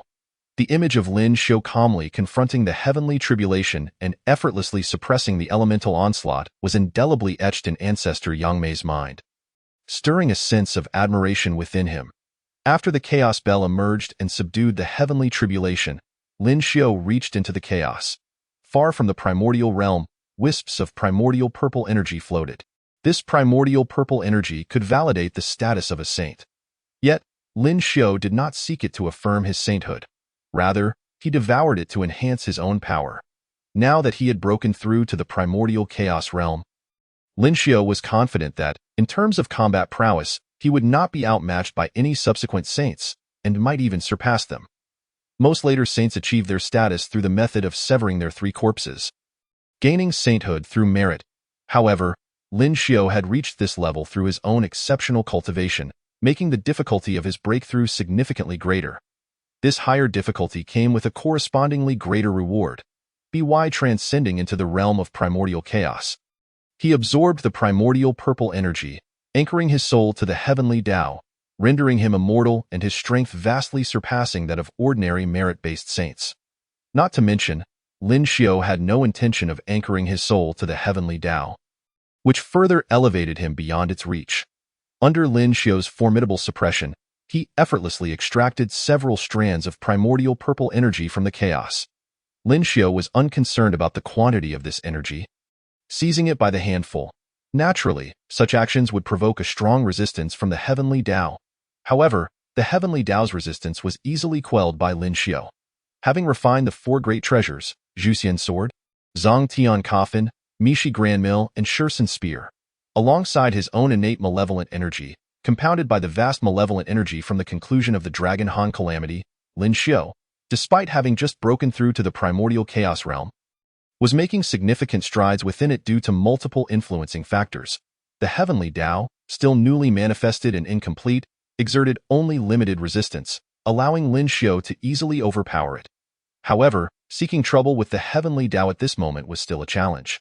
The heavenly Tao was formless and omnipresent. Moreover, with its current manifestation in the primordial realm, which held immense significance, it could not act frivolously. Thus, Lin Xiu set aside thoughts of troubling the heavenly Tao, opting instead to extract a considerable amount of primordial purple energy for his own refinement. Once the primordial purple energy entered his body and was refined, his stability within the primordial chaos realm was firmly established. As the primordial chaos manifested, golden lotuses blossomed across the land, and auspicious signs appeared in the heavens. This display of sanctity allowed many beings within the primordial realm to recognize once more that, indeed, the most powerful force within was the Great Calamity. With a successful breakthrough into the primordial chaos realm and having seized a substantial amount of primordial purple energy, Lin Xiu's spirits were evidently high. Considering that the Dragon Han Calamity was now nearing its end, it could essentially be said to be concluded, with the battleground likely situated at the western Mount Meru. With a thought, Lin Xiu stepped forward. Arriving above Mount Meru, scanning the vicinity with his divine sense, he perceived everything clearly, including the soul of Rahu hidden amidst the ruins. During the moment of manifestation, Lin Xiu had been overseas, yet with a single step, he found himself above Mount Meru, a distance that surely exceeded millions of miles. Shrinking the earth to mere inches, he traversed vast expanses. Observing Lin Xiu's movement, the remaining quasi-saints on the scene gasped in astonishment. This step, spanning from overseas to Mount Meru, was the true essence of transcending distance. Above Mount Meru, Hongjun gazed at Lin Xiu, who hovered significantly higher than himself, feeling an intense dissatisfaction within his view. It was he who had single-handedly concluded the Dragon Han Calamity, and thus he believed he should have been the first to transcend into the realm of primordial chaos. Now, It was he who should be revered by the myriad beings of the primordial realm. How could the great calamity possibly warrant such honor? It must be said that Hong Jun, having just experienced a surge in power, was now excessively inflated, entirely dismissing Lin Xiao, who had broken through to the primordial chaos realm. Chapter 73. What is so strange? Great calamity. Now that the calamity has concluded, what brings you here? Despite his profound dissatisfaction, Hong Jun still put on a facade of composure. With the Dragon, Phoenix, and Qilin clans under his leadership, he had defeated Rahu, thereby concluding the Dragon Han calamity. His reputation within the primordial realm was at an all-time high. He was confident that his strength was no less than that of the great calamity, yet he felt it necessary to maintain the appearance of a virtuous gentleman. Hong Jun believed he had tempered his tone sufficiently. However, this perceived calmness was predicated on the assumption that his strength was on par with Lin Xiao's. It must be noted that breaking through to the primordial chaos realm inherently comes with a manifestation of sanctity. Since Hong Jun had yet to manifest, previous conjectures by Ancestor Yang Mei and others about his breakthrough were based on misunderstandings regarding the true nature of the primordial chaos realm. Although Ancestor Yang Mei was somewhat aware, he had never witnessed the breakthrough firsthand, leading to misconceptions. Yet, Lin Xiao was undeniably an authentic figure who had transcended into the realm of primordial chaos. With a mere flick of his finger, he shattered the heavenly tribulation, and with casual banter, he seized the purple energy. This was the true demeanor of someone in the primordial chaos realm. In contrast, it was evident to all that Hong Jun had not yet achieved this level. Regarding the primordial chaos realm, it has always been said that beneath it, all are but ants. Yet, Hong Jun, who had yet to transcend, dared to speak to someone in the realm of primordial chaos as an equal. Regardless of Lin Xiao's stature, Ancestor Yang Mei and the others frowned at Hong Jun's words. In their eyes, Hong Jun's remarks were undeniably disrespectful towards a being of primordial chaos and the realm of cultivation. Strength is paramount. Those with greater power are revered as elders. When addressing someone of greater strength, one naturally ought to adopt a more humble demeanor. Those like Hong Jun, who spoke on equal terms, either had to have attained the same level of cultivation or possess a backing far more formidable than that of their counterpart. However, could this really be the case? After all, standing before Hong Jun was the first figure to achieve primordial chaos since the inception of the primordial realm. How could there be an existence surpassing that? Thus, the individuals present were entirely at a loss to comprehend Hong Jun's statements. In midair, upon hearing Hong Jun's words, Lin Xiao's brow furrowed slightly. The dignity of the primordial chaos must not be disrespected, and its name ought not to be taken lightly. Yet Hong Jun spoke without restraint, directly addressing him by the title he had established. At this moment, Lin Xiao discerned that Hong Jun had reached a state just shy of true primordial chaos. Should he retreat now and meditate for several millennia, he might very well attain that level. Even in his current state, his combat prowess far exceeded that of a peak quasi-saint. Nevertheless, half a step to primordial chaos is still not the same as being in primordial chaos. The disparity between the two was as vast as the heavens and the earth. Regarding Hong Jun's disrespect, Lin Xiao merely shot him a glare. In midair, Hong Jun, who had been poised to descend but had not yet touched the ground, suddenly seemed to lose all his power and plummeted straight to the earth. Boom! The ground erupted in a cloud of dust, lingering for a long while. Simultaneously, Lin Xiao's voice resonated through the air. To disrespect the primordial chaos, this is but a minor reprimand. Do not let it occur again in the future. His tone bore the essence of an elder admonishing a junior. Upon hearing Lin Xiao's words, Yang Mei and the others felt a profound sense of relief wash over them. At least, it seemed that Tai Jie was not angered. He had merely delivered a slight reprimand to Hong Jun, which posed no significant issue. After casting a piercing gaze that seemed to drag Hong Jun into the mortal realm, Lin Xiao gently grasped with his right hand, and suddenly, Luo Hu's spirit materialized in his palm. That casual gesture had effortlessly summoned Luo Hu's spirit from the ruins. Observing the expression of reverence on Luo Hu's face, Lin Xiao found himself at a loss for whether to laugh or feel something else entirely. In the past, Luo Hu had dared to demand that Lin Xiao relinquish his treasures and had even engaged him in combat. Although both encounters ended in Luo Hu's humiliating defeat, he had ultimately managed to escape. Yet now, he found himself ensnared by Hong Jun, barely escaping annihilation. This irony stirred a sense of sympathy in Lin Xiao. Luohu, my cave abode could use a guardian, Lin Xiao said coldly to him. Offering Luohu a position to protect the island at Penglai seemed quite fitting. Luohu was in a state of deep internal conflict. At present, he was merely a spirit, exposed to the scrutiny of Hong Jun and the others. If he refused, he feared he might be obliterated at any moment. However, accepting the offer meant forfeiting his freedom, and the thought of serving under a former adversary was even more unbearable. This left Luohu in a profound quandary. Before Luohu could respond, rumble echoed from the ground. As the dust settled, the scene revealed a massive pit, seemingly bottomless, which bore an uncanny resemblance to the outline of a Taoist figure. Clearly, Hong Jun had been forced underground by that single, penetrating gaze. At that moment, a beam of pure light shot skyward from the pit. Hong Jun, disheveled and wild-eyed, emerged from the depths.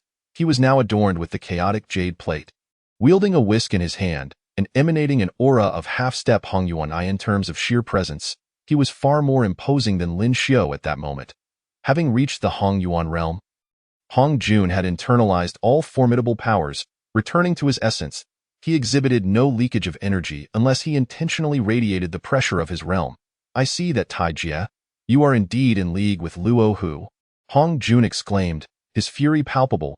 To him, it was utterly outrageous that he had merely spoken normally, only to find himself caught off guard by Lin Xiao's unexpected attack.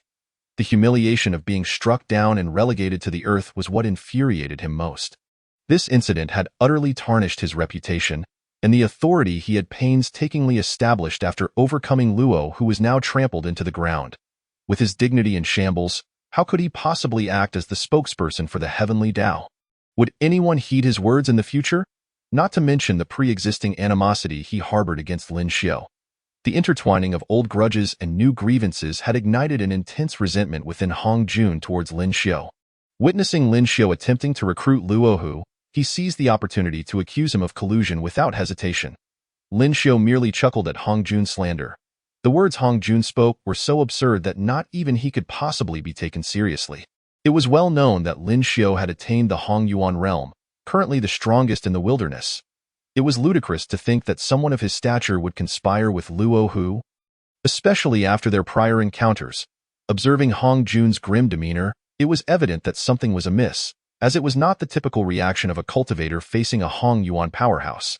Yang Mei and the various cultivators present, including the ancestral dragon, began to sense the oddity of the situation, furrowing their brows in contemplation. It appeared that from the very beginning, all events had carried an air of strangeness. Chapter 74.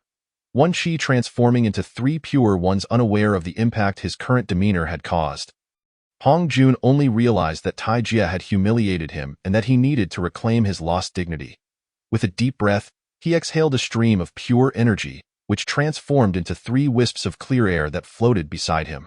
Four identical figures of Hong Jun appeared, each distinguished only by the treasures they wielded. One brandished the Tai whisk, exuding righteousness and authority. Another cradled the three treasures Jade Rui, smiling amiably. A third had the chaotic jade plate hovering above him, radiating a fierce anger, while the last held a long sword, its sword energy soaring into the heavens. This display was Hong Jun's ultimate technique. One Qi transforming into three pure ones. The treasures in the hands of these three avatars were innate spiritual treasures accumulated over many years.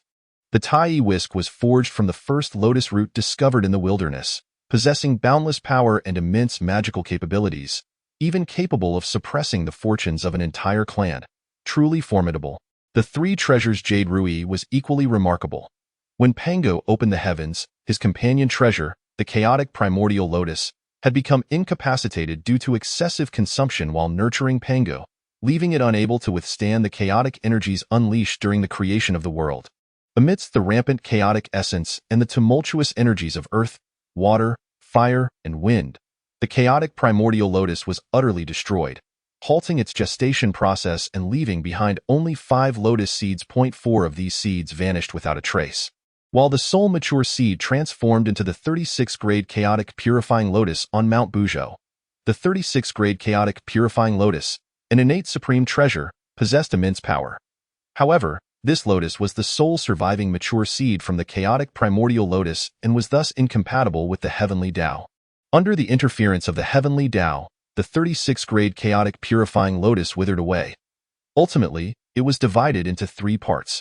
The lotus flower transformed into the Panlong crutch, the lotus root became the 3 treasures jade rui, and the lotus leaves turned into the Qingping sword. All 3 treasures were manifestations of the 36-grade chaotic purifying lotus, each carrying the legacy of the chaotic primordial lotus, making them extraordinary and potent. Given this grand backdrop, the rank of these 3 treasures was equivalent to innate spiritual treasures, which were exceedingly rare and precious throughout the wilderness. The emergence of these innate spiritual treasures elicited gasps of astonishment from the surrounding cultivators.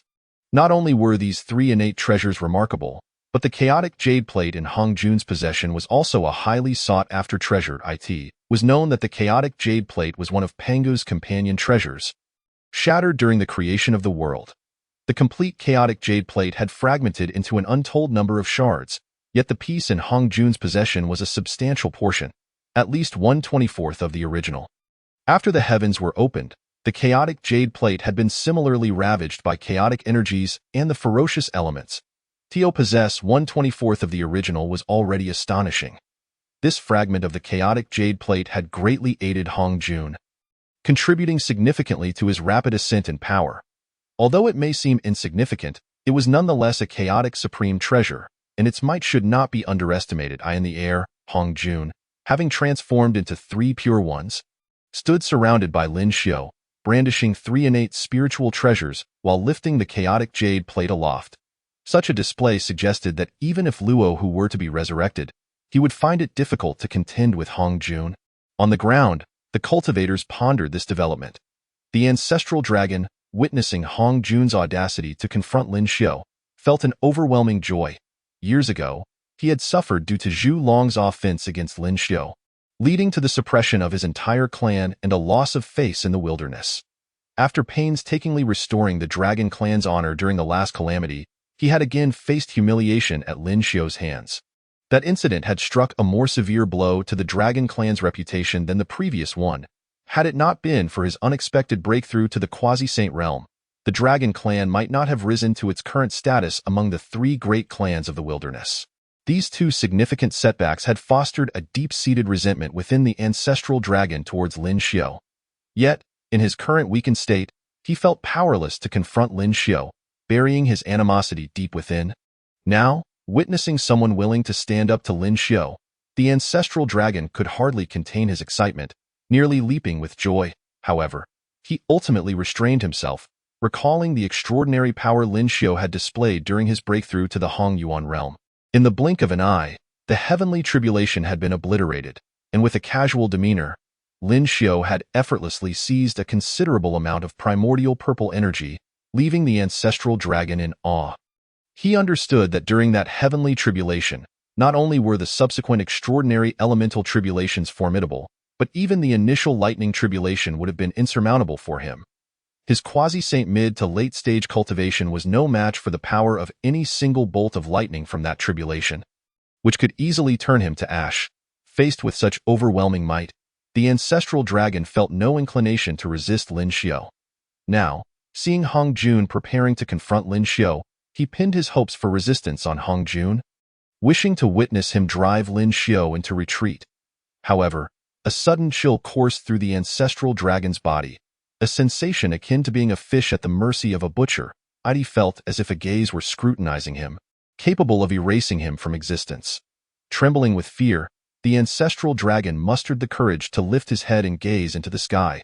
Upon meeting Lin Xiu's eyes, which bore a seemingly amused expression, the ancestral dragon was struck by an overwhelming sense of dread. Could it be that my thoughts have been laid bare? An astonishing realization flashed through the ancestral dragon's mind, and he quickly confirmed it. If Tai Jia had not perceived his intentions, why would he be staring directly at him now? It must be noted that Hong Jun now radiates an imposing aura, intent on seeking retribution. The demeanor exhibited by Hong Jun is so fearsome. How can Tai Jia remain indifferent? Just how formidable is the power of Tai Jia? In a state of alarm, Zhu Long slowly lowered himself to the ground, refraining from any reckless movements or thoughts. Within his heart, a seed of fear towards Lin Xiu had already been sown. With this seed planted, No matter what realm or cultivation level Zulong attains in the future, upon encountering Lin Xiao or even merely hearing the name of Tai Jia, he would tremble in trepidation. Chapter 75. The remaining spirit. Currently, Hongjun stands at the threshold of the half-step primordial realm.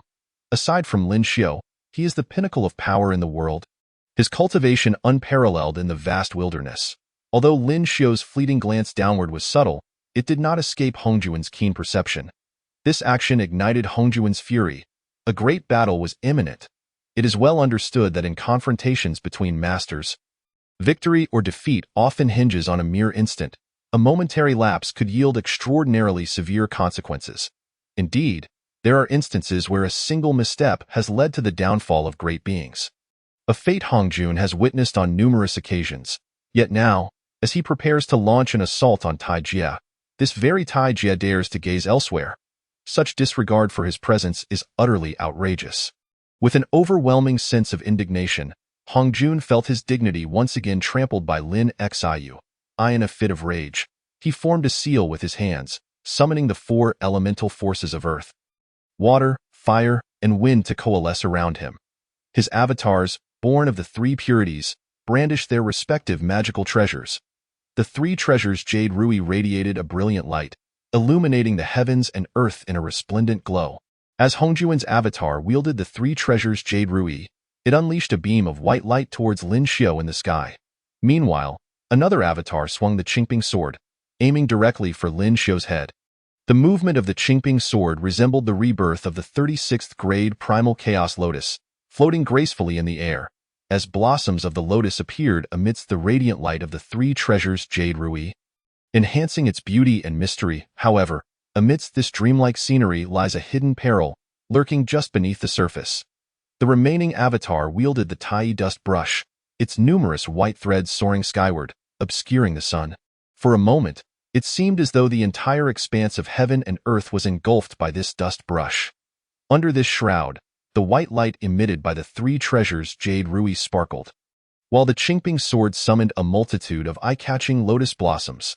The 4 elemental forces, earth, water, fire, and wind, transformed into the shapes of the innate 100 clans concealed within this landscape, charging towards Lin Xiu.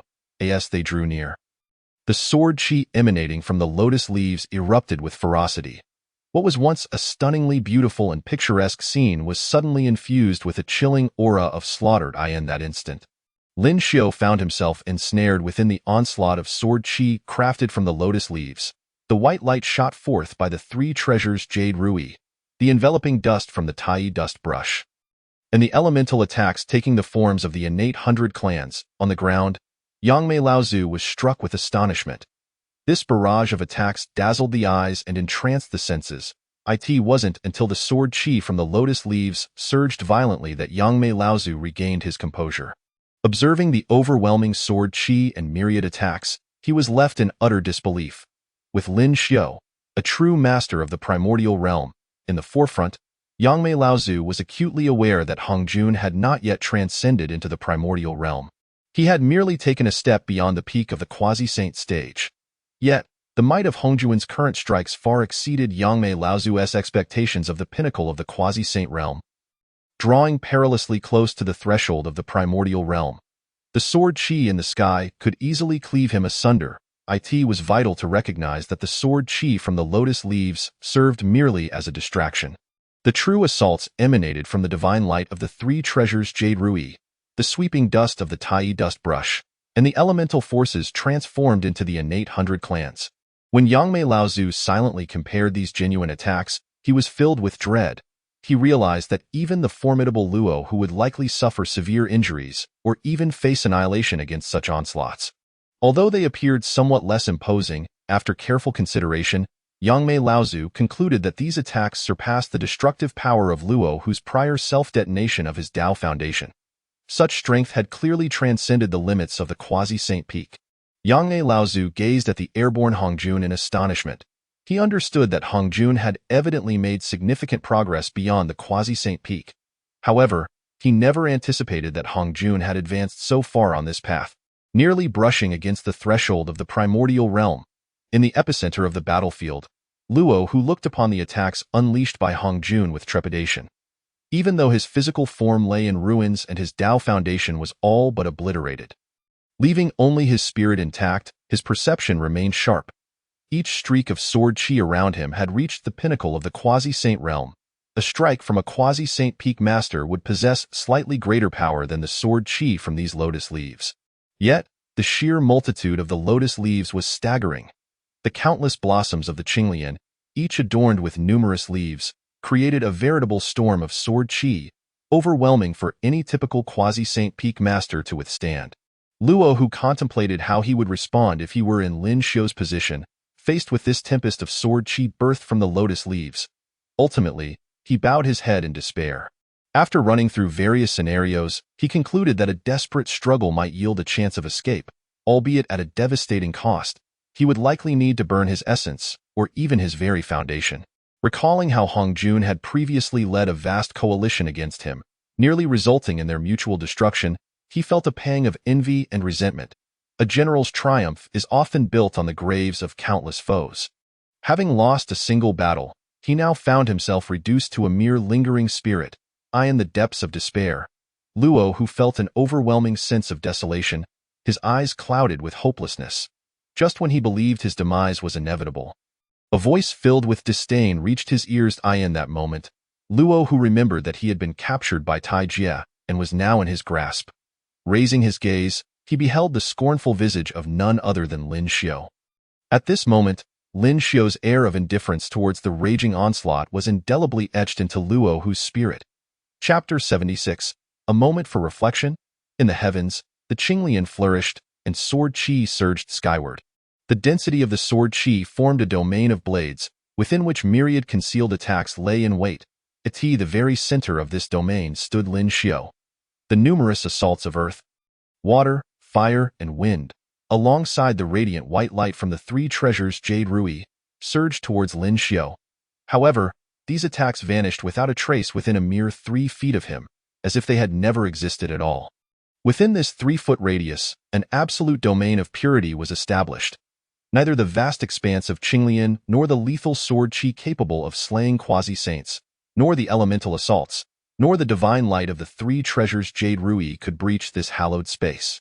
Even the sweeping dust from above could not encroach upon it in the slightest. In this domain of absolute purity, Lin Xiu wore an expression of detachment, entirely dismissive of the oncoming attacks, each of which could effortlessly annihilate a quasi-saint. At this moment, he merely addressed the spirit of Luo, who in his grasp with cold indifference.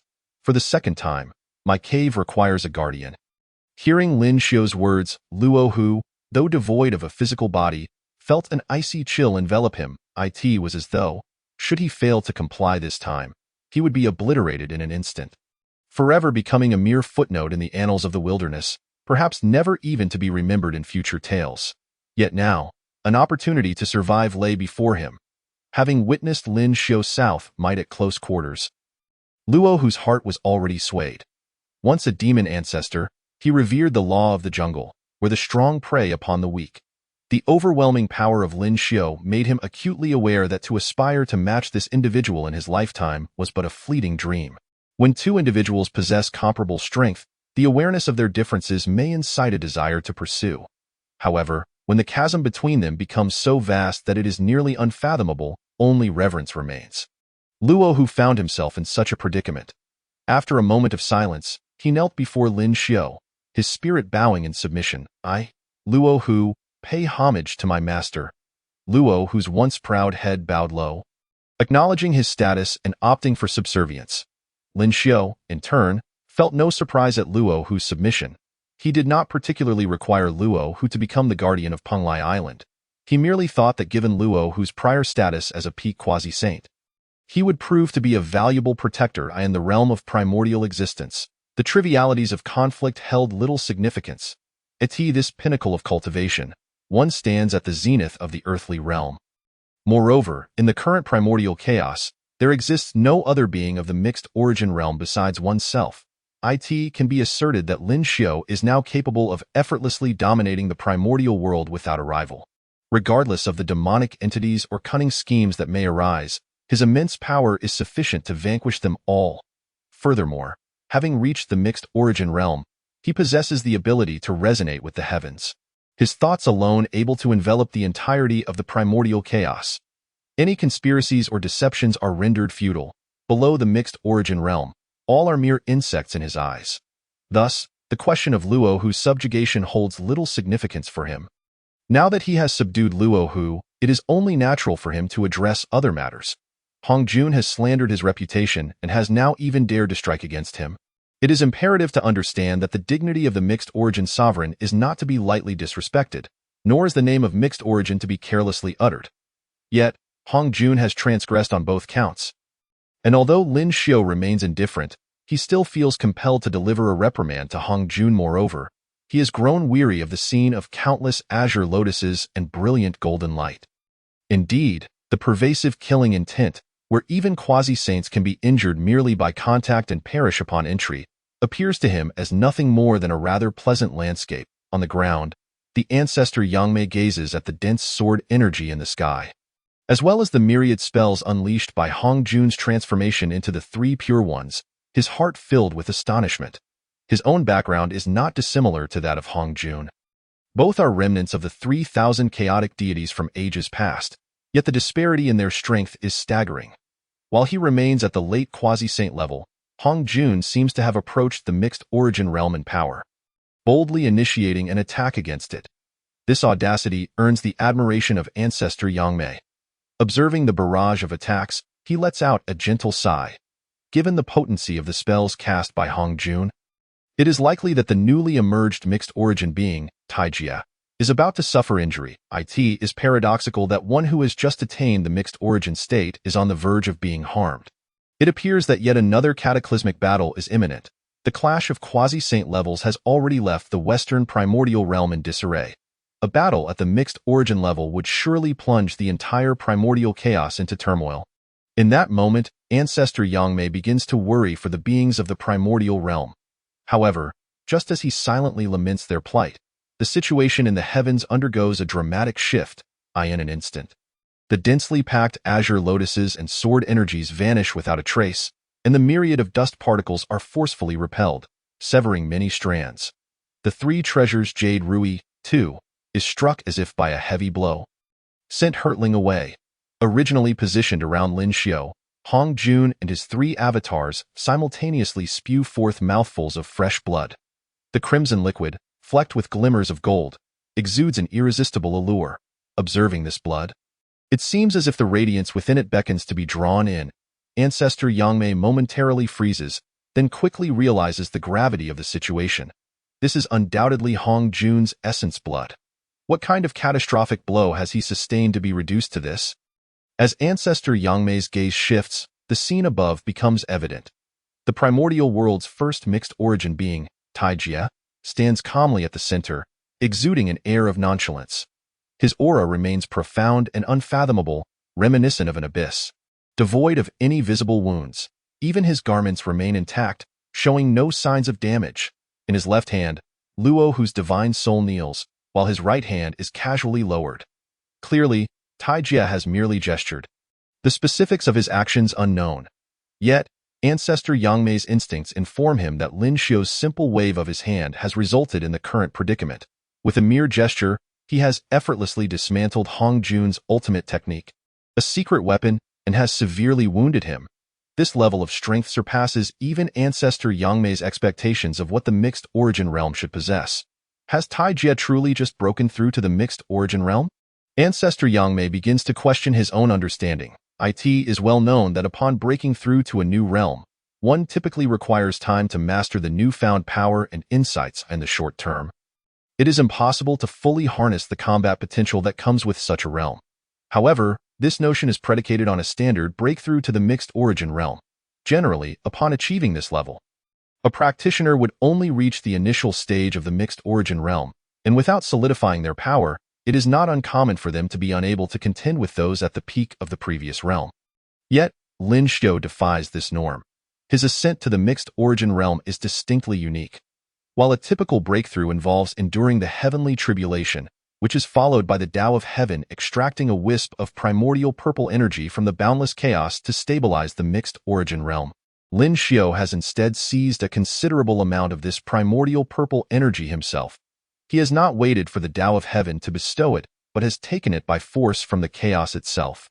With the augmentation of numerous strands of primordial purple energy, Lin Xiao's cultivation is significantly more formidable than that of a typical newcomer to the mixed origin realm. Moreover, the heavenly tribulation he faced was extraordinary. A standard mixed origin heavenly tribulation consists of merely 9 thunderbolts, which, once overcome, concludes the ordeal. Those burdened with sin may invoke the wrath of heaven, resulting in cataclysmic thunderbolts, but Lin Xiao's tribulation manifested 3,000 chaotic demon gods and unleashed the 4 elemental forces of earth, water, fire, and wind in unison. Such a display far exceeds what is expected of a mixed origin heavenly tribulation. Nevertheless, Lin Xiao triumphantly navigated through it. Heaven possesses a benevolent nature, always leaving a sliver of hope. Many perish beneath the heavenly tribulation, yet those who survive receive bountiful rewards. The mightier the tribulation, the greater the rewards bestowed.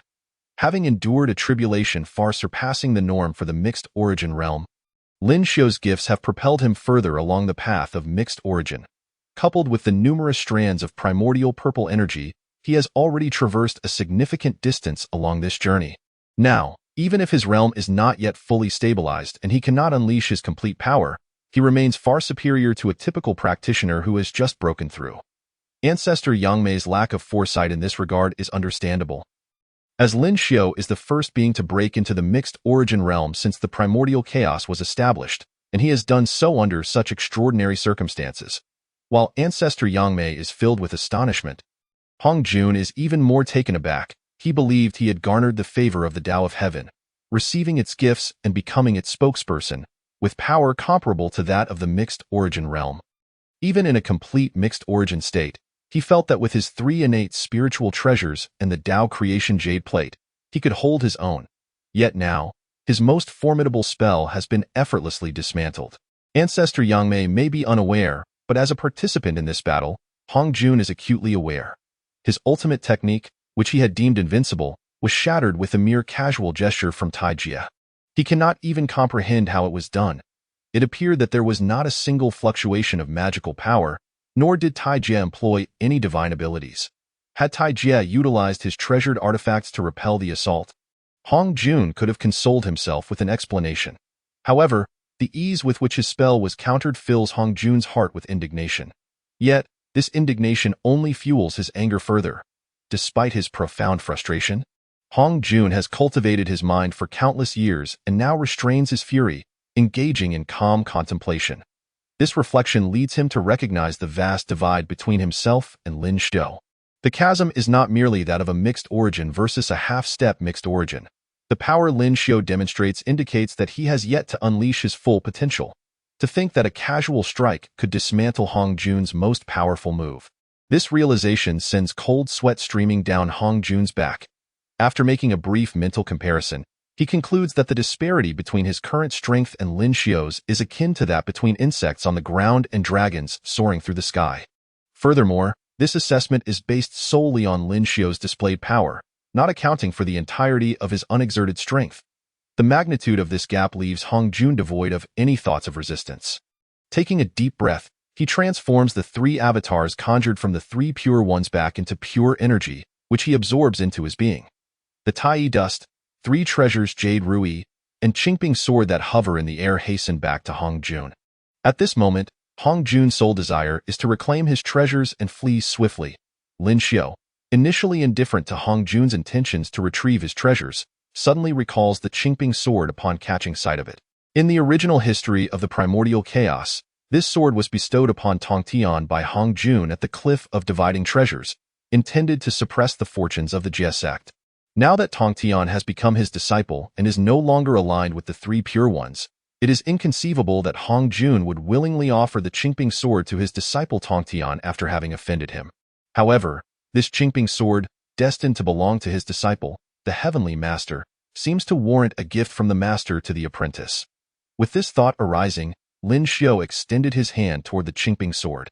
A tremendous force enveloped the sword's body, drawing it back toward Lin Xiao, who was currently retrieving the magical treasures. Upon witnessing Lin Xiao's maneuver towards his Qingping sword, Hong Jun was filled with astonishment. Fearing that Lin Xiao might launch an attack through the sword, he promptly severed the connection with the Qingping sword and hastened the retrieval of the other two treasures. After relinquishing the Qingping sword, the Tai dust and the three treasures Jade Rui swiftly arrived in Hong Jun's embrace. Immediately, Hong Jun wielded the three treasures Jade Rui, cleaving through the fabric of space, intending to escape through it. Meanwhile, Lin Xiao, having successfully acquired the Qingping sword, was rather indifferent to Hong Jun's flight. After all, he had already surpassed him in cultivation, and this battle had planted the seed of invincibility in Hong Jun's heart. Hong Jun was no longer a source of concern. Nevertheless, having offended him, a degree of retribution was warranted. Lin Xiao delivered a palm strike toward the rift in space from which Hong Jun was escaping.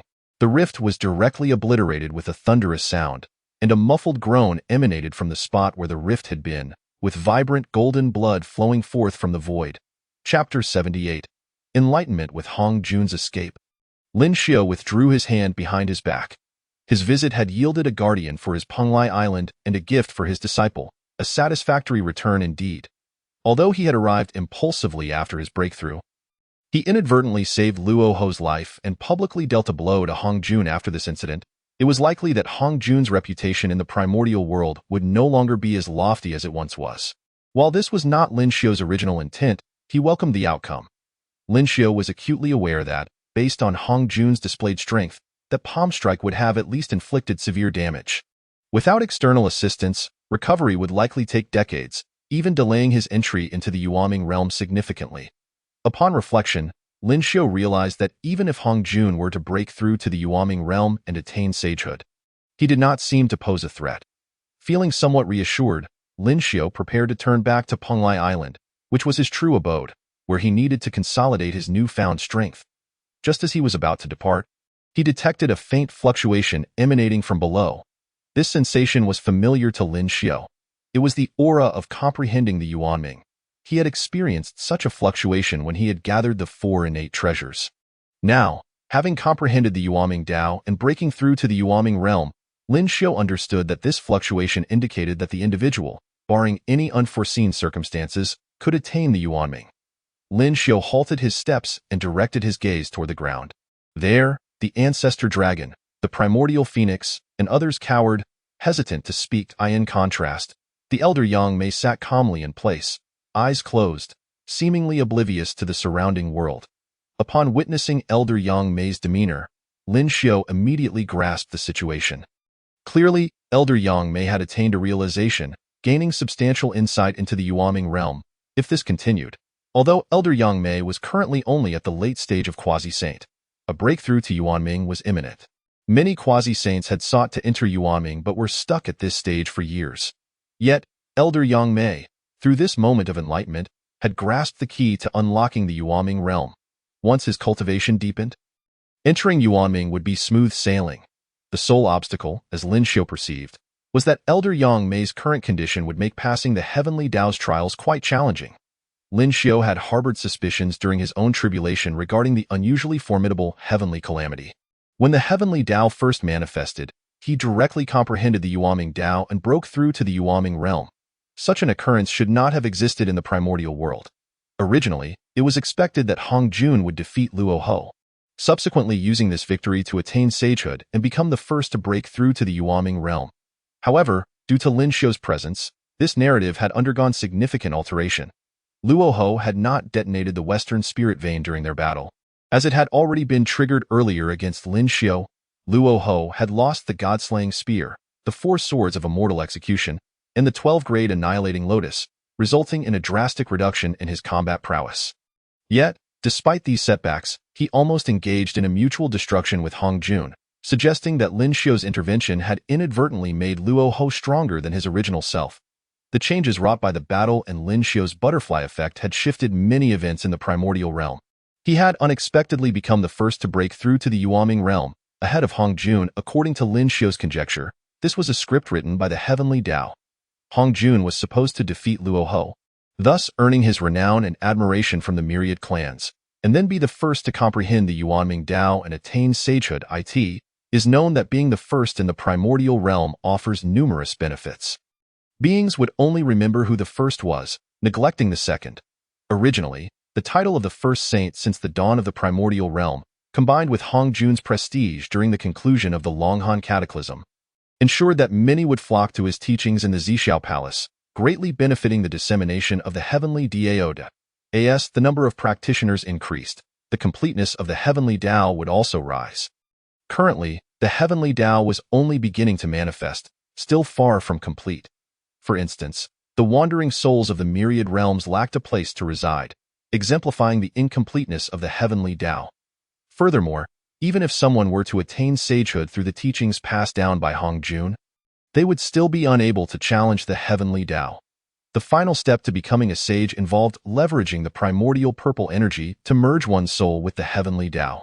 Merging with the heavenly Dao meant that everything would naturally fall under its dominion. However, all of this had been disrupted by Lin Xiu. He had outpaced Hong Jun significantly, becoming the first primordial being of the Yuaming realm. And his methods were so direct that he had not merged his soul with the heavenly Dao.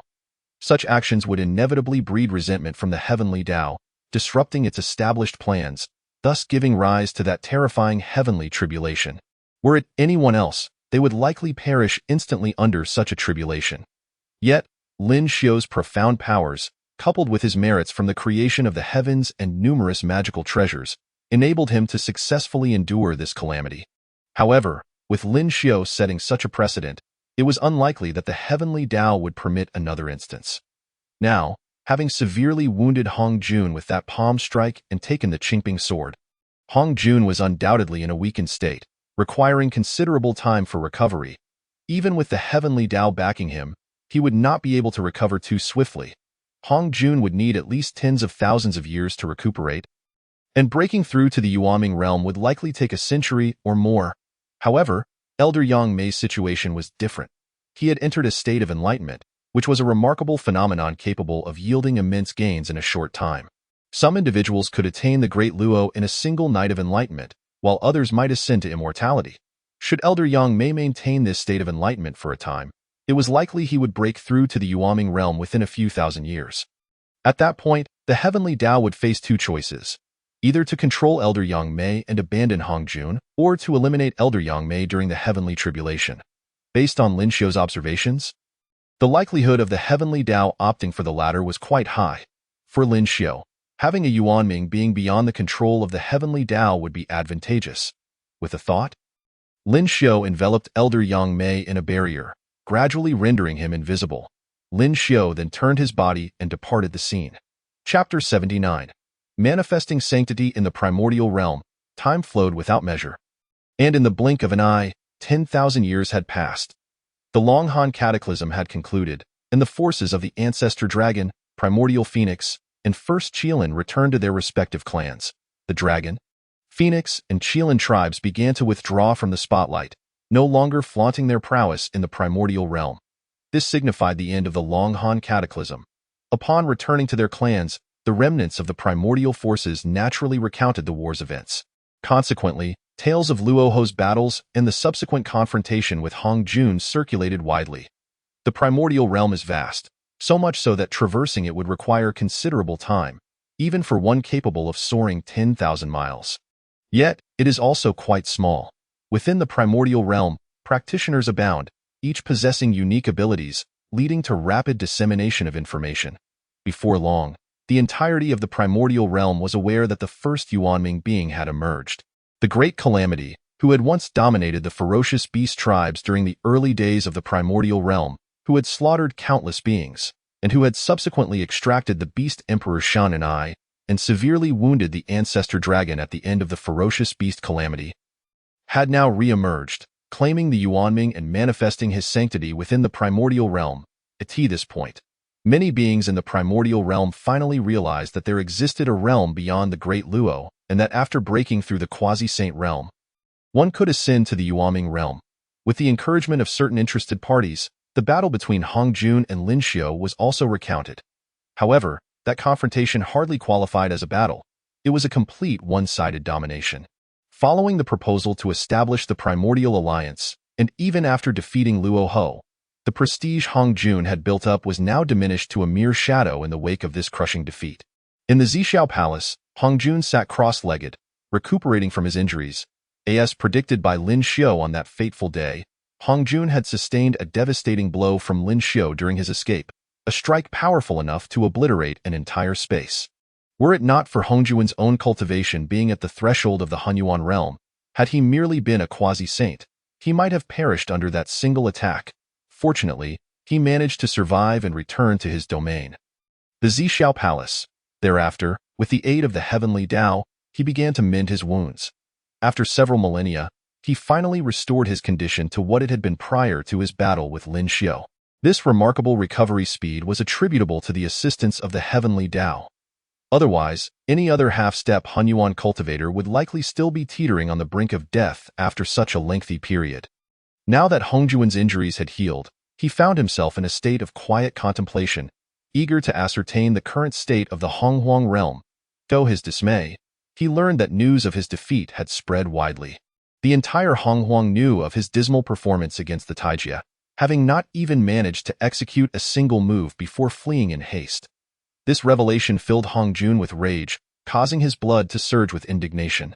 Almost leading to a slip in his own cultivation, Taijia scoundrel, he cursed within the confines of Zixiao Palace. His frustration boiling over it took him the better part of a day to calm his emotions and begin preparing for a breakthrough into the Hunyuan realm.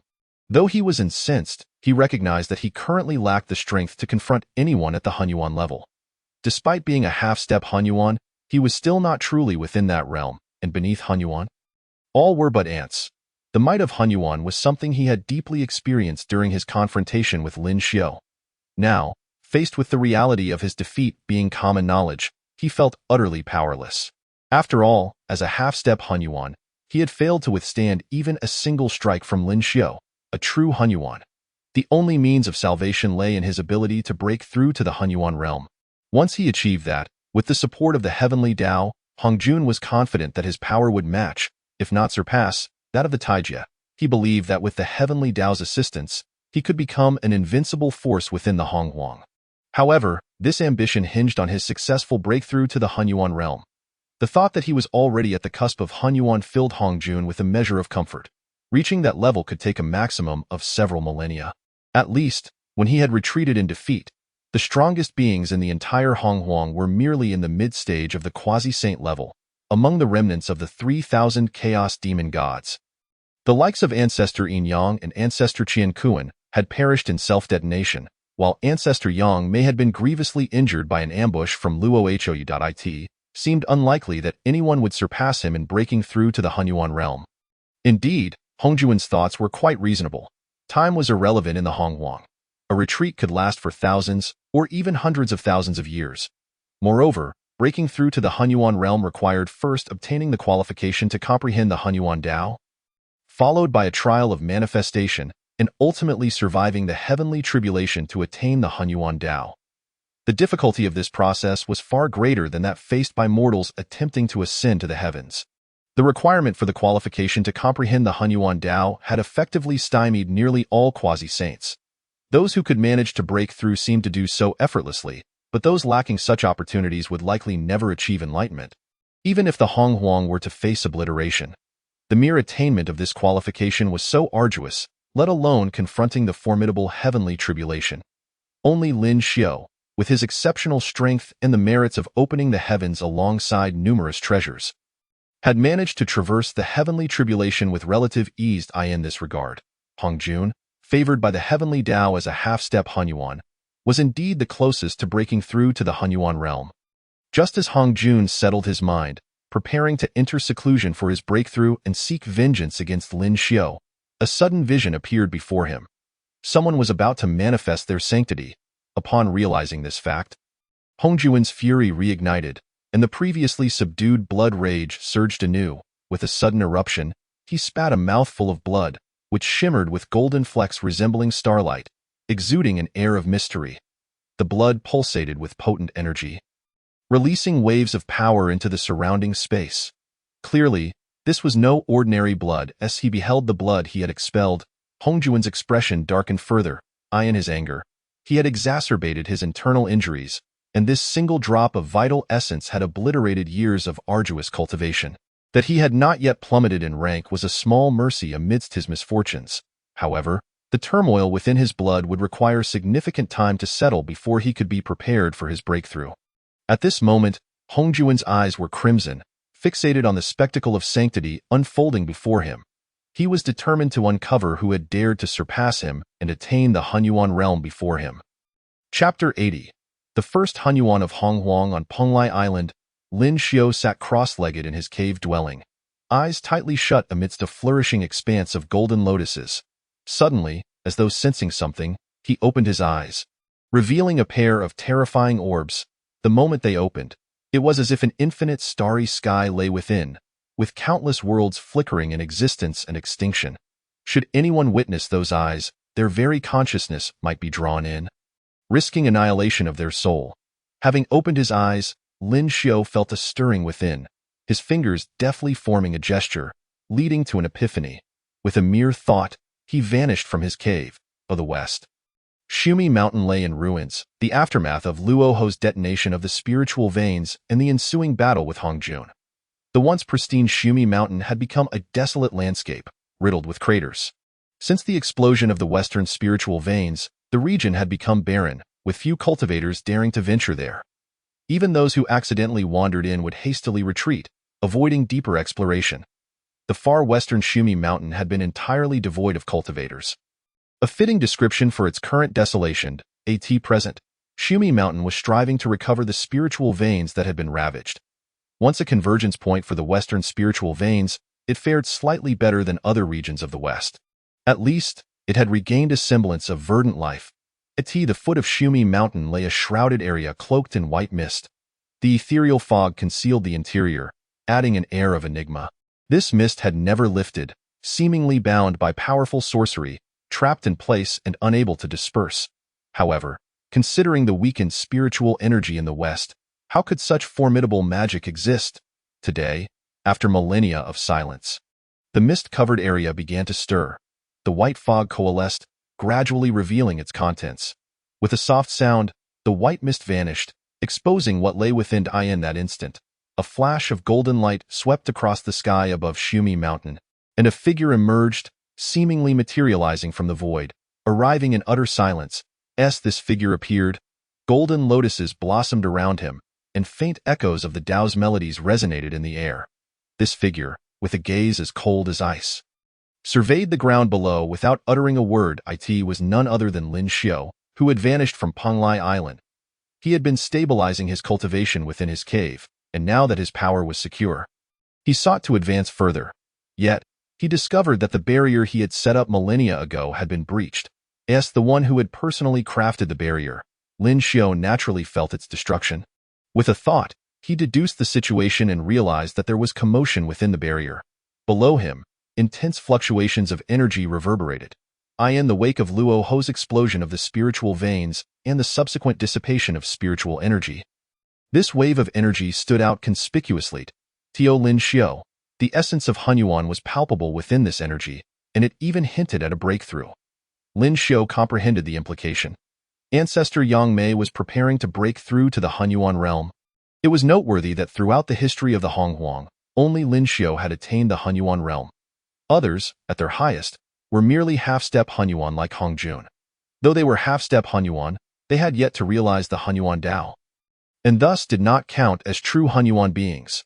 However, the energy emanating from below suggested that a breakthrough to the Hunyuan realm was imminent. As the one who had set the barrier, Lin Xiao was acutely aware that Ancestor Yang Mei was within. Having observed the battle between Lin Xiao and Hongjun, Ancestor Yang Mei had gained insight and was now in a state of enlightenment. Lin Xiao had casually set up the barrier to obscure the situation from the heavenly Tao, ensuring that it remained unaware of the impending breakthrough. Yet, as the fluctuations intensified, they forcibly shattered the barrier he had erected. In that moment, the news of someone about to break through to the Hunyuan realm was relayed directly to the heavenly Tao. The myriad beings of the Honghuang were presented with the breathtaking sight of a mountain forest. Once again, the phenomenon of sanctity appeared within the realm. In an instant, all living entities were astounded. The emergence of such a spectacle heralded the birth of a powerful Hunyuan being. The might of a Hunyuan was something the cultivators of the Honghuang had come to understand when they witnessed the formidable Hongjun, who had previously vanquished the unparalleled Luo Ho. What terror lay within such strength? It was known that Luo Ho had once stirred the entirety of Honghuang into chaos, instigating a civil war among the Dragon, Phoenix, and Qiling clans, ultimately leading to their decline. The fact that even such a formidable figure had fallen to the might of Hongjun only underscored the latter's unparalleled authority. Yet, this grand authority, Hongjun, had been unable to withstand a single strike from the newly emerged Taijia, a Hunyuan who had just broken through. How could the denizens of the Honghuang, who revered the law of the jungle, not feel a deep sense of admiration in such a moment? In this present age, the illustrious Taijia, the foremost being of the primordial realm, has not graced the mortal world for countless millennia, leaving many creatures of the wilderness with a tinge of regret. Yet now, the spectacle of divine revelation reemerges, indicating that someone has once again transcended into the realm of the primordial unity. The title of the second primordial unity within the wilderness has swiftly spread among its inhabitants at this very moment. However, after a prolonged wait, the multitudes of wilderness beings found themselves deprived of witnessing the emergence of this second primordial unity amidst the divine revelation. Instead, the vision dissipated abruptly, akin to bubbles bursting. As the divine spectacle faded, the myriad beings of the wilderness were left utterly bewildered. What could possibly be amiss? Where is the second primordial unity? Was it not promised that the divine revelation would herald the crossing of tribulations by one who has transcended into the realm of primordial unity? The beings of the wilderness, filled with frustration, found their tempers flaring. Consequently, countless disputes ignited throughout the wilderness. The fading of the divine vision not only vexed the creatures of the wilderness, but also weighed heavily on the mind of Hongjun, who resided within the Purple Cloud's palace. After all, he had painstakingly prepared to break through to the realm of primordial unity, only to have the divine vision emerge and inform him that someone had once again achieved what he sought before him. Just as he began to compose himself, preparing to discern who had usurped his rightful place, he was informed that the divine vision had vanished entirely. How could he possibly ascertain who had claimed his position without the divine revelation? Moreover, during his tumultuous thoughts, Hongjun inquired of the heavenly Tao and learned that the disappearance of the divine vision was not indicative of the demise of the one who had transcended, but rather a matter of inconceivability. Upon receiving this unsettling response from the heavenly Tao, Hongjun felt an inexplicable anxiety, sensing that this unknown second primordial unity might bring him unforeseen troubles. In that moment, he couldn't help but recall Taijia, the first primordial unity of the wilderness. Chapter 81.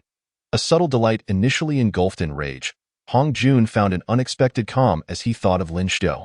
As a strategist, he possessed his own intricate thoughts regarding Lin Xiu. From their first encounter amidst the innate formations, when they were merely Luo, Taijia had already exhibited extraordinary combat prowess. Later, during the cataclysmic turmoil of wild beasts, he had even intervened to rescue the Beast Emperor, demonstrating his quasi-saint level of cultivation. Although he had remained absent from the mortal realm for many years, his return was marked by a crushing defeat of Luo Ho, rendering the West a forbidden zone for practitioners and nearly vanquishing Luo Ho entirely. Hongjun knew Luo Ho well. He had previously led others to victory against Luo Ho when the latter had lost his treasure and was severely weakened by Taijia. In hindsight, he should have heightened his vigilance against Taijia then, foreseeing his breakthrough to the realm of primordial unity. Had he taken precautions earlier, he would not have been defeated by the tribulations of the heavenly calamity that followed. Suffering grievous injuries and near death, after reflecting calmly, he recognized Lin Xiu as a remarkable entity. His lineage and origin, along with his extraordinary combat ability and cultivation, clearly marked him as exceptional. However, the possibility of reconciliation with Taijia had vanished. Having clashed with Taijia on numerous occasions, he feared that opportunities for peace were now lost. Since reconciliation was impossible, he was left with no choice but to devise a means to eliminate him. Yet, Taijia, as a being of primordial unity, possessed a soul that resided within the void, making him virtually indestructible. The challenge of extinguishing his existence loomed large. Nevertheless, Hongjun felt compelled to vent his frustrations and believed that overwhelming Taijia with superior strength might provide an avenue for revenge.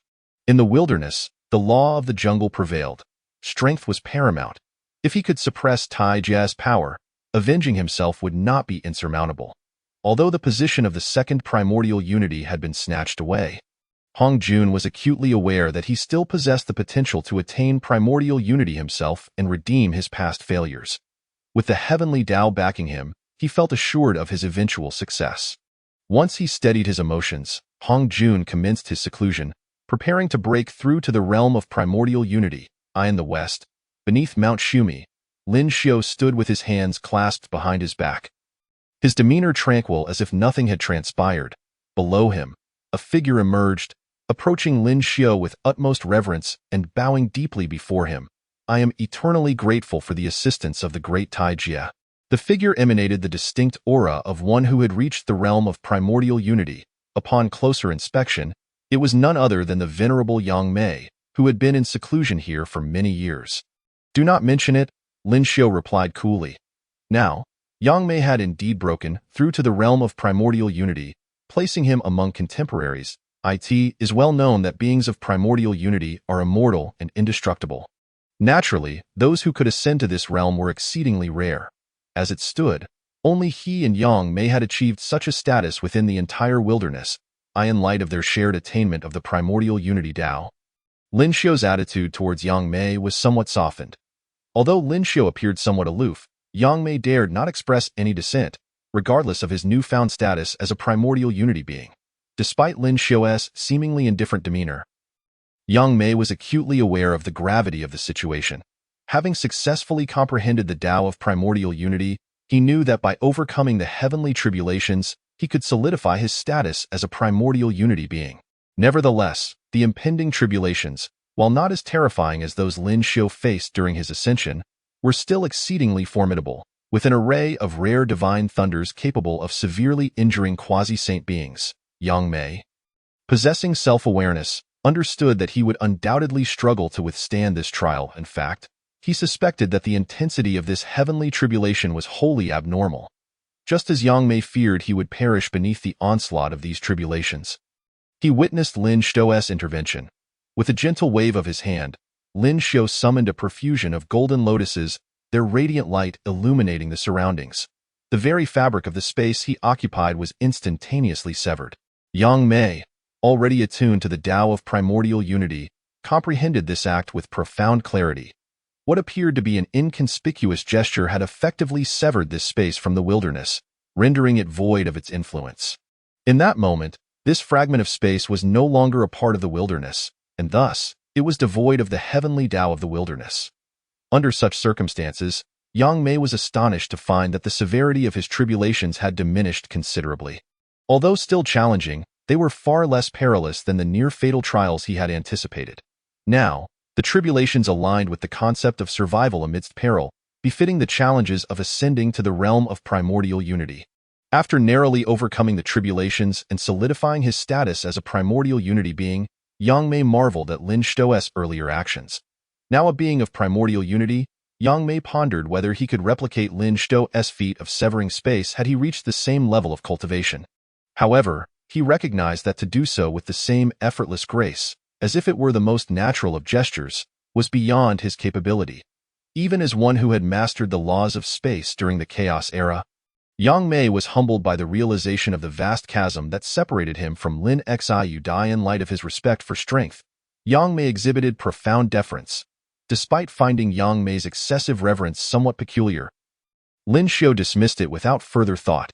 Such displays were commonplace in his extensive experiences. His earlier intervention to shield Yang Mei from the heavenly calamity and carve out this space was ultimately a beneficial endeavor for himself. It required minimal effort on his part while offering assistance that bore no significant consequence. Moreover, Yang Mei's tribulations confirmed Lin Xiu's suspicions. Before Hong Jun's ascension to sanctity, anyone else attempting to transcend to the realm of primordial unity would be subjected to tribulations far beyond what was customary. All of this served to elevate Hong Jun's prestige. Now that Lin Xiu had disrupted the heavenly Tao's scheme, he felt a sense of satisfaction. Chapter 82. The Heavenly Tao's Trap. Great Tai Jia. This grace shall forever be etched in Yang Mei's memory. Yang Mei bowed deeply to Lin Xiu, his voice imbued with respect. Should you ever require Yang Mei's assistance, merely convey your needs, and I shall be there without fail.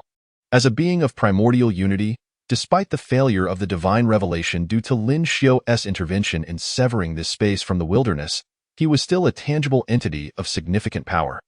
In this exalted state, every word and action bore immense implications and consequences. By making this promise, Yang Mei acknowledged a debt to Lin Xiu, one that he would inevitably be required to repay in the future. The concept of cause and effect is profound and enigmatic. As the second being to transcend into the realm of primordial unity, Yang Mei was acutely aware of the implications of his words. In their realm, it was not an exaggeration to say that their words could manifest into reality. Though the cost of incurring a debt to a being of such power was substantial, Yang Mei felt his gains outweighed the risks. Without Lin Xiu's aid, his chances of overcoming the tribulations of primordial unity would have been effectively zero. In the present wilderness, the heavenly Tao had manifested. And naturally, the tribulations were under its dominion. In the face of such circumstances, the heavenly Tao's authority would be severely undermined if anyone else were to ascend to primordial unity before Hongjun. Tai Jia Lin Xiu's craftsmanship is exquisite, and his abilities profound, possessing numerous treasures. The heavenly Tao cannot contend with him, yet how could it possibly be thwarted by a mere Yang Mei old ancestor? Were it not for Lin Xiu's intervention, which severed the interference of the heavenly Tao, Yang Mei's breakthrough to the primordial unity realm, as designated by the heavenly Tao, would surely have invited its wrath. Now, having transcended to the primordial unity realm, Yang Mei's soul resides in the void, rendering him immortal and indestructible. As long as he does not desire death, none can slay him. In such a scenario, Yang Mei naturally harbors no fear of the heavenly Tao. Moreover, he has now become the second being within the vast primordial expanse to attain the primordial unity realm. What feats might he not accomplish henceforth? In regard to this promise, Yang Mei has certainly played a subtle trick. He comprehends the formidable strength of the man before him, the foremost figure of the primordial unity, Tai Jia. Such an individual, who eludes the constraints of the heavenly Tao, what challenges could he possibly face? Even if, due to matters of identity, it is inconvenient for him to act, it would still not pose a problem for him. This promise, though made, bears an exceedingly low probability of ever being invoked. This is Yang Mei's little scheme. Lin Xiu is undoubtedly aware of this slight cunning, yet remains wholly indifferent. Having just ascended to the primordial unity realm, Lin Xiu, during Yang Mei's breakthrough, conducted a mental comparison. Under the terrifying tribulation faced by Yang Mei, his successful passage into the primordial unity realm still pales in comparison to Lin Xiu's prowess. Let alone other beings of the same realm. As these matters concluded, Lin Xiu was about to turn away when a thought struck him. With a slight movement of his finger, he comprehended the situation. Yang Mei, poised to depart, abruptly halted, gazing back at him. The subtle yet irresistible force of Lin Xiu's deduction had ensnared Yang Mei's attention. As a being of the primordial unity, he could perceive the entirety of the primordial realm in an instant. Now, under the influence of Lin Xiu's deducing power, his mind stirred as if sensing something amiss. Yang Mei, I have just calculated and discovered that you are still entangled in causality, necessitating your visit to the Purple Cloud's palace in several millennia to comprehend this causality. Lin Xiu spoke coldly, as if it were merely a statement devoid of personal concern. Yang Mei was momentarily taken aback. The Purple Cloud's palace? That was a place he knew well, where he had been invited to assist in the subjugation of the calamity of Luoho. A venue of Hongjun's teachings. To understand causality there in several millennia. What could that possibly signify? Just having broken through to the primordial unity realm, Yang Mei, who was primarily focused on the path of space, was utterly ignorant of the intricacies of deduction. Questions began to arise in his heart. As if sensing Yang Mei's confusion, Lin Xiu raised a finger and shook it gently. Not to be spoken of. Not to be spoken of. Having said this, Lin Xiu vanished from the spot, as if he had never been there. Yet, Yang Mei distinctly recalled all that had transpired, albeit he now stood there in a daze. Not to be spoken of? What is this that cannot be revealed? As Yang Mei pondered, he glanced upward, and realization dawned upon him. Tai Jia Shan's finger pointed skyward, undoubtedly indicating that the cause for this secrecy stemmed from above. And what could impose limitations on beings of the primordial unity like themselves? Undoubtedly, it must be the heavenly Tao. At this moment, having completed his tribulation, Yang Mei was acutely aware that he had returned to the primordial realm. The heavenly Tao, manifesting itself, was cognizant of all within the primordial expanse. Only the heavenly Tao could render beings of the primordial unity, who are attuned to the thoughts of the cosmos, speechless. The intertwining of his fate with Hong Jun's somehow also implicated the heavenly Tao. In an instant, Yang Mei grasped why Tai Shun had instructed him to understand causality in the Purple Cloud's palace after a span of 10,000 years. Now, newly ascended to the primordial unity realm, his foundation was still unstable, and his power not fully realized. Recklessly seek out the Purple Cloud's palace to comprehend causality under such circumstances would likely lead him into a trap set by the heavenly Tao. Although he had attained the primordial unity, rendering him immortal and indestructible, this did not mean he was invulnerable within the primordial realm. The force of causality was one such peril. Should the heavenly Tao employ the power of causality to weaken him, it would be considerably easier to deal with him. While the primordial unity realm is indeed marked by immortality and indestructibility, it does not imply one cannot be sealed away. Despite being the pinnacle of realms within the primordial expanse, Yang Mei firmly believed that given his current state, the heavenly Tao would undoubtedly possess means to subdue him utterly. The prospect of being eternally sealed away was not beyond the realm of possibility. Tai Shun, save me! As these thoughts coursed through him, Yang Mei was drenched in cold sweat. This entanglement of causality harbored a hidden trap poised against him. Could it be that the fate between him and Hong Jun had been meticulously crafted long before the emergence of the heavenly Tao? If such designs had been set in motion years ago, then the self-detonation of the Yin Yang and Qinghuan old ancestors must also be suspect. Even Luo Ho's circumstances might be tainted with suspicion. A grand enigma. This was undoubtedly a grand enigma. Convinced he had grasped Lin Xiu's intent, Yang Mei hastily returned to his cave abode to enter seclusion. Since Tai Shun mentioned a span of 10,000 years, then that time must indeed be observed. He needed to stabilize his cultivation and enhance his strength before that time arrived, to avoid falling into the heavenly Tao's trap.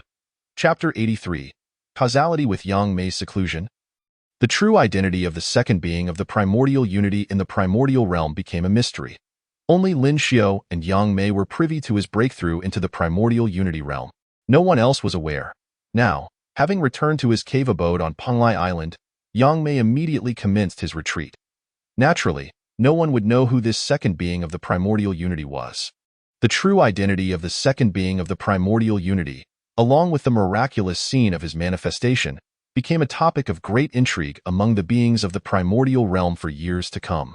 Thus, 10,000 years elapsed. For those great beings, it was but a fleeting moment. The Tai realm. One's lifespan was nearly equal to that of the heavens themselves. Upon reaching the Deluo realm, one approached an almost limitless lifespan. Provided no unforeseen circumstances occur, the end of life was a non-issue. With such extensive lifespans, time held little meaning for them. 10,000 years, for them, could be as brief as a moment's retreat or even a fleeting nap. However, after the interruption of the manifestation of the second being of the primordial unity, a mysterious image reappeared before the beings of the primordial realm.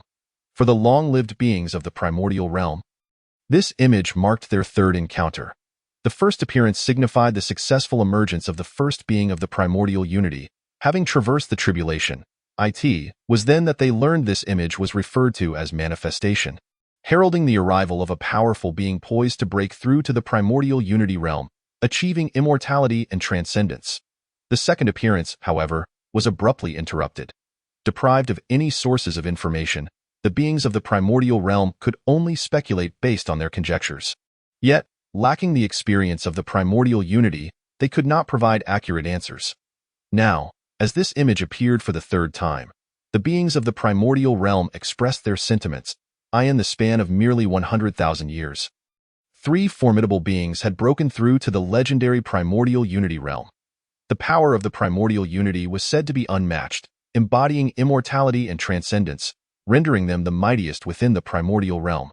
Reflecting on the formidable nature of the primordial unity, envy filled the eyes of many beings within the primordial expanse. Some astute clan leaders were particularly focused on the unfolding manifestation. They understood that the figure soon to emerge in the manifestation represented the third being of the primordial unity within the primordial realm. The might of the primordial unity had been spoken of by the members of the Primordial Cultivators Alliance, revealing that these beings were even more formidable than the previous dragon, phoenix, and Qilin clans. Such lofty figures were to be remembered distinctly, lest their kin inadvertently provoke these powers. Moreover, curiosity swelled as to who would be fortunate enough to become the third being of the primordial unity. As the manifestation unfolded, the crowd quickly recognized the face of the tribulation survivor, familiar to many among the powerful beings of the primordial realm. It was none other than Hong Jun, who had remained hidden for tens of thousands of years.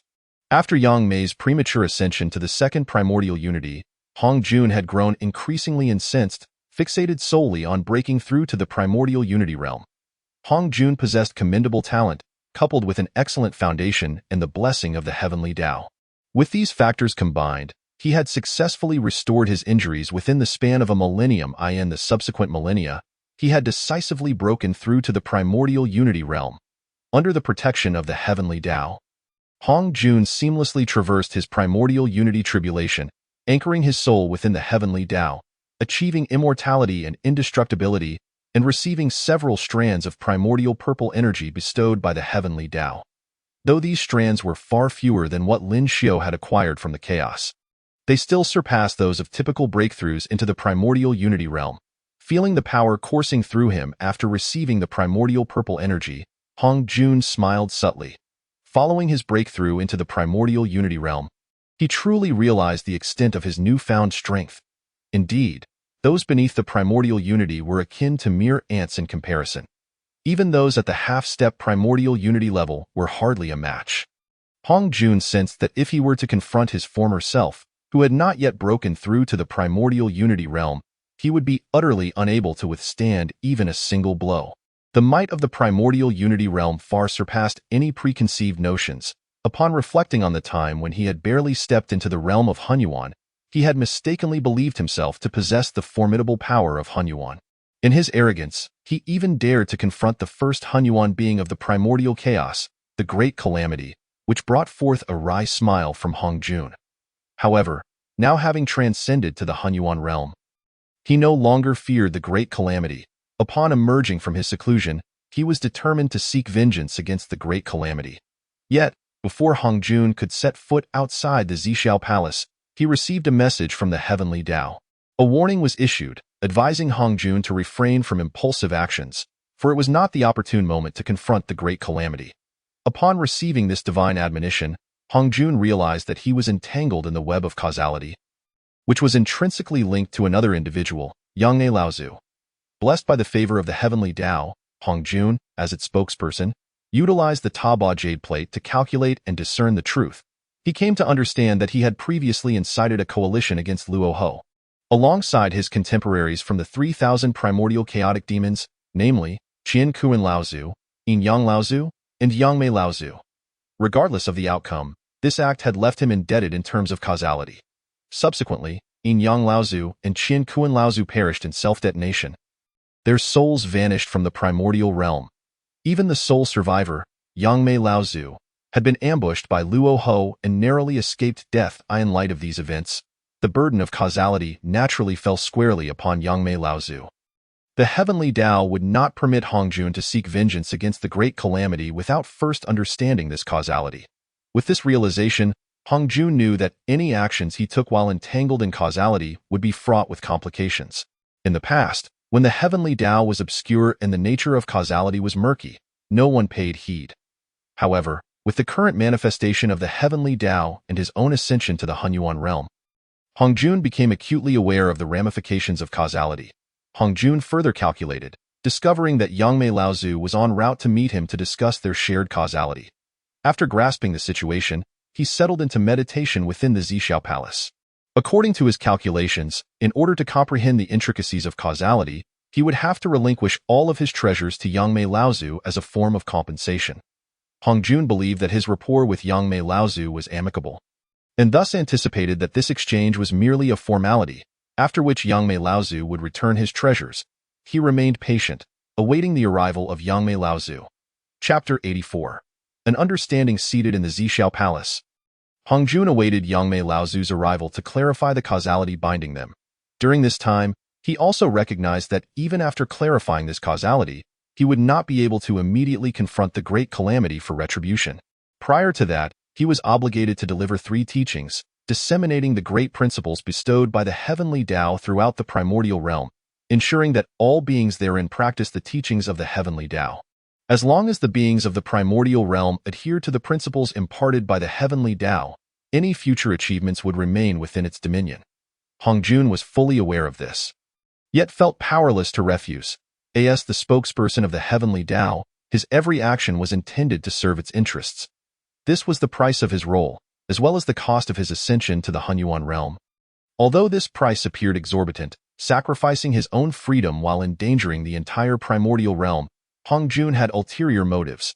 This entire affair was merely a prelude to his grand scheme.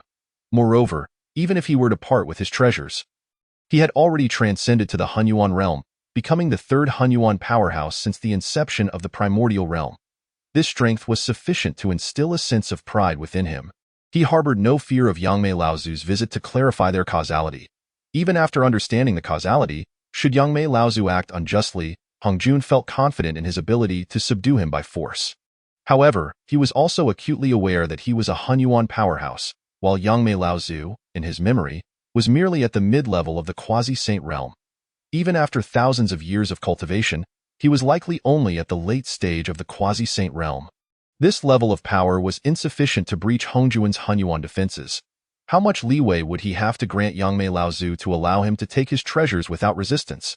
Hongjun had indeed considered the possibility of directly handing over his treasures, only to reclaim them afterward. Yet, the origin of this causality was rooted in his own machinations against Yangmei Laozu. Perhaps Yangmei Laozu was unaware, but it was essential for Hongjun to navigate this carefully. As Hongjun contemplated the extent of leniency he might afford, he sensed an approaching presence at the door. At this moment, the only visitor to the Zixiao Palace could be none other than Yangmei Laozu. Hongjun promptly stepped outside to welcome him. Upon their encounter, both men understood the purpose of the meeting, to unravel the threads of causality binding them. Hongjun wished to engage in some pleasantries. However, he was interrupted by Yangmei Laozu's raised hand. Hongjun, my friend, since you are aware of my purpose here, let us dispense with the formalities and get straight to the point, Yangmei Laozu stated directly. In his view, the sooner they understood the matter at hand, the better. He was currently within the Zixiao Palace, the very stronghold of Hongjun. Since Lin Xiu had advised Yangmei Laozu to return to the Zixiao Palace after 10,000 years, he had been contemplating the implications of this encounter. Ultimately, he concluded that Hongjun had colluded with the heavenly Tao in an attempt to ensnare him. This line of thought led Yangmei Laozu to scrutinize Hongjun's past actions, which appeared increasingly suspicious. Why had Hongjun remained absent during the conflict between the Dragon, Phoenix, and Qilin clans? Was this not a glaring inconsistency? It must be said that when one begins to suspect another, every action becomes laden with doubt. During the great battle among the 3 clans, which engulfed the primordial realm, figures such as Zhu Long, Yuan Feng, and Shi Qilin ascended to the quasi-saint realm. The power of the Dragon, Phoenix, and Qilin clans reached unprecedented heights at that time. Aside from the extraordinary Lin Xiu, who would dare to provoke the might of the Dragon, Phoenix, and Qilin clans, it would be tantamount to seeking death. No one, including Hongjun, dared to make a move during that tumultuous period. Those who did were swiftly dealt with by the 3 clans. Nevertheless, despite Yangmei Laozu's speculations being somewhat off the mark, the ultimate conclusion remained accurate. Hongjun had indeed allied with the heavenly Tao prior to the great calamity of the Dragon and Phoenix clans. With suspicions festering in his heart, Yangmei Laozu found Hongjun's invitation for himself and others to battle Luo Ho even more dubious at that time. Hongjun had informed them that Luo Ho was at the pinnacle of the quasi-saint realm but had been severely injured by the great calamity, thus posing no real threat. Yet, what was the reality? The power Luo Ho exhibited during that battle bore no signs of having been wounded. In fact, even Hongjun, at the peak of the quasi-saint realm, had nearly fallen at Luo Ho's hands. Their group consisted of a peak quasi-saint, another at the late quasi-saint stage, nearly 10 quasi-saints, several great Luo, and hundreds of Tai Yi. This formidable assembly could be described as invincible within the primordial realm. Yet, they suffered tremendous losses against a single adversary whom Hongjun had claimed was severely weakened. Not only did they lose over half of their hundreds of Tai Yi, but many of the great Luo also perished on the spot. Those who reached the Great Luo realm were all prodigies of their respective clans, each possessing unique and powerful abilities.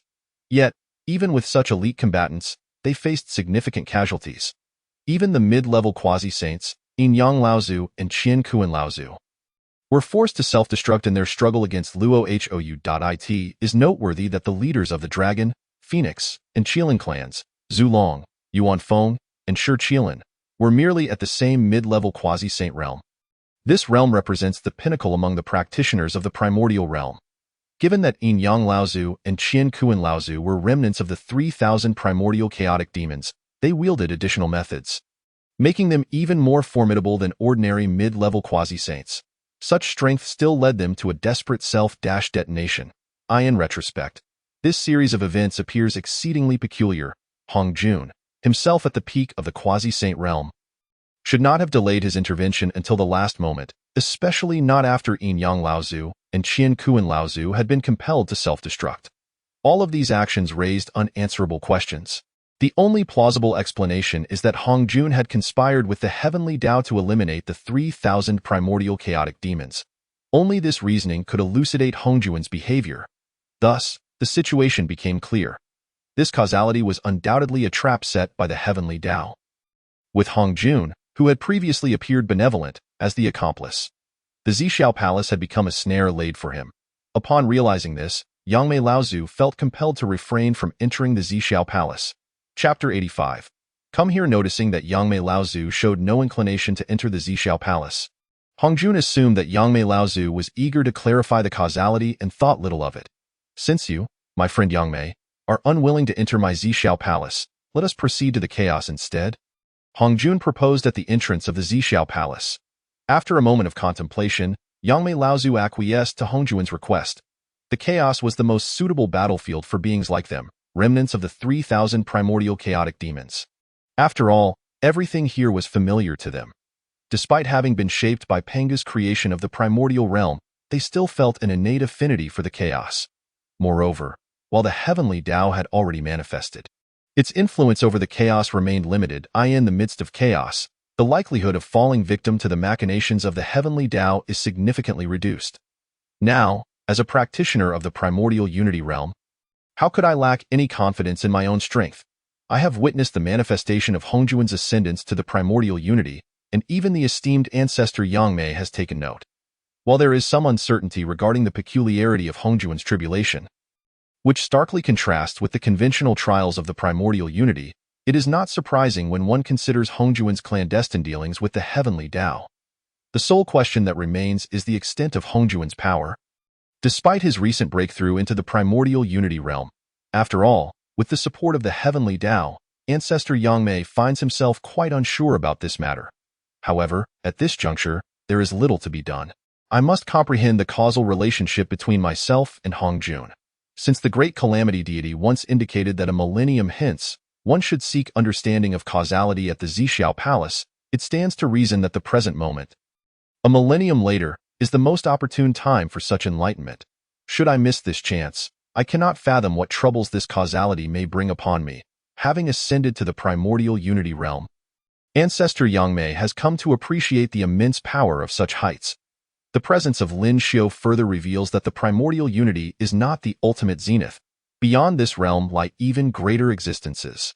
At the very least, Ancestor Yangmei humbly acknowledges that he pales in comparison to Lin Xiu, indicating that there exists the potential for even more formidable powers. With such possibilities in mind, Ancestor Yangmei is willing to strive for their realization.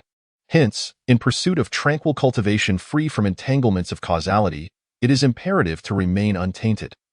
Once one becomes embroiled in causality, even the act of cultivation becomes hindered. Hong Jun deliberately slowed his pace, considering that Ancestor Yangmei's strength is lesser than his own, allowing him to trail behind at a more leisurely speed through the chaos.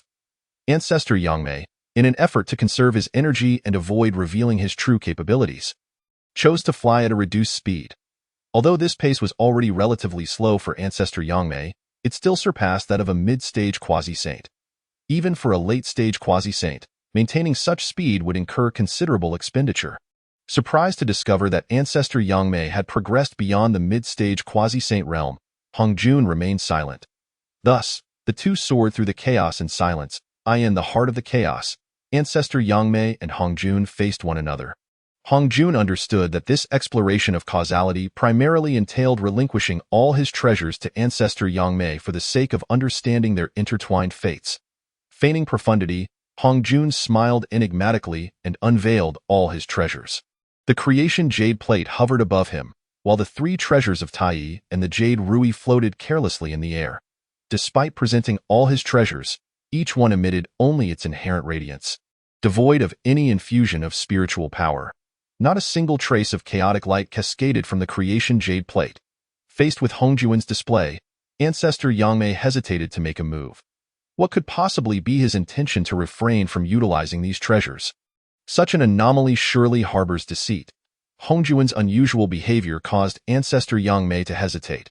What if Hongjun was merely feigning weakness, luring him into action only to exploit the ensuing openings in a coordinated strike with the heavenly Tao? No, such recklessness is inadvisable. Meanwhile, Hongjun was puzzled as to why Ancestor Yangmei had yet to strike.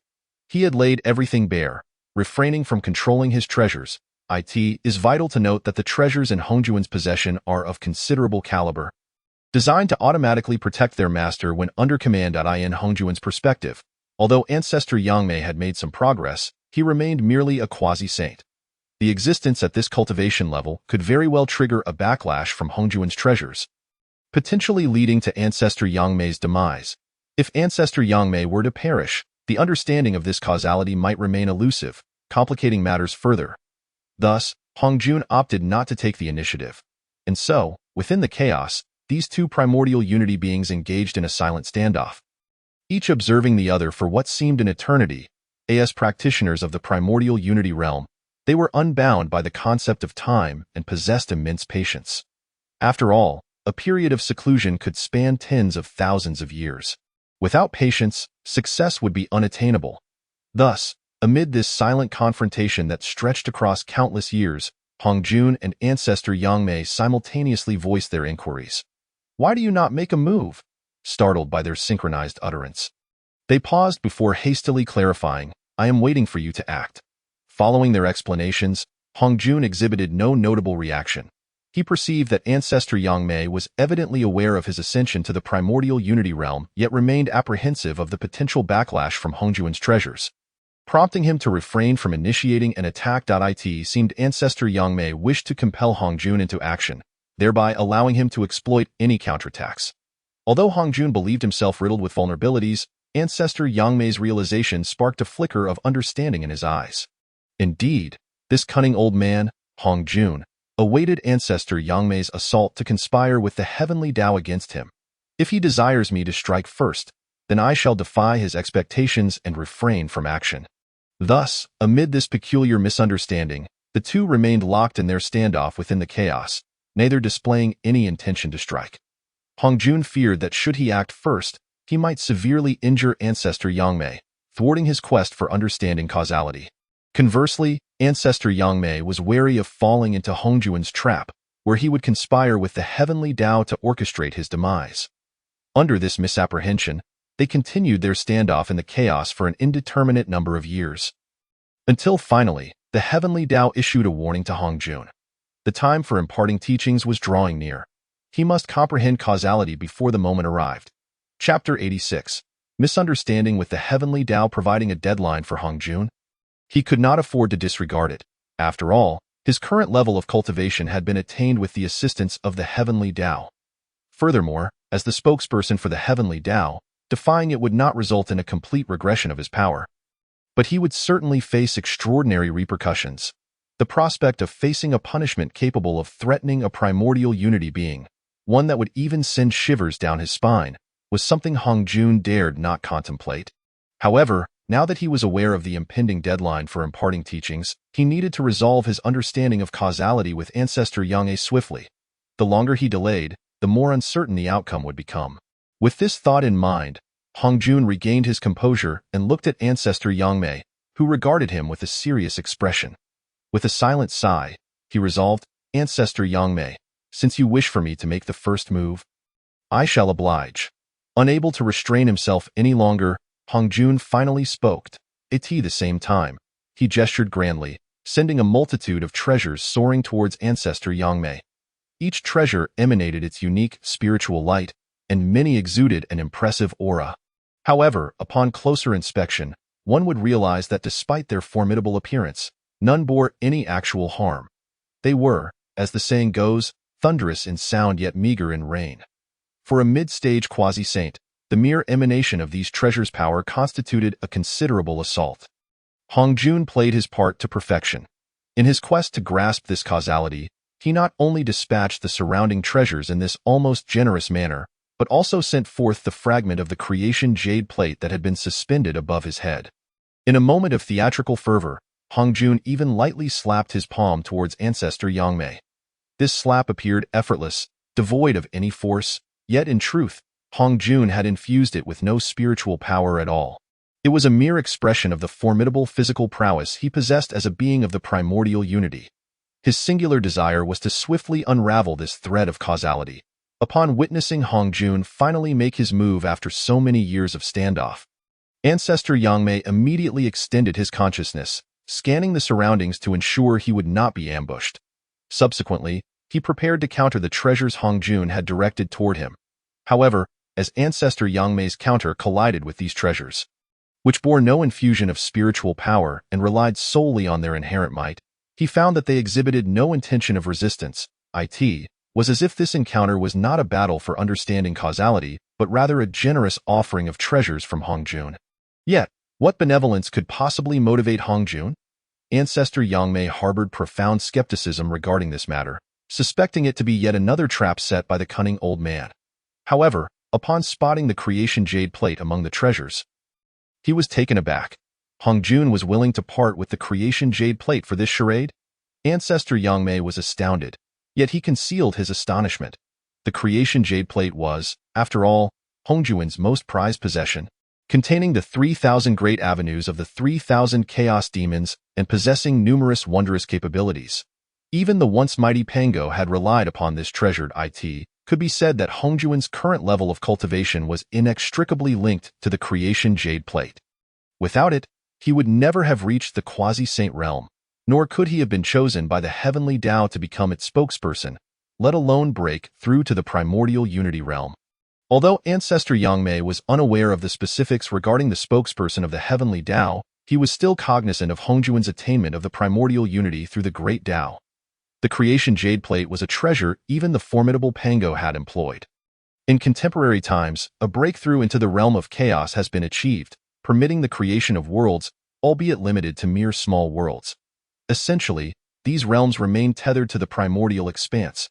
Without it, such a diminutive world would cease to exist. Indeed, this small world is considerably less vast than the primordial itself. Even the supreme beings adept in spatial laws can only achieve this. One cannot help but wonder what terrifying heights the great Pangu once reached in his cultivation. Even such formidable figures relied on the powers of the creation jade disk during the genesis of the universe. The potency of this creation jade disk is evident. Although the fragment wielded by Hongjun is merely a shard of the original disk, it nonetheless retains its essence. The foundational nature remains unchanged, and it can be said that the rarity of this creation jade disk surpasses that of the numerous other treasures sent forth by Hongjun. With such a precious artifact delivered, there must be a scheme at play. The ancestor Yangmei cautiously gathered the myriad treasures scattered in the air, encountering no resistance as he claimed them, including the creation jade disk. Furthermore, ancestor Yangmei was able to sense that these artifacts bore no imprint of Hongjun's soul.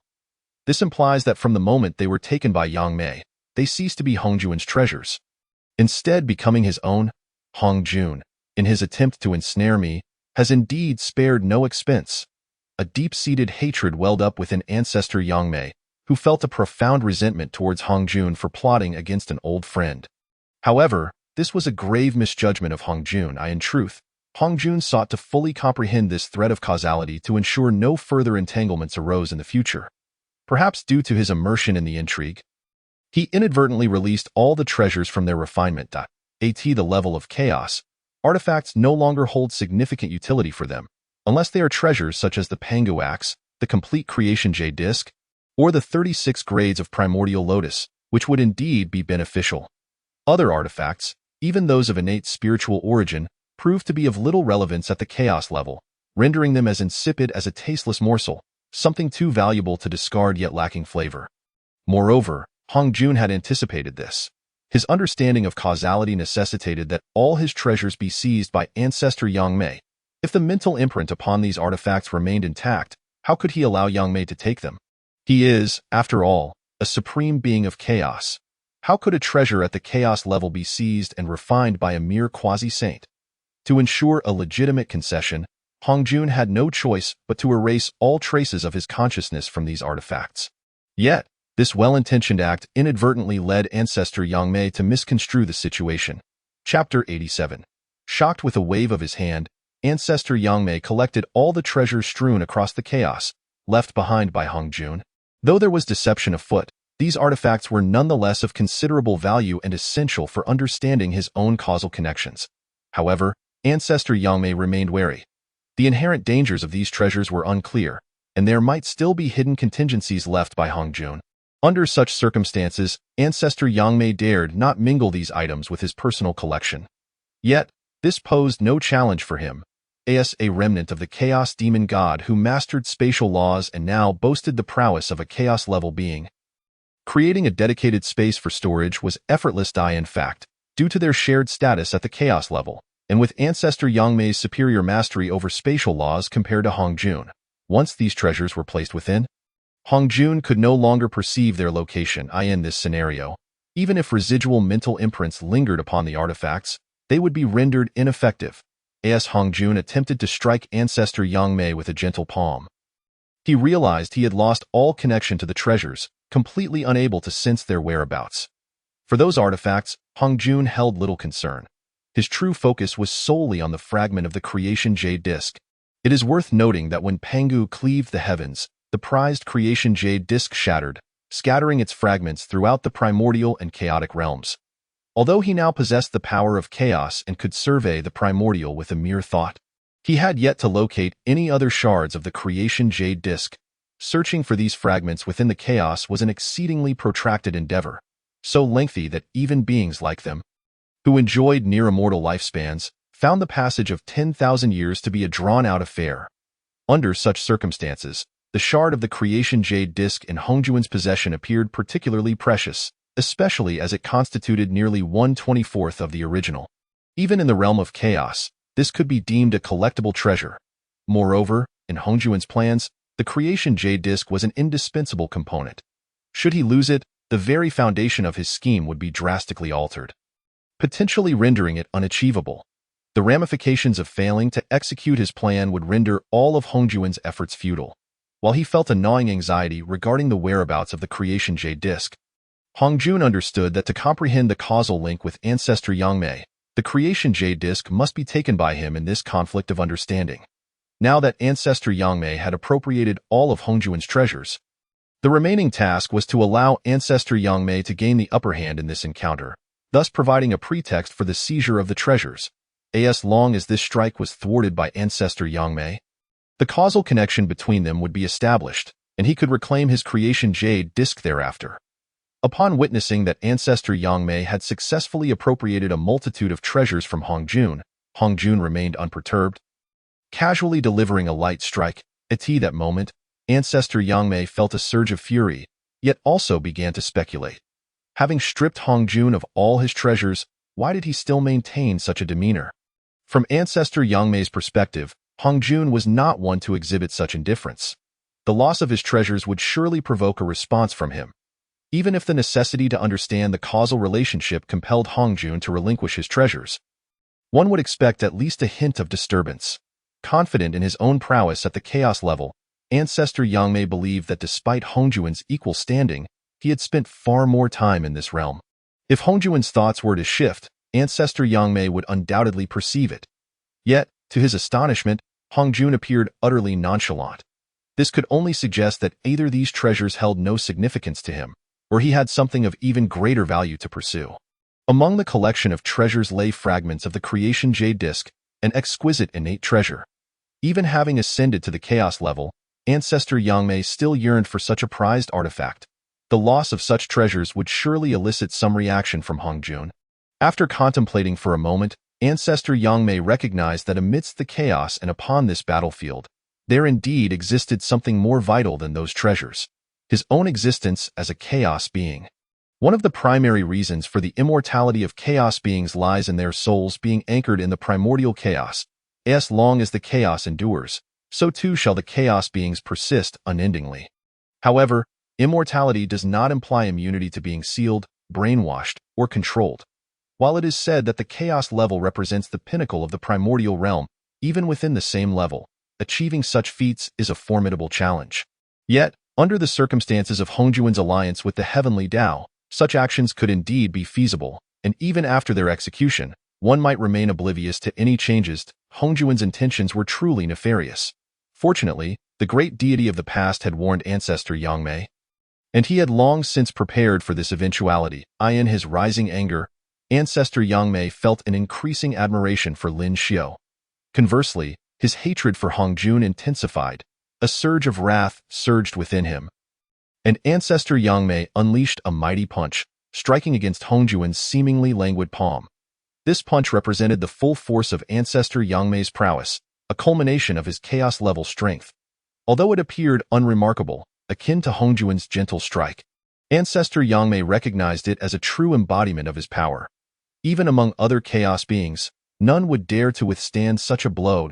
At this level, every movement was a return to simplicity. Those who wielded overwhelming power often unleashed chaotic destruction due to their inability to control their strength. However, for those of the chaos level, their might was harmonized within themselves. Each action, while appearing light, concealed a power far surpassing that of quasi-saints. Thus, Hongjuan's airy palm met Ancestor Yangmei's full-force punch. In that fleeting moment of contact, Hongjun sensed something amiss. The force he felt was beyond what a quasi-saint could muster. It was unmistakably the power of a chaos supreme being. Ancestor Yangmei was indeed at the chaos level. Before panic could fully manifest within Hongjun, the latent strength within him instinctively surged forth to counter. The two forces of chaos clashed upon Hongjuan's arm. Yet, the hastily summoned strength Hongjun conjured was no match for Ancestor Yangmei's full-on assault. Taken completely by surprise, Hongjun was severely injured by the punch. Stifling the tumultuous blood rising within him, Hongjun gazed at Ancestor Yangmei in shock. He could hardly fathom that the ancestor he believed to be merely a quasi-saint had unleashed the full force of a chaos being, evidently intent on bringing about his demise. Chapter 88. Escape with a single punch. Hongjun was severely wounded and staggered backward. Ancestor Yangmei, having successfully landed the blow, was momentarily taken aback. He had anticipated that Hongjun, in collusion with the heavenly Tao, had orchestrated this situation to draw him here. Hence, that strike should have revealed their true intentions. However, the reality of that last strike felt all too genuine. Hongjun was clearly unaware of Ancestor Yangmei's current level of power. Caught off guard, the recent blow had indeed dealt a severe blow to Hongjun. Observing the distance where Hongjun lay heavily injured, the Ancestor Yangmei paused for a moment, then turned and vanished into the chaos. With Hongjuan's grievous injury, numerous treasures were seized by Ancestor Yangmei, thereby concluding this particular karmic entanglement. Although one karmic thread was resolved, Hongjun remained momentarily stunned amidst the chaos. This was not right. The events were unfolding incorrectly. Hongjun found himself bewildered. First, Ancestor Yangmei had reached the realm of Hunyuan, the mysterious second Hunyuan of the primordial chaos. Then, in a twist of fate, Yangmei had inflicted grievous harm upon himself and taken away all of his treasures. It is worth noting that among those treasures, many were of innate grade, and even remnants of chaos-grade treasures were present. Such artifacts, even with Hongjuan's recent breakthrough to the Hunyuan realm, represented a wealth not to be casually discarded. Yet now, they had been directly taken by Ancestor Yangmei.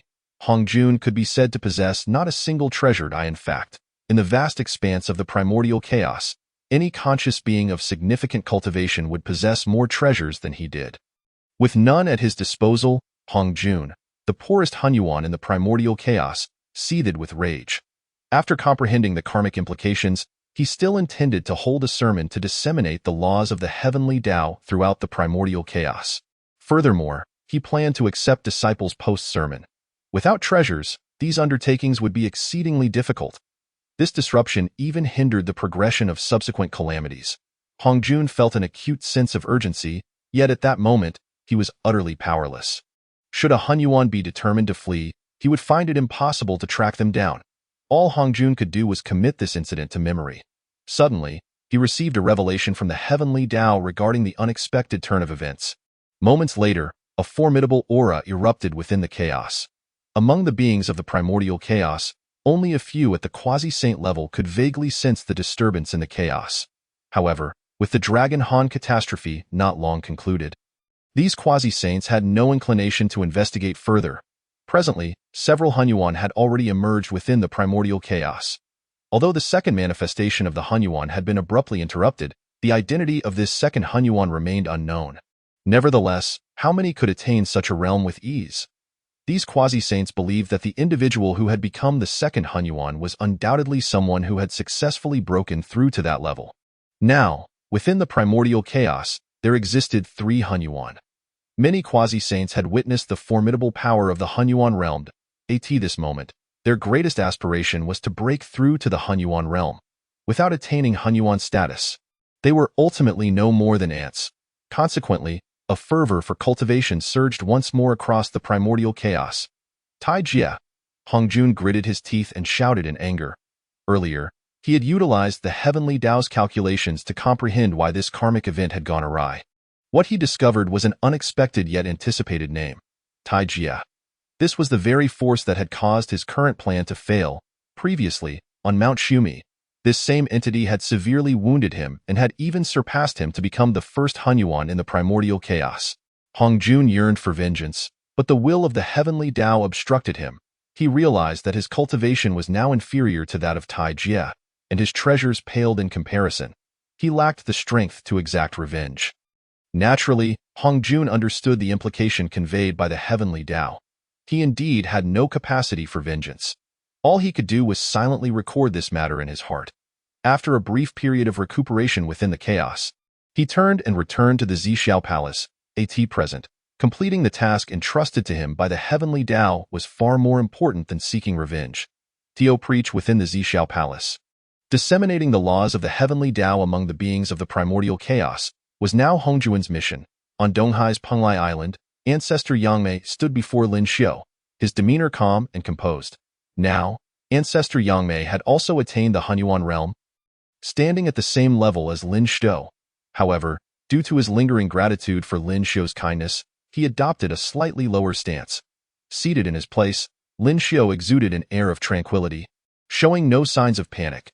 He had made considerable progress within the Hunyuan realm and was well aware that few matters in the primordial chaos could escape his notice. When Ancestor Yangmei appeared outside Penglai Island, Lin Xiu immediately discerned his intentions and recognized that Ancestor Yangmei had grasped the karmic ties surrounding him. This exemplified the power of the Hunyuan realm. Noticing Lin Xiu's silence, Ancestor Yangmei understood and placed all the treasures he had forcibly taken from Hongjun before Lin Xiu. I wish to venture into the chaos and never return to the primordial chaos, Ancestor Yangmei stated. After experiencing this recent plot orchestrated by the heavenly Tao, Ancestor Yangmei no longer harbored the desire to linger in the primordial chaos. In this realm, the heavenly Tao reigned supreme. As the heavenly Tao remained incomplete, it could still manipulate him. Should the heavenly Tao's principles become increasingly complete in the future, what hope would he have for a favorable outcome? Even if the Hunyuan realm were immortal and indestructible, there would still be ways to target him. If it were true that one could attain eternal life in the Hunyuan realm, then the fall of the Pangu deity would never have occurred. The demise of Pangu signified a crucial truth. Even beings of the Hunyuan realm could perish. Weary of this reality, Ancestor Yangmei sought to explore the chaos, to distance himself from the world of the primordial chaos. To depart from the primordial chaos and venture into the chaos without return, he had to leave all his treasures behind within the primordial chaos. Lacking a disciple in the primordial chaos, discarding them felt somewhat regrettable. After much contemplation, Ancestor Yangmei resolved to present these treasures entirely to Lin Xiu. He understood that even he entertained thoughts of fleeing the primordial chaos. Lin Xiu, whose power surpassed his own, was undoubtedly aware of the malice the heavenly Tao bore toward them. Yet, despite the circumstances, Lin Xiu remained in the primordial chaos, refraining from entering the chaos. This realization led Ancestor Yangmei to conclude that Lin Xiu might possess the capability to resist the heavenly Tao. Therefore, entrusting these treasures to him was the optimal choice. Among these treasures were fragments of the creation jade slip and the 12th-grade pure world white lotus, which had diverged from the 36th-grade chaos creation green lotus. Lin Xiu comprehended Ancestor Yangmei's intentions and, after a brief glance, gently nodded. Upon seeing Lin Xiu's acknowledgement, Ancestor Yangmei turned and vanished from sight. In Lin Xiu's perception, Ancestor Yangmei seemed to have disappeared from the primordial chaos altogether. At this moment, he was likely already within the chaos. Chapter 89. I shall preach first within the primordial chaos. Following the emergence of the Hunyuan realm, countless beings ignited a fervor for cultivation. Multitudes closed themselves off in arduous training, all yearning to reach the legendary Hunyuan realm, to roam freely through the vastness of the cosmos. However, since these methods were primarily self-derived or innate techniques, and without guidance from those of profound cultivation, many beings found their paths diverging during their cultivation efforts. Just as beings in the primordial chaos were grappling with their cultivation, they suddenly heard an ethereal voice resonate from the skies. I, Hongjun, having attained the Hunyuan Tao, to express my gratitude to heaven and earth, shall preach in the Zixiao Palace 3,000 years hence. All beings of the primordial chaos are welcome to attend. Hongjuan's voice echoed throughout the primordial chaos, causing all races to take notice. Even Lin Xiu, far away on Donghai's Penglai Island, heard Hongjuan's proclamation. The announcement of Daozu Hongjuan's impending sermon in 3,000 years stirred a wave of excitement among the beings of the primordial chaos. It is essential to note that Daozu Hongjun was confirmed as one of only 2 Hunyuan powers currently recognized, and he was the third to break through to the Hunyuan realm. The first, Tai Jia, had long been absent from the mundane world, leaving no trace behind. The identity of the second, who had manifested in the Hunyuan realm only to be abruptly interrupted, remained a mystery. Thus, Daozu Hongjun, the third to reach the Hunyuan realm, stood as the only known figure to whom they could turn. The might of the Hunyuan realm had become widely recognized during the latter stages of the Dragon Han catastrophe, disseminated by remnants of the Primordial Cultivators Alliance. Now, with a Hunyuan power willing to preach and inviting all beings of the primordial chaos to attend, how could the multitude not be astonished? The guidance of a Hunyuan power promised a clear path ahead for their future cultivation endeavors. A wave of jubilation swept through the beings of the primordial chaos. On Donghai's Penglai Island, Lin Xiu also heard Hongjuan's declaration and was well aware of Hongjuan's intention to preach in 3,000 years. He also recognized that the 6 future saints would solidify their positions during that time. However, Lin Xiu felt quite dissatisfied with this development. Such an opportunity felt overly trivialized in the primordial chaos. While strength was paramount, it should not descend into a spectacle of pity to secure a place among the saints. If Hongjun were allowed to preach, Lin Xiu could foresee the future unfolding as it had in the original history, with Zhuan Ti and Jie Yin garnering sympathy to claim their seats as 2 of the future 6 saints. The only variable was that one of the 3 pure ones, Tong Tian, was now his disciple. Naturally, Lin Xiu would not permit his disciple to attend a place like the Zixiao Palace. Though Tong Tian had made significant advancements in strength, he remained within the spiritual-rich domain of Penglai. His cultivation had now reached the level of a great Luo Golden Immortal, a status that made him an exceptional master among the current inhabitants of the primordial chaos. After all, only Lin Xiu and Hongjun still resided within the realm, while the quasi-saints were diligently closing themselves off in pursuit of breakthroughs to the Hunyuan realm. Great Luo Golden Immortals represented the peak of power in the current primordial chaos. Nevertheless, in Lin Xiu's eyes, it was still far from sufficient. A mere de Luo Jingxian, in Lin Xiu's eyes, was not worth more than an ant. In Lin Xiu's estimation, as his disciple, one should at least reach the pinnacle of de Luo Jingxian, or even the quasi-saint realm, before delivering a sermon. Lin Xiu pinched his fingers, performing calculations, and lifted his head as if struck by an insight. Subsequently, his voice resonated in the minds of countless beings throughout the primordial wilderness. I am Tai Jia. Today, I feel compelled to announce that in 3,000 years, I shall deliver a sermon on Penglai Island. Beyond the Eastern Sea, all beings of the primordial wilderness are welcome to attend. The voice Lin Xiu projected heightened the excitement of the myriad beings in the primordial wilderness, who had just been stirred by Hongjun's impending sermon. They could hardly contain their exhilaration. It was well known that Hong Jun was the third individual to break through the primordial realm, and he was the last to achieve this state, as for the great deity Tai Jia. His existence had been recognized at the end of the Long Han calamity. He was the first to ascend to the primordial realm and had even bested Hong Jun in a confrontation, albeit while wielding the power of the primordial realm against Hong Jun, who was only at the half-step level. Yet, the beings of the primordial wilderness were indifferent to these nuances. They only remembered that the Tao ancestor Hong Jun had once been defeated by Tai Jia and had nearly perished. With such a formidable achievement in his past, alongside Lin Xiu's earlier attainment of the primordial realm, the beings of the primordial wilderness were even more eager for Lin Xiu's sermon. Moreover, Tai Jia had long been elusive. Only the esteemed Yang Mei Laozu had stumbled upon his sanctuary over the years. Curiosity swirled around the whereabouts of Lin Xiu's abode, and the prospect of encountering such a powerful entity as Tai Jia had ignited fervent hopes among the beings of the primordial wilderness. After all, even the Tao ancestor Hong Jun had nearly met his demise at the hands of Tai Jia. With such a mighty ally backing them, what was there to fear in the primordial wilderness? As time passed under the diverse ambitions of various factions, the moment of Hong Jun and Lin Xiu's promised sermon drew ever closer. Within the Zixiao Palace, Hong Jun seethed with fury upon hearing Lin Xiu's declaration. Were it not for the emptiness of the Zixiao Palace, he would have certainly shattered something to vent his ire. This Tai Jia, when I choose not to preach, remains silent. Yet, the moment I decide to speak, he too must take the stage. This is clearly a personal affront, Hong Jun roared, unleashing his wrath within the confines of the palace. The space within the Zixiao Palace occasionally fractured, only to be restored by immense magical power. The two gatekeepers outside, lacking sufficient cultivation, were entirely oblivious to the turmoil within, unaware of how close they were to peril. After a prolonged bout of frustration, Hong Jun finally regained his composure, asked the Tao ancestor. His scholarly pursuits were widely acknowledged across the primordial wilderness. Furthermore, his reputation among the denizens of the primordial realm was commendable. He was confident that the number of attendees for his sermon would far surpass those flocking to hear Tai Jia. Comforting himself, Hong Jun firmly believed that when the time came, the congregation at the Zixiao Palace would outnumber those seeking wisdom from Tai Jia on Penglai Island. With renewed determination, he began preparations for his sermon 3,000 years hence. Chapter 90. Seeking the path with Tai Jia in the primordial wilderness, time was but an illusion. 3,000 years slipped by in the blink of an eye.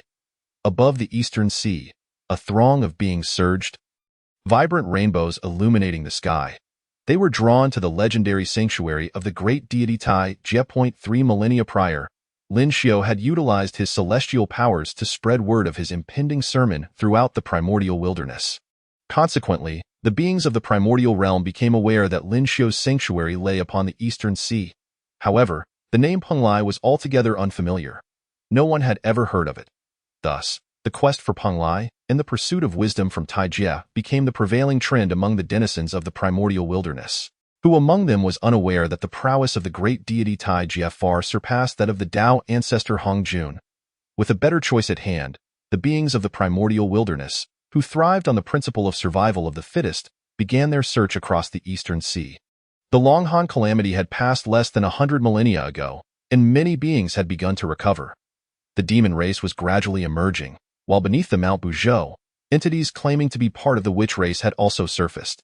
The cultivation levels of numerous beings had seen an increase, although they had yet to reach an era where Deluo junctions were commonplace. Nonetheless, the number of Tai junctions had risen significantly. Alongside a greater multitude of Jin in the skies, numerous beings of at least Jingxian rank flitted about, seeking the traces of Penglai on the ocean's surface. Many beings navigated boats in search of signs of the elusive island. The creatures dwelling within the depths of the eastern sea were gripped by fear, submerging themselves and refraining from even a whisper of divine sense towards the surface. For hundreds of years, the beings of the primordial wilderness scoured the eastern sea, yet Penglai remained undiscovered. As the designated time drew near, many sighed in resignation, believing they had missed their chance to attend the sermon. Just as the beings prepared to depart, a shimmer of golden light erupted above the eastern sea. A magnificent structure, reminiscent of a celestial palace, materialized in the sky. A sight both dreamlike and surreal. Though appearing ethereal, it exuded an aura of profound mystery. Even those of lesser cultivation were stirred by the vision, settling down to meditate, while those of greater prowess rejoiced. Any manifestation of such celestial phenomena often heralded the emergence of extraordinary treasures. Given the magnitude of this occurrence, if it were indeed a treasure, its quality would surely be exceptional. Now stationed above the eastern sea, and with the sermon foretold by Tai Jia imminent, the beings of the primordial wilderness instantly understood that the palace in the sky must surely be Tai Jia's sanctuary. The location of Pangu in an instant, dark clouds gathered, eclipsing the sun, as countless beings soared into the air. Among the denizens of the primordial wilderness, humanoid beings were relatively few, with most retaining their original forms. The likes of Tai Yi and Emperor Jun, descending from the sun, revealed their golden crow forms, exuding an air of superiority as they sped through the sky. Even the dragon race, which had hinted at withdrawing from the primordial realm, saw several of its kin mingling among the throngs of beast kind, heading towards the celestial palace. On the surface of the sea, humanoid beings could be seen crossing the waters, as the multitude approached. The location of the celestial palace gradually became clear. Upon witnessing the scene below, the beings of the primordial wilderness were taken aback. It was a small island, adorned with fragrant flowers and melodious birds. Its mountains and waters picturesque. Such beauty was hardly surprising. There were countless islands like this throughout the primordial realm. However, this particular island was suffused with an exceptionally dense concentration of spiritual energy. As though all the essence of the eastern sea had converged upon it, upon the island stood two handsome Taoists, resembling youthful acolytes, inviting the approaching beings of the primordial realm. We humbly request that you proceed to the celestial palace. The two Taoists gestured towards the enigmatic palace above. The beings of the primordial wilderness paused in astonishment, then comprehension dawned upon them. The idyllic island, abundant in spiritual energy, was clearly the sanctuary of the great deity Tai Jia. With such a multitude of beings arriving to hear the sermon, how could this small island accommodate them all? Moreover, even if it could, the aftermath of the sermon would inevitably leave the island in disarray. Regardless of the circumstances, the sermon could not possibly be held upon this island. Several impatient beings of the primordial wilderness, unable to wait for the Taoists to elaborate, leapt into the air, eager to reach the celestial palace. Yet, mere feet above the ground, they were struck down as if by an unseen force, plunging back into the sea. Witnessing their kin's fall, the remaining beings halted, refraining from further attempts to ascend to the celestial palace and partake in the sermon required passing through trials along the way. One of the Taoists approached with a smile, radiating a powerful aura characteristic of a Deluo Jinxian. The seemingly unassuming figure was, astonishingly, a Deluo Jinxian? The beings of the primordial wilderness gasped in disbelief. It was well known that during the Longhan calamity, nearly all of the higher echelons of the primordial realm had ventured west alongside the Tao ancestor Hongjun to confront the demon ancestor Luo Ho. That battle had decimated the ranks of high-tier powers, leaving only a fraction of the Luo Jinxians alive, and the number of Tai Jinxians was even scarcer. Despite years of recuperation, the emergence of high-tier powers was not an easy feat. Even after nearly 100 millennia, the primordial realm had only seen an increase in beings of Jinxian rank, with the newly initiated Tai Jinxians dwindling sharply, and the count of Deluo Jinxians accumulated over this time barely exceeding a handful. Thus, the seemingly harmless Taoist before them was indeed among the pinnacle of the primordial realm. At that moment, the beings of the primordial wilderness realized that only those of extraordinary caliber could guide them to the celestial palace where the great deity Tai Jia would impart his wisdom. With this revelation, their gazes turned skyward, fixated on the ancient, mystical palace. As long as one can enter it, they will be able to closely listen to the teachings of the great god of the great cataclysm. The foremost being of the primordial chaos. The very thought of the numerous past achievements of the great god of the great cataclysm fills the hearts of the primordial beings with an overwhelming excitement. Whether it be dominating the fierce beast clan, subduing the beast emperor Shun and I, defeating the ancestral dragon with a mere glance, or crushing the demon ancestor Luo Ho and the Tao ancestor Hongjun. All of these feats are immensely terrifying. Such extraordinary accomplishments can only be attributed to the great god of the great cataclysm in the entirety of the primordial world. Chapter 91. The Trial Above the Eastern Sea. Beyond the island of Pangu, numerous primordial beings, one after another, come to a halt, patiently awaiting the messenger dispatched by the great god of the great cataclysm. Observing the multitude of primordial beings standing quietly in anticipation, Tongtian Jiaozhu cannot help but feel a surge of pride within him. As at a Luo Jingxian, Tongtian Jiaozhu keenly perceives that among the numerous beings present, there are dozens whose cultivation levels are comparable to his own, with several whose depths he cannot discern at all. They possess such an aura that even a Luo Jingxian cannot gauge. Their identities are all but certain. These are the quasi-saints. Only those of quasi-saint cultivation can elude the perception of a Luo Jingxian like Tongtian Jiaozhu. Yet, even these quasi-saints must obediently listen to his commands upon this ocean's surface, just as he learned from his master, the great god of the great cataclysm. At this moment, Tongtian Jiaozhu cannot help but feel a sense of gratitude. How fortunate it was that he chose to abandon darkness for the light and took the great god of the great cataclysm as his master.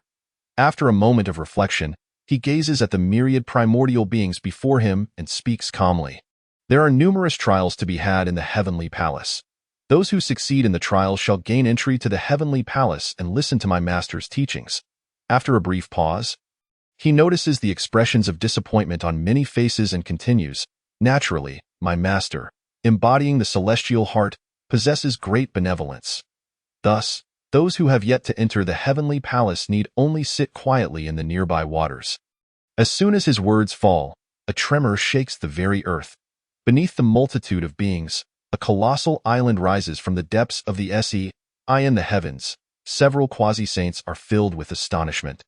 This is a display of immense magical power, forcibly extracting land from the ocean's abyss. They ponder, if they were to attempt such a feat, it would undoubtedly consume a vast amount of their own magical energy.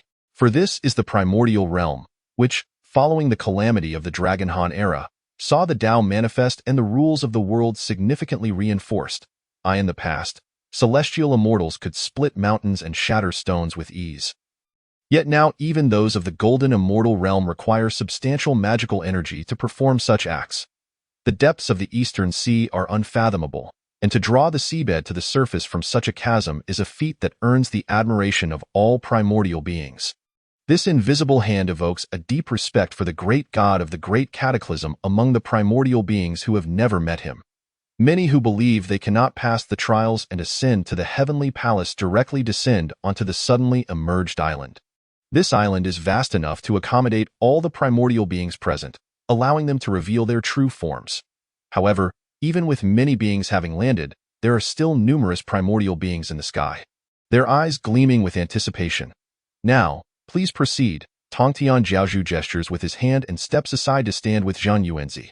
For many primordial beings, listening to Lin Xiu's teachings may be a once-in-a-lifetime opportunity, and they are determined to seize this chance. Yet, for Tongtian Jiaozhu and Zhang Yuanzi, it is not quite the same. As disciples of Lin Xiu, should they find themselves in doubt, they could seek answers from their master, who would be patient in his explanations. Furthermore, every 1,000 years, Lin Xiu conducts a test of their cultivation and imparts teachings, making the precious discourse a mere event occurring once every millennium in their eyes.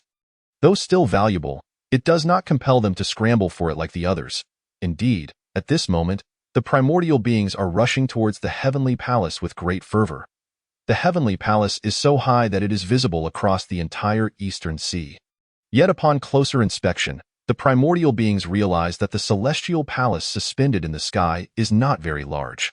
Considering the size of the various primordial beings that have revealed their true forms, it can accommodate only a limited number.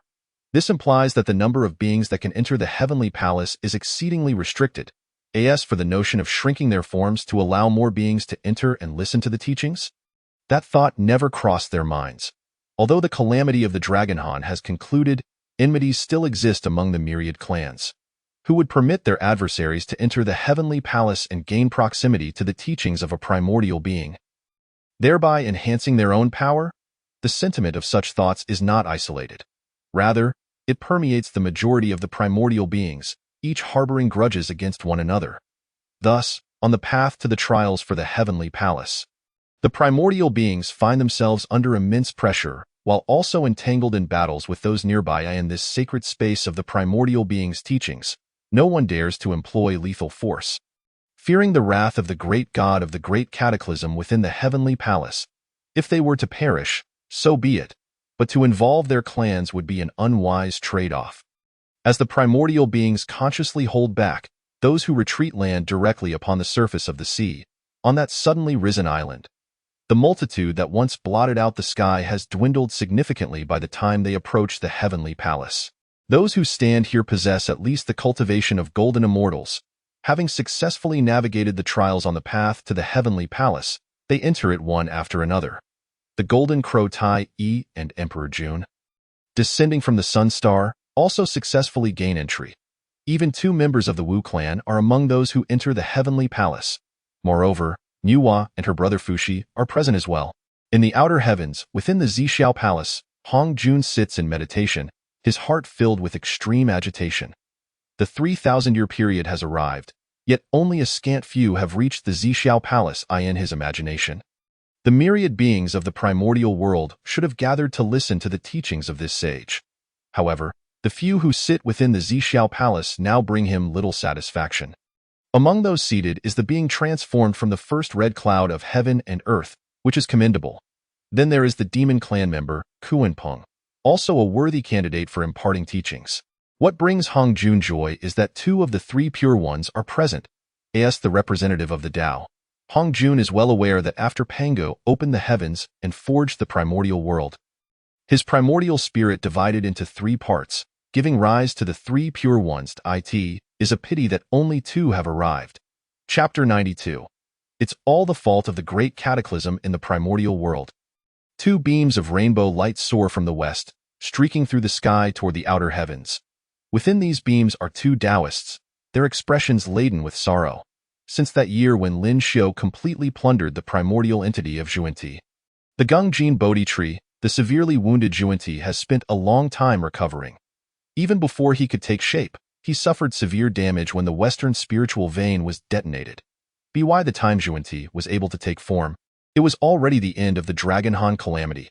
However, the spiritual energy in the west had become nearly non-existent, rendering cultivation exceedingly difficult.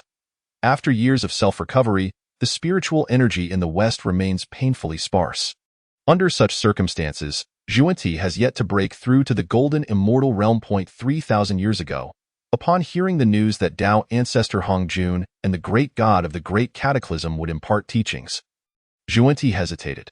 After all, the great cataclysm is the foremost figure in the current primordial realm, possessing unparalleled strength.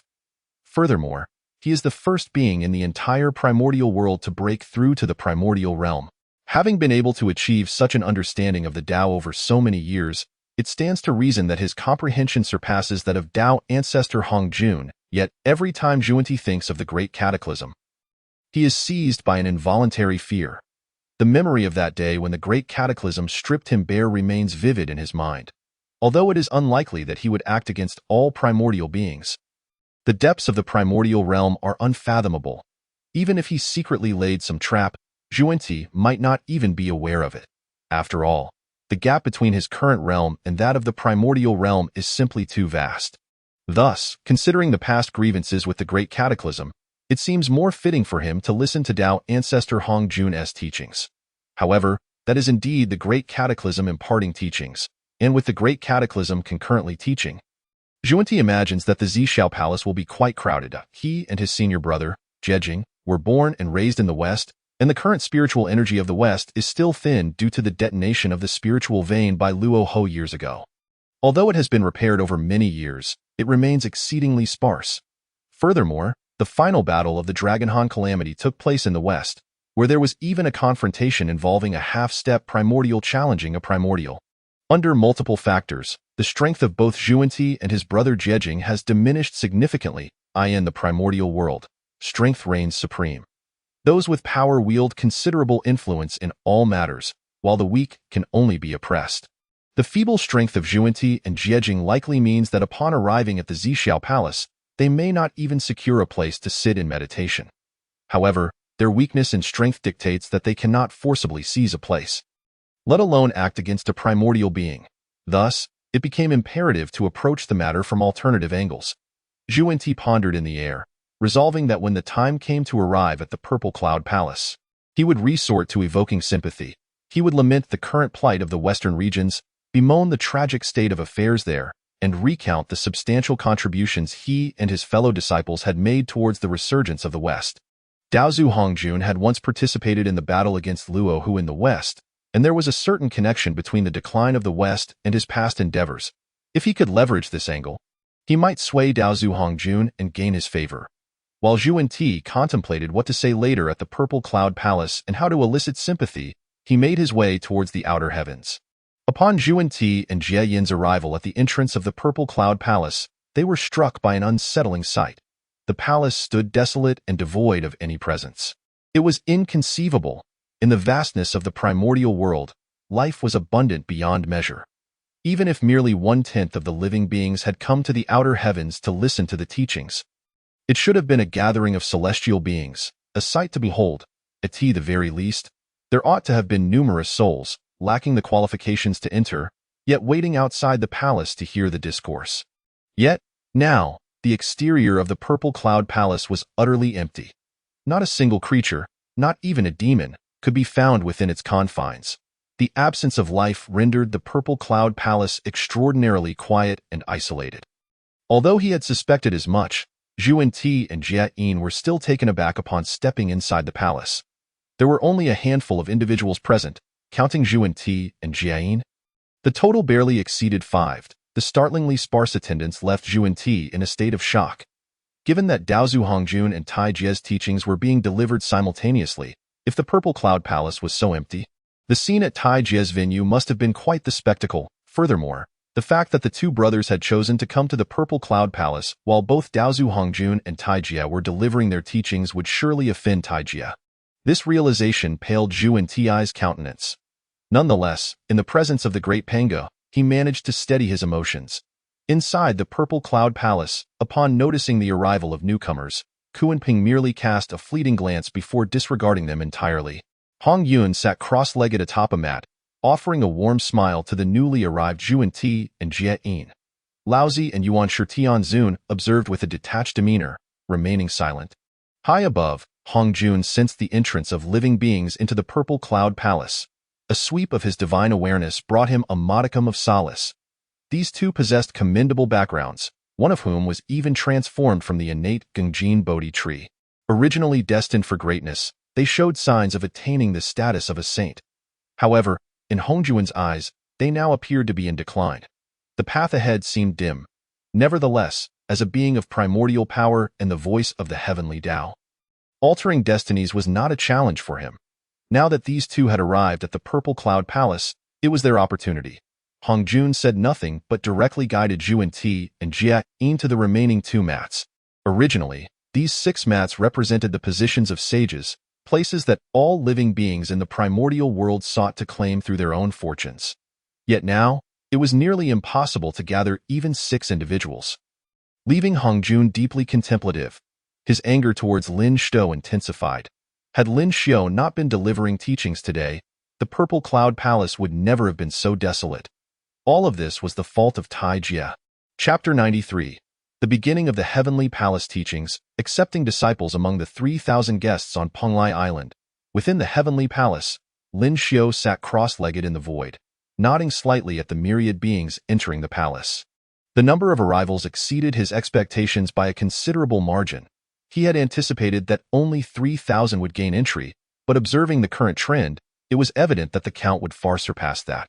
Among the crowd, Lin Xiao even recognized several individuals who had not attended Hongjun's teachings in the original timeline. 2 women were unmistakably from the Wu tribe in the original timeline.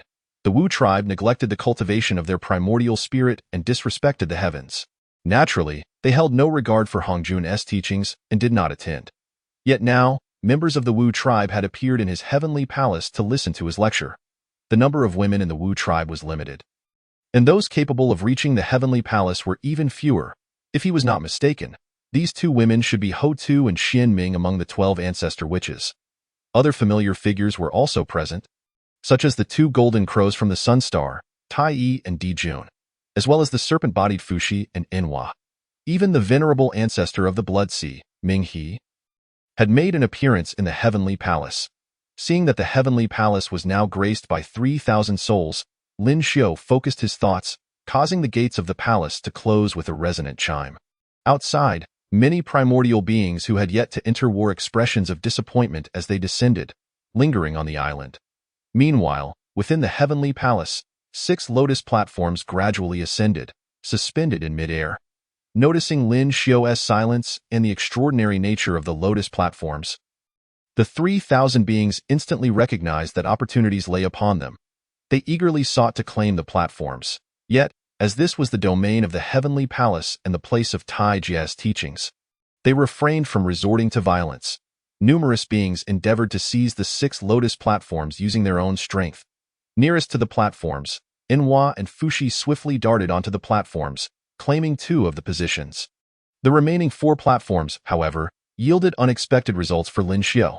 Each of the 4 platforms was occupied by women. The 2 formidable members of the Wu tribe, Ho Tu and Xian Ming, each claimed 1 platform. The last 2 platforms were occupied by 2 women who bore striking similarities, exuding an aura of coldness reminiscent of the Taiyin star. Upon seeing these 2 similar women, Lin Xiu formed a conjecture. With such an icy demeanor and being twins, it was likely that they were the 2 from the Taiyin star. With all 6 lotus platforms now claimed, the expressions of the many beings in the heavenly palace reflected disappointment. They lamented the missed opportunities. Feeling regretful, Lin Xiu gradually manifested above the heavenly palace, gazing down at the individuals upon the lotus platforms, and spoke softly. I see that you all share a fateful connection with me. Today, I wish to accept you as my disciples. Do you consent? His voice resonated throughout the heavenly palace. The 6 individuals atop the lotus platforms were filled with joy, while those who had not secured a position wore faces of despondency. This was an opportunity to be accepted as disciples by Tai Jia. If word spread, the number of attendees would surely multiply exponentially. It was well known that Tai Jia was the first being in the entire primordial world to break through to the primordial realm. A remarkable power who had subdued the beast Emperor Shen and I, and the demon ancestor Luo Hu. Theo become a disciple of such a figure would surely make attaining the quasi-saint realm a breeze. And who knows, perhaps even reaching the primordial realm would not be beyond reach. Disciples Enhua, Fushi, Ho Tu, Xian Ming, Changxi, and Shi He pay homage to the master. The 6 on the lotus platforms respectfully bowed to Lin Xiu. With a gentle motion of his hand, Lin Xiu released a surge of power, assisting the 6 in rising. The formalities of discipleship would be addressed after the teachings. Tong Tian, Lin Xiu called softly. And Tong Tian, the flew in from outside the heavenly palace, landing respectfully before Lin Xiu and bowing. Disciple Tong Tian pays homage to the master. Casting a glance at Tong Tian, Lin Xiu pointed his right hand towards him, unleashing a surge of fierce energy. The moment this malevolent aura manifested, those present in the heavenly palace who were at the Tai realm felt a chill run down their spines, their bodies trembling in response. Even the great Luo Jingxian and quasi-saints experienced a fleeting moment of dread. A sword materialized from Lin Xiu's fingertip, shooting forth to land before Tong Tian. The blade emanated a fierce and menacing aura, glinting ominously, and clearly exuded the essence of a top-tier innate spiritual treasure. Tong Tian, take this sword to the Purple Cloud Palace. We shall deliver our teachings there, Lin Xiu instructed. Disciple obeys. Tong Tian respectfully accepted the sword. Tucking it away in his robes as the sword was stored, Tong Tian's aura surged dramatically. Once a great Luo Jingxian, he now radiated a depth and vastness that reached the quasi-saint level. The onlookers in the heavenly palace were utterly astonished. Transitioning from great Luo Jingxian to quasi-saint was not overly difficult when fortune smiled upon one, yet many had been stuck at the great Luo Jingxian level for hundreds of thousands of years. Now, simply by acquiring a treasure bestowed by Tai Jia, he had directly ascended to the quasi-saint realm. While it was true that there was an implication of relying on the treasure to break through, and his level might revert after returning the treasure, experiencing this level would undoubtedly simplify future ascension. In less than 10,000 years, he would surely break through to the quasi-saint realm. This single sword, a treasure bestowed upon him, had undoubtedly paved the way for Tong Tian's advancement to quasi-saint. The others on the lotus platforms looked upon Tong Tian with envy, though they felt a pang of jealousy. They understood that having entered Tai Jia's fold, Similar opportunities would surely arise in the future.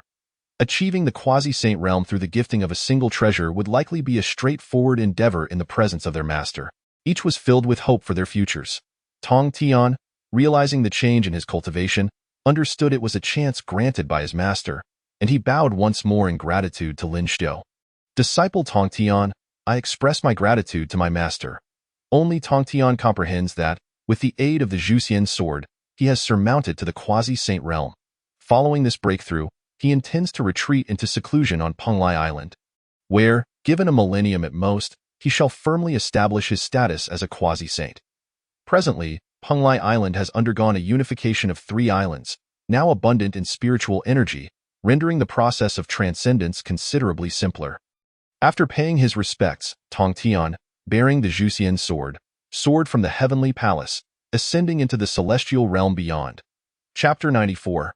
Hong Jun, I beseech you to relinquish the Zhixiao Palace in the celestial realm, within the Zhixiao Palace. Hong Jun harbored dissatisfaction at the sparse attendance of listeners, yet he found himself powerless to change this circumstance.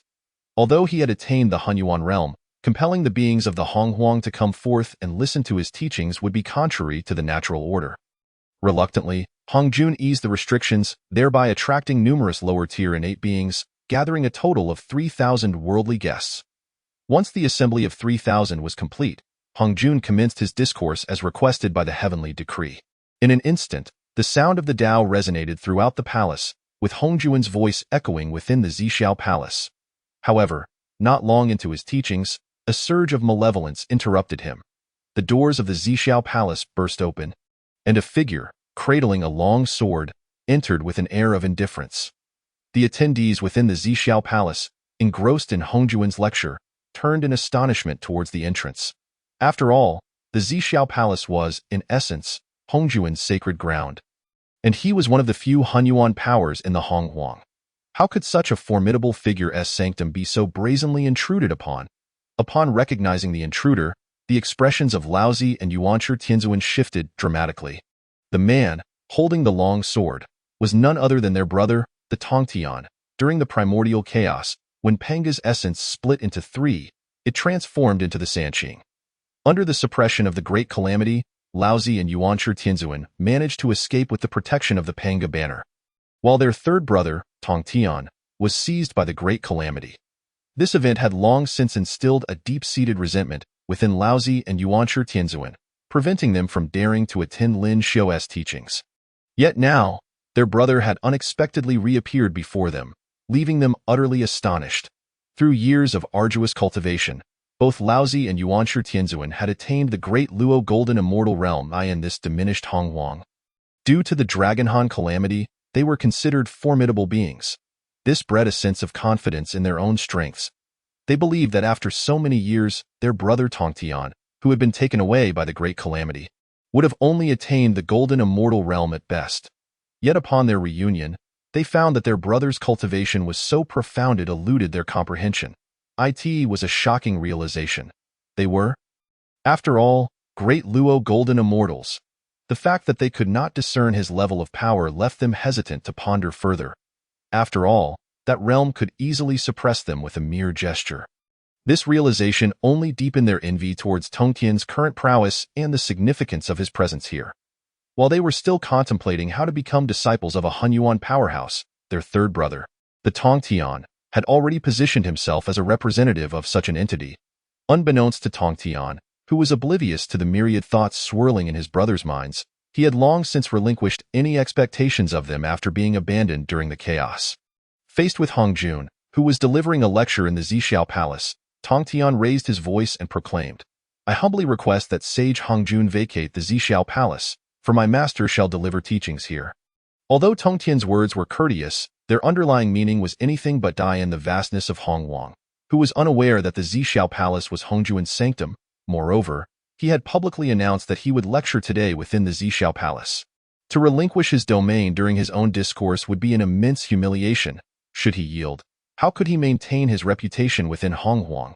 Hong Jun felt a surge of resistance rising within him, poised to refuse when suddenly, a wave of malevolence emanated from the Zhuxian sword in Tongtian's grasp. Hong Jun, suspended in the air, faltered, a flicker of panic crossing his eyes. Within that released malevolence, he detected the ominous aura of the Great Calamity. For Hongjun, the Great Calamity was a haunting memory. Before achieving the quasi-saint realm, he had been deprived of his opportunities by it, and he had narrowly escaped losing his own creation Jade Tablet. Later, during the climax of the Dragonhan Calamity, it had abruptly appeared, thwarting his meticulously laid plans and leaving him gravely injured, losing 60% of his essence in the process. Had it not been for his role as the heavenly spokesperson, bolstered by the heavenly mandate, he might have perished long ago. Although he had now broken through to the Hunyuan realm, he had refrained from confronting the Great Calamity directly, especially now that his treasures had been entirely seized by the Yangmei Old Ancestor. While the Hunyuan realm granted him immortality, and he was indeed a powerful entity, Hongjun understood that should he confront the Great Calamity, the outcome would inevitably lead to his own sealing. As he hovered in the air, Hongjun's expression shifted, and after a moment's hesitation, he waved his hand, transporting the assembled disciples from the Zixiao Palace into the chaos. In that moment, he, Hongjun, chose to follow his heart. Upon witnessing Hongjun vacate the Zixiao Palace, Tong Tian grasped that his elder brother had opted to retreat from the limelight, yielding the palace to him. Observing the now empty Zixiao Palace, Tong Tian formed several sword seals with his hands. The Zhuxian sword levitated within the palace, radiating myriad beams of light. In the blink of an eye, the inhabitants of the heavenly palace materialized within the Zixiao Palace, accompanied by the 6 lotus platforms. The faces of the 3,000 Honghuang beings brought by Lin Xiu were filled with astonishment, their eyes wide with disbelief.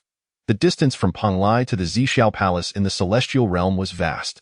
Even a great Luo Golden Immortal would require considerable time to traverse from the East Sea Penglai to the Zixiao Palace in the celestial realm.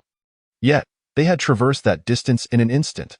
In a mere moment, they had transported 3,000 beings from the Honghuang, across the East Sea, and into the heavenly palace, all the way to the Zixiao Palace in the celestial realm. This immense power deepened the admiration felt by the 3,000 Honghuang beings towards Lin Xiu, and the 6 individuals upon the lotus platforms were equally enraptured. The strength of their teacher filled them with hope for their own futures. Chapter 95.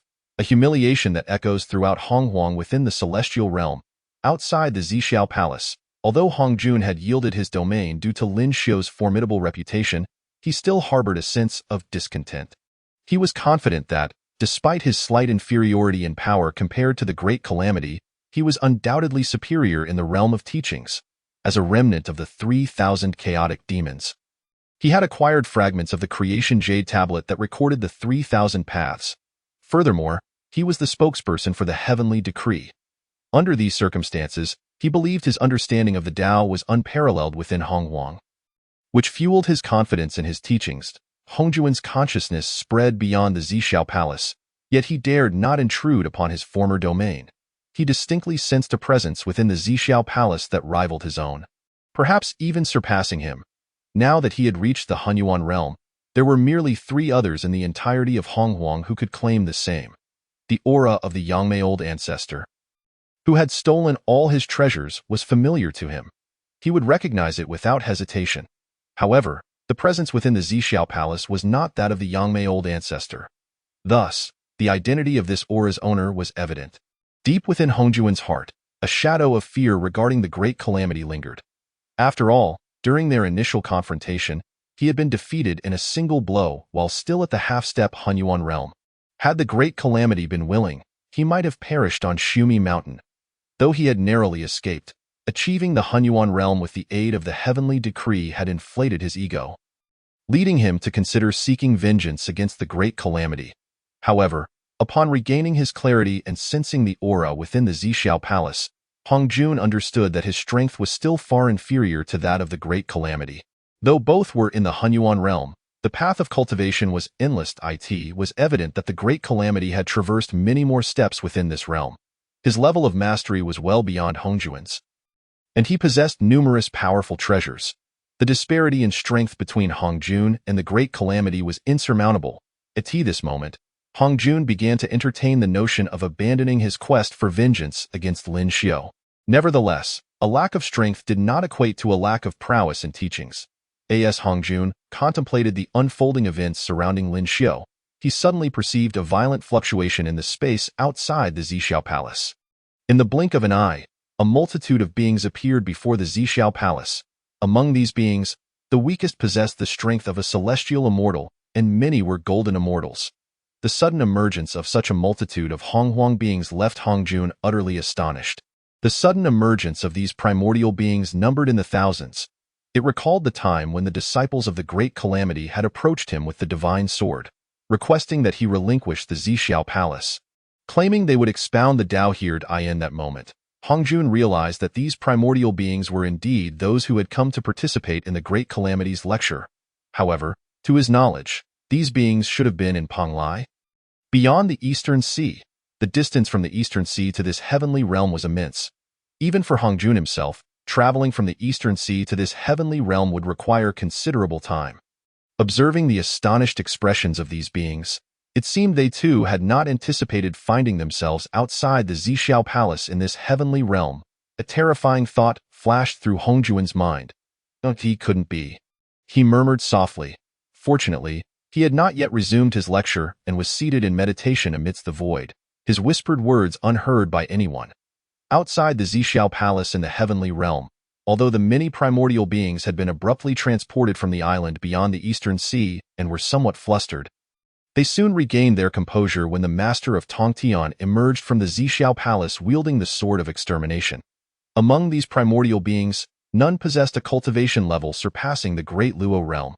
In contrast, under the enhancement of the extermination sword, the master of Tongtian now wielded the power of a quasi-saint. The disparity between the quasi-saint and the Great Luo was immeasurable. These primordial beings had previously encountered the master of Tongtian while in Panglai, and thus recognized him as the envoy of the Great Calamity. Once Tongtian took the stage, the many primordial beings outside the Zixiao Palace calmed down. Subsequently, resonating sounds of Tao emerged from within the Zixiao Palace. The sounds of the great Tao were ethereal and elusive. Under the influence of these sounds, golden lotuses blossomed around the Zixiao Palace, as if myriad races from the heavens and the 3,000 paths flickered in the void. It seemed that the great Tao was responding to the lecture within the Zixiao Palace. Witnessing the extraordinary phenomena outside the Zixiao Palace, Hongjun felt an overwhelming shock that Asa Hunyuan, saint, who had comprehended numerous principles inscribed in the Book of Creation. Hongjun understood that such an astonishing scene was the result of someone who had penetrated the 3,000 paths articulating their understanding of the Tao. This lecture was undoubtedly immensely beneficial to the quasi-saints. Indeed, even a Hunyuan saint would find themselves making strides after listening to such a lecture. The efficacy of this lecture was astonishing. Hongjun reflected upon his own teachings. Although they were commendable, they primarily benefited those at the Great Luo Golden Immortal Realm. For quasi-saints, there might be some insights gleaned, but it ultimately depended on their innate understanding and talent. In terms of effectiveness, it paled in comparison to the lecture of the Great Calamity. At this moment, Hongjun's heart was heavy. His strength was far inferior to that of the Great Calamity, and his comprehension and ability to lecture on the Tao were also lacking. Under this dual blow, Hongjun began to doubt himself, and his state of mind was fragmented. With his mindset shattered, Hongjun found himself unable to continue lecturing, merely gazing from afar at his Zixiao Palace, waiting for the Great Calamity's lecture to conclude. As Hongjun wallowed in his sense of disgrace, feeling as though he had shamed the entire primordial realm, Lin Xiao was currently in Panglai, contemplating matters of cultivation. Although he had previously felt some inspiration and delivered a lecture, Lin Xiao had no intention of stepping forward to lecture himself. He now sensed, almost imperceptibly, that he could glimpse the elusive culmination of the Hunyuan realm. As for the lecture, he had merely sent forth an avatar to participate. At present, Lin Xiao's cultivation level had reached a point beyond his own comprehension. The only certainty was that he remained within the Hunyuan realm and had not yet broken through to the next level. Nevertheless, Lin Xiao felt that he could effortlessly contend against the heavenly principles. His avatar possessed the strength of the Hunyuan realm, allowing it to traverse the primordial realm without drawing attention. After manifesting his avatar, Lin Xiao, who was in seclusion on Panglai Island, heard a long-forgotten voice in his mind. Chapter 96, Choices Reawakened. The host faced an unclear crisis ahead. Choice 1. Transform into the primordial chaos, merging with the heavenly principles. Reward, method of cultivating the primordial Tao. Choice 2. Open up the chaos, transforming into a new world. Reward, method of cultivating the Tao through strength. Choice 3. Transcend the world, living freely and at ease. Reward, method of cultivating the mythical Great Luo. 3 choices appeared before Lin Xiu. Gazing at the long-awaited options, Lin Xiu felt a wave of emotion wash over him. After such a long time, he had finally encountered the reappearance of the system. After a moment of reflection, Lin Xiu began to scrutinize the 3 choices before him. The first option, merging with the primordial chaos and becoming one with the heavenly principles, was the path chosen by Hongjun in the original timeline of the primordial realm. In the primordial realm, Hongjun had chosen to merge with the heavenly principles, thus attaining a realm above the saints. Lin Xiu, without much thought, decided to forego this option. Merging with the heavenly principles would inevitably extinguish his emotions and desires. In Lin Xiu's view, without emotions and desires, what meaning would life hold? Would he still be himself then? Lin Xiu shifted his gaze to the second option, opening the heavens and creating a new world. This choice evoked an image of Pangu appearing before him. Undoubtedly, this path was the one chosen by Pangu in the past. By proving the Tao through strength, Pangu had cleaved through the chaos, opened the heavens, and transformed his body into a complete world. His primordial spirit had split into the 3 pure ones, his essence blood had become the 12 ancestors of sorcery, and his physical form had evolved into the primordial realm. Such an outcome was a complete sacrifice of oneself to bestow vitality upon a world. While Pangu might choose this option, Lin Xiu had no intention of doing so. If he truly selected this path, he feared he would tread the same old road as Pangu. Even if he were to break through to the realm above Hunyuan, it would hold no significance. Finally, Lin Xiu gazed at the third choice. Transcend the world, living freely and at ease. This carefree attitude resonated deeply with Lin Xiu. Without much hesitation, he made his choice. Option 3. As Lin Xiu made his choice, the corresponding reward was bestowed upon him. The word's method of cultivating the mythical Great Luo materialized in Lin Xiu's mind. Instantly, the magical energy within Lin Xiu began to operate according to the method of cultivating the mythical Great Luo that had appeared in his consciousness. The method of cultivating the mythical Great Luo was indeed a pathway leading directly to the realm above the saints. As it commenced, an immensely powerful aura surged forth. The heavens and earth shifted colors, and the winds and clouds roiled. The barriers on Penglai Island trembled. Within the Zixiao Palace, Lin Xiu's avatar was delivering a lecture. Every word and action resonated with the great Tao. Under such marvelous phenomena, those within the Zixiao Palace experienced a significant enhancement in their understanding of the Tao. Many beings within the Zixiao Palace felt the momentum to break through but forcibly restrained themselves. After all, breaking through a realm was a grand affair. If this lecture were interrupted, it would surely be a loss. Those exercising restraint were not merely a few. The vast majority of beings were suppressing their breakthrough. However, those on the several lotus thrones were aided by formations and barriers. With such support, those on the lotus throne successfully broke through without causing a commotion. This could be considered a boon Lin Xiu provided for his disciples. While everyone was absorbed in the lecture, entranced by the teachings, a sudden change occurred in the skies above. From Lin Xiu's avatar, delivering the lecture, a powerful aura erupted unexpectedly. This aura pierced through the heavens, penetrating into the chaos, causing even the heavenly realm to tremble. Witnessing this seemingly apocalyptic aura, Hongjuan's face revealed an expression of shock. The intensity of this aura was so formidable that it left him astounded. It is worth noting that he was a mighty being at the Hunyuan realm, one of the 3 strongest in the primordial realm. Yet now, the aura emanating from the Zixiao Palace was so immense that it astonished him. For within that aura, Hongjun sensed that its master had indeed surpassed the Hunyuan realm. The great calamity had actually broken through to a level beyond Hunyuan. Hongjun murmured softly, just as the shock of this revelation had not yet subsided. A startling aura emanating from the eastern sea in the primordial realm left Hongjun even more alarmed. The aura above the eastern sea was, astonishingly, even more powerful than that within the Zixiao Palace. According to Hongjuan's knowledge, this should have been the aura of the Great Calamity. However, the 2 auras were strikingly similar, and the island above the eastern sea was also the site of the Great Calamity's teachings. Such a scenario birthed an incredulous thought within Hongjuan's mind. Could it be that the presence within the Zhixiao Palace was merely an avatar of the Great Calamity? As this thought arose, it could not be suppressed. If this notion held any truth, how terrifying would the Great Calamity be? An avatar emanating an aura surpassing Hunyuan.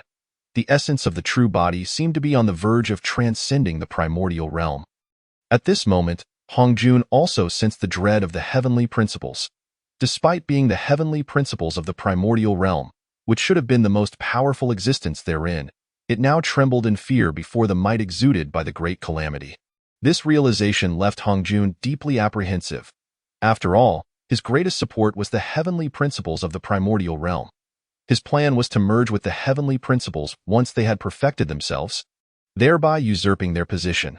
This was the method Hongjun had devised to break through to a level beyond Hunyuan. Yet now, the aura released by the Great Calamity had caused the heavenly principles to tremble, instilling fear. Even if his plan succeeded and he merged with the heavenly principles, the power he could attain would merely equate to that of the heavenly principles themselves. However, the current calamity is such that it instills fear within the heavenly Tao itself. Although the heavenly Tao may grow stronger over time with its own refinement, this calamity cannot remain stagnant. Indeed, Hongjun suspects that the pace of progress of this calamity surpasses that of the heavenly Tao's enhancement by a significant margin. It is essential to note that since the conclusion of the Long Han calamity, the heavenly tribulation has advanced to the level of the Hunyuan realm in no more than 500,000 years. While this duration may seem considerable within the context of the primordial chaos, it is not excessively long. For beings of their caliber, a prolonged period of meditation is indeed feasible. Remarkably, in merely 50 years, one can ascend from the initial breakthrough to the Hunyuan realm to a level beyond it. Such rapid advancement leaves Hongjun both astounded and apprehensive. At present, it has become impossible to contend with this power. Should it continue to develop, the strength may become even more terrifying. In this moment, Hongjun experiences a profound revelation, realizing that beyond the Hunyuan realm lies the transcendence from this world, a state of freedom and liberation. Chapter 97. Freedom and Transcendence. A multitude of phenomena. As Lin Xiao's aura deepens to an imperceptible level, Hongjun comprehends the situation. This calamity has likely already reached a level beyond Hunyuan, embodying the essence of transcendence and liberation. Reflecting on the fact that he himself has only recently attained the Hunyuan realm after approximately 10,000 years, it is astounding that this calamity has already achieved a state of transcendence. In comparison, this level of cultivation far exceeds his own, and the innate talent displayed is considerably superior. Even the heavenly Tao, which serves as his current support, is taken aback by this transcendent cultivation. While Hongjun is in a state of astonishment, Lin Xiao on Penglai Island gradually regains his momentum. Observing his remarkably rapid advancement, he feels a surge of joy in his earlier days, when he was yet to reach the Hunyuan realm. He had extracted a significant amount of primordial purple energy from the chaos. This primordial purple energy, when he transitioned to the mythological Daluo cultivation method, provided him with immense power. It is well known that a mere strand of primordial purple energy can enable a quasi-saint to break through to the Hunyuan saint realm. He extracted far more than just a few strands from the chaos. With the aid of the primordial purple energy, Lin Xiao, initially at the mid-level of Hunyuan, has remarkably surged forward, directly breaking through to the state of transcendence. Upon attaining this transcendent state, Lin Xiao realizes that the current state of the primordial world appears profoundly shattered through his eyes. The fragmentation of the heavenly Tao has resulted in a certain degree of disarray in the world. However, since Hongjun achieved the Hunyuan realm under the gaze of the heavenly Tao, he has somewhat compensated for the Tao's loss. Based on the current situation, it is estimated that with just a few more breakthroughs to the Hunyuan realm, the laws of the heavenly Tao will be fully restored. Nonetheless, even a fully restored heavenly Tao, in Lin Xiao's view, pales in significance. Having transcended this world and embraced freedom, he senses that he can indeed break through to even higher realms. Now, should he desire it, he could venture into the chaos to seek the primordial purple energy. In the instant of his breakthrough to transcendence, Lin Xiao comprehends that the primordial purple energy has become irrelevant to him. Now, with merely the intent, he can create an entire universe anew. Thus, the cost of consumption is substantially lesser than that of Pangu. With his power elevated to the transcendent realm, there is scarcely anyone left in the primordial world who can pose a threat to him. However, his his disciples remain at a relatively low level of cultivation. After this lecture, Tong Tian should be able to steadily advance to the quasi-saint realm, and perhaps even achieve considerable progress within that realm. As for Xinyuanzi, having accompanied him for a significant period, he has reached the level of Daluo Jingxian and should not find it difficult to break through to the quasi-saint realm. Regarding the 6 disciples he accepted in the Heavenly Palace, Xianming and Hudu follow the Pangu system, emphasizing the strength of evidence in their path to enlightenment. Though Lin Xiu has not chosen this route, all laws of the world ultimately converge. Having nearly reached the pinnacle of the mythological Daluo cultivation method, he now possesses considerable insights into the other 2 paths. While he may not guide Hutu and Xianming to the same heights as Pangu, reaching the Hunyuan realm is certainly not beyond possibility. However, the 2 with the lowest cultivation levels, Changxi and Shihe, pose a dilemma for him. These 2 beings, born of the lunar star, possess extraordinary backgrounds but still fall short compared to Hutu and Xianming. Furthermore, they are entangled in cause and effect within the primordial world. Without delving into this causal web, breaking through to the Hunyuan realm would be exceedingly challenging. As for Fuxi and Yuhua, Lin Xiu has already begun to formulate a specific training method tailored for them. After pondering for a moment, Lin Xiu manipulates his avatar to continue lecturing in the Zhixiao Palace. Now that he has transcended to the realm of liberation, the myriad paths within the primordial world appear to him as simple rules to be understood. The audience in the Zhixiao Palace listens in awe to the teachings of Lin Xiu's avatar, feeling profoundly astonished. The previous lecture had already been intricate, leaving a deep impression, yet the current discourse is remarkably accessible. Evidently more potent than before. It is as if the great Tao has been deconstructed and presented before them. In the Zhixiao Palace, Lin Xiu's avatar emits golden lotuses with each word, conjuring a multitude of celestial phenomena. The sun rises, the moon descends, and day and night shine in unison. The ocean roils, waves crashing with ferocity. Dragons and phoenixes present themselves, while Qilins bow in reverence. Various celestial wonders fill the Zhixiao Palace. Some of the more powerful quasi-saints gaze at these phenomena, their expressions shifting. They realize that these manifestations are entirely derived from the laws. Each phenomenon represents a unique law. The ability to materialize the great Tao's principles and engage with them at such proximity is bound to accelerate their cultivation tremendously. Although these laws do not pertain to the transition from quasi-saint to Hunyuan saint, even those at the Hunyuan level can glean substantial benefits. Under the influence of such phenomena, all 3,000 attendees in the Zhixiao Palace begin to comprehend. High above, Lin Xiu's avatar glances around, paying little mind to the unfolding events. Based on his estimations, this lecture is likely to elevate the lowest cultivators in the Zhixiao Palace to the level of Daluo Jingxian, with several poised to break through to the quasi-saint realm. Outside the Zhixiao Palace, Hongjun and others gaze from a distance, utterly bewildered. The atmosphere surrounding the Zhixiao Palace is suffused with the resonance of Tao, the essence of which is astonishing. Hongjun feels an instinctive sense of dread toward the Zhixiao Palace. Although he does not directly confront the situation, he senses that should that avatar of the calamity wish it, he would surely perish in an instant. Even as a being renowned for its immortality, he would meet his end. Hongjun's countenance darkens considerably. Meanwhile, the 3,000 assembled disciples, forcibly gathered by Hongjun, engage in fervent discussions. From their perspective, it appears that the other side is remarkably more powerful. Such celestial phenomena. What kind of strength does the one lecturing possess? Indeed, in comparison, we seem. The atmosphere over there is supreme, as if it has already transcended this world. We ought to attend the next lecture over there. Several individuals whisper among themselves. Among the crowd, Laozi and Yuanshi Tianzuan were somber expressions. They had gleaned some insights from Tongtian's prior demeanor. They understand that their desire to seek refuge with this calamity is likely futile. Otherwise, Tongtian would have treated them with greater regard. However, given the overwhelming strength of the calamity, Laozi and Yuanshi Tianzuan can only pray to avoid retribution. Chapter 98. Conclusion of the lecture, Lingbao of the Zhixiao Palace with the hearts of the 3,000 disciples in disarray. Hongjun finds himself devoid of the desire to continue lecturing. The lecture on the other side has resulted in the resonance of Tao and the essence spilling forth from the Zhixiao Palace. A spectacle that shakes the heavens and the earth. In contrast, his own gathering feels somewhat desolate. The venue for his lecture has been forcibly appropriated, relegated to a mere discussion amidst the chaos. Even the essence emanating from his teachings pales in comparison.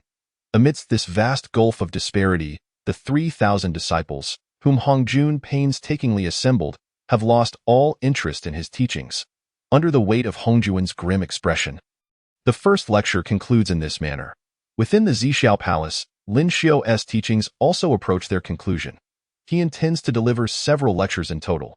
The first serves merely to awaken the spiritual awareness of the myriad beings within the primordial realm, laying a foundation for the subsequent discourses. Upon concluding the lecture, Lin Xiu retains some of his disciples, including Luo Hu, who should have remained in Panglai. After tens of thousands of years since the Longhan calamity, with Lin Xiu's assistance, Luo Hu has successfully remolded his physical form. He has even restored his cultivation to the pinnacle of quasi-saint, just a step away from Hunyuan. Given that Luo Hu was once at the peak of quasi-saint, regaining this level is not overly challenging. However, he remains stuck at this threshold, unable to break through again. Casting his gaze upon the 6 newly accepted disciples on the Lotus platform, Lin Xiu contemplates what gifts would be most suitable. After a moment of reflection, he recalls his previous acquisition of several innate spiritual treasures. Now that he has transcended to the realm of liberation, these innate treasures hold little value for him. It would be better to distribute them among others. With a flourish of his hand, Lin Xiu conjures forth a multitude of innate spiritual treasures, which accumulate upon the floor of the Zixiao Palace. Due to the sheer quantity of these treasures, they are strewn about haphazardly, resembling a heap of discarded items. Observing the vast array of innate spiritual treasures cast forth by Lin Xiu, the disciples in the Zixiao Palace are left utterly bewildered. In the primordial chaos, although treasures abound, they refer primarily to those of the postnatal supreme tier. The quantity of innate spiritual treasures within the entire expanse of the primordial realm is, indeed, limited. Despite the considerable number of innate spiritual treasures in the primordial world, it would be quite remarkable for a few newly initiated disciples within the Zixiao Palace to possess even 1 or 2 such treasures. Yet, witnessing Lin Xiu casually discarding numerous innate spiritual treasures as if they were mere refuse left everyone in a state of astonishment. These innate spiritual treasures were sufficient to arm each of them to the teeth. Even the 2 ancestral witches, who practiced only physical cultivation without delving into the spiritual aspect, had their eyes gleaming with desire. Although they did not cultivate the spiritual essence and thus could not utilize magical artifacts, they could still wield weapons, and among these innate spiritual treasures, there were indeed many weapons to choose from. Now, having transcended to an extraordinary realm, Lin Xiu remarked that the treasures were not particularly suited for them, allowing them the liberty to choose for themselves. Following this, Lin Xiu's avatar transformed into a flurry of butterflies, vanishing amidst the Zixiao Palace. Although Lin Xiu's avatar dissipated, its protective force enveloped the palace, rendering Hongjun, who was waiting outside to return to his own domain, unable to approach. Even probing with divine sense proved futile. Gazing at the scattered innate spiritual treasures, the crowd hesitated for a moment before extending their divine senses towards them. The nature of innate spiritual treasures hinges upon fate. Should one be destined to possess them, their spiritual essence could reach out and establish a connection with the treasures. Hutu and Xianyuan, lacking spiritual cultivation, could not engage with the treasures as Changxi and Shiha did, and thus remained stationary, hoping to acquire the weapons they desired later. However, Tongtian and Luohu, upon probing with their divine senses, immediately received Lin Xiu's residual words of guidance. Having solidified their cultivation after the first sermon, Tongtian's mastery had anchored him in the quasi-saint realm. Although each level of the quasi-saint realm varies dramatically in power, it is generally only a step away from the Hunyuan realm. With a breakthrough into Hunyuan, one could ascend to the early stages of quasi-saint and achieve immediate sanctification. Tongtian and Luohu, being among Lin Xiu's most accomplished disciples and subordinates, held great potential. Cultivating them to the Hunyuan realm would significantly enhance Lin Xiu's reputation. Thus, within this heap of innate spiritual treasures, Lin Xiu embedded insights specifically tailored for Tongtian and Luohu, enough to illuminate their path towards Hunyuan considerably. Within the Zixiao Palace, Tongtian and Luohu sat with eyes shut, deep in contemplation. The marks left by Lin Xiu undoubtedly opened a gateway for them to Hunyuan. Luohu, having long been stuck at the threshold of Hunyuan for millennia, had subsequently faced tribulations orchestrated by Hongjun that forced him to restart his cultivation. Now, with Lin Xiu's guidance, Luohu experienced a profound awakening. Resolving many of his previous uncertainties regarding cultivation, past doubts and numerous cultivation issues found clarity after receiving this guidance. Luohu now felt as though he had one foot poised at the entrance to the Hunyuan realm. With one decisive step, he would become the fourth Hunyuan powerhouse in the primordial world since time immemorial. On the other side, Tongtian also experienced an epiphany. Having just broken through to the quasi-saint realm, his cultivation was not yet entirely stable. Originally, Tongtian intended to return to Penglai after the sermon to consolidate his mastery and escort his junior disciples back to familiarize them with Penglai. However, during the current allocation of treasures, he touched upon the guiding mark left by Lin Xiu, which solidified his cultivation entirely. Furthermore, he even began to formulate a plan for breaking through to Hunyuan. He sensed that if he continued along this path, a breakthrough to the Hunyuan realm was all but assured. Although it appeared that Luohu might achieve this before him, he would nonetheless become the fifth figure to break through to Hunyuan since the inception of the primordial world. Reflecting on his first encounter with Lin Xiu, where he was overwhelmingly subdued, he initially considered it a stroke of misfortune. Yet, it became evident that this was, in fact, his fortune. Without this encounter, how could he have become Lin Xiu's disciple and received such an abundance of opportunities? Several millennia ago, at the conclusion of the Long Han calamity, Lin Xiu even bestowed upon him the Qingping sword. At this moment, Tongtian resolved within his heart. Having received such support from his master, once he achieved Hunyuan, he would undoubtedly extend his aid to his fellow disciples. Chapter 99. The end of destruction leads to birth within the Zixiao Palace. After receiving Lin Xiu's guiding marks, Tongtian and Luohu fell into seclusion. Meanwhile, Nuhua, Fuxi, Changxi, and Shihe approached to claim several innate spiritual treasures that resonated with them, treasures that were in perfect harmony with their essence. Zenyuanzi also symbolically took a few. Being Lin Xiu's second disciple, just below Tongtian. While his cultivation was still somewhat inferior to Tongtian's, he was nonetheless a formidable Deluo golden immortal. Moreover, Zenyuanzi had been Lin Xiu's disciple for over 100,000 years.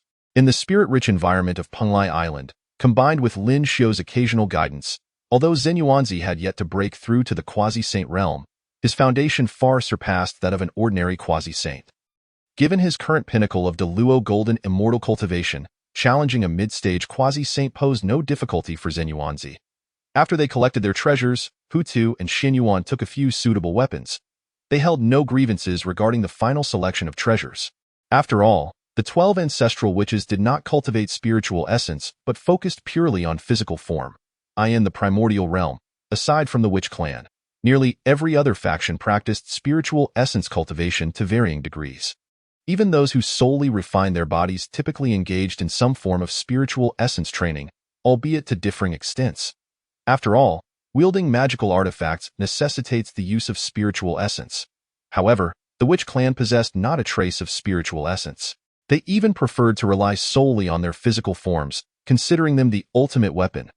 This belief rendered the innate spiritual treasures, when in the hands of Hutu and Xinyuan, akin to ordinary weapons. The only distinction being that the weapons of innate spiritual treasures might be somewhat more durable. Hutu and Xinyuan were acutely aware that possessing innate spiritual treasures was a considerable waste for them. Rather than hoard treasures they could not employ, which would only sow discord among their fellow disciples, they preferred to seize this opportunity to cultivate goodwill. After all, as fellow disciples of the Taijia, their master had indicated that they could choose treasures without waiting until the end. Such a gesture of goodwill held far greater value for the witch clan than the innate spiritual treasures themselves. Not to mention, merely joining the Taijia sect was a source of immense joy for Hutu and Xinyuan, i.e. the current primordial realm, who was unaware that the great god of calamity was the most formidable entity. Even Hongjun, another Hunyuan being, was vastly inferior in comparison. Moreover, following this sermon, the great god of calamity's strength had surged beyond measure, now possessing capabilities that transcended this world. Such terrifying power made it unthinkable for any disciple to provoke them. Before the sermon, a space had been cleared for discourse, and a sword of annihilation had been casually bestowed. Although Hutu and Xinyuan were uncertain of the sword's rank, its intimidating aura was enough to leave them breathless. Becoming disciples of the great god of calamity provided numerous advantages, greatly benefiting the growth of their witch clan. These were merely the fortuitous outcomes resulting from this sermon. After claiming the treasures that resonated with them, The pile of innate spiritual treasures on the ground had dwindled to nearly nothing. Only a few innate spiritual treasures had developed sentience, hovering around Tongtian and Luohu. Clearly, these artifacts were deeply attuned to the two of them.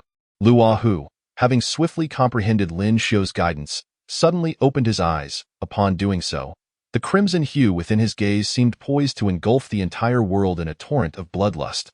The air within the Zixiao Palace thickened with the palpable pressure of impending conflict. However, as if by the cycle of nature, this murderous aura abruptly dissipated, giving way to a nascent spark of life. Yet, this flicker of vitality merely hinted at existence before vanishing without a trace. The blood-red light in Luohu's eyes gradually faded, returning to their normal state. Letting out a long breath, Luohu expressed a tinge of regret, realizing he still fell short. He had aimed to derive a hint of life from the depths of annihilation. The Tao of destruction and the Tao of birth are interdependent. Where there is light, there is shadow. Where there is shadow, there is light. If one cannot distinguish light from dark, or if they clash, the result would be utter chaos. To attain sanctification, one must first comprehend numerous principles of the 3,000 Das. Among these, the most opposite yet intimately connected to destruction is the Tao of birth, which embodies boundless vitality. Lin Xiu's guiding marks explicitly pointed out the limitations of Luohu's path of destruction. For the path of destruction to reach fruition, the annihilation of one's own universe could very well occur. Naturally, Luohu had once followed this path. Yet, to possess the power to annihilate the entire primordial realm would require strength equivalent to a Hunyuan saint. Given that he had already reached the level of a Hunyuan saint, how could he contemplate breaking through to the Hunyuan realm? This is indeed a deadlock. However, if it is not merely pure destruction, but rather a destruction interwoven with the essence of rebirth, it aligns with the principles of the heavenly Tao. Those who cultivate immortality must inevitably endure the tribulation of thunder. Upon successfully traversing the final trial of thunder, they shall receive the bounties bestowed by the heavenly Tao, as long as one can withstand the thunder tribulation. The blessings granted by the heavenly Tao can be attained. Yet, should one fail to endure, that precious opportunity would be squandered. This, indeed, is one of the rules of the heavenly Tao. Regardless of how dire a situation may appear, there always lies a glimmer of hope for survival within it. Clearly, upon learning this news, Luohu immediately began his attempts. However, in the end, Luohu's efforts culminated in failure. Although a spark of vitality was briefly manifested, it flickered for but a moment, akin to a fleeting flower. For Luohu, this fell significantly short of his aspirations. Meanwhile, on the other side, Tongtian slowly opened his eyes. Unlike Luohu's previous predicament, upon opening his eyes, two flying swords burst forth from Tongtian's gaze. The swords radiated a magnificent sword energy, resembling a treasure of the highest caliber, devoid of a master. Within the Zixiao Palace, the sword energy surged and cleaved through, rendering Hong Jun unrecognizable within his own domain. Such terrifying sword energy! Changshi could not help but exclaim. Having spent years on the Tying Star, she had never witnessed such a formidable presence.